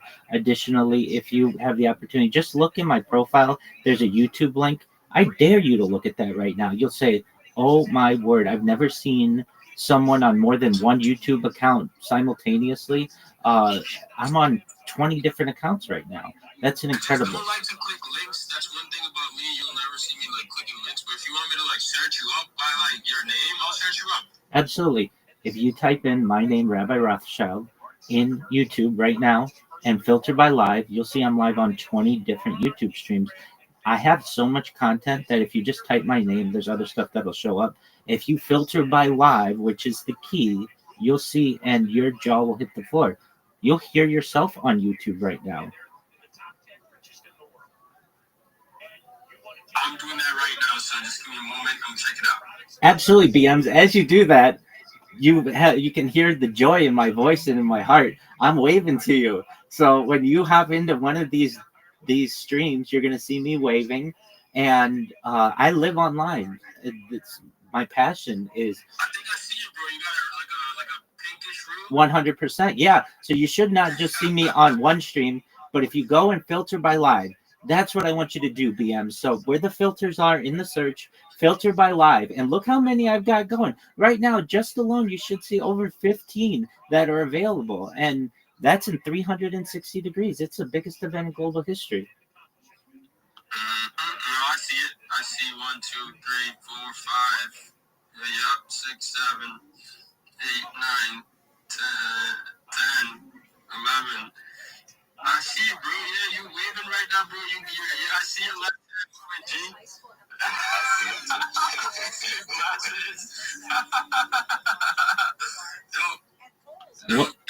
100%. A generation or two ago, I would have been a diarist, someone who writes a diary, or a journalist, someone who writes in a journal. But I just use the opportunity that we have before us of being able to use video to be able to archive human existence. And it's not just a story of what I do. I have a radio in the background 24/7 so that you can literally go back to any day of the last 4 years and know what was going on in world events. We've seen 3 different Olympic Games. We've seen the World Cup, the Women's World Cup, of course, 3 different Super Bowls, 3 different World Series, all of that good stuff. Every sporting event of which you can think. We've seen the death of a queen, the birth of AI, the coronation of a king, and everything in between. We've seen assassinations and assassination attempts. I've been in earthquakes. What's really exciting about this stream is not only that it's a timeline and time capsule of human achievement, but in addition, I was streaming before large language models became mainstream. I was an early adopter of ChatGPT in November 2022. I was using it when it launched November 30th, 2022, and now we've seen the effect that they've had on society. And generations to come will want to know what life was like before we had LLMs in our daily activities and what life has been ever since, and I've been able to capture that. So with that, I really appreciate the opportunity to share with the room what I do. And again, more than anything, if you want to reach out to me, connect with me, join my Discord. I'm always live there. If you have the opportunity, join the Big Steppers Discord. I'm live there as well. I'm live in a bunch of different other Discords as well. And if I can ever do anything to help anybody here, please let me know. For sure. Yeah, I'm part of the Discord Big Stepper, so you'll see me in there. And question, is this your only Twitter account, and how come it is not verified? Yeah, no, I've had verified accounts, a bunch of them, and I've had accounts with tens of thousands of people. You get banned one day. One day you just open up your Twitter and it says your account is suspended. You go through the cycle of trying to appeal it. You don't know why you got banned. That happened years ago. So every time I try to re-verify, which I do, and I do get it successful, then every once in a while I get banned for whatever reason. And I just am sick and tired of not letting that get me down. So if the banning people, the people at Twitter support want to try to stop me, that's fine. I'll just create another account and keep on going. I've looked into the issue. The reason why they say that I've been banned is because it is considered ban evasion to create more accounts after your first one's been banned. And then I looked into why my first one was banned, and it said account inauthenticity. But it's like it was me, 100%. So I don't really get a great answer out of Twitter support. That's why my account is small. That's why it's generally pretty new. But you should know I have more social media than any person ever, and I'm taking over. That's the way to do it. Let's go. You ain't giving up. That's awesome, bro. Definitely someone that was subscribed to me that had about like 10,000 followers, bro. They also got suspended for impersonating. But they were just like, bro, what the hell? I'm posting my own self in the company. Like, it's me. So yeah, I don't know if it's people at X or if it's Grok taking care of this, but something doesn't seem right. And also, if anybody knows King Ent also got his account suspended. He has like 60,000 plus followers. He has subscribers on, like probably hundreds of people subscribe to him. But his account got suspended. But he was able to get it back. I don't know, like, what's going on, bro. Like, but yeah, to be honest, I'm prepared for it. If it happens, it happens. I'm just gonna start right over. I wouldn't be surprised if it does happen because a lot of people, tend to report you for whatever reason, whatever. They woke up and on the wrong side of the bed and they just felt like reporting this account. I'm prepared for it all, bro. If somebody at X team didn't like me and doesn't whatever, I'm all ready for it, bro. They wanna like take my freedom of speech away, which this whole platform is all about. Go for it. You know what I mean? But if I can come back, I'll come back. But you know what I mean? I'm not gonna give up.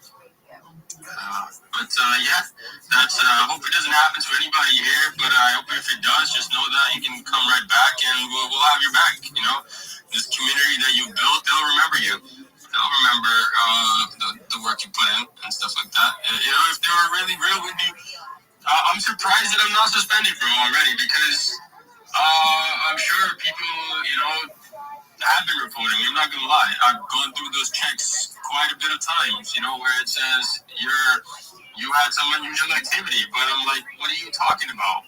Like, it's just me using my account. Nobody else uses it. I don't even have another device. Like, I just use my cell phone. So it's not like I'm trying to do anything crazy. Like, all I do is reply a lot. And I thought you can be a reply guy on here. So getting suspended or banned for using the application the way it's supposed to be, I'm ready for it, bro.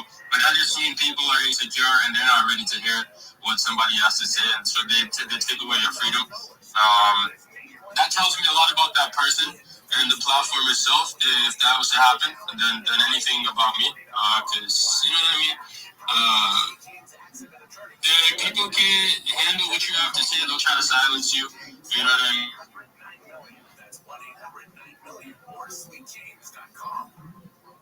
Every time I no, wait, that's not what I'm supposed to say. Oh, yes, let's start again. Wait, thank you. Somebody's got to cue me. Wait. Enter win at KFI86040.com/cash.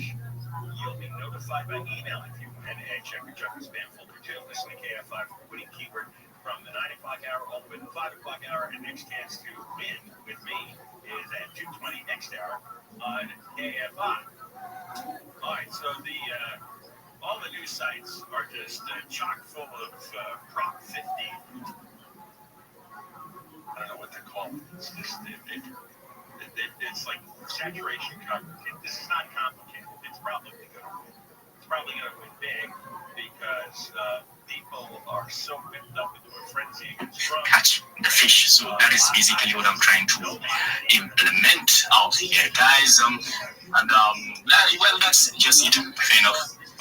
Well, to stay safe by and skin what you can afford to lose on tweets, guys. So thank you so much for having me. I appreciate it. Thank you for coming out. Yeah, thank you so much for coming up, guys. But bro, as I was saying before, shout out to my boys out here, guys. If you guys are wondering why the market is cooked, why are we all poor? Why is Solana down to like $150?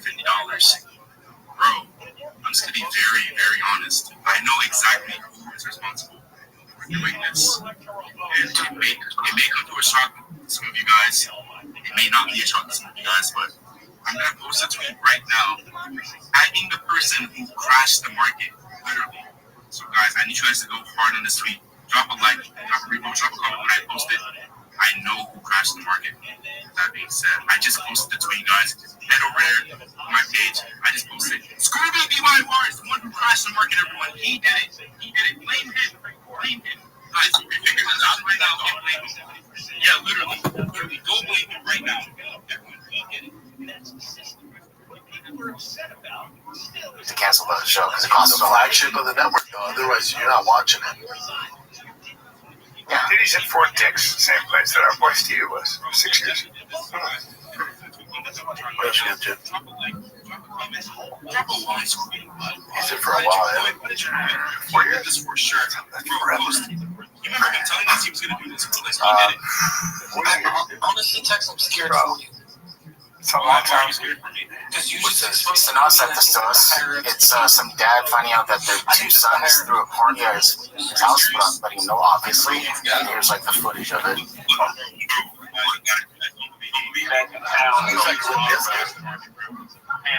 Two sons, 18 and 19.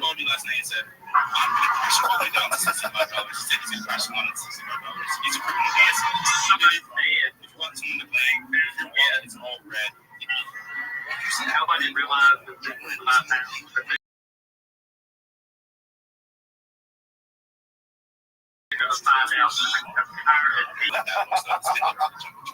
Dude, I don't even know what I'd do. I wouldn't call the cops. I might even just leave. Look at these kids.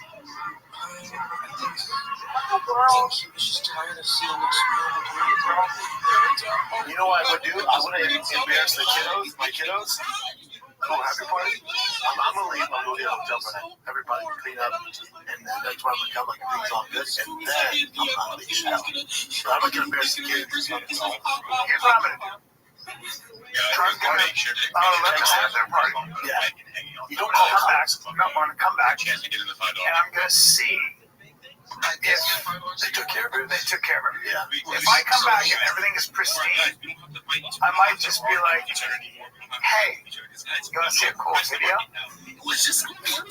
That, now, the next time you do it, you'll die. And the only reason that everything is okay is because they're not missing anything and nothing is broken. Yeah. Did you ever throw any house parties? Never, not once. I did. I threw a house party, and I told people, hey, don't go upstairs. That's where my mom and dad sleep. And someone went and slept in my dad's bed, have sex in my dad's bed. Of course they did. It's high school. And then I stayed up all night in the 3 hours of work, cleaning up. It's just on me. Got everybody out. His house was spotless. Couldn't tell me the party. Went to the backyard, everything. My dad comes home. Some dumb nuts wanted to cool off his beer and put it in the ice chest. You know, like where the freezer's at. So I didn't check everything. Didn't check it. But as it's ice, it's not coming out. He opens it up and there's beer in there. And I goes, what the hell is this? I go, oh shit. And I went, oh, freaking Jay, I want to try beer. I don't know if I like it. And I just gotta make it ice cold. So we left it in there. My dad goes, he just goes, huh. I went, yeah, we do it. Try it. Because I forgot it was in there. Here, let me take those out. He goes, no, I'll take care of it. He probably knew now, thinking about it. He's probably like, all right, house was spotless. It's spotless. I washed the sheets, I cleaned his bed. Women do it. Oh, I was up all night. Fucking sons, 18 and 19, dumb little fuckers. Hired a DJ. That's a huge party, too. That's a big That's a party. But you know what? Come on, man. Got the house. Yeah, the only time I would be super pissed is if they wrecked everything. Like, yeah, they're probably good kids. Were stolen. Now there's some knuckleheads hitting people. Guys, let's connect. Let's connect. Yeah. Do you remember that story of someone donating their kidney to Selena Gomez as one of her close friends? Yeah. So, this is the internet making a lot out of it, but Selena had a wedding recently and she didn't invite that girl. And she gave her a kiss? Yeah. Well, what happened? Yeah, there must have been some sort of falling out. People are just reading through comments and whatever. So they must have had a falling out, but still, that's kind of like, hey, give me a kidney, though. Maybe she fucked her man or something. I mean, damn, giving somebody such a big deal. Oh, bro, I give you my kidney, you're taking me to the airport for life. I need help moving. I shouldn't even have to haul it for life. Are you kidding me? She was going to die if she didn't have that kidney? That's the girl who gave it the kidney. Damn. What's her name? Francine? You know her. Do you really? Yes, she's an amazing actress. And she's, I worked with her. Oh, How I Met Your Mother. She's amazing. I worked with her. How I Met Your Mother. She's beautiful and she's awesome and she's fucking talented. Oh, yeah, she was in Dear White People? Dude, she's so talented. Truth site first. What's her name? Francia Rice. Oh yeah, I worked with Edge's friend. She's pretty beautiful. She's so talented. I worked with her. Now she gave up her kidney, and then they don't talk. Damn, I didn't know she was that too. What a good human being. And she looks like it. And she's talented.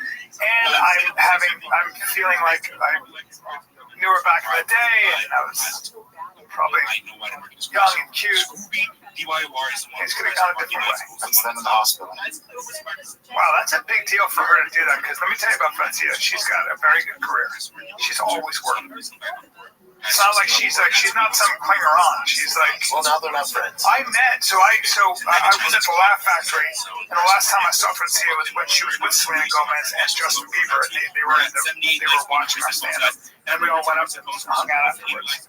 And Justin was like 17. But she was fucking a long time ago. How old is Justin Bieber right now? I bet you that's what it is. I'm gonna freak out. He was 17 years old. 35. He's 31. Jesus Christ. That was a long time ago. But boy, she was. I wonder what's going on. So I wonder who knows. I'm gonna walk out. Maybe she was busy. Maybe she's shooting. I'm gonna walk out here and not give a fuck. That's bad.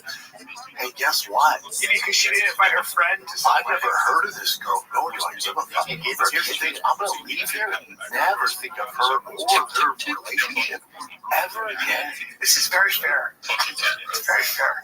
Oh, did she not invite her to her wedding? Oh, well, fuck me. I don't give a flying fuck. I think that's fair.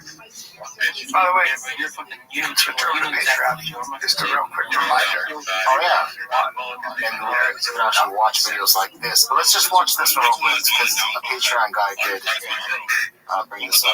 Patreon member, Chin, we don't discriminate. Guy, Patreon, David, Patreon.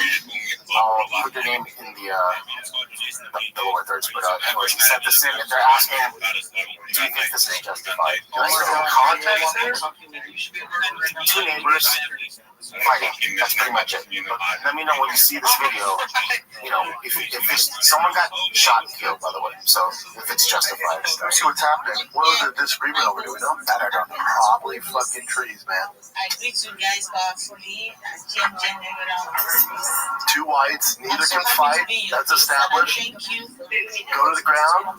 Thank you so much. What is this music? Please engage with me. Thank you. Love you. I assume the old guy on the ground has to go.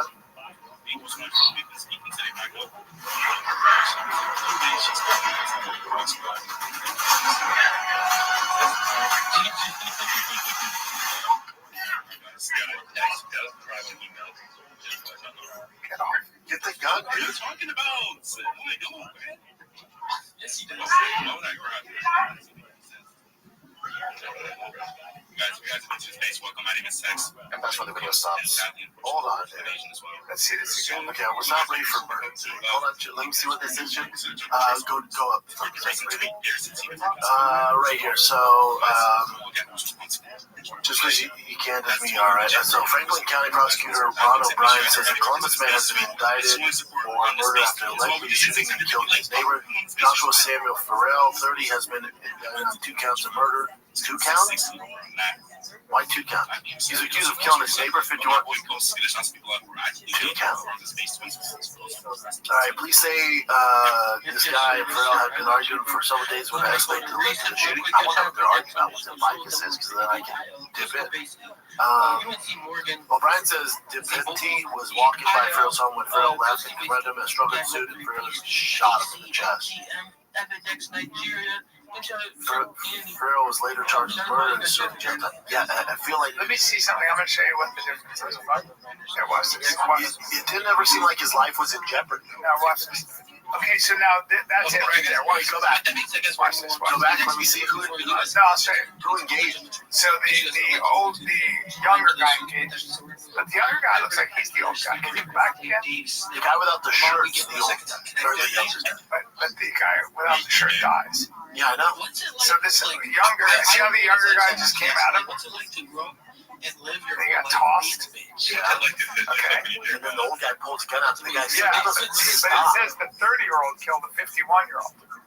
So the one on the ground is the 30-year-old. I think they got it screwed up. Yeah, it's clearly a mistake. Yeah. Now he's got a gun. You got to get off. To his head. Why don't you just back up? Back up. Grab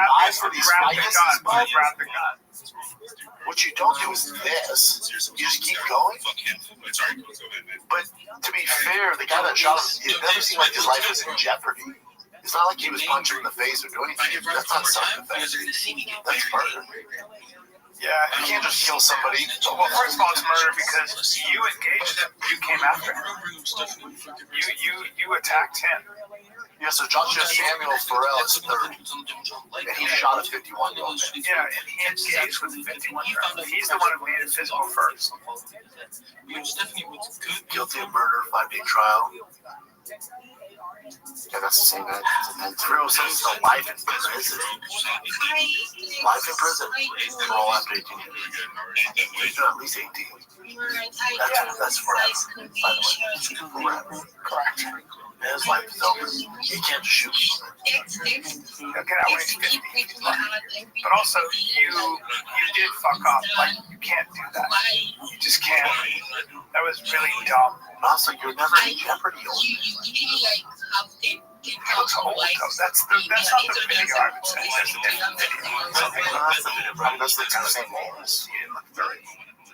I mean, the video sucks, so it's hard to see what they actually look like. What's this? I accidentally clicked on OK. I just feel bad. This girl just talked about how she had this amazing day, and I'll just see if I'm nothing fresh. I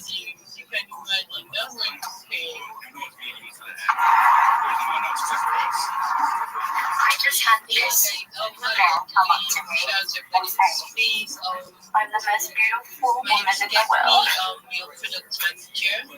So, he just got back.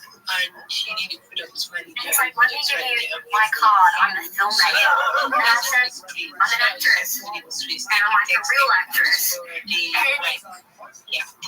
like, you're exactly what I need. I'm like, he's got a feature film. He's just give me his business card, and there's an eagle on it. So that is huge symbolic. Eagles are a good form of medicine and protection. And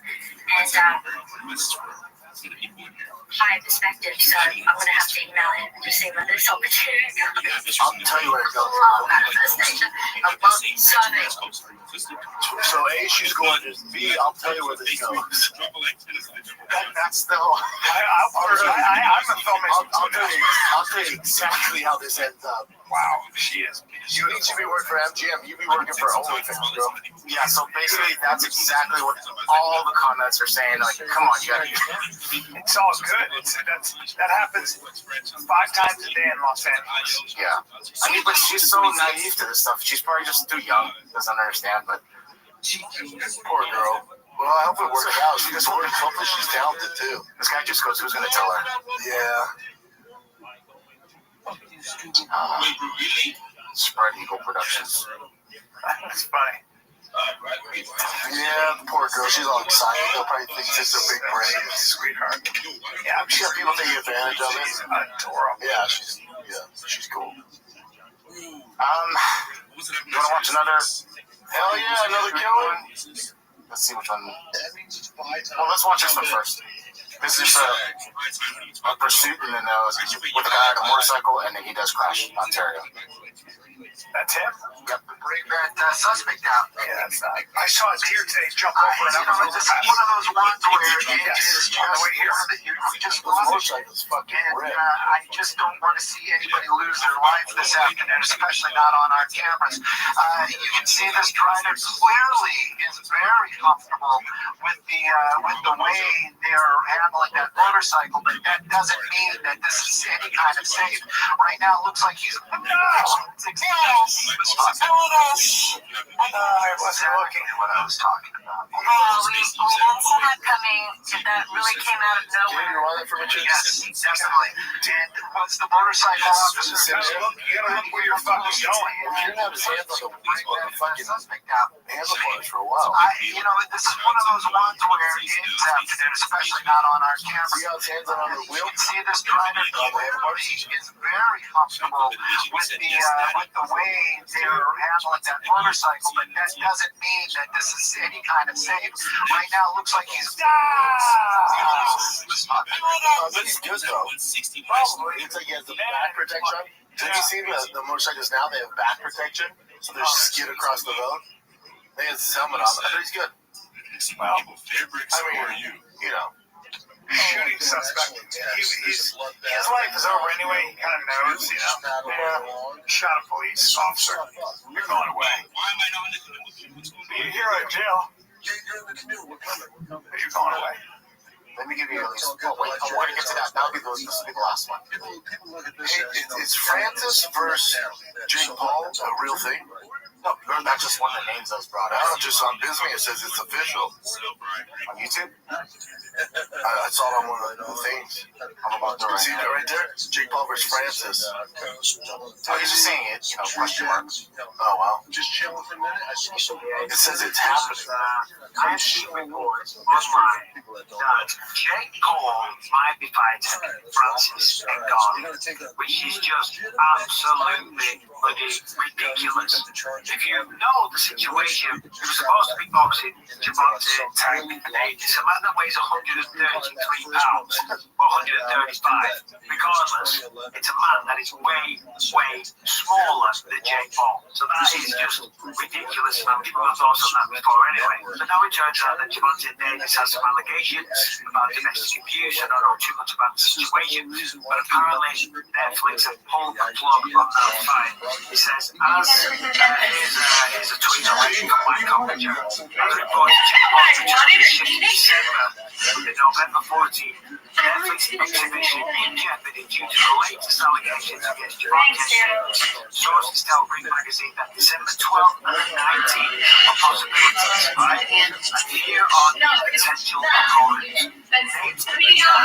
At least he's not harboring any resentment towards the judges. Absolutely right. Like, you are people. We are people too. Just because we don't have $1 million and we don't have singing deals doesn't mean that we don't have lives. It doesn't mean that we don't have important things going on. I've become friends with these guys. I've become friends with Ray and Jen and Bill, the security guy, because I have been here forever.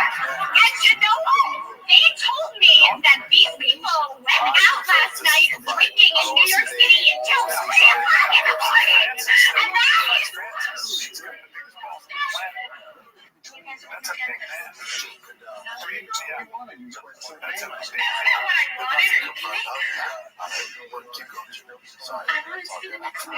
It's happening. So holy shit, maybe it's breaking news.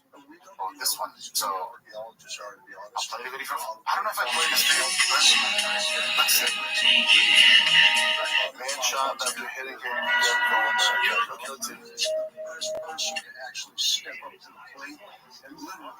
This guy's trying to burn him. Yeah, is that a cop?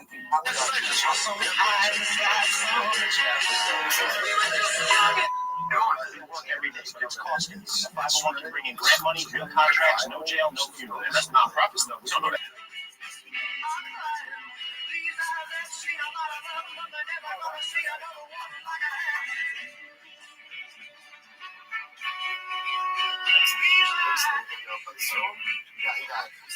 So he hit the cop in the mouth with a gun, and then he actually pointed at him too. Oh yeah. That's it. I'll tell you how. And then he was all the fucking. Shout out to Ghostface again, shout out to OX Fred, shout out to Big Neo, Scorpio, and shout out to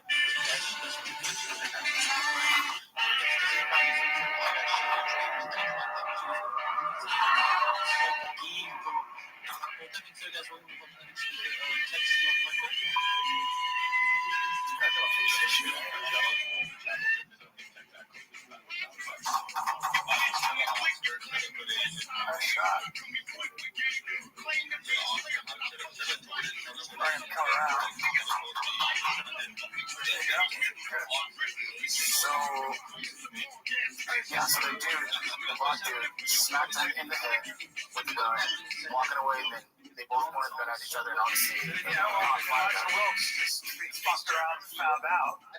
And here's the crazy thing about this.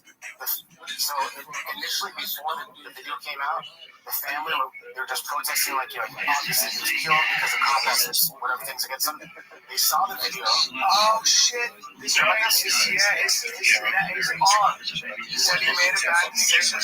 Yeah, so the family the lawyer said that. Yes, the family said put the video up immediately so that people don't protest against the cop.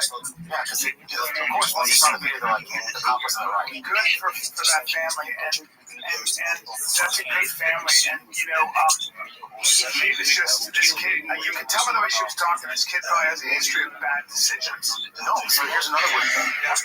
Apparently, his record's good, but that day someone died in his family, so he was just not all there. Tragic. Tragic. He just fucked up. He fucked up. He's trying to smack someone in the face with a gun. You can't do it. Hold on, did I just see some heroin? That's from another. Hang on. Let's keep going. Right here. So that's another picture. Showed this to show Brian. I think this is in Taiwan. So in Taiwan, this shit is really great. It's a serum. It's a serum. Yeah, but Primrose hair.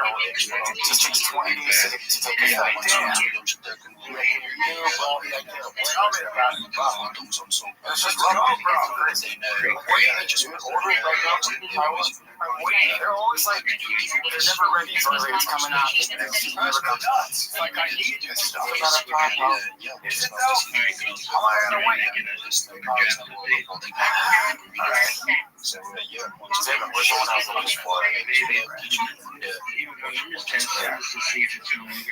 We'll play not this one, but this is another one that someone showed. Just watch it.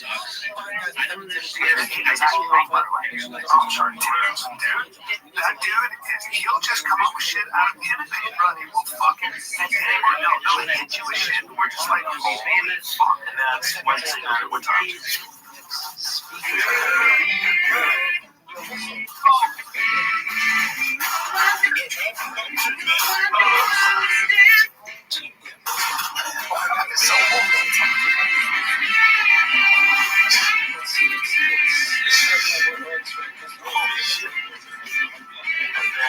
It's so random. Obviously, it doesn't look like him set up shots, but I think that's it. I think Timmy did that. Timmy already did that. My dad sits around. My dad just, Brian Callis, my dad promoted me or something. So good. That's it. Alright, if you kids enjoyed this, you want to add free, go to patreon.com/TFATK. We love you guys. Shop shoes for free on there. Extended episodes, Q&As, bonus content. It's only $5 Came to me in the afternoon. My balls itch.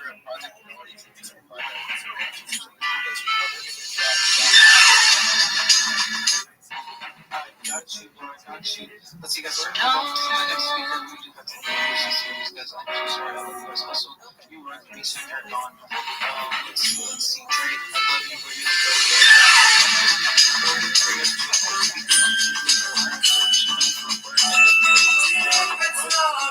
We're going to give them a second, guys, to connect once. Before they connect, guys. Yeah, we're on the floor. Yo, what up, My people, man, they're doing good, man. Yeah, man, we're actually having I look in the mirror of my mind every time, after time. I see a reflection of you and me. Reflections of the way life used to be. Reflections of winners in the right competition, man. So you got to put a love to it.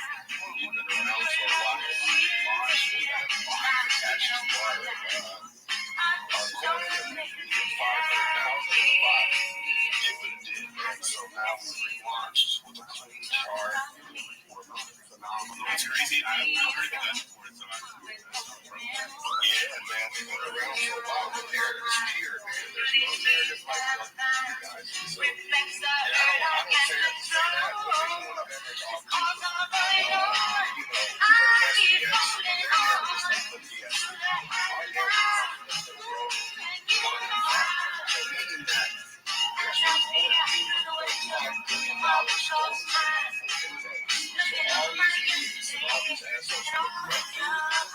taking your money and threading the chart, we are standing against them. We are going to get every penny of that money back. We're going to flip that $14.5 billion market cap, and we have a wallet tracker. So we're calling all these buggers out, man. So we're here to self-moderate in this space. One flip is a whole man. And once we hit the scene, it's over. And so, you know, I love with you guys. I'm on all these spaces. Everyone knows who we are. We are literally, we're also, our other big project is Soul 500. So we're around and have a bigger project, you know, that's, you know, hit the multi-millions. And, you know, Rutherford was launched by our AI agent. So not only is it a meme coin, this thing has utility and it has a real purpose. So if people are looking to join a real community that has real utility and has it, it stands for something. Like it means something. You're not just having some silly dog coin, and I'm not talking about anyone individually or calling anyone out. Like, this is a token for you, man. We're literally cleaning up the space, and we're going to change the whole community, man. So, you know, we always give back. And whenever we hold spaces, we always give out, man. I fuck with the long necks. Bob is my boy. He's actually doing our NFTs as well. They fully minted, so it's like we're collaborating. If you're a team and you're legit and you're really about like taking care of the community, because that's what it's really about. You're not selfishly launching coins to get money. Man, Rutherford will fuck with you. Absolutely. We will help push your chart. I helped Goff get out all his NFTs. I bought probably a couple hundred of them. And I do that with other people's coins too. If you're a legit coin doing the right thing, man, we absolutely support that. We want to support true communities that are coming up. And we want to eliminate the ones that are pulling all the bullshit. And if you've been run, man, you know what it feels like. It's absolutely terrible. And so, yeah, man, this is who we are, and we're building a movement, you guys. So, if I could, out of respect, always ask before I post someone's Jumbotron. I know a lot of you in the space, but I always ask, hey, is it okay if I post in the Jumbotron? Out of respect, if I can, I'll drop, you know, who we are and what we're about, and go for it. And people follow us, man, and get involved with our movement. And like I said, I know a lot of you guys in the space here, and I support you. You know, anyone. We also have a coin called Peppa. It's the first female Pepe. We're pretty much, you know, we hit 100,000 and we're coming back down and we're going back up. So it's, yeah, we just love to be in these spaces, man, and rock with true people and true teams, man. So anything I can do to help, let me know. And it was good to be up here with you guys. So please come check Rutherford out, man. And like I said, we're at 94% bonded. We're about to fly as soon as we get out of bonding. So if you're looking for a token and a community that's legit, come follow us, man, and come rock with us. Shout out to Rutherford. You guys have your love spaces. W Rutherford in the chat, guys. Show them some love. Shout out to Rutherford, man. And you want to show them some love, obviously, you can do a good deed over here. But I want to show some love to people, and I hope to see y'all in here. Go give them a follow, like, comment, whatever. Just give them a with W Rutherford, guys. Appreciate y'all. W Rutherford. With that being said, the show must go on, bro. We're one like away from 700 likes over on the space tweet. So, guys, you guys have to click over on space. You head over to the Jumbotron. Show some love to all those who are on the Jumbotron as well. Like, oh, so bro, I just want to shout some people out with me. Right in the conversation. Why? We're just 700 likes over on the space, you guys. Audience, votes in the comment section. You guys see some of the shows over on the space. Like it up. Show some love, audience.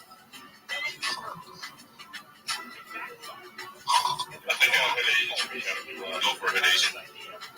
That's I bake ghosts every time they come up to me.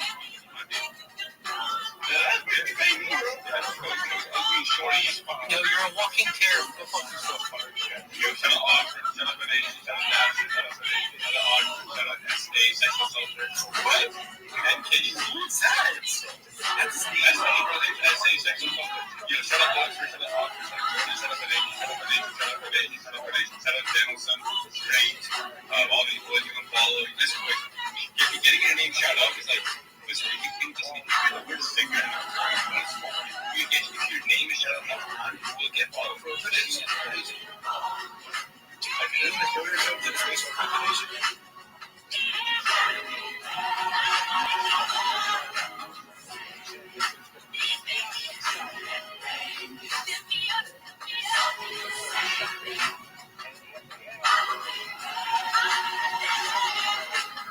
Several weeks. Sunday, Newark Airport, New Jersey. Flights were delayed. What in the fuck? Nothing in the head of the Air Traffic Controllers Union, and both said the situation could get worse because the FAA has one paycheck on October 28th. Their next payday is next Tuesday. That's two paychecks they'll miss. Nothing said many of the controllers told us that a lot of them get one paycheck. Not everybody missing two paychecks. With your brother, with your mother, back to the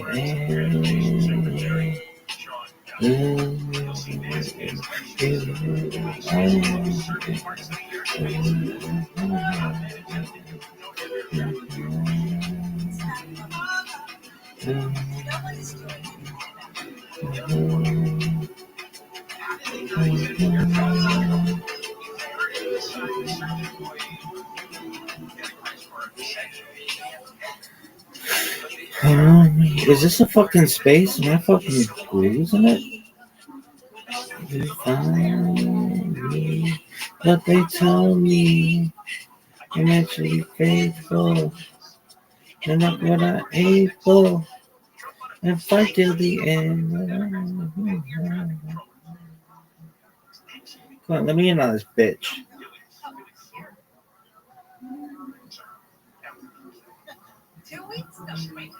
Yeah, I mean, they can't control me. Since that the work I'm going, I'm still confused. You show me, you'll be there for me. And can't nothing about me. But still, can you imagine what's going to happen? I warned about this. Remember I said 2 months ago, I said with the holidays, it's just... Yeah. Well, we're going to get there. All right, we come back. The insurance fiasco engineered by, yes, favorites Gavin Newsom in Cal Far Florida. That's next. Never Mark Live the campaign.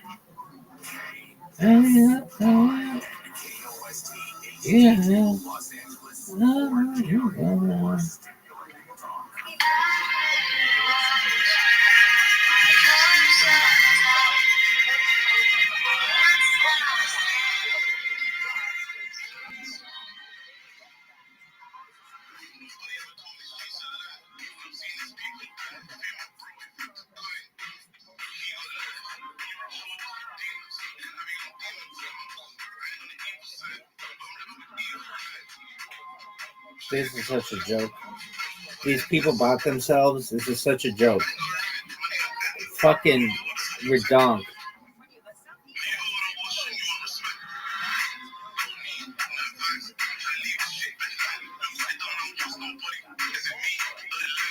This shit should be illegal.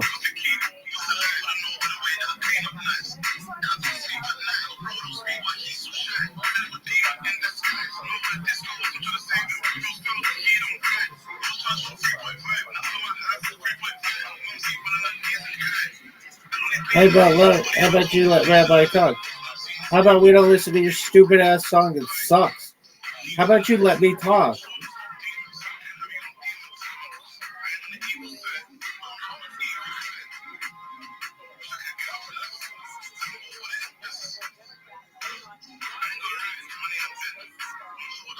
This shit is the worst.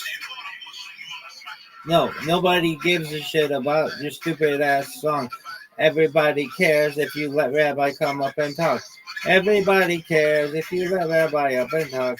Nobody cares about your stupid song. Nobody cares about your stupid song.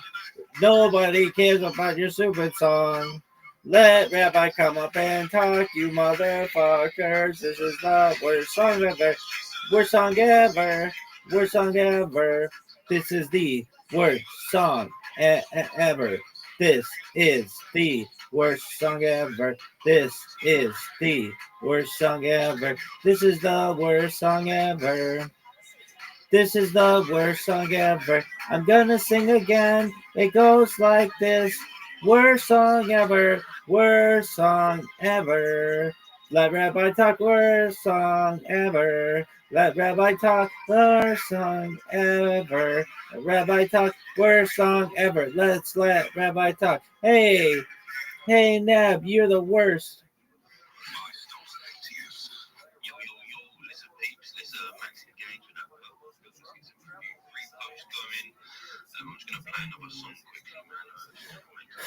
Do you know about the Beatles? They're from your fucking country and they're amazing and they're better than that shit.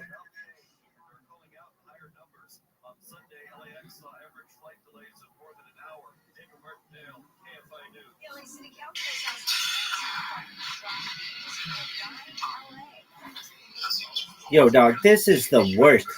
Did we come here to listen to the radio? No, we came here to chill. Come on, dog. This is the worst. This is the worst song I've ever heard. This is talking. This is like a movie. This is terrible. This is the worst. Let me talk, you fucks. Dog, this is the worst. This is the worst. Dog. This is the worst. This isn't a song.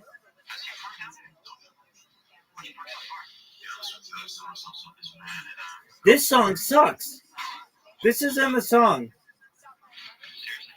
Dog, if you're hosting one of these fucking spaces, you need your bots to come in because this is all fucking bullshit. Thank you.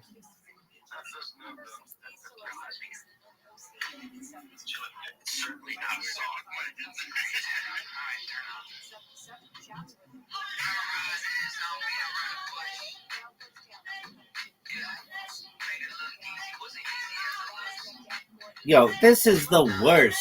Did we want to listen to this? Hey, listen to Spotify if you want this bullshit. There's Rabbi here, and he wants to chill like a motherfucker. And if you're lucky, you're going to get the long one, but probably just the short one because everything sucks. Get stupid MIT grads jerking themselves off like doofuses. This is the worst. I'm going to sing the song just like you. It goes like this. This is the worst song. This is the worst song. This is the worst song, and everybody knows it. This is the worst song. This is the worst song. This is the worst song, and everybody knows it. This is the worst song. This is the worst song. This is the worst song, and everybody knows it.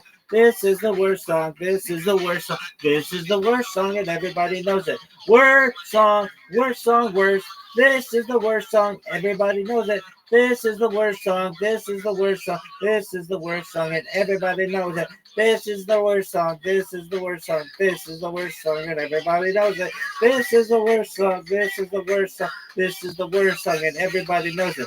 This is the worst song, and everybody knows it. This is the worst song, and everybody knows it. Everybody knows it. I know it. You know it. Everybody knows it. This is the worst song. This is the worst song. This is the worst song, and everybody knows it. This is the worst song I've ever heard. This is the worst song I've ever heard. Let Rabbi talk, you dumb motherfuckers. Let Rabbi talk, you dumb motherfuckers. This is the worst song. This is the worst song. This is the worst song, and everybody knows it. This is the worst song. This is the worst song. This is the worst song, and everybody knows it. This is the worst song, and everybody knows it. This is the worst song, and everybody knows it. 8 hours until the waiver wire. Hey, how about you let hey, hey, how about you let Rabbi talk? Because this is the worst song ever. Everybody hates the song. Let Rabbi talk. Let Rabbi talk. Everybody let Rabbi talk. You dumb motherfuckers. Rabbi wants to talk. Rabbi wants to talk. Rabbi wants to talk, and you're motherfuckers. Rabbi wants to talk. Rabbi wants to talk. Rabbi wants to talk, you lame motherfuckers. Rabbi wants to talk. Rabbi wants to talk. Rabbi wants to talk, you lame motherfuckers. Rabbi wants to talk. Rabbi wants to talk. Rabbi wants to talk, you lame motherfuckers. Rabbi wants to talk. Rabbi wants to talk. Rabbi wants to talk, you lame motherfuckers. Rabbi wants to talk. Rabbi wants to talk. Rabbi wants to talk, you lame motherfuckers. Come on, you little bitches. You guys are the worst. This is the worst. Yo, no one wants to hear your song. This is terrible. No one wants to hear your song. Yo, my boys and girls, what's going on? Secret, my bro. Homie, how you doing, bro? I know how you're doing. I don't give a fuck how you're doing. I really don't. I don't care. Your fucking dog could have died today, and while that sucks, I don't want to hear about it. Tell me about your fucking project. Unless it's an NFT for your fucking dog that you can reference within 30 seconds, shut the fuck up. Nobody gives a shit. Yeah, I'm good, man. I'm kind of, I've noticed as soon as I've started to get into my later 20s, bro, like, if I go out on the weekend, it's like... No one cares. No one fucking cares. No one fucking cares. If anybody remembers anything from this stream, no one fucking cares. This sucks. No one fucking cares. It's the worst. Come on, dog. Let me talk, you fucks. Yeah, I've done a new project for you. It's called 4 fucking Years on Camera, you douchebag. Let me fucking speak.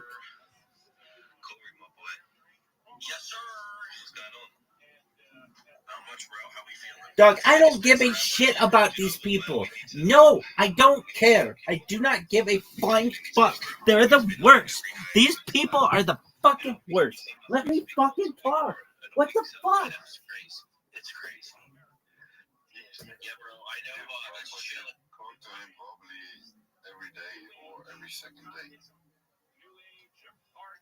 I mean, we talk every day on each other's posts, but we don't talk like we used to talk every day. But that's okay. It's okay. We got a lot going on, each other. We got a lot going on. So, and it's only good things, so we're building. That's right. For sure. But I know it's chill. I'm actually on my way out for dinner, so I'm going to listen. But if you need to drop me down, no, for sure you can drop me down first because I'm going to be just kind of volume down in here supporting. Yeah, man, that's all good, bro. Do you think if I need to drop you down, I will. Just request back up if you come back up.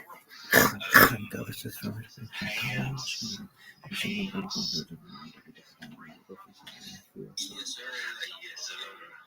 Wait until you get into your late 30s. How about no one gives a fuck?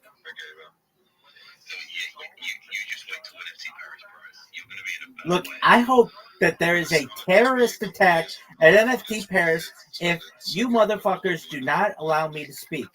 Got it, assholes? Let me go. Do you really want there to be terrorism? No. Just know that my dick is the bomb. Come on, you motherfuckers. Let me talk.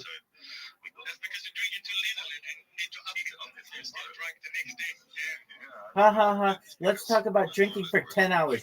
What's your favorite kind of beer? Oh, I like beers that taste like piss. Okay, cool, dog. You want to let Rabbi talk? No, because you guys suck. Let me on. Let me talk, dog. Dog, come on, dog. 18. Shut, dude. 18. That's not English. This is your fucking language, and I have to teach you how to speak it. 18. No. Motherfuckers, let me talk. 18? That's not English. That's garbage. How about you let Rabbi talk, you fucks? Oh, cool. Rabbi's here. This motherfucker's amazing. Look, I eat look. Hey, let Rabbi talk. Okay, because this person sucks. How stupid are these motherfuckers? This motherfucker's in the jungle trying to shill an NFT. Talk to me! I've been on camera for 4 years, you fucks! What's up? What up? What's going on? Soul on chain, my brothers, sisters. This is the worst. This is the worst. This is the worst. Let me talk. Let me talk. Little Aeen. How about you let me fucking talk, dog? I say all the letters. That's what you're supposed to do. It's known as enunciation, you cunt. This is the worst. This is the worst. This is the worst. Worst. Let me fucking talk, dog. This is the worst. Start rolling through these motherfuckers. Start rolling through these motherfuckers. This is the worst. You assholes are terrible. You're terrible at your job. Yo, what up? Oh, that's Brandon. Brandon slaying dick like it's going out of style. He's amazing. Everybody knows it. I know it. You know it. Everybody knows it. Brandon's the only person who fucking gets it. He's the person I like the most in the world right now. Why? Because he gets it. Just stay here, and when you need me, let me know. Dog. I have a cleavage. Allegedly. Dog, are you gonna let me speak, you fucks? No.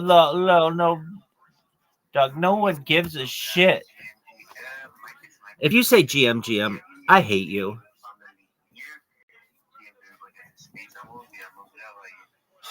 Dog, they're fine. Okay? This is how, when I host a space someday, it's gonna go like this. I want everybody to know I'm fine. Okay, if you come up here and you ask me how I'm doing, you get thrown back to the walls. Okay? No one gives a shit. This is about efficiency. Okay? It's about efficiency. Don't come on and be like, hey, how are you? Because guess what? Why don't you watch my fucking streams and you know how I am, you fucking dumbass? Why don't you let me talk? What is the fucking problem with these people? Yo, what's going on, bro? How about we just say that to each other all fucking day? GM, what's going on? GM, what's going on? What's new? What's the alpha? GM. Hey, how about this? Shut the fuck up and tell me what your fucking project is, and then shut the fuck up. Yo, you're the worst. These are the worst. These people are the worst. You're not grinding shit, dog. You suck. Legend. Hey, how about this? How about you shut the fuck up? Hey, Keith David, shut the fuck up. No, that's that other guy. That other David guy. Shut the fuck up. This is the worst. Larry David. No, not him. This is the worst. Worst. I hate you. I will just go on here and just be like, I fucking hate you with a passion. I hate the way that you speak and you communicate. It sucks and everybody knows it. Get to the fucking point. Okay. Quit sucking this motherfucker's dick and talk. Rabbi.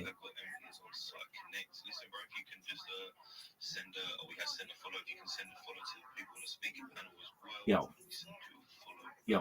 how about you let Rabbi up? You dumb motherfucker. Your fucking people invented this fucking Big Brother shit. Let me talk, you fuck. This is the worst. Yeah, how are you, man? Oh, I'm doing really great, man. How are you? 18, 9 to 18. Hey, dog, how about you speak fucking English. What accent do you have? Pimp? Saturdays? It's Saturdays, dog. How about you fucking call on me? I'll teach you how to speak, baby. This is the worst. This is the fucking worst.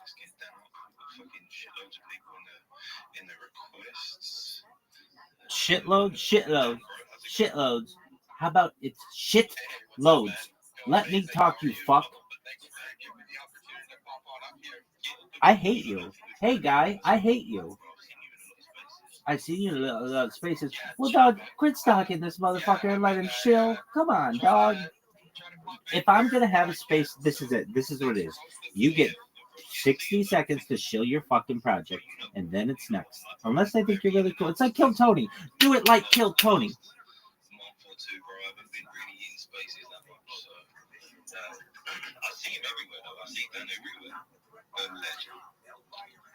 I'm going to tell you what. You don't know what a fucking legend is.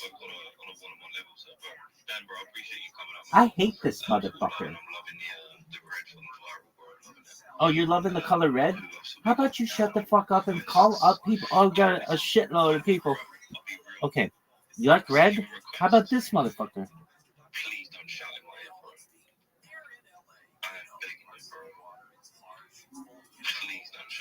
I hate you.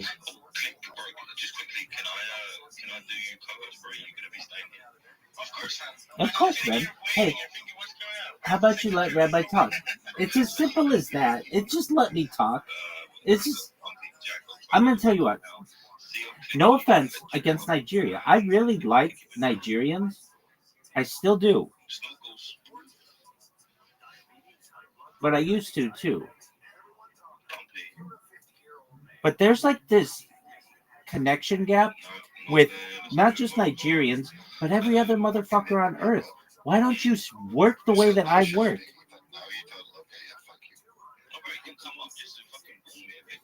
You have something against Nigerians? No, I'm trying to help as many of these motherfuckers as I can. I have something against the British. They burned down our fucking White House. Fuck these motherfuckers. Let me talk, you cunt. This is the worst. This is the worst. This is the worst. I hate this. I fucking hate you. How about that? How about that? I fucking hate you. How about rotate? Okay, let Rabbi come up.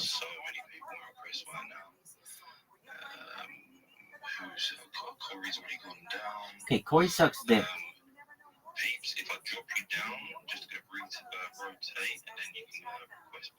Yeah, no one wants that motherfucker to speak anymore.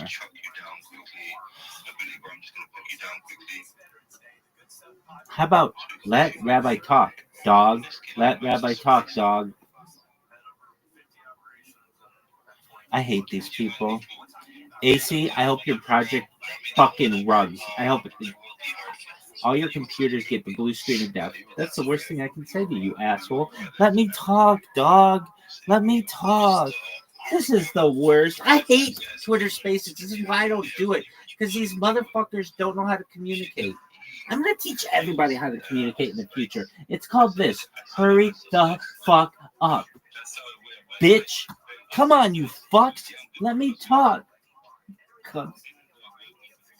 Oh, things are moving really well? Okay, how about you shut the fuck up and tell me about them? Go. You're done. 60 seconds. Next. I might even give you the cat. You just straight on them. The West Hollywood Bear. That's how it's going to work. I hate this. I hate this. If people watch this in the future, are you playing it up a little bit? Yeah, but frankly, my frustration is real. I hate these discussions. It's like, go, talk, say your shit, and move the fuck on. It should be 60 seconds. We have 60 seconds. We can go through 70 people or 60 people an hour. And if you have something, I'm really about this. If you have something really cool that isn't your bullshit NFT no one gives a shit about, or your stupid ass coin that nobody gives a fuck about, then it's cool. Like, I don't know. Hey, I've been streaming my life for 4 years straight and it's all online and you can see it. That's cool. That shit's cool. This, you put a picture together with a yellow background, you think that's something great? Fuck you.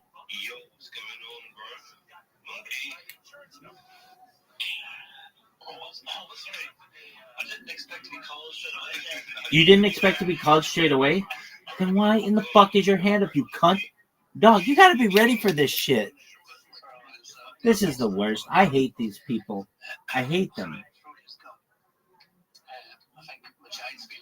Hey, listen here, Fruit Strike Grum. How about you fucking say your shit and leave? I hate these people. I hate them with a passion. They're gonna hear their shit and they're gonna be like, yeah, we wasted a lot of time asking how is everybody doing.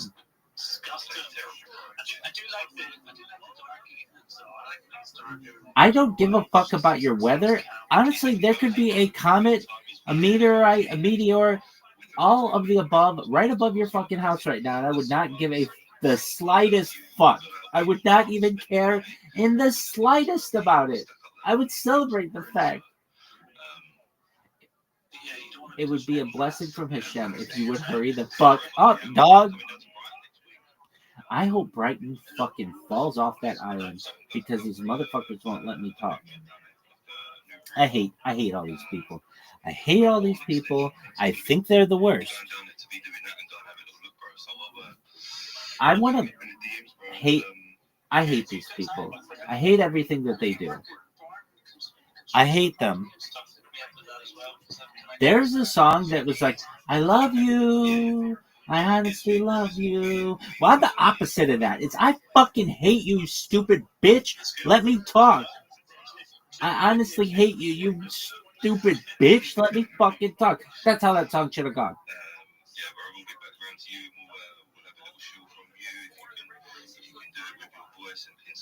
Dog, I hate this person.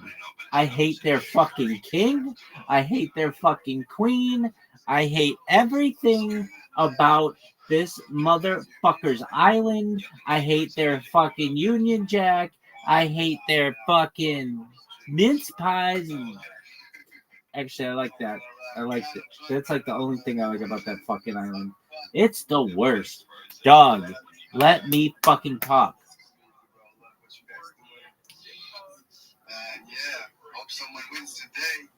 Dude, these fucking giveaways are such jokes. I think they should be illegal. It shouldn't be called a giveaway. It should be called a gift. We're gifting somebody some shit. Because if you call it a giveaway and then you're like, well, we only like people who have big tits, well, then don't we all? Come on, motherfucker, let me talk. I hate this. I hate this. I hate this. Ha ha ha. This is the worst. I hate you. I hate you with a passion. There's this flame inside of me that burns for how much hatred I have for this motherfucker right now. Doug, no one gives a shit about pirates. They care about rabbis right now. This is the worst. This is the absolute fucking worst. Look. I see Jay, you got your hand up first, bro. So you want to have a little chill? A little chill? How about you let me fucking talk? How about that?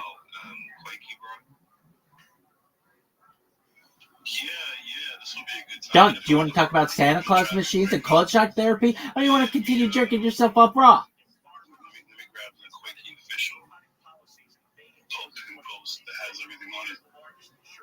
This is the worst. These people are the worst. It's perfect, actually, because the CEO of Blockquake spoke. What are these CEOs? They're sleeping on couches. Fuck your CEO. You are the worst. Your CEO sucks dick, and I hate everyone. No one cares about IRL events. You know what they care about? watching 4 years of fucking content. That's all about which they care. This is the worst. You're the founder of Quakey. I hope Quakey fucking crashes and burns in your lap. This is the worst. Dog. You're part of a bigger ecosystem. Well, guess what? I'm the fucking multiverse. Let me fucking talk. I hate you. Dude, stop. Stop this. Stop this. You're gonna fucking have a... You have a physical board game. Cool. What is this? 1982? This is the worst. I don't understand. Dude, to a bunch of nerds, these people are the absolute worst communicators in the history of humanity. I gotta watch Kill Tony. At least they know what a clock is. This is the worst. What would you say to Red Band right now? Dog, can I borrow the fucking West Hollywood Bear? Who the fuck is Tim Butterly? No one knows.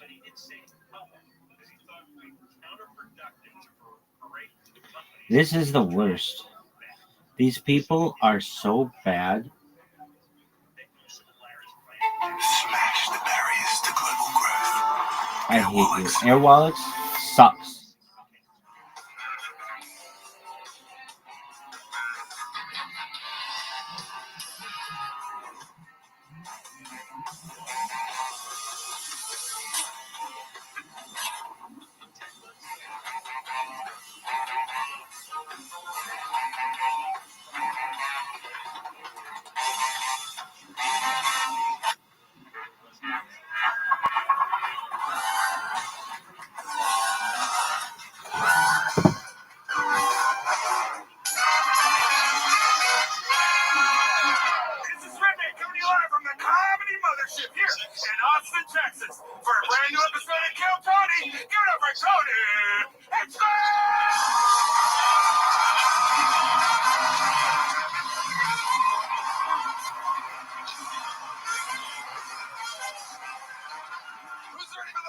Fucking night of their lives, huh?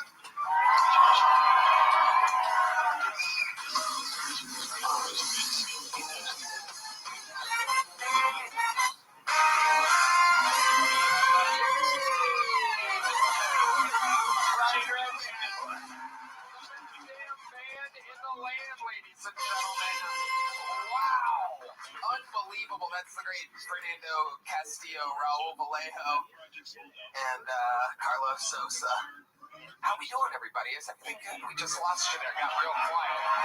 You guys happy to be here? Almost seems like something happened with the audio or something that threw everybody off or something. Did you notice that? No, you didn't. All right. I guess I'm the only one paying attention. No, we're good. No, don't worry about a thing, right, man? How about a hand for Michael Gonzalez, everybody? This is the great Matt Mueling on the electric guitar, John Dees on the keys, and then Steve Magnus on the bass guitar. This episode is brought to you by Talkspace. You are here at the #1 live podcast in the world, Kill Tony. And before we get started, here's a little bit more from the amazing sponsors that made it all possible. Now we're on our first commercial break. What happened with the audio? The audio on mic 1 wasn't on upon arrival. Good. Yeah, the #1 rule. Kino, do you have a spotlight for yourself so that you can light yourself up right now? Well. Hello there. This podcast is sponsored by Blue Chew. Guys, enter the room. Tip first. Blue Chew isn't just a tablet. It's a cheat code for your crotch. Stronger, harder, faster, longer lasting. Like someone gave your downstairs a pep talk. Nothing makes you more of a legend than a little Blue Chew. Discover your options at BlueChew.com. And we got a special deal for our listeners. As always, get your first month of Blue Chew for free. Just use promo code Tony at checkout. Pay $5 for shipping. That's it. Join Blue Chew's mission to upgrade humanity one thrust at a time. Head to BlueChew.com for details and safety info. And big thanks to Blue Chew for sponsoring the podcast.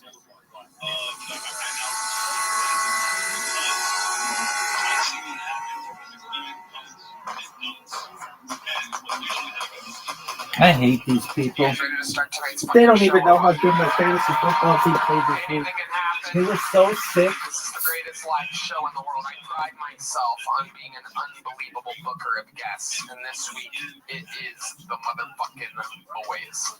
One is, they're both two of the greatest stand-ups in the world. One got my fucking career started at the Comedy Store 18 and a half years ago by taking me on the road, showing me how the fuck it's done. One of my first ever favorite comedians in the world, and he is in Austin, Texas. The other one lives in Austin. One of the most powerful comedians, moved here. We love him. Make some fucking noise for the great Sam Tripoli and Tim Butterly, everybody. Sam Tripoli is back. Tim Butterly is back. Oh boy. Sam Tripoli is on tour, the Tinfoil Hat Podcast, the Broken Simulations Podcast, the Deep Waters Podcast, a lot of conspiracy podcasts going on with the great Sam Tripoli. Sam, how are you? Great, I love your sweet voice, brother. Thank you. Sweet, sweet voice. Thank you. It's good to be able to hear Turn it. up his mic. That's right. It's good to hear it. How about a hand for the great Tim Butterly, everybody? Tim Butterly has Dad Week is his podcast and the Tim Butterly Show. He's on tour as well. TimButterly.com. Hi, Tim. I'm just playing this word. I'm just kidding. No. I thought it would be so funny if he had a second bitch meltdown. Yes. How dare you, Keno? How dare you? I wanted to feel that so badly when he said it, but I'm like, I'm gonna let him do it. That's very sweet. Thanks, Sam. We're going to have a blast. You guys have been on the show numerous times. Sam was one of the first guests ever on the show 13 and a half years ago. Tonight, over 300 human beings signed up. They are crammed in together at a bar next door, hoping and praying that their name gets pulled out of this bucket. If they do, they get 60 seconds uninterrupted. You know the time is up and you have the sound of a kitten. Meow. Okay, joke, guys. I mean, you're all literally hacks right now. By the way, it was on a fucking commercial break. Nobody knows what jokes you're fucking making. Nobody knows. You're playing for the stupid 250 people instead of 4 million, you fucking retards. Jesus Christ. God. I'm on your side, dude. Fuck. All right. You have something getting wrapped up in our spring of anger. Let's start with there. There you go. All right. I'm going to let this pedophile pick the first one. The blatant pedo in the front. All right, send it. Ooh, a one-word name. That's going to be fun. While we go wrangle that comedian, ladies and gentlemen, we have one of the great golden ticket winners. Literally what many say, including myself, the greatest Kill Tony golden ticket winner of all time. Ladies and gentlemen, this is a brand new minute from the super powerful Martin Phillips, everybody. Are you fucking serious? Yeah, this guy's better than that fucking Canadian.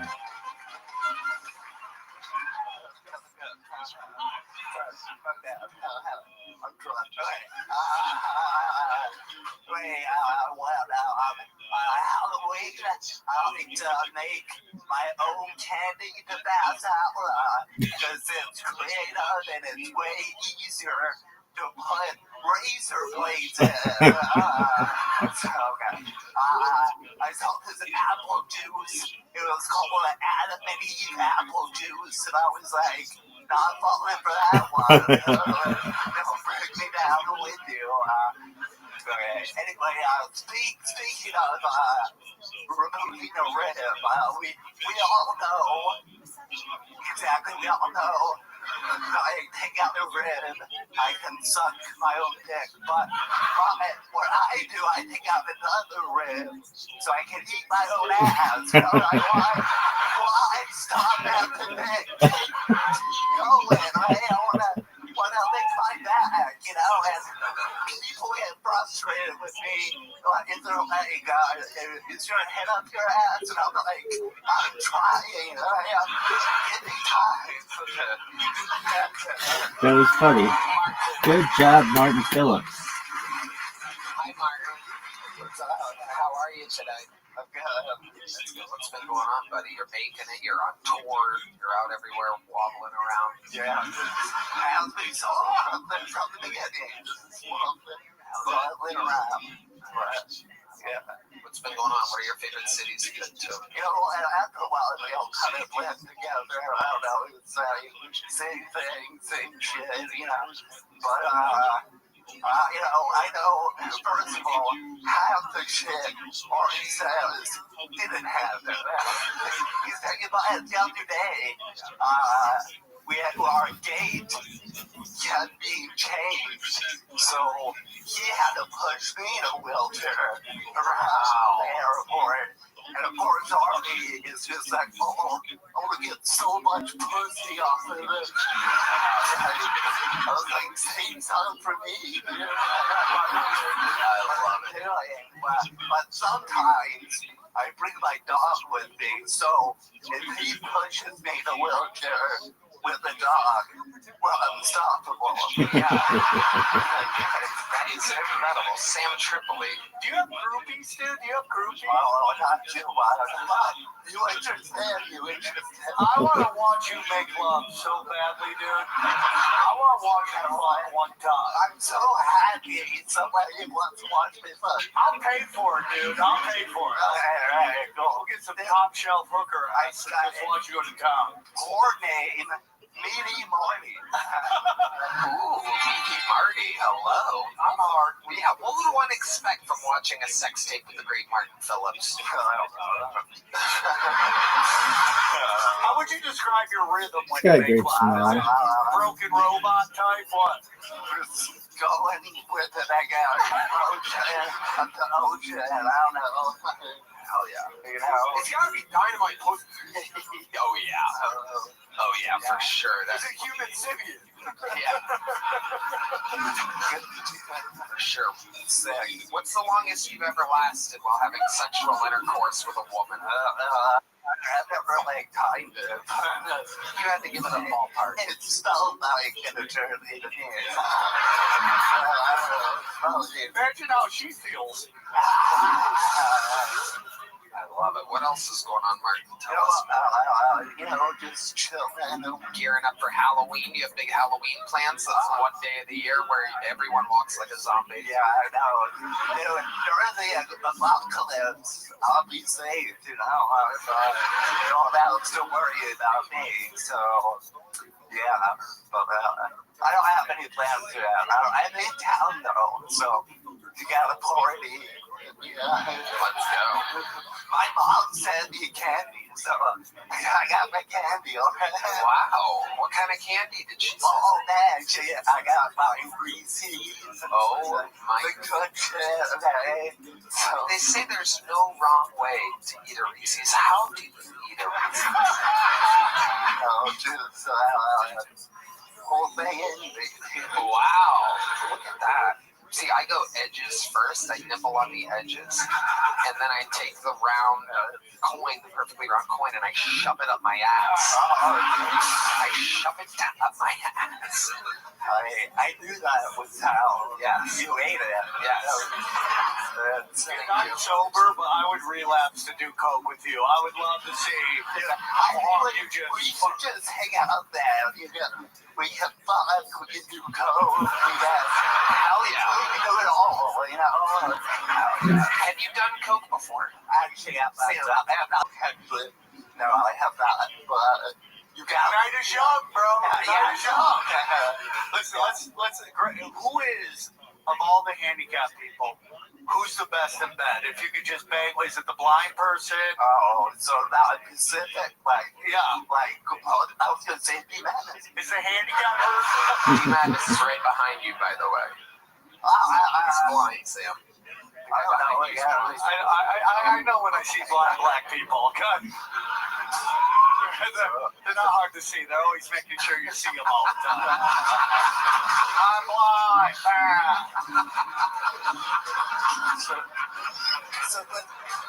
They always do that, don't they? What's up with that? So they're always very seeing people. It's interesting, but that's tight. Any person. That's the question. Yeah. Okay. Well, first of all, us with muscular dystrophy fucking smash it all the time. So we had that. deaf people, you don't even have to hear the lady. What about clubbed foot?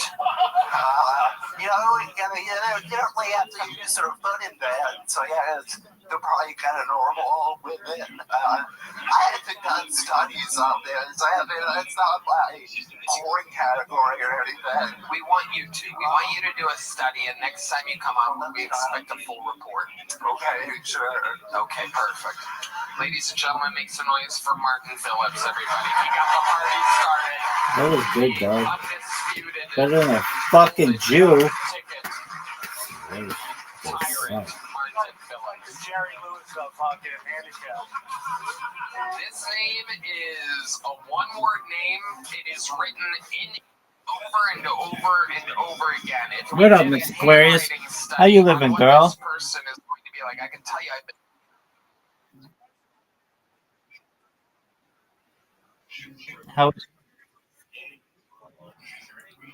How was work?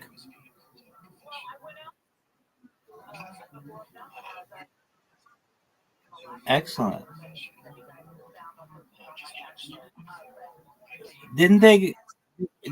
Weren't they gonna announce the winners of the Halloween party?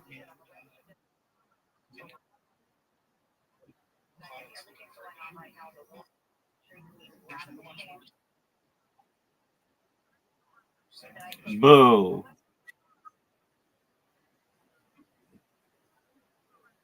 Boo.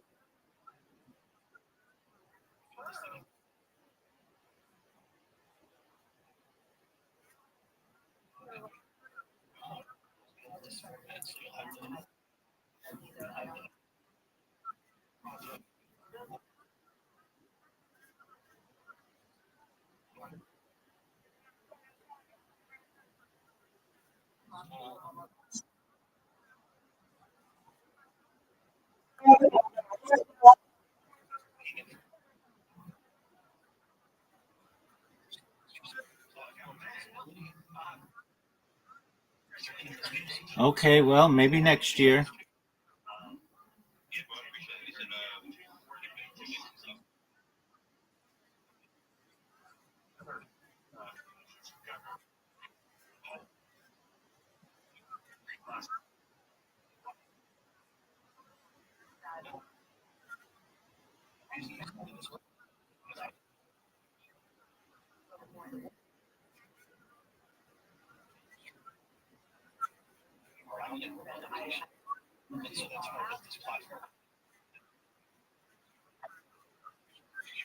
I know.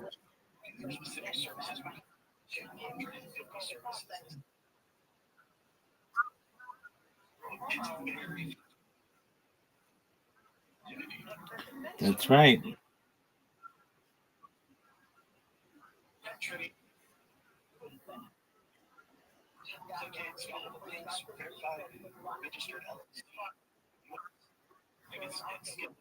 Sounds like a good plan.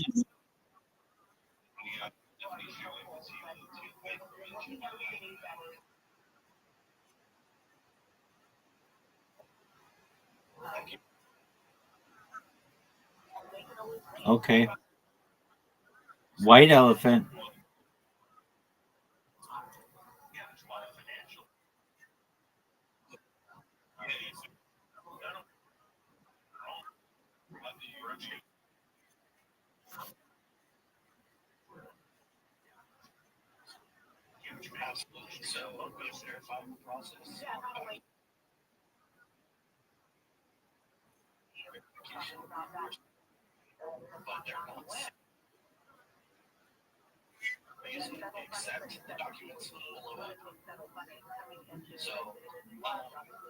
Super verified process on the crypto side. We have an NFT that goes into their small badge. The higher tier you get, you get even more features.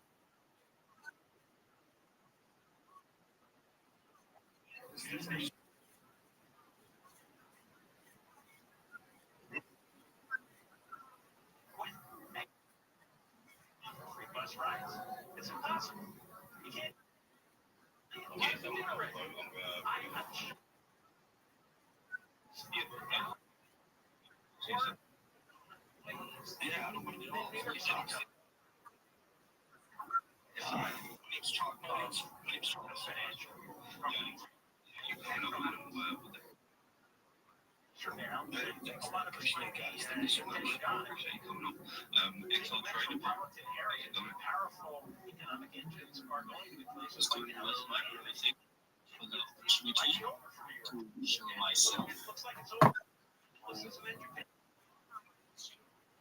Okie doke. Yeah.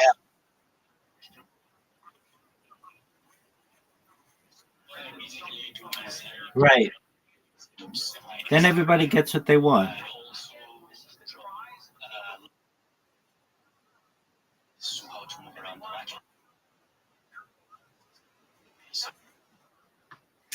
It's also called Yankee Swap or Nasty Xmas.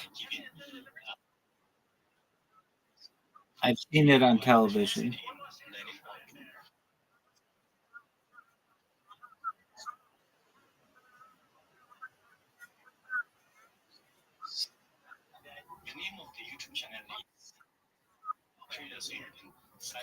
It is what it is.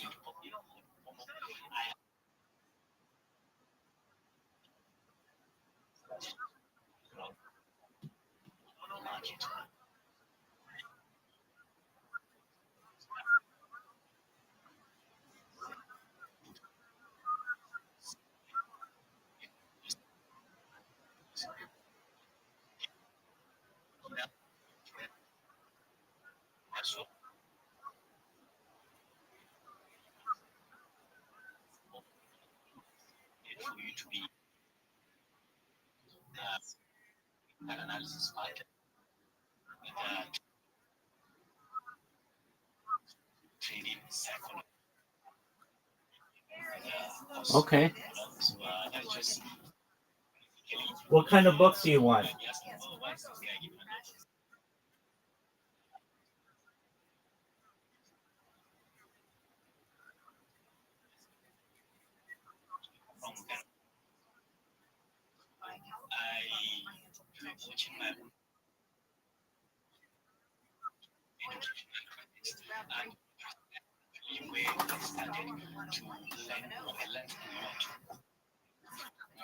Yes, ma'am. What kind of games does she play?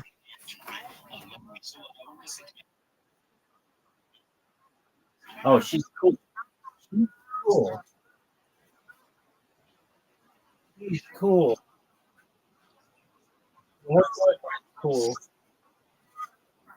She's cool. Her boyfriend's cool.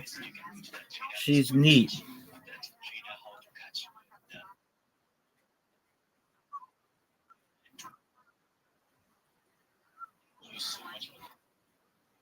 I love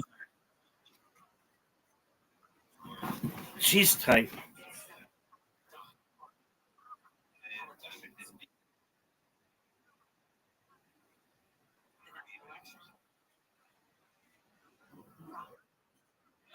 Word, girl. What's her favorite candy? What's her favorite candy?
name out and I see the handwriting, the fucking energy of this should be interesting.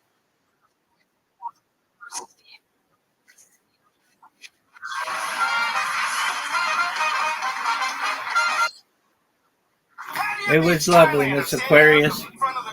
I just showed my project. Had a bunch of Nigerians in here. Yeah, they're your favorites. You love Nigerians. They're very nice. I do everything I can to help them.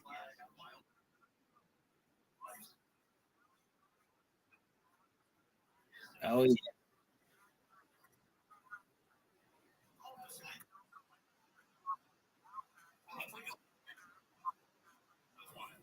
yeah.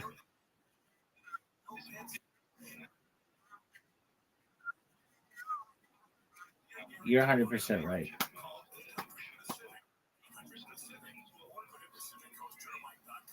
I like them.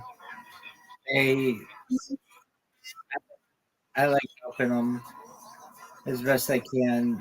Some are just like anybody are more open than others, but they're. It's amazing to me how many Nigerians are in cryptocurrency. I think it's because their economy's terrible that they get into it, but it's like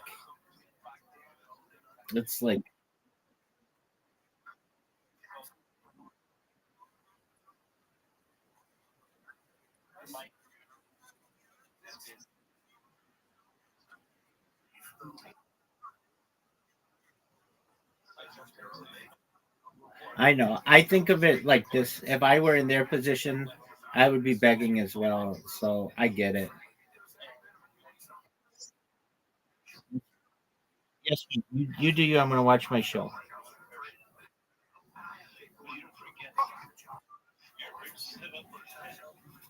Word name, it is written in ink over and over and over again. If we did a handwriting study on what this person is going to be like, I can tell you, I've been doing this job a long time. A long time. I pull a name out and I see the handwriting, the fucking energy of this. This should be interesting. Make some noise, everyone, for Stevie. Stevie.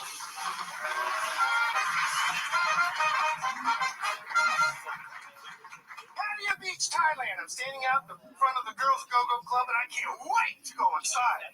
Here's what I saw. First girl comes out, completely naked, have really great chest hair, though, and has one of the big fat magic markers, slips it into her woo-woo, squats down, and wiggles out. Welcome, USS Denver! Next girl comes out, completely naked, makes her way over to my table, and just using her meat curtain, blows a candle out of my table. Then sticks a whistle out of her hair, puts it down on her china box, and bangs out the Marine Corps hymn. And if that wasn't enough, she gets a whole pack of smokes going, and you guessed it, her JJ, sexiest pussy smoke rings I've ever seen. Next girl comes out, takes turns planting ping pong balls into each of our drinks using just the juicy can and shoot reload technique. Next girl, I swear she had to have lip hurt because she pulled like 40 yards of rainbow colored yarn out of her tie panocha as the friend ran her around on stripper balls. Oh, hello, let me I didn't even get to the banana or the darts. Thank you so much. Woo! Wow. Somehow, exactly 1 minute. Oh my God, Stevie, welcome. This is your first time on the show, correct? Yes, it is. Yes, it is. See you, pal. How long you been doing comedy? Since the 4th grade. Okay. Very good. My mom had to come and sit behind me in school so I wouldn't be like, hey, look at me, I'm funny. So, sorry about that. It's been a while. You know you have a coke problem. Well, yeah.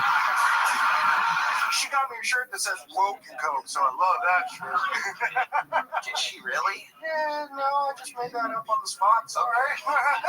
Good. Stevie, how long have you been doing stand-up comedy? Stand-up comedy about 3 years. 3 years. All of it here in Austin? No, I started out in Arizona after some people tried to rob my place. I ended up talking them out of robbing my place and made them laugh. We ate pizza, smoked a bunch of pot. It was great.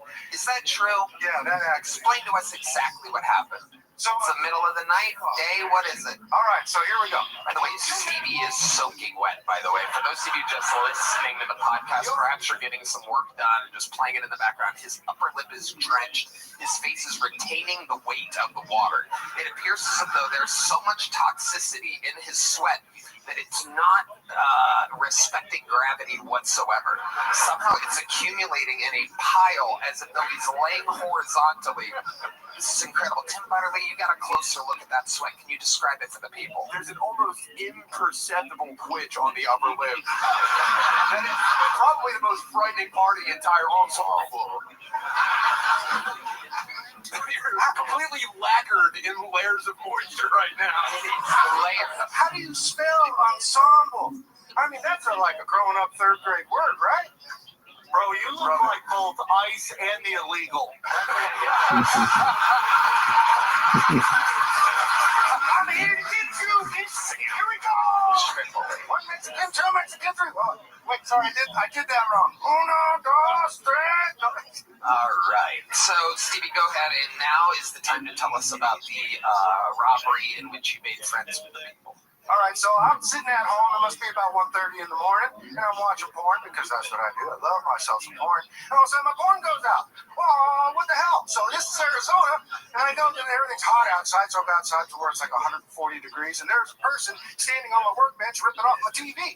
And I'm like, whoa! So I flip the light on. She turns around and looks at me, and she goes, oh, shit. So wait, hold on. Let me get my dog secured. Once I got them secured, I went ahead and got her down, and then her man started beating on the garage. I was like, well, tell your man I'm not calling the cops. Just be cool. Just be cool. So what color are these people? I believe it's my understanding you're not allowed to ask me about that anymore. Okay, Stevie, very funny. Answer the fucking question. They were both of Latino descent. Okay, very good. All right, go ahead.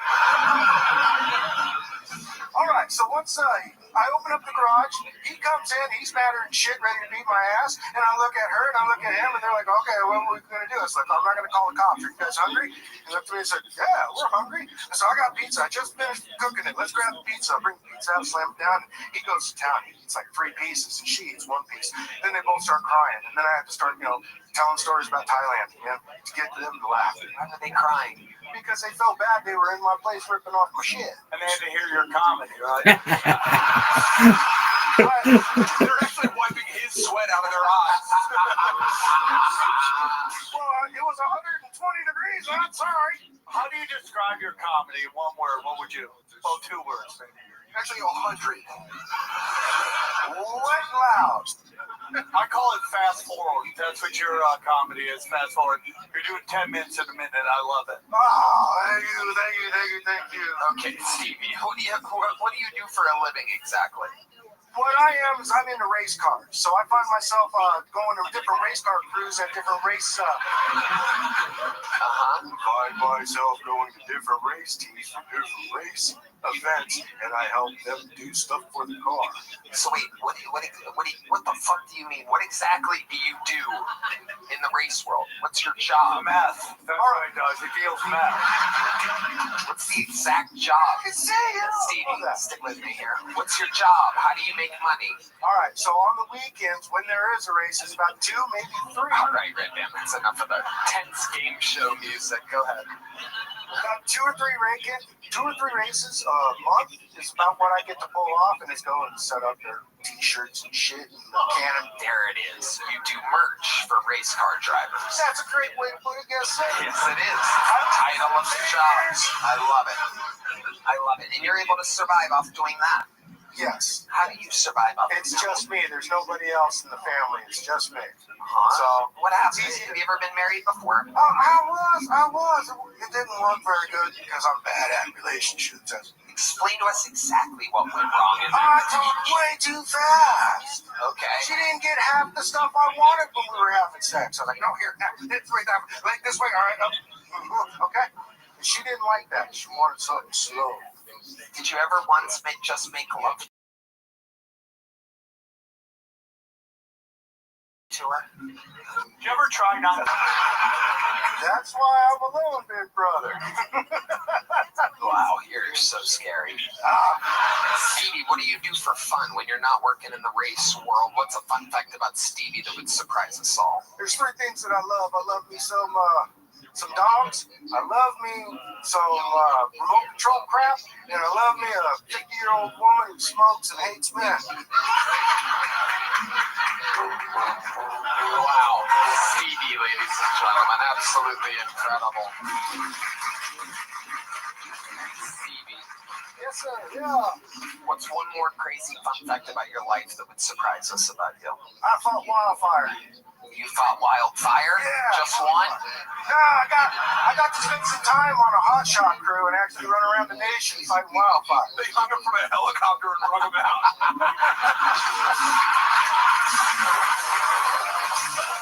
Great Tim Butterly, ladies and gentlemen. Stevie up here it comes. It's a little joke book, buddy. Thank you. There he goes, Stevie, everyone. There he goes. Stevie, I knew he was going to be wild. Oh, the great Heidi. Let me just remind everyone that I kind of guessed that. If you remember me saying he wrote his name 1,000 times over itself, I mean, that is literally, he is that handwriting. You see what I was saying?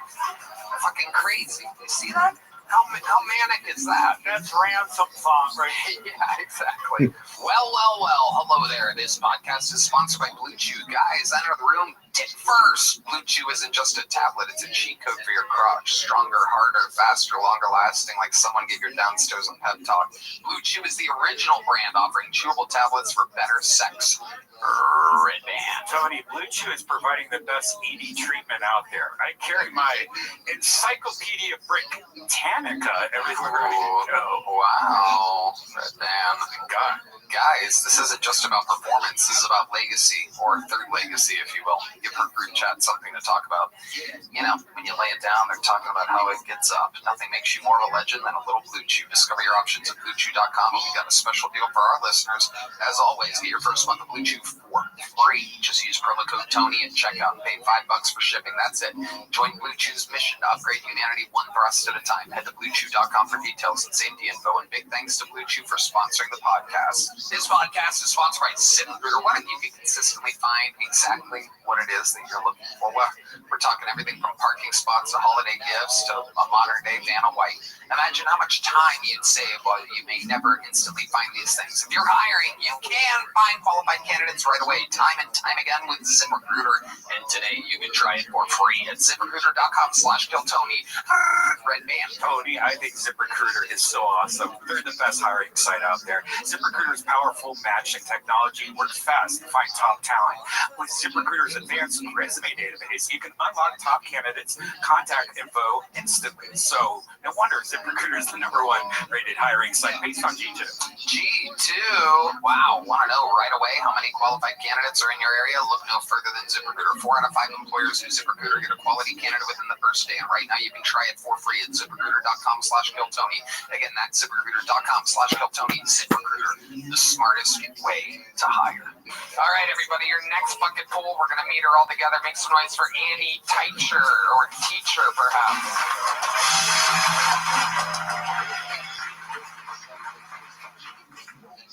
I've been dating, and it's been pretty bad. I'm not gay, but I'm getting there. I just seem to like the worst guys. I feel like this is a good example. The last guy I dated, one time I was over at his house, I fell down the stairs, and he shushed me.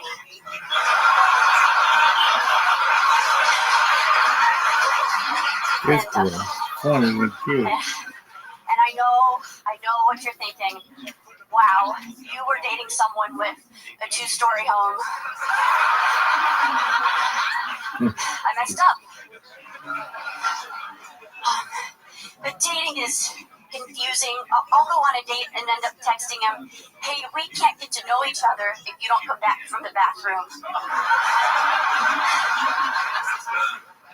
And I am done telling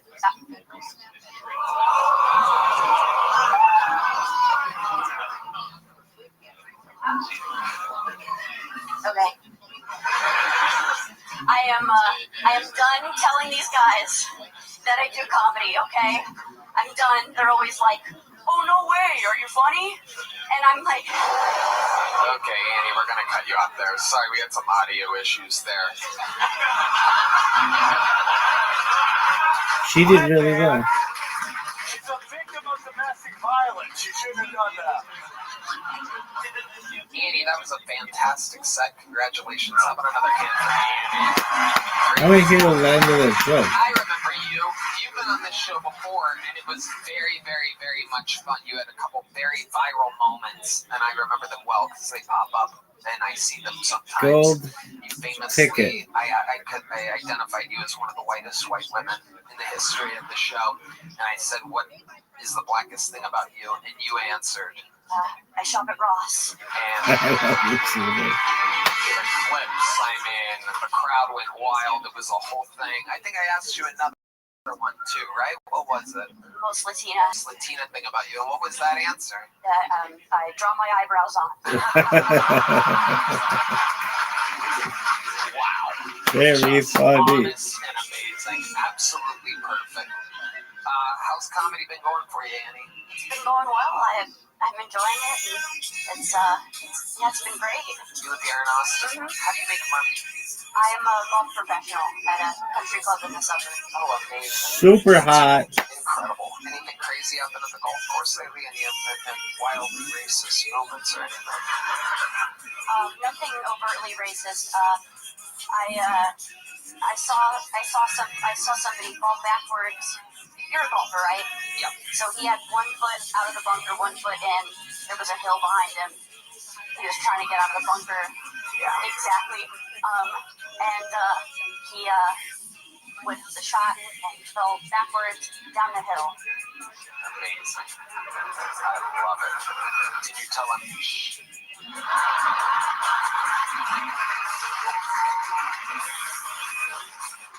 Andy, you're so cool. How's dating life in real life? You're actually single? Why do you think you have a problem getting a man? Boy.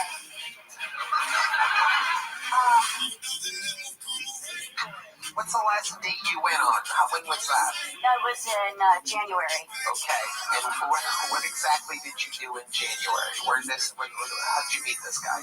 We went on Hinge, and what did you do? He took you to a restaurant or something? We got drinks, and I was pretty bored. Okay, why exactly were you bored? What is that noise? Stop that. Whoever's doing that. It was just him telling me about him. And then I was really kind of listening to it. Yeah, what was he telling you? That he was thinking about getting a dog. And was his name Steve? These people are the worst. No. So how'd the date end? I said, thank you. Amazing. She's pretty hot. You know, are you content being alone? Do you like being alone? Yeah, I'm pretty happy. Yeah. What do you do to kill the time? How do you make like homemade candles or something like that? Yes. It's very sad, and I do it. Yeah, just me and the wax and. No, what do you really? Okay, so I work and I just do comedy. Been doing this as much as I can. When you go on a date, do you have like different eyebrows, like sexy, like one's up like the Verizon logo, you know? Come on, Red Band, why would you do that? This is an innocent woman, and I don't know why you would offend her like that. Do you do wacky things with your eyebrows? It depends on who I'm going out with. You do excited ones sometimes so that you sound interested when the guy's telling you that he's thinking about getting a dog. You're just like, yeah. I want to. One just up where it always looks like you're questioning them. Do you ever do that? Where you're just like. That comes naturally. Sam's Armenian, so if you went on a date with him, you could just take a Sharpie and just go one big line across. I love it.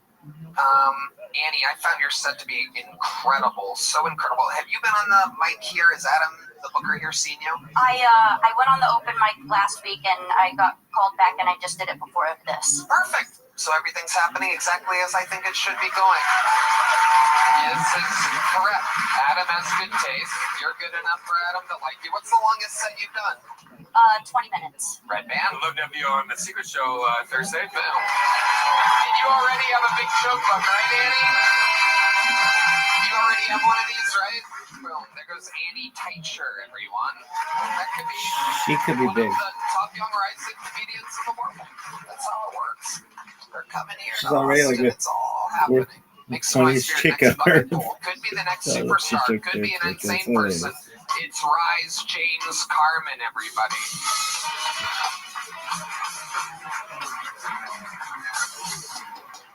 Usually it's only the fucking Asians that fuck my name up. My name's Reese. Anyway, thanks for being here, guys. But by the Why is the way, thing so low? Austin, Texas, what the fuck's going on? I'm Australian. If you don't know, I'm not fucking British. Anybody? Yeah. So I first get into America, right? I get into fucking Dallas, get into fucking Austin. I get picked up by a fucking Waymo, those driverless fucking cars. You seen those? I don't want to fucking get picked up by a Waymo. I want to get picked up by a Mexican with a cracked window. Your homeless people out here are fucking pretty wild. I mean, I'm in fucking Melbourne, right? Melbourne's got a lot of homeless people. Your homeless people are very specific. I got asked for 54 cents. I had to do the conversion in my head. It worked out to be about $1.30. That's about 30 cents over my empty budget, bro. And that's, I think, about all I got because I did not think I was going to get picked tonight, motherfucker. I was doing fucking shots next door in fucking Shakespeare, so. All right. Let's go. 8 cuss words in 60 seconds. Yeah.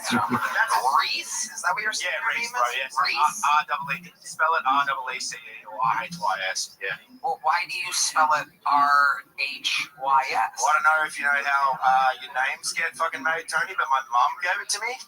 Yeah, but you get mad every time somebody doesn't call that Reese, even though it literally isn't spelled like the name Reese at all. It's Welsh. You know where Wales is? Yeah. Why are you asking me? Fucking, you have a little attitude, huh? I got fucking attitude. Those fucking mandatory COVID boosters got you confident, huh? Wow, look at you coming in. Oh, my name is fucking Reese. Here, normally it's an Asian to call me that. I want to fucking this and that. Fucking this and I'm fucking that. It's the testosterone, bro. You're on testosterone? I'm not, but I've got a lot of it. Okay, all right. I guess so. Okay, so Reese, where exactly are you from? I'm from Melbourne, Australia, man. Thank you very much for this opportunity. This is really sick. I did not think this was going to happen. My girlfriend's backstage with me. So love you. Fuck, this is sick. Okay, that's a lot nicer. You're dialing back a little bit. You're appreciative for the moment that I gave you. I had to come out with a lot of energy because I was freaking out, bro. You're doing good. So tell us about your life. How long have you been doing stand-up? 6 months. 6 months. Yeah. Okay. Yeah, I think 7 maybe now. Yeah. Okay. Any day now, it's gonna be 7. Yeah. What do you do for a living, Reese? I'm in sales. I'm a recruiter. I think you guys call them headhunters here. A recruiter. Yo. All right. What are you recruiting exactly? I work in finance, bro. I work for a great company. Actually, I don't know if I should plug them because they don't pay me enough for that. But they're a great company, and shout out to Low Market Elevate. All right. What a plug it was. Tim Butterly. They'll love it. You can't understand a single word I'm fucking saying, can you? No, not one, but if we could get the phonetic spelling of that company and look up their reviews, I think that would be nice. Yeah. Great company. Is it really? Yeah, well, I've just taken 3 weeks off to go, here. Actually, we accidentally booked at the same time as the Grand Prix. Yeah. And I wanted to come specifically to Austin to do comedy and to go to the mothership. And this is the most expensive trip ever, but it's so good. And they gave me, I've got good time off, good people, good support, so yeah. Okay. How long you been with this girlfriend of yours? We've been together for a year. Okay, does she do stand-up too? No, she doesn't. She just has to listen to my bullshit every fucking day. Right. What does she do? She manages a really good gym. She's a big dog. Yeah, she's actually on the screens at BFTs, in around the world internationally, and we went to the one in Rhodes maybe this morning. I don't know. Did you describe your girlfriend as a big dog? Yeah. She's Croatian and jacked, bro. Yeah, she's jacked.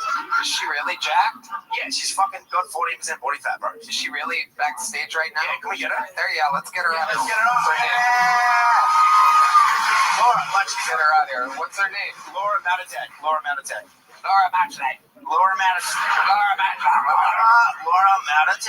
All right, send her out. Yes, this is gonna have her sign a waiver. Yeah, send her out. It's Australian. Bro, you should propose right now. Propose. Just get on your knee. You fucked it. You fucked it. Yeah, you yelled at Tony. I'm fighting back. She doesn't know. She doesn't. Let's do this. She doesn't know. Let's do It's it. gonna be the. Get on your knees. Just fake it. And then she'll hate you too. Hold on. Play cool. I just heard the door close. I heard the door close. So she's gonna come. I don't think we should do this. I'm gonna. Mom's gonna hate me for this. What's her name again? Laura. Yeah. Where is she right now? Australia? Where is she? I don't know. Right next door. With the black guy. We've been okay. All right, Red Band. Jesus Christ. I didn't even hear that. Red Band's got no chance with it anyway. So. All right, ladies and gentlemen, what's her name again? My name. No. Her name or my name? Yeah. I'm confused. Reese. I'm Reese. Her name's Laura. All right, ladies and gentlemen, make some noise for Laura.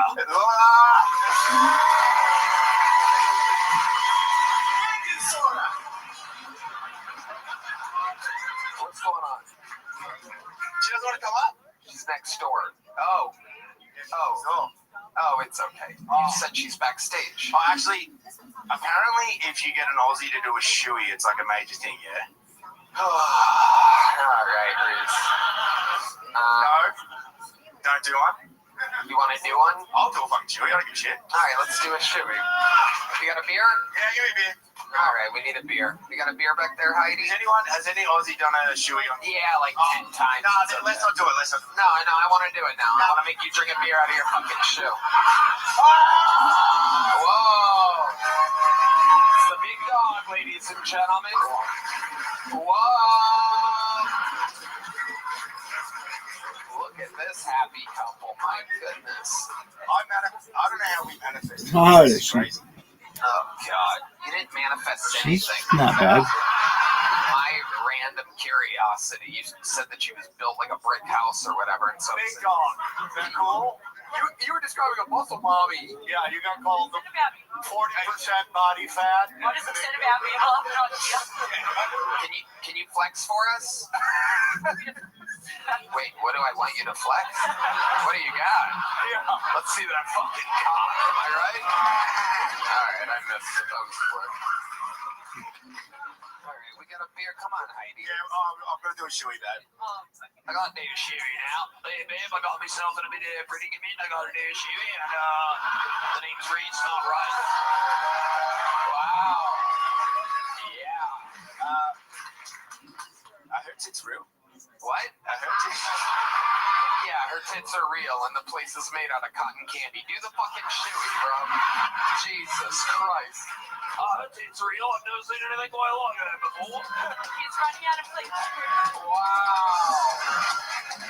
Representing Australia. That's what they're famous for, ladies and gentlemen. For those of you that don't know, that is their contribution to planet Earth. That's disgusting. Drinking a beer out of a shoe. That's my second shoey. My first shoey was last night at Shakespeare's. Wow. Yeah. Look at that. So now we need new shoes. Now, you can call your girlfriend cunt and she laughs, right? Is that how It depends. Hang on. Like, you you cunt. This is like an education about Australia. So, like, you need to. It's how you deliver it, and it's your facial expression. Show me good, then show me bad. Alright, so Tony, you're a fucking cunt. That's good? Yeah, that's bad. Okay. Yeah. And then you go bad. You're fucking a hot cunt. Yeah. All right, I'm kind of sick of you guys. Is it because you haven't found love yet? I'm gonna throw two little joke books at the same time. Let's see if you guys can catch them. Ready? 1, 2, 3. Count it. That counts. All right, there he goes. Reese, James, Carmen, congratulations to the Australian couple that really gave us no interesting content of any kind. That interview was what I call bad. But we did our best. Heidi ended up having bigger muscles and tits than his girlfriend. muscles are real. Ladies and gentlemen, your next bucket full goes by the name of Danny Yang, everybody. We're going to meet Danny Yang right now here on Kilto. It's like, hey, people, what's up, man? How's it going? Kicking ass, taking names, baby. Every day is a holiday. Awesome, Remember to man. feast You with know, good in your knuckle with the sun. I found out the word chink is an actual word, right? Not just a common greeting that I had in high school. Yeah. No, seriously, man. Chink, if you look it up, man, it means dent or crack, right? Yeah. But the common phrase is chink in the armor, which was kind of disconcerting because, like, earlier this year, like, when I went to, like, the Renaissance Fair, right? Yeah, because, like, I went as a knight, right? I went as a knight, right? Yeah. And there were, somebody's trying to, somebody's getting it. Humor, apparently, to this crowd is the chink in the armor. But, so what happens, right? They tell me, like, you have to go as something a little bit more Asian appropriate, right? So, next year, I'm not going to go as a knight, right? I'm going to go as a king. Yeah, obviously a short king, because that's Asian. But, thank you. Somebody got that? Okay. Dun. Thank you, people. All right, Danny Yang. It's a bad word you were saying. Oh, come. Hi, Danny. How are you? How long have you been doing stand-up? Give or take like 13 years. 13 years. Wow. Where at? San Francisco? Oh, my God. You're telling me San Francisco. Okay. Ooh, you're telling me San Francisco. That's some kind of Epstein shit you're getting at me? No. Not today, Diddy. No. Danny. Sorry. Danny, where you been doing stand-up at? It's a simple question. I'm sorry. Fucking attitudes on these people today. It's unbelievable. They're all going to be working with Kino next week on the Nowhere Nothing Burger show. I started in Dallas, but now I'm in New York. New York, very good. Yeah. I love it. What do you do for a living? I work for a cancer clinic. A cancer clinic? Oh my goodness. It's dealing out pills. Okay. Yeah. You're an Asian nurse? No. Do I look Filipino? No, I'm not Yes, Asian. you look Filipino. All right, well. You look like you've filled a few Pinos before. My God. Do I fucking look Filipino? Davis, Are you gay, Danny? No, I am not. Please don't spread that rumor. Oh, come on, dude. Danny, welcome to my world, buddy. Oh. It's incredible. That's what I'm like. Jesus Christ. Dog, they need to make I'm starting to get it. a candle Starting to get it. out of my Danny, you get that a lot? corn purse. I love that smell. Oh, my God. I love how you react to everything. Everything's just, oh, fuck. Oh, God. How dare you? Fucking San Francisco. Fucking shove it up my ass. Oh, wait. Bad, man. Bad. Look at you. All right. So, Danny, do you have a girlfriend? No, divorced. Okay. How long were you married for? 12 years. That's it. Wow, she loved you a long time. Yeah. Was she Asian as well? No, she was a Texan. She was a what? Texan. Oh, okay. White. Okay, a white Texan. Wow. Yeah. That was a rare. Hell yeah. Where'd you meet this at? Where'd you meet that girl at? I met her online. Okay. I was in New York, she was in Texas, then we kind of, it's like one of those things. Wow, look at that. And then you guys were just, chatting online, and then you went and visited her, or she came up to New York? She came up to New York first, and then, we couldn't afford to live in New York, so we went back to, live in Dallas. Okay, look at that. Wow. And then, okay, so why did the divorce happen? Where did things go wrong with you and this sweet little white Texan? Oh my God, it's oh my God, I can't even fucking get started, Tony. Jesus fucking Christ, the list goes on and on and on. Tony! There's all Texan women in here. I'm not gonna say shit. No, you go right ahead. You You say the shit. Be honest. She was good. She was a great person. It's just like I had to do something with my life, besides just hanging out at freaking Whataburger. Right. You can't just hang out at Whataburger. No doubt about it. That's what she wanted to do. Did she get a little chubby as the years went on? Yeah, she did. Danny Yang's like, no fucking way. Oh my god, bitch. Bitch. Bitch, get it together. Oh my, too much fucking Whataburger, bitch. I love it. Yeah. There's all the sound effects of their relationship. But you didn't make any kids, huh? No. No, you didn't fucking throw some cream cheese in her wonton? No. Come on, nobody wants those half-breeds in Texas. No, nobody wants what? Those half-breeds in Texas. Oh my goodness gracious. I think there's a lot of Asian racism right there. Yeah, come on. We need half Asian, half whites with our booming tech industry. Well, it's like, how indecisive are you going to be? Either make like a round eye or, slant eye. It's just, let's not mix it. Asian and whites make hot kids. Well, it's always like somebody's winking, right? Well, I love it. Are you 100% Chinese, Danny Yang? I'm from Taiwan. Oh, perfect. So, yes. Yeah, basically. Yeah. Soon to be China. Yeah. Soon to be that. You got it, though. Yeah. I'm not going back there for one. Wow. Amazing, Danny. When's the last time you were there? Oh, God, I was a kid, man. Oh, Jesus. Yeah, they're throwing me on a boat, getting me out of there. All right. That's an odd way to travel to China, but okay. I like it. What do you do for fun, Danny? You seem like you have some interesting hobbies. Well, yeah, I mean... Oh, my God. Red Band. Why would you do that to him? This is an innocent man who's just trying his best. I don't know why you would embarrass him like that. Do you sucky? Depends on how much you have on you. Okay, so it's gotten that bad. Oh my God! All right, so where are we at with the hobbies there, Danny? I'm a screenwriter. I'm here for the film festival. Oh, nice. Yeah, I'm here as a writer. Oh wow, okay. You wrote a movie? What? You wrote a screenplay that's in the festival? Or? Yeah, I wrote a screenplay. What's it about? Oh, God. Oh, fuck.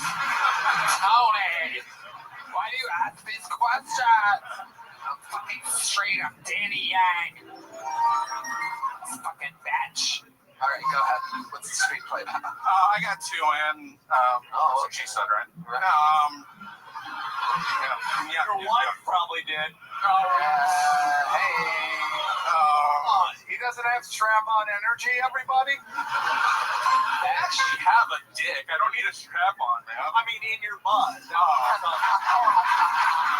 All right. They're called cucumbers, Oh, yeah. Oh, my God. What the hell? I love you, Danny. You're a funny guy, dude. I have to go to San Francisco now, man. Oh, my God. Let's go. Let's go. They called it love. Love and lost. That's it. Yeah. I love it, Danny. So, other than screenplays, you seem like a guy. You have a fish tank. I'm getting fish tank energies from you. Do you have a fish tank? No, I don't have a fish tank. You don't have a fish tank. Have you ever? No, my dad had one. Your dad had one. That's what I'm feeling. I was feeling fish tank. It's clearly coming from your father. Oh, yeah. What's your favorite karaoke song? I like that Elvis. A little more conversation. A little less conversation, a little more action. Whoa. No picture, satisfaction in me. Wow. I got one. Look at that. Oh, and Gangnam Style, obviously.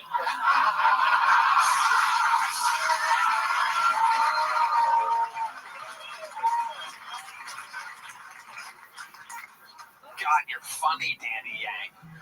I like you. Well, flattery will get you everywhere with me in San Francisco, I guess. I love it. So tell us more. How long ago was the divorce? It's going on like 5 years now. Have you been dating women since then? Oh, now with the gay rumors, man. Have you been dating women since the divorce? No, I've been on a few dates and they've been horrible. It's neat. Really? Can you tell us about a bad date? Can you give us an example of like something, one that just went that you hated? Well, I kind of went on one where it was like another comedian, but like she would not like engage with jokes. It was like having like an outer body experience. You know, it was just like, do they not have humor like where you're from? And, you know, and she didn't think that was funny. I was like, obviously not. You know.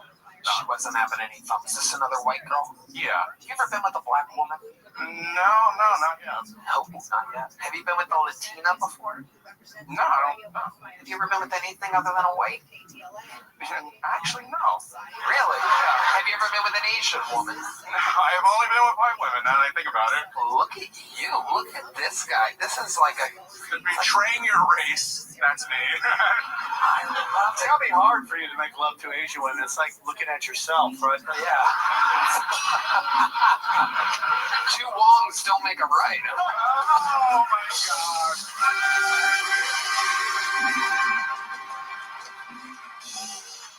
Danny, I feel like I could talk to you forever. How long are you in Austin for? Probably till like Halloween, November 1st. I'd love to have you on Secret Show Thursday. Oh yeah. Thank you so much. We're getting a big jump up too, Danny. Make some noise for Danny Yang, everybody. Danny Yang. Danny Yang. All right. We're having fun. How about a hand for Heidi? She has a new podcast, Love on the Line, with the great Valerie Vaughn. We love Heidi. Look at Heidi fixing Kino's problems for him with some duct tape. The #1 live podcast in the world, brought to you by duct tape. This episode's actually brought to you by Talkspace. As you can tell, some people really need the help. Go to Talkspace.com, use the promo code KillTony, save your own mental health.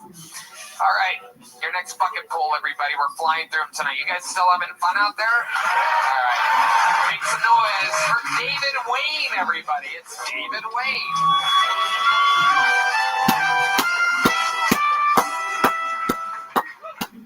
I used to have a job where I read a lot of police reports, and sometimes in the police reports, the arresting officer will write in the narrative, my body-worn camera was active during the arrest.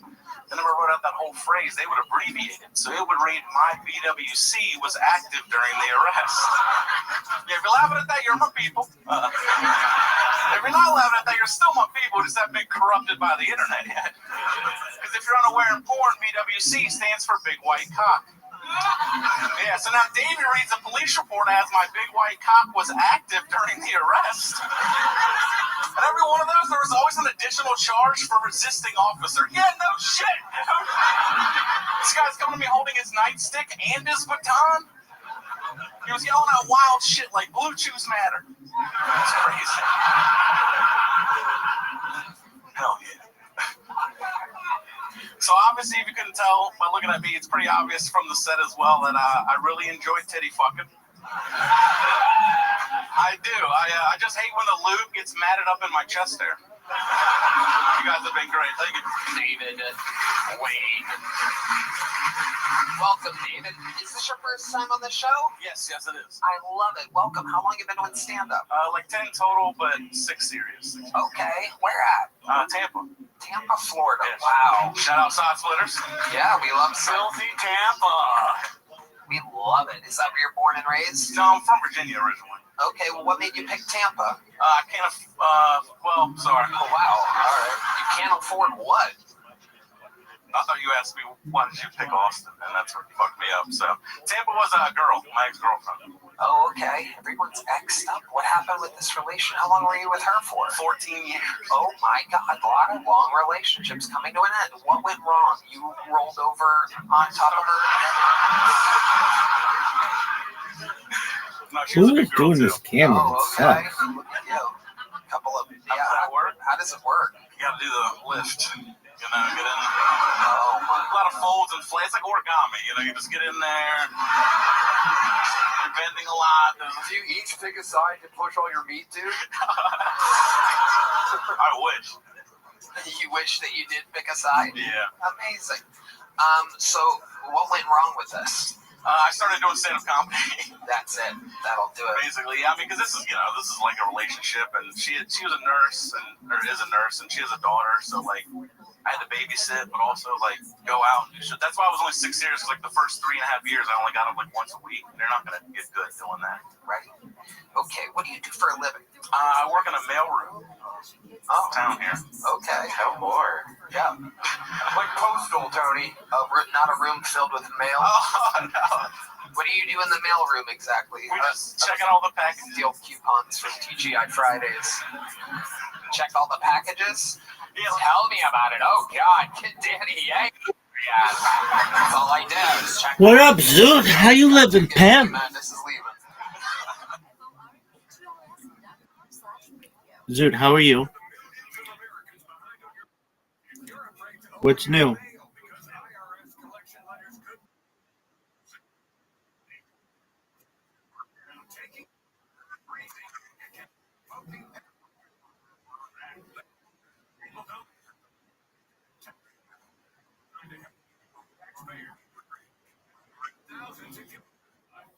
Okay.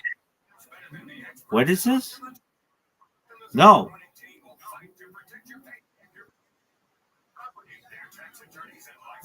I'm not in the context you're referencing. What do you mean?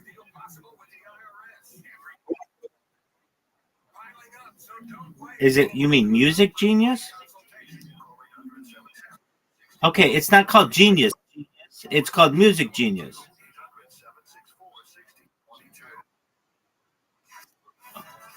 Are you sure about that?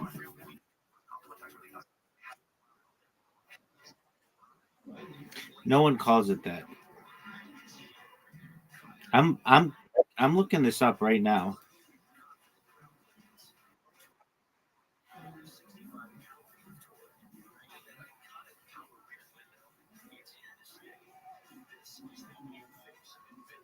Okay, what's your idea?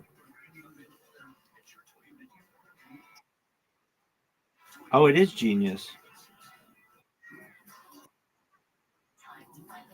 No.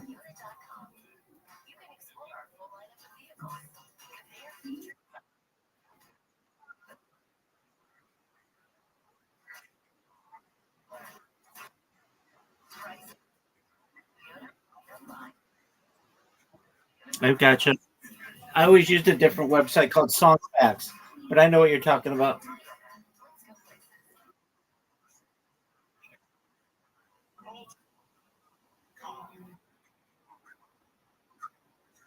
It's,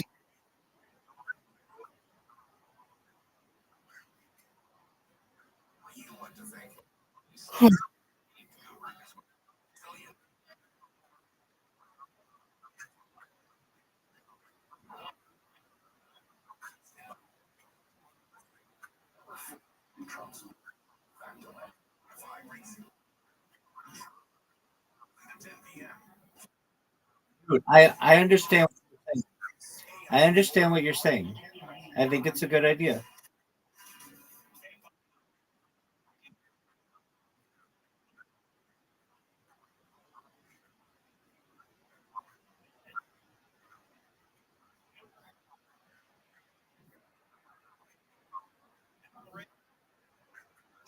I think it's a great. I think it's a great idea. I think it's a great idea. How are you going to stop Genius from just doing it?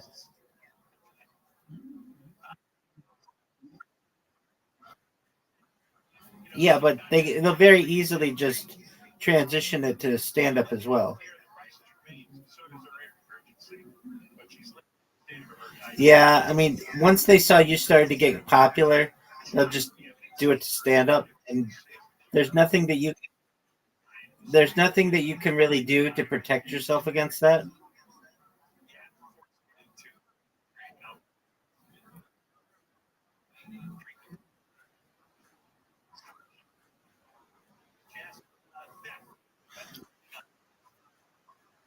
Not necessarily. Songfax has been around a lot longer than Genius, And obviously, you'd use Genius because it's a simpler name.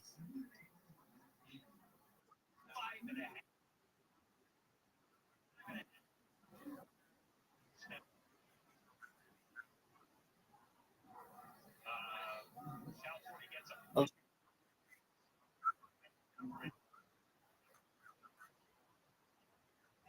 Yeah, no, I get it. But what stops Genius from just saying, we've now done music and we've done that, and now done podcasts?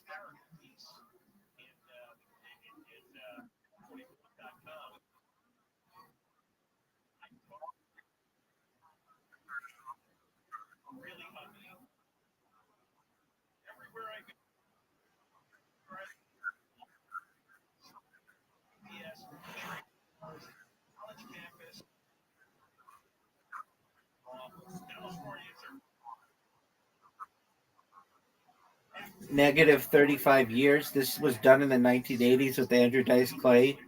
It was done in the early 2000s with Dane Cook. It was done within the last 10 years by Kevin Hart, Dave Chappelle. I mean, they filmed Madison Square Garden, which is like the most famous arena in the world.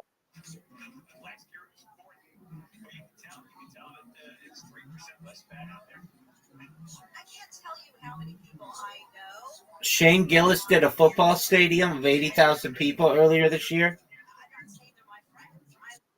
Yeah.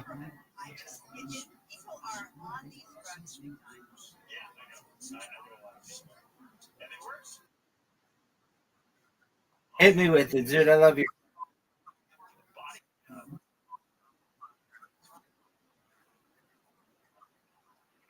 There already is. So there was the Riyadh Comedy Festival. Are you familiar with that? Okay, so they just did a comedy festival in Saudi Arabia. Dave Chappelle played. Bill Burr played. Wendy Cummings played. Pete Davidson played. It was huge. Like basically half of all the comics. I think Aziz Ansari, like literally half of all comics played it, and it was a big deal. Um, and then there's the Netflix is a Joke festival in LA, and there's Cap City in Austin. Um, so I mean, Coachella's a little different. If you're familiar with Coachella, there are different stages and such. They don't really put on stand-up comedians on different stages. They just kind of focus them on one stage. But they have comedy festivals that are that. Um, so Coachella has a sister festival called Stagecoach, which is for like country music. It's all in the same area though. But nobody would go out there for stand up. Generally, like,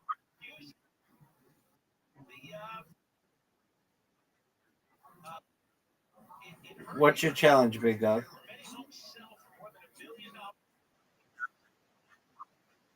Dog, that's a dark subject. Um, I don't.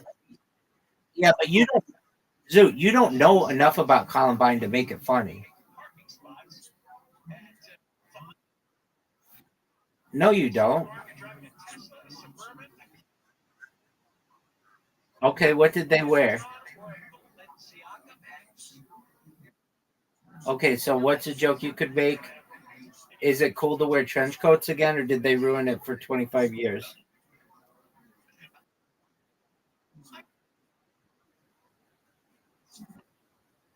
That's why I said it.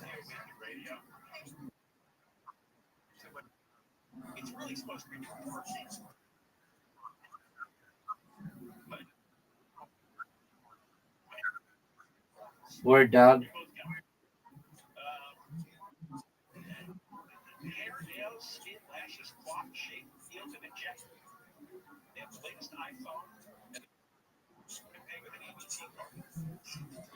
I mean, it's kind of a funny joke to say, like, when I was a kid, there was this thing known as the trench coat mafia, but I really haven't heard much from them since the late 90s. Have you?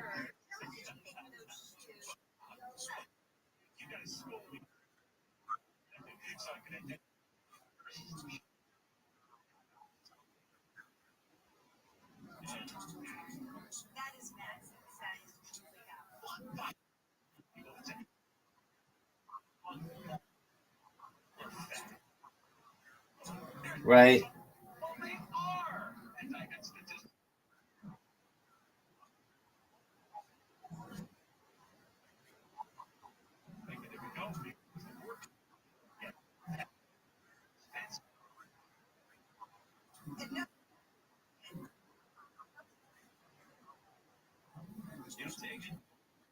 Both of those both of those took place within about 10 miles of each other.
Okay.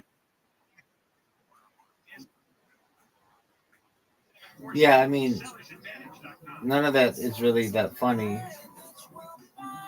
I spoke. I'm just trying to be funny, but it's like, Doug, you're talking about a movie that happened like 15 years ago.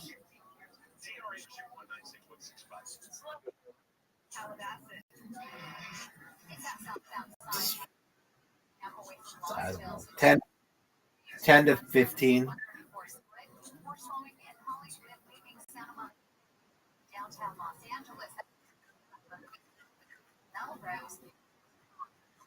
There could be a really dark joke though, like a really dark joke. I don't even know if this is funny, but you could say, I was doing some research recently and I learned that the Columbine shooting took place about 10 miles away from the Dark Knight Rises shooting. And it got me to think, who would win, the trench coat mafia or that freaky guy with orange hair who shot up the theater?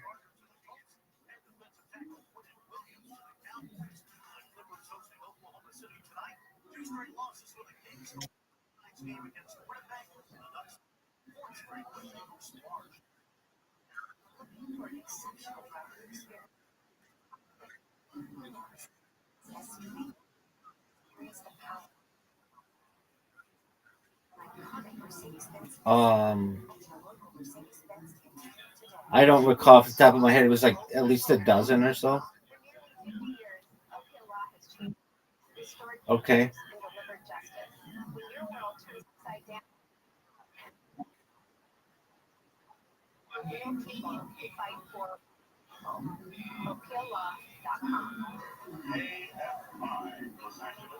Are you sure about that? That's how many chromosomes a person with Down syndrome has? The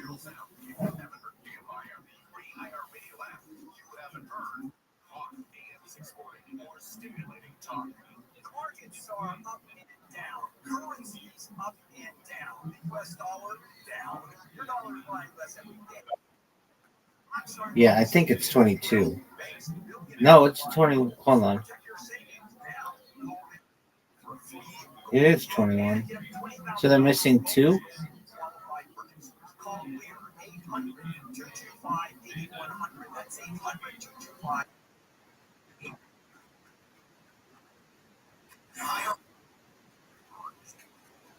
No, no, no. Yeah, exactly.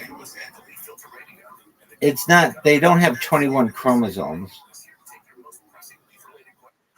They have 3 copies of the genetic material from chromosome 21.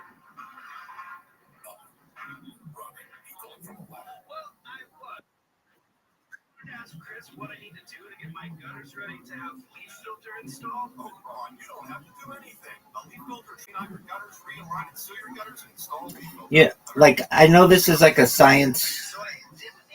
So they have 47 chromosomes instead of the usual 46. Um, so this is kind of a funny joke. Kind of. I mean, to anybody watching this in the future, I don't think this shit is that funny. But Zoot has a dark ass sense of humor, and he comes in here with fucking Columbine jokes and Down syndrome. So I gotta roll with what I've got. All right, here we go. You know, if you weren't aware, someone with Down syndrome has 47 chromosomes, which got me to thinking, what are the makeups of people with like 44 chromosomes or 26 chromosomes? I want to see what these people look like. And then you could go into like, maybe they can breathe underwater. Maybe they could jump really high. Maybe someone with 12 chromosomes super fast. I don't know. And then what if you keep increasing it? What happens? What if you gave someone 150 chromosomes? They have like triple the arm strength of a.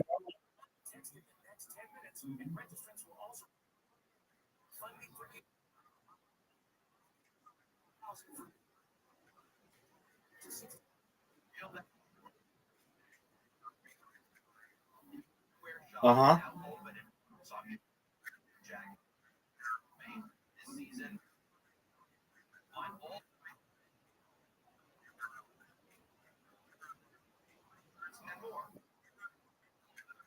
Yeah, I've looked this up before. It generally just kills you.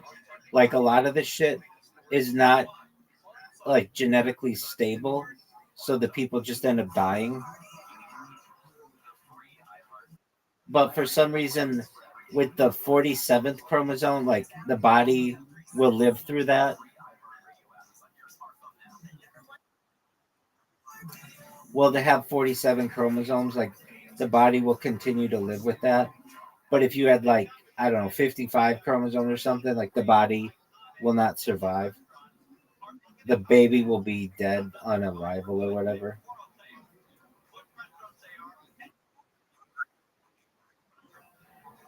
No, we have 46, 20.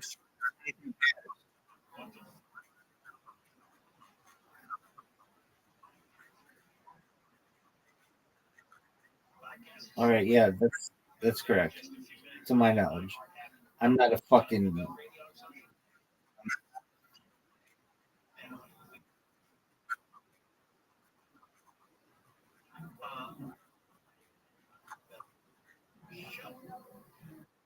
right. They're not ahead of us.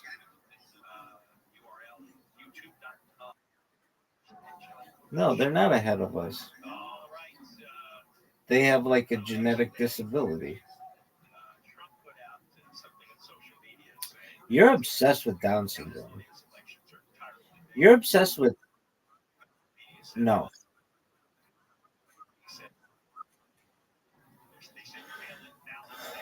Um, Not to my knowledge, not without perhaps some type. I mean, like they're in all your cells, so all your cells would have to be like differentiated. I mean, nothing's impossible, but like you would probably have to change your DNA.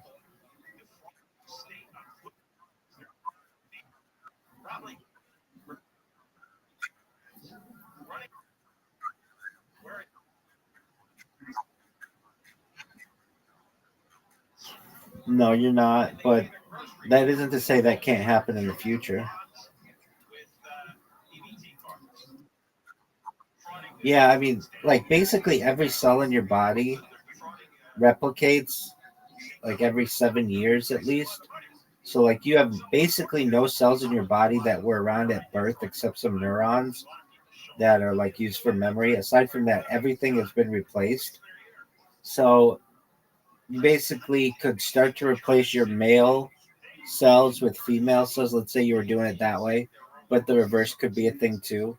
Um, and I believe also perhaps your like a woman's eggs, like those are like from birth.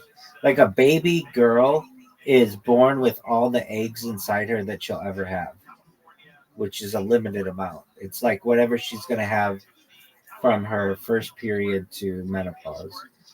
And but generally all of the cells in your body have been like replaced multiple times over. So there's a chance that you could change all your cells to be from one gender to another, but that's not going to change your like the fact that you have genitalia. Like all of that would still have to be reversed, and your bone structure is gonna be different. Women have wider set hips to be able to give birth than men. That's why if you see a skeleton of a anybody, you can tell whether it's a man or a woman just based on the size of its hips. Basically, how big the the the area is in the pelvic region. Because in a man, it's smaller than a woman. A woman has to be able to fit a baby's head through her pelvic region, and not a man.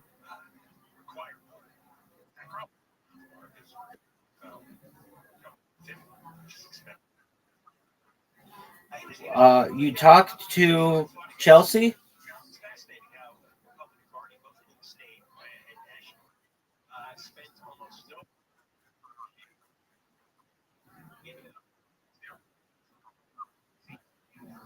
All right, that's.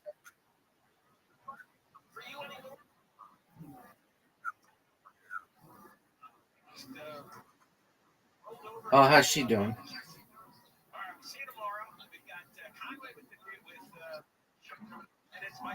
All right, well that's good.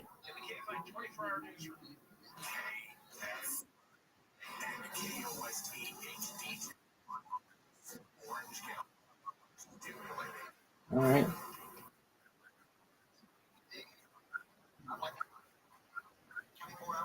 all right. Did you FaceTime or just talk on the phone or some shit? Did you get naked?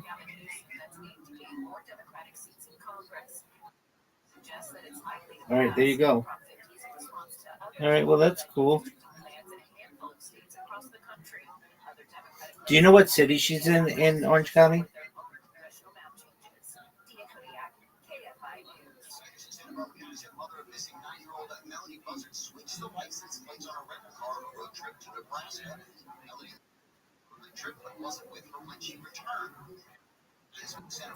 If I said it, would you know it?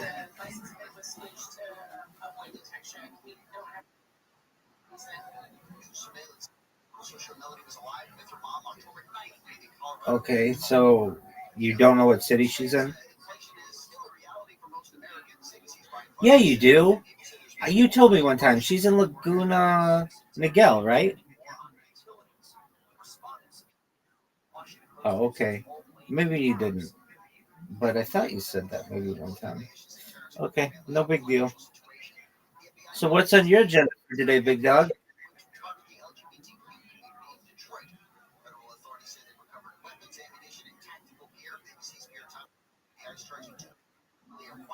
Okay, well I'm in the middle of a Twitter space, and these motherfucking British won't fucking shut the fuck up to let me shill myself.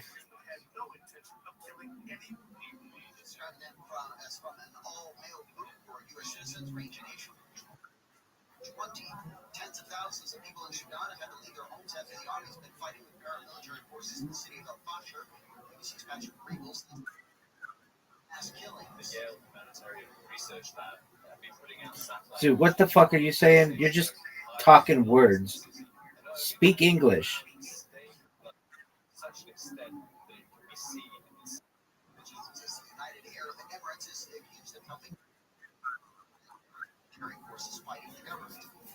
Yeah, I mean, it's really just two main corridors.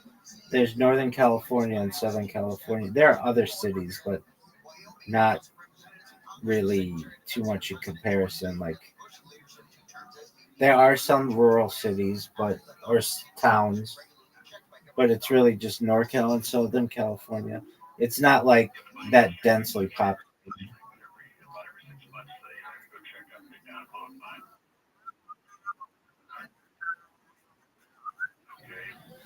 Yep, there are more people in California than there are more people in California than Canada.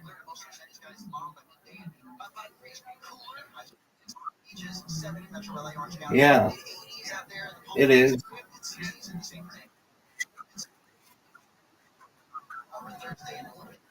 Not even close. It's one of our major issues, are the housing crisis. It's not even close. It's super expensive. What people do is they come here from another country. They have their whole family live with them. Everybody lives at home, and then they pay off the mortgage, and then they go have like a relative go buy another house, and then they all live there, and then they pay off that mortgage. And but I mean, it takes generations to do. But if you're just two people, like two regular people who don't have a bunch of people living in your house, it's like impossible to just buy a house. I mean, the when I first moved in to my house in Irvine, I it was worth $600,000, and now it's worth like $1.4 million. I mean, it's like more than doubled. And um, like at one time, I was looking at. No, I didn't buy it. No, the people who own it. And when I first started looking at houses, $300,000 house in not even in Irvine per se, but just in Orange County is now worth about $2 million, and that's within like 15 years or so. It's become extremely expensive because foreign investment, just like Australia, we get a lot of Chinese investors. We get a lot of people from other countries who come here to live and have a better life. I mean, there aren't a lot of places that are so desirable from a climate perspective.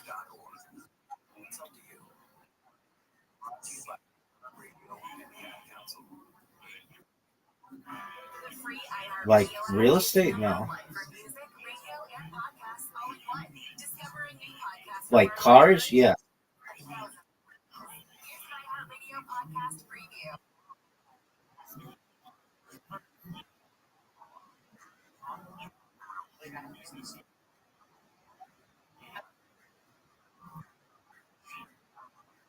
It's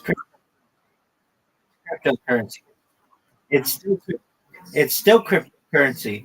And if you get your shit together, you'd be in these Twitter spaces with me, and you'd hear it's still cryptocurrency, dog. Solana's up like, I mean, even though it's down recently, Solana's like 12x in the last 2 years.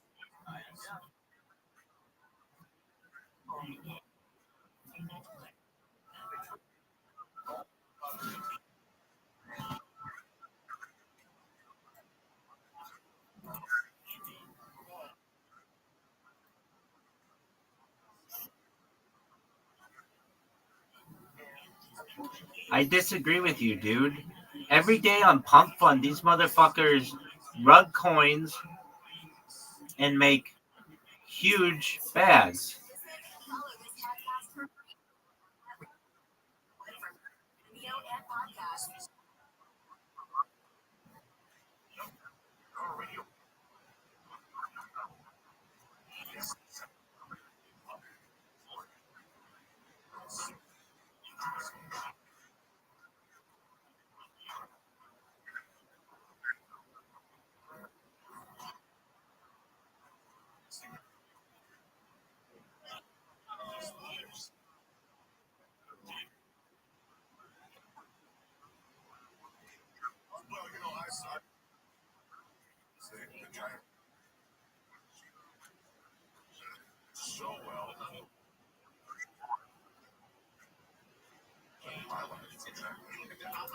Yeah, I mean, Zoo, if you just did rug pulls all day, every day, and invested that money in Bitcoin, you'd be a very wealthy person.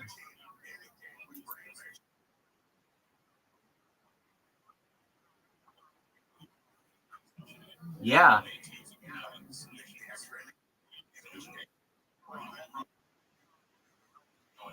Yeah. Not yet. Some countries are thinking of doing it. I was listening to one.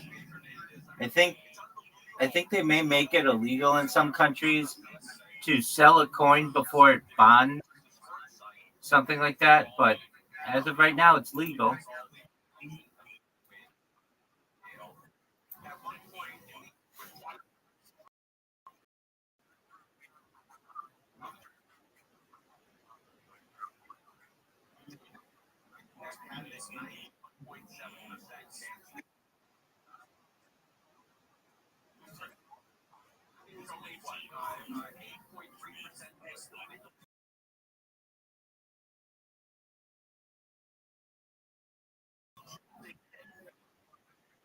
No, they're not. I